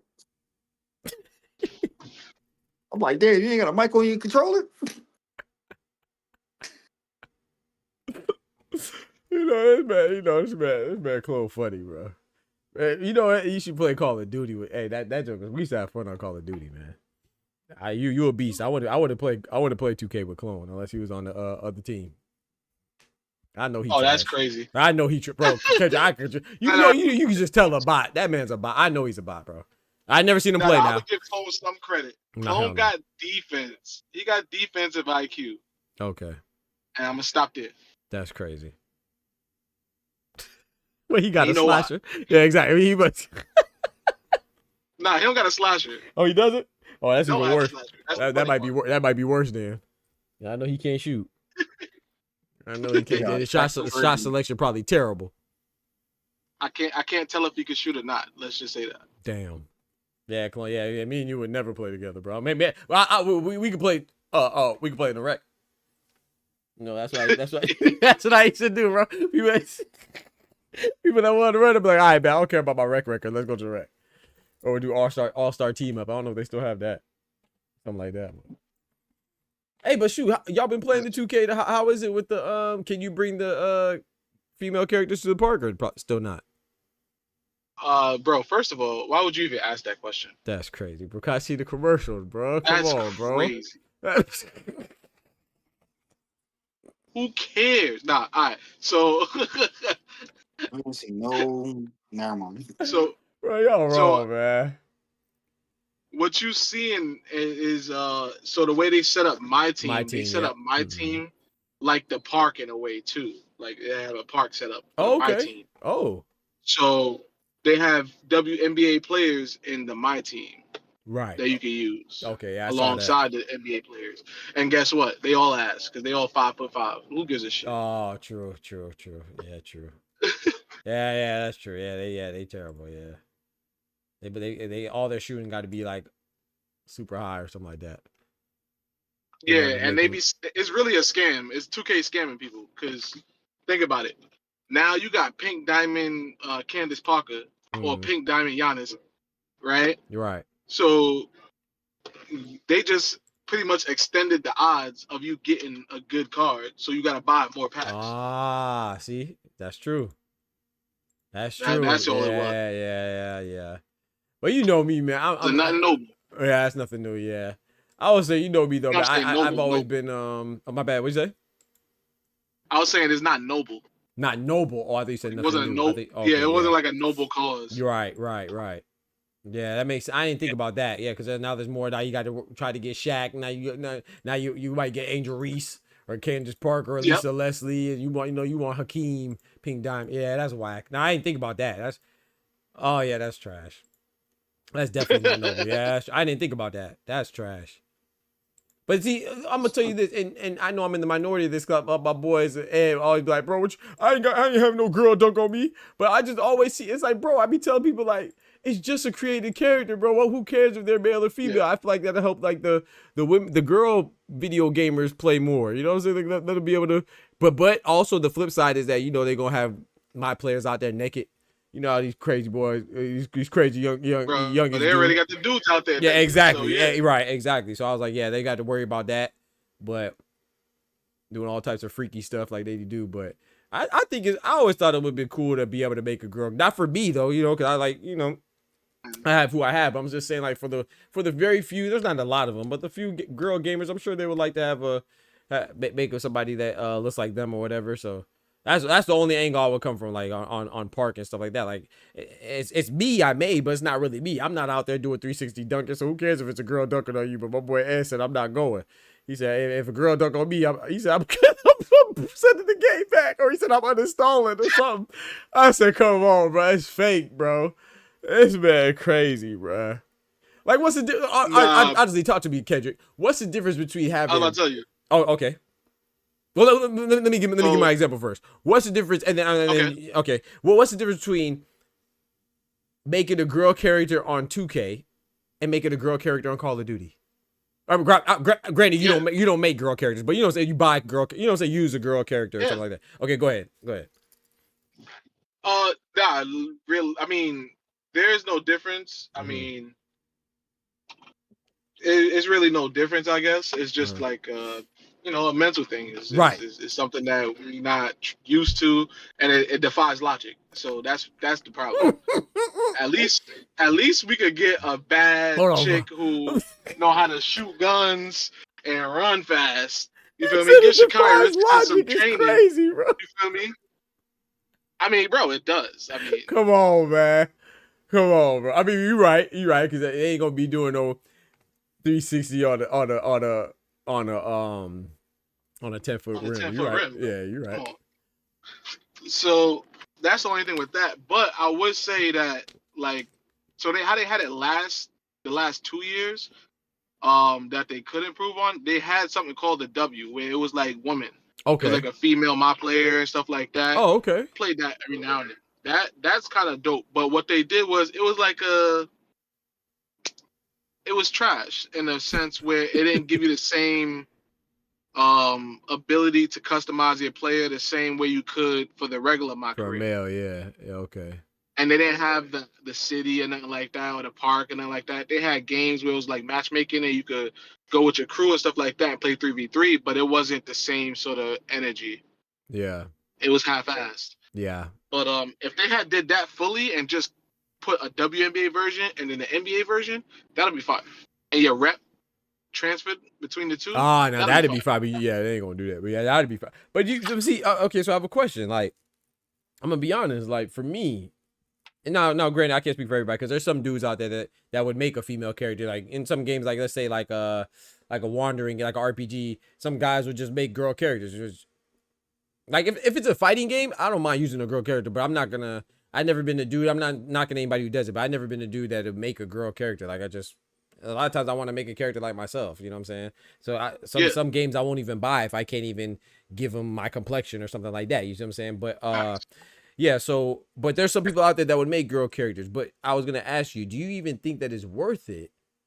Like for me, like if they made two versions, like you just said, I think that'd be cool. But I don't know if there's enough female gamers or even male gamers that would play that. Like I ain't gonna lie, if I had that, I wouldn't play it. I would just play the NBA version. So I feel like it might even be a way that's why I say that they should just let you be able to make a female my player. And just play the NBA. Like who cares? Like to me, like okay, and maybe like why does that matter? Okay, you gotta explain to me why is it like okay. So let's say that I'm playing. I mean, put the WNBA in there too. I'm not saying exclude them, but let's just say that for this discussion, and this is what I'm thinking. Like I'm a girl. I want to play WNBA or whatever. I'm a dude. I want to play. I mean, not WNBA. I'm a girl that wants to play 2K, or I'm a dude that wants to play 2K and I want to make a girl for whatever reason. And I'm playing with Steph Curry and them, but I'm a girl. Who cares? You're my player. Like it's not like I just don't ever see. To me, it's just a video game. Like, bro, I don't see. It's like playing. What's that one game, Kendrick? Do you play not Elden Ring? No, not Elden Ring. Oh shit. What's the game called? Diablo. Thank you. Like Diablo, they making a girl. You still fighting the same demons. You still fight like the game is the same. It's just your person looks like you or how you want them. Tell me the difference. Yeah, go ahead.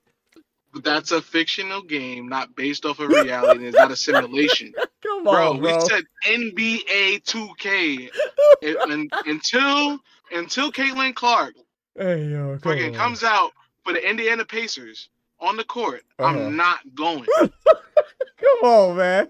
Come on, bro. Come on, man. Not even in the game. It's the NBA, but it's the NBA video game. We ain't NBA life. Like, we ain't gonna see Caitlin Clark go out there. No, it's simulator. Oh, it is a It's the simulator. optics, man. What you say, Ty? It's just the optics. Oh, come on, It'll man. it'll bring a bunch of random questions that I feel like 2K and the NBA would not want to answer. Okay. Yeah, bro. No, man. I maybe I'm too naive. With the female my players, I'm not opposed to it. But I can see a bunch of immature dudes Yeah. That online. Part. Yeah, that part. And you see some 5'8" bucket naked named Cheryl coming down baseline the with big some old booty short and tomahawk that motherfucker. Yeah, I agree with that. Okay. Now, okay. Can I ask you another question there? With that in mind, like we already said, there's already naked dudes, man. Like, you know, there's people go do that crazy stuff anyway. So it's, I don't know, man. I guess Doc, you taking away the E for everyone right there alone, bro. That just gonna be T for team, if not M. What would be the skill set for him? That's what my question would be. Say like that. in other game, like what would be the skill sets? Oh, what would be the limitations? Oh, because when in other games you see people use female characters, a lot of the time it's either somebody that might be a little weird or that particular character might be meta because of the certain traits they have. True. But that's why I was advocating. So okay, so let's say I'm designing it, right? And everything y'all said is valid, especially with the people, you know what I'm saying, trying to have titties out and all that stuff, of course. But what I'm saying is just make everything even. Like, even if I want to make a dude, it's not just one way. If I want to make a dude, and let's say I want to put Asia Wilson's jump shot, I could do that. Or if I want to make a girl and I want to put the LeBron dunk package, I could do that. Nah, Doc. Nah, I'm not going, bro. Come on, bro. Bro, y'all wildin', man. It's a video game, bro. I'm not going. He's not. Bro, come on, man. Come on, man. Y'all wildin', you know what it is, man. You know what it really is, bro? What is it, I'm man? gonna give it to you this way, bro. Like, respectfully. Yeah. When I watch a lot of these new movies, right? Okay. I'm gonna bring out one that I think you know about. Okay. Queen Latifah and The Equalizer. Ah, yeah. That shit don't make no sense, bro. I know it's a show. I know it's not real. Yeah. But don't act like I'm stupid. Okay. Like, come on. Okay. Okay, man. What, my bad? You still going or yeah? It's just have some respect, like for you know what I mean. Bro, Queen Latifah can't kick butt, bro. She can't be out there. Nah, bro. She's not out here lifting 280 pound dudes with muscles and stuff like that. Like, no, bro. I'm not going. Okay. Now I'm with you on that. And what that does is that destroys the psyche of the youth. And it makes like things don't have to be the same. Things don't have to be equal. We are polar. I agree with that now. I agree with that. You feel me? So I'm not going with all of that. Exactly the same thing. Nah. Okay, so this okay. Yeah, no. Okay, no, that's a good point. I especially knowing your background too. You know what I'm saying? I'm not even trying to be funny, just being serious. Like, if you're going from like, I mean, that's the same with the arguments like, oh, you know, violent games increase violent reactions amongst people. So I'm not looking at it as that, but that is something to consider. I agree with you 1,000%.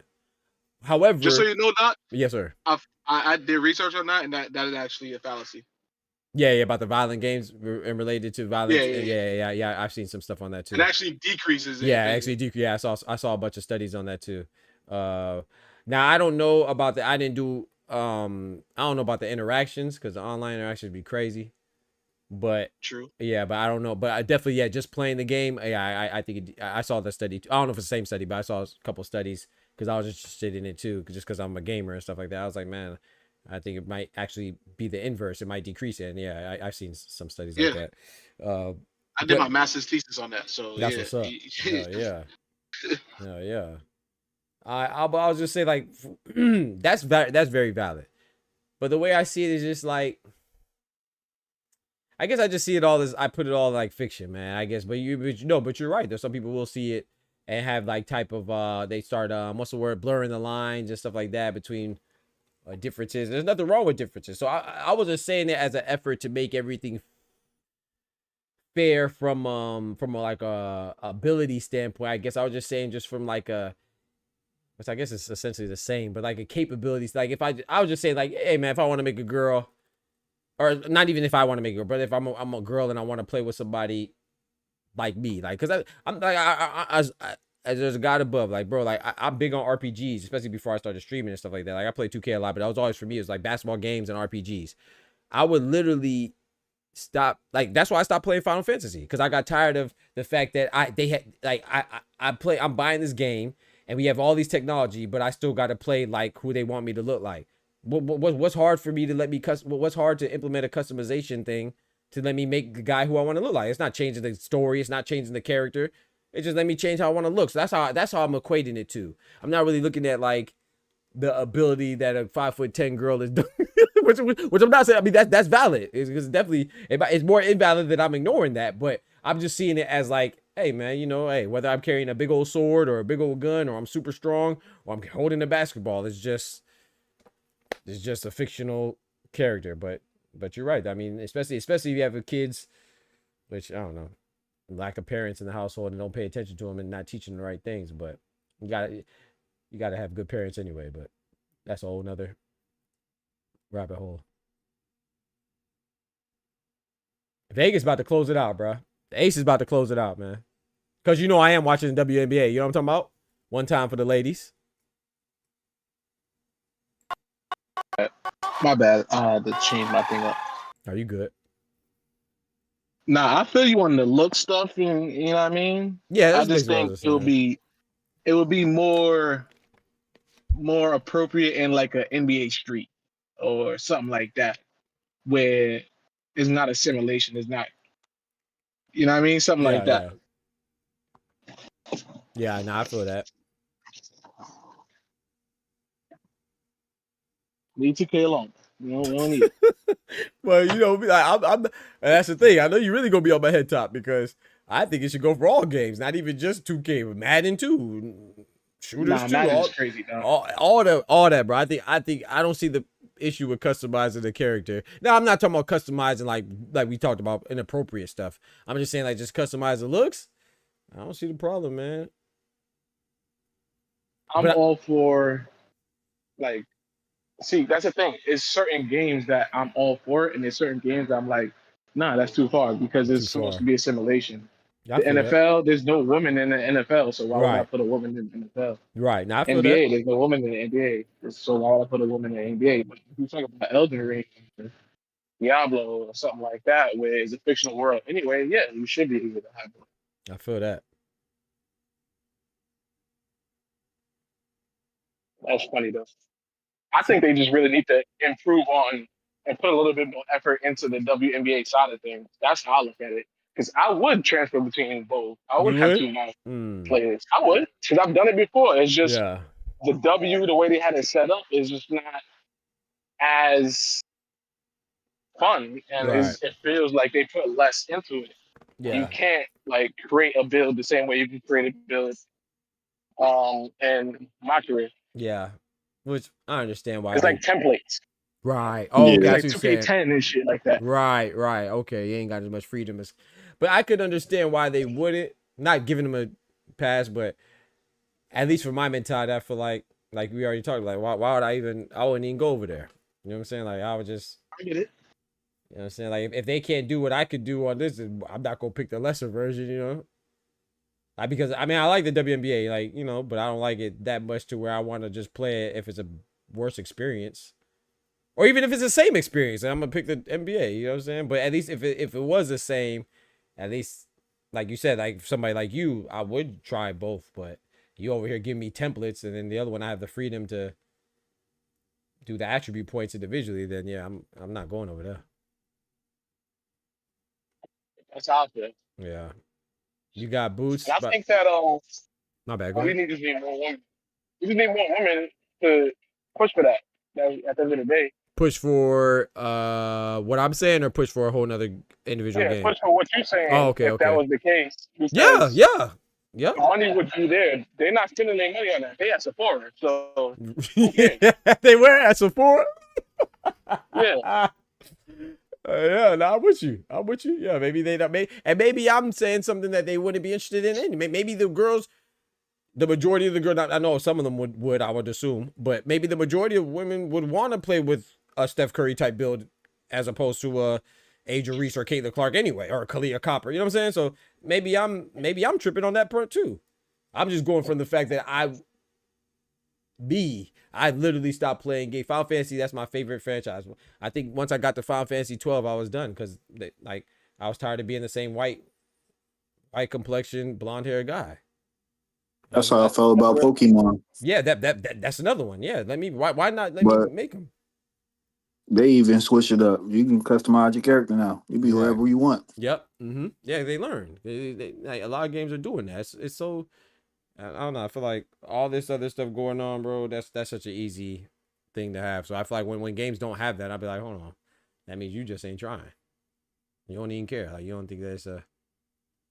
Now, like Kendrick said, like if it's a simulation, not even if it's simulation, I was like, if it's a character specific, like Final Fantasy, that game is the story that's selling. Like Devil May Cry, then you know you want to be, what's the dude's name? I don't remember his name. Dante. So that's different because you know you're Dante. But Final Fantasy, it's a different story every time. You buying the game for the story. It don't matter the characters really. You're just buying for, you know, it's going to be a dope story, an in-depth story that you're going to play as a person, you know. But when you're selling the character, like, you know, Devil May Cry, or what's the other one? God of War, like you're selling the person as part of it, you know, the character, whatever. But in games where it's like RPG, like Final Fantasy or something like that, then it's a different person every time. But it's the same demographic, or I guess, if you will, or same ethnicity, I guess. LAV, what's good? Can you tell us your diet meals? I need to lose weight. Shout out to you, bro. I'm not on a diet, man. I feel like I would be more ripped if I was on a diet. Like, I don't eat junk though. Like even when I order food, like I know I already an oyster on my head top about pizza and ice cream. But even when I order pizza, I usually get it from like a place, and I put like spinach and stuff on there. I don't just eat like a pepperoni pizza. So even the unhealthy things, it's still unhealthy. I'm not saying it's healthy because I put spinach and pineapples and stuff on there. But it's I said that boy had the meat lovers. Yeah, right. I don't just have the meat. Yeah, I don't just do the meat lovers. You know what I'm saying? Pause. I do. Don't get me wrong. I get the sausage and the pepperoni on there, but I put spinach and tomato. So it's still unhealthy because it's a pizza, but it's more healthy than the worst of it. You know what I'm saying? So I don't eat fast food. Like, and when I ordered food yesterday, I ordered for this place. It's like a little, you know, I don't know if it's organic, but they claim it's called Clean Eats. You know, you take it with a grain of salt these days, but like I got a burger, but it's a turkey burger, and it has like a sweet potato fries instead of, you know what I'm saying? So it's like I don't really watch my diet. I just ate some ice cream today. I love ice cream. That's my vice. But I would say just definitely watch your diet, but just try to stay away from fried foods, red meat. A lot of it. I still eat red meat, but I don't eat it on the daily. Like, I think people just don't know how to do stuff in moderation, man. It's like, you know, I don't drink or smoke. I don't really think smoking matters, but drinking I think matters. For when you're trying to lose weight and stuff. I don't know how much smoking really matters for maintaining weight. I guess I guess like your lungs and stuff, but not really weight. Like maybe stopped you from working out and stuff, but yeah, I don't drink, so I'm always drinking water. You out, Kendrick? Yes, sir. All right, bro. I see tomorrow probably during the fight. Yes, sir. For however long that lasts. Boots and 5. Boots and 5. Shout out to you, bro. Good metabolism. Yeah, I think I have good. I know I have good metabolism too. Shout out to my mom and my pops. Shout out to God, most importantly. But but you can't take that for granted either. You still gotta, you know, I do run every time I work out. Like I work out on the day, they always run too. Like, so it's not like I don't. There's nothing wrong with just lifting weights but I always make sure I run. I think that's from the boxing, man. You know, my boxing trainer, my coach, we couldn't even do boxing workouts unless we hit the road first. So I've always been accustomed to, oh Lord, they ejected her. That's tough. Yeah, I don't think she should get ejected. I'm trying to see if it was Kalia Copper. I turned and I didn't see. Definitely on the Mercury though. Oh, a double T. Hold on now. I don't know if the coach got teed up too, or they keep looking at Kalia Copper, so I don't know if it's Kalia. If they ejected Kalia Copper, that's crazy. Okay, one was a coach. Oh, this looking like this Bobby a wrap. Yeah, bro. They up 68-54. They up by 14 already, bro. It might be over with. Sweep. Bring them brooms out. Oh, it looks like they're both on the coach, I guess. The coaches got ejected for the Mercury. Yeah, they packed up the coach. Packed him up. Yeah, it wasn't Copper then, because Copper's still in the game. Everybody said, so I guess it was the coach. Yeah, the coach. I don't know about that. It's game 4 of the finals. Come on now. They down 3-0. But yeah, like I said, I always run too, and I don't run a lot though. I think what I run around the lake. That's probably like a third of a mile. It's not even that much. More than a quarter, but less than a half. So I'll say about a third. But yeah, I do a lot of calisthenics though. I don't really do like bulking up stuff.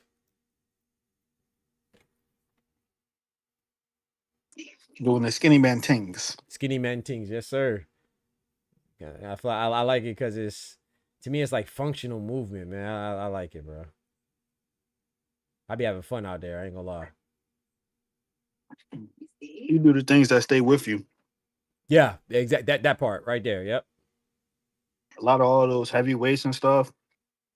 If you sit for a week, some of that stuff go away. Facts. Kalia Copper with the nice drive. I ain't gonna lie. I called this. I mean, it's not over yet, but I said I picked Aces, which is not that big of not that impressive, but I thought the Aces would beat them, but I thought the Mercury were gonna take the first game. What's up, Smoochie? Said how long you been on? 7 hours. That's crazy. Let me go eat, man. I've been on for 7 hours. 7 hours and 20 minutes. I planned on doing a short stream because I planned to go work out, and I didn't work out because shout out to the good conversation we were having. Yeah. Oh no, that's a good stream. Yeah. Hey, bro. Shout out to you, bro. Yes, sir. I'm not gonna lie, he kind of in her face on this replay. You watching?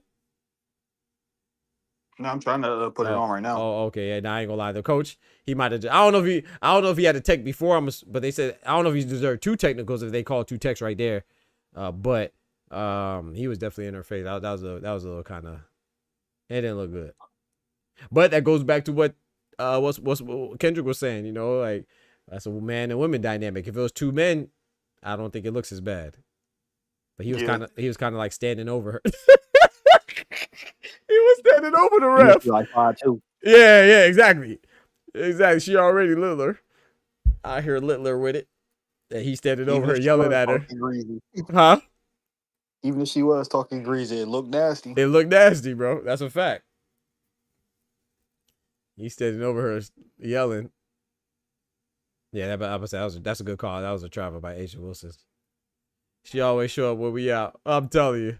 I was on break when you got on. Okay. What station is that on? ESPN. Oh, shit. I didn't gotta go on YouTube TV. I just go straight to the ESPN app. Mm-hmm. Oh, hey, Kai tried to turn up now. She's slicing and dicing 60-71.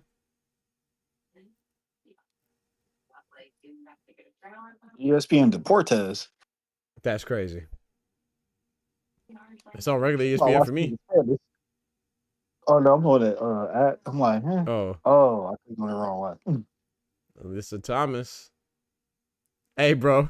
Remember when I said that she hit that? Bro, I swear, bro. I mean, obviously they weren't listening, but remember when the last game when I said Asia Wilson hit a jumper over the couple, hit the game winner? Uh-huh. Why I see they put that ESPN talk about she's the first person in history to hit a game winner over a married couple. I said that's funny as hell. Wow. That's funny as hell, bro. I need to start putting my stuff out there first. They said Agent Wilson was the first person to hit a game win over a married couple. That joke was funny though, I ain't gonna lie. And they gonna show her shoot the jump shot over Dewada Bonner and Alyssa Thomas. And then in the corner, they gonna show Alyssa Thomas and Dewada Bonner at their wedding. I said, nah, bro, y'all dirty for that, bro. I forgot who it was, but somebody was on social media was like, no, she wasn't. Then they showed a picture of somebody shooting over Wade and Bosch. That's crazy. That's crazy. They said Wade and Bosch is hey, that's wild, bro. Hey, don't do Wade like that. Hey. That was a bad shot by Khalil Copper. Oh, that was a good rebound. Oh boy. Goat Tings, you feel me? I gotta actually log in again. Spoochie said, what's going on after the fight? Oh boy. Alyssa Thomas. What, tomorrow night? Yeah, that's what Spoochie said. I think mostly everybody after the Boost fights is gonna be at Xfinity Live. Right across the parking lot from the Wells Fargo.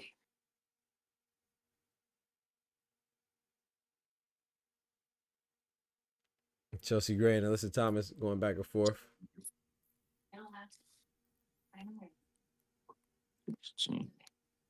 I don't think that was a bad.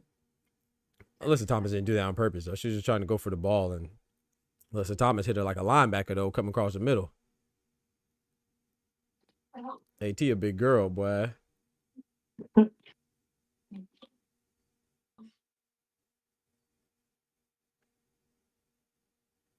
I ain't gonna lie. Alyssa Thomas might put the balls on you. hey, man. I don't know if my girl got into it with Alyssa Thomas, man. I don't know if it will suffice for me to just break that one up. I might have to throw some punches myself, boy. I'm just playing. Alyssa Thomas might body slam you, boy. I like Alyssa Thomas though, man. She a beast. Oh, it's only the third. Yeah, only the third. Yes, sir.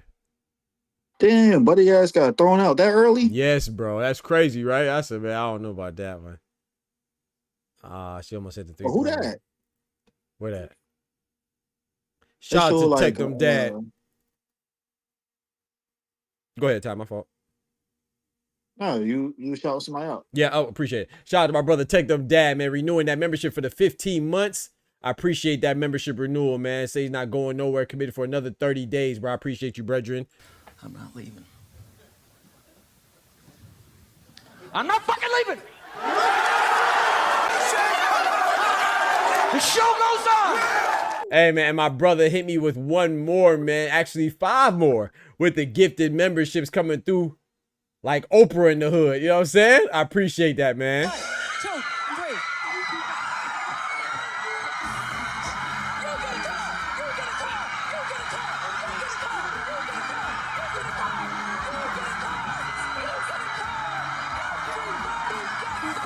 Shout out to my brother, man. I appreciate that Tech Dumb Dad, man. I appreciate you, bro. Salute to you, man. My brother in the building, man. Mi familia right there, man. Thank you so much for the 5 gifted memberships, and thank you for renewing your membership. I really appreciate that, my brother. Shout out to you, man. Salute to you, man. God bless you as well. She said salute and God bless DBT fam. Yes, sir. Thank you, bro, for the gifted memberships, man. Everybody who received the membership, Rod, Zombie, Ray Davis, Kenyo Taylor, and Gregory Tight, man. Hey, upon expiration of that membership, please consider renewing it for $3. I appreciate that, man. Go ahead, Ty. Sorry about that. Thank you. Oh, pay no mind to me. I seen some booty cheeks in the distance. Hey, yo. They showed like a shot like behind the net. I don't know if they was trying to get the ball or something. I seen the scrum. I was like, yo, who that? Oh, they know what they was trying to get. They got exactly what they was trying to get. It was one of the players. I'm like, I was trying to catch the number, hey. But they changed the camera view. Oh, for what's she on? Was she on Phoenix? I know who you talking about. She was on Phoenix. It was something thick. Yep. Kalani, I believe her name is Kalani Brown for the Phoenix Mercury. Yeah, her last name Bobby Moset. look up Kalani Brown. Tell me that's well. I don't know if you can tell from the pictures, but how tall is she? What, 6'8"? Yes, bro. Yeah. Yep. That's Kalani Brown. Yeah, I think she's like 6'7". I climbed that mountain, boy. Yeah. Yeah, you talking about climbing? I already know who you talking about, bro.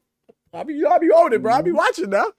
Yes, sir. Kalani Brown. Hey. My son be like 6'8", 6'5". Hey. Kalani Brown thick, Yeah. boy. Refund zombies and give it to someone else. That's crazy. Yeah, Kalani Brown thick. She pretty too. Shout out to Kalani Brown. I ain't saying they all pretty, but there's some ones in there that's pretty, man. I'm telling you, and they be hooping.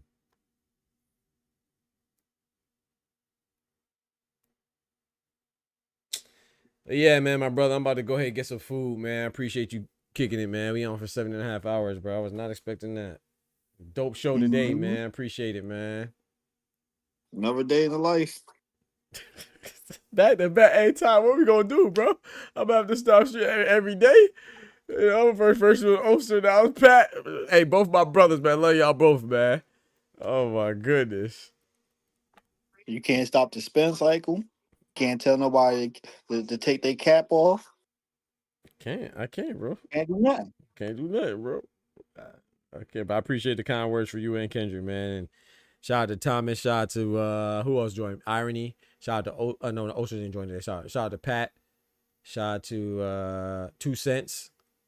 I said Thomas. Shout out to Thomas. I think I got everybody, man. Appreciate that, man. Clone was supposed to join. We'll pull up, but you had the ops. Yeah, the ops. So this day, crazy. I ain't feeling up there today. He said I ain't going, bro. I got the ops today, bro. Man, it's love, man. It's love, man.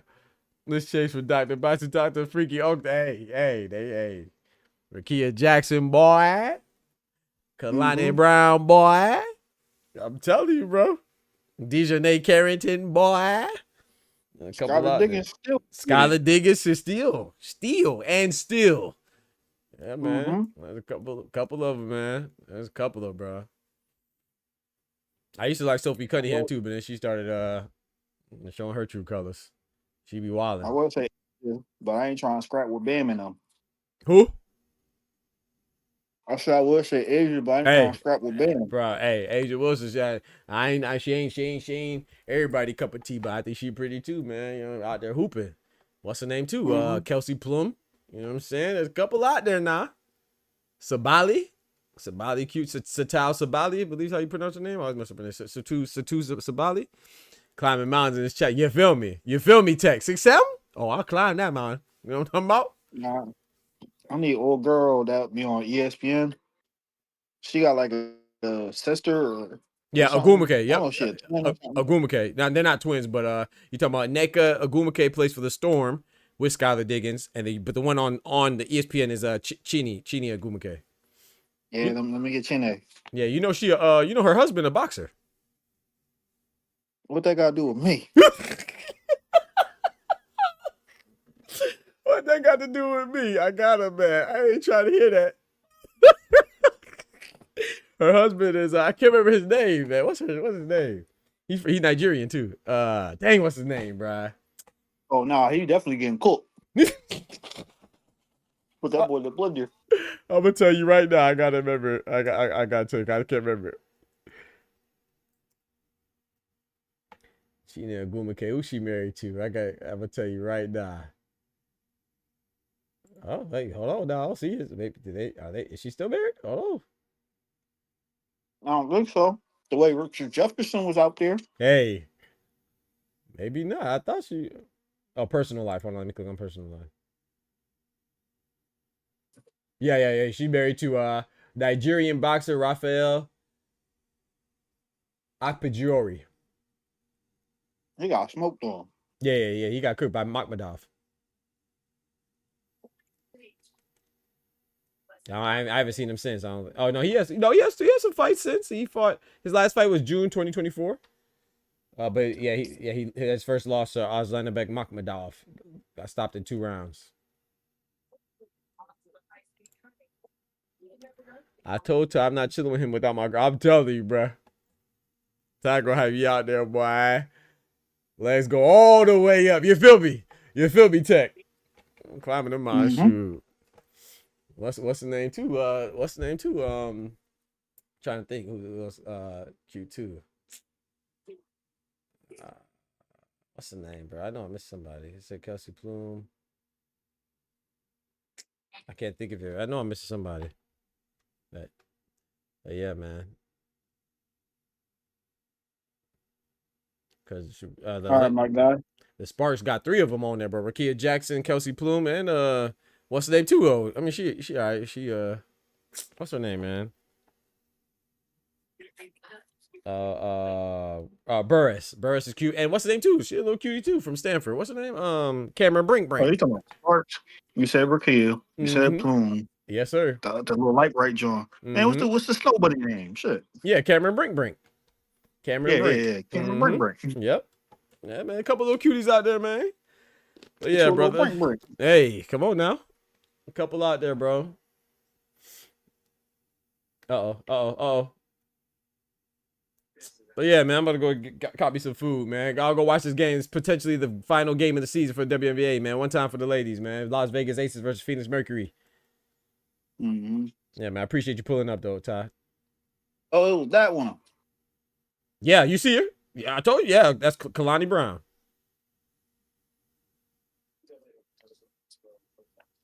DeWanna Bonner just passed it to her, right, for the easy layup, right?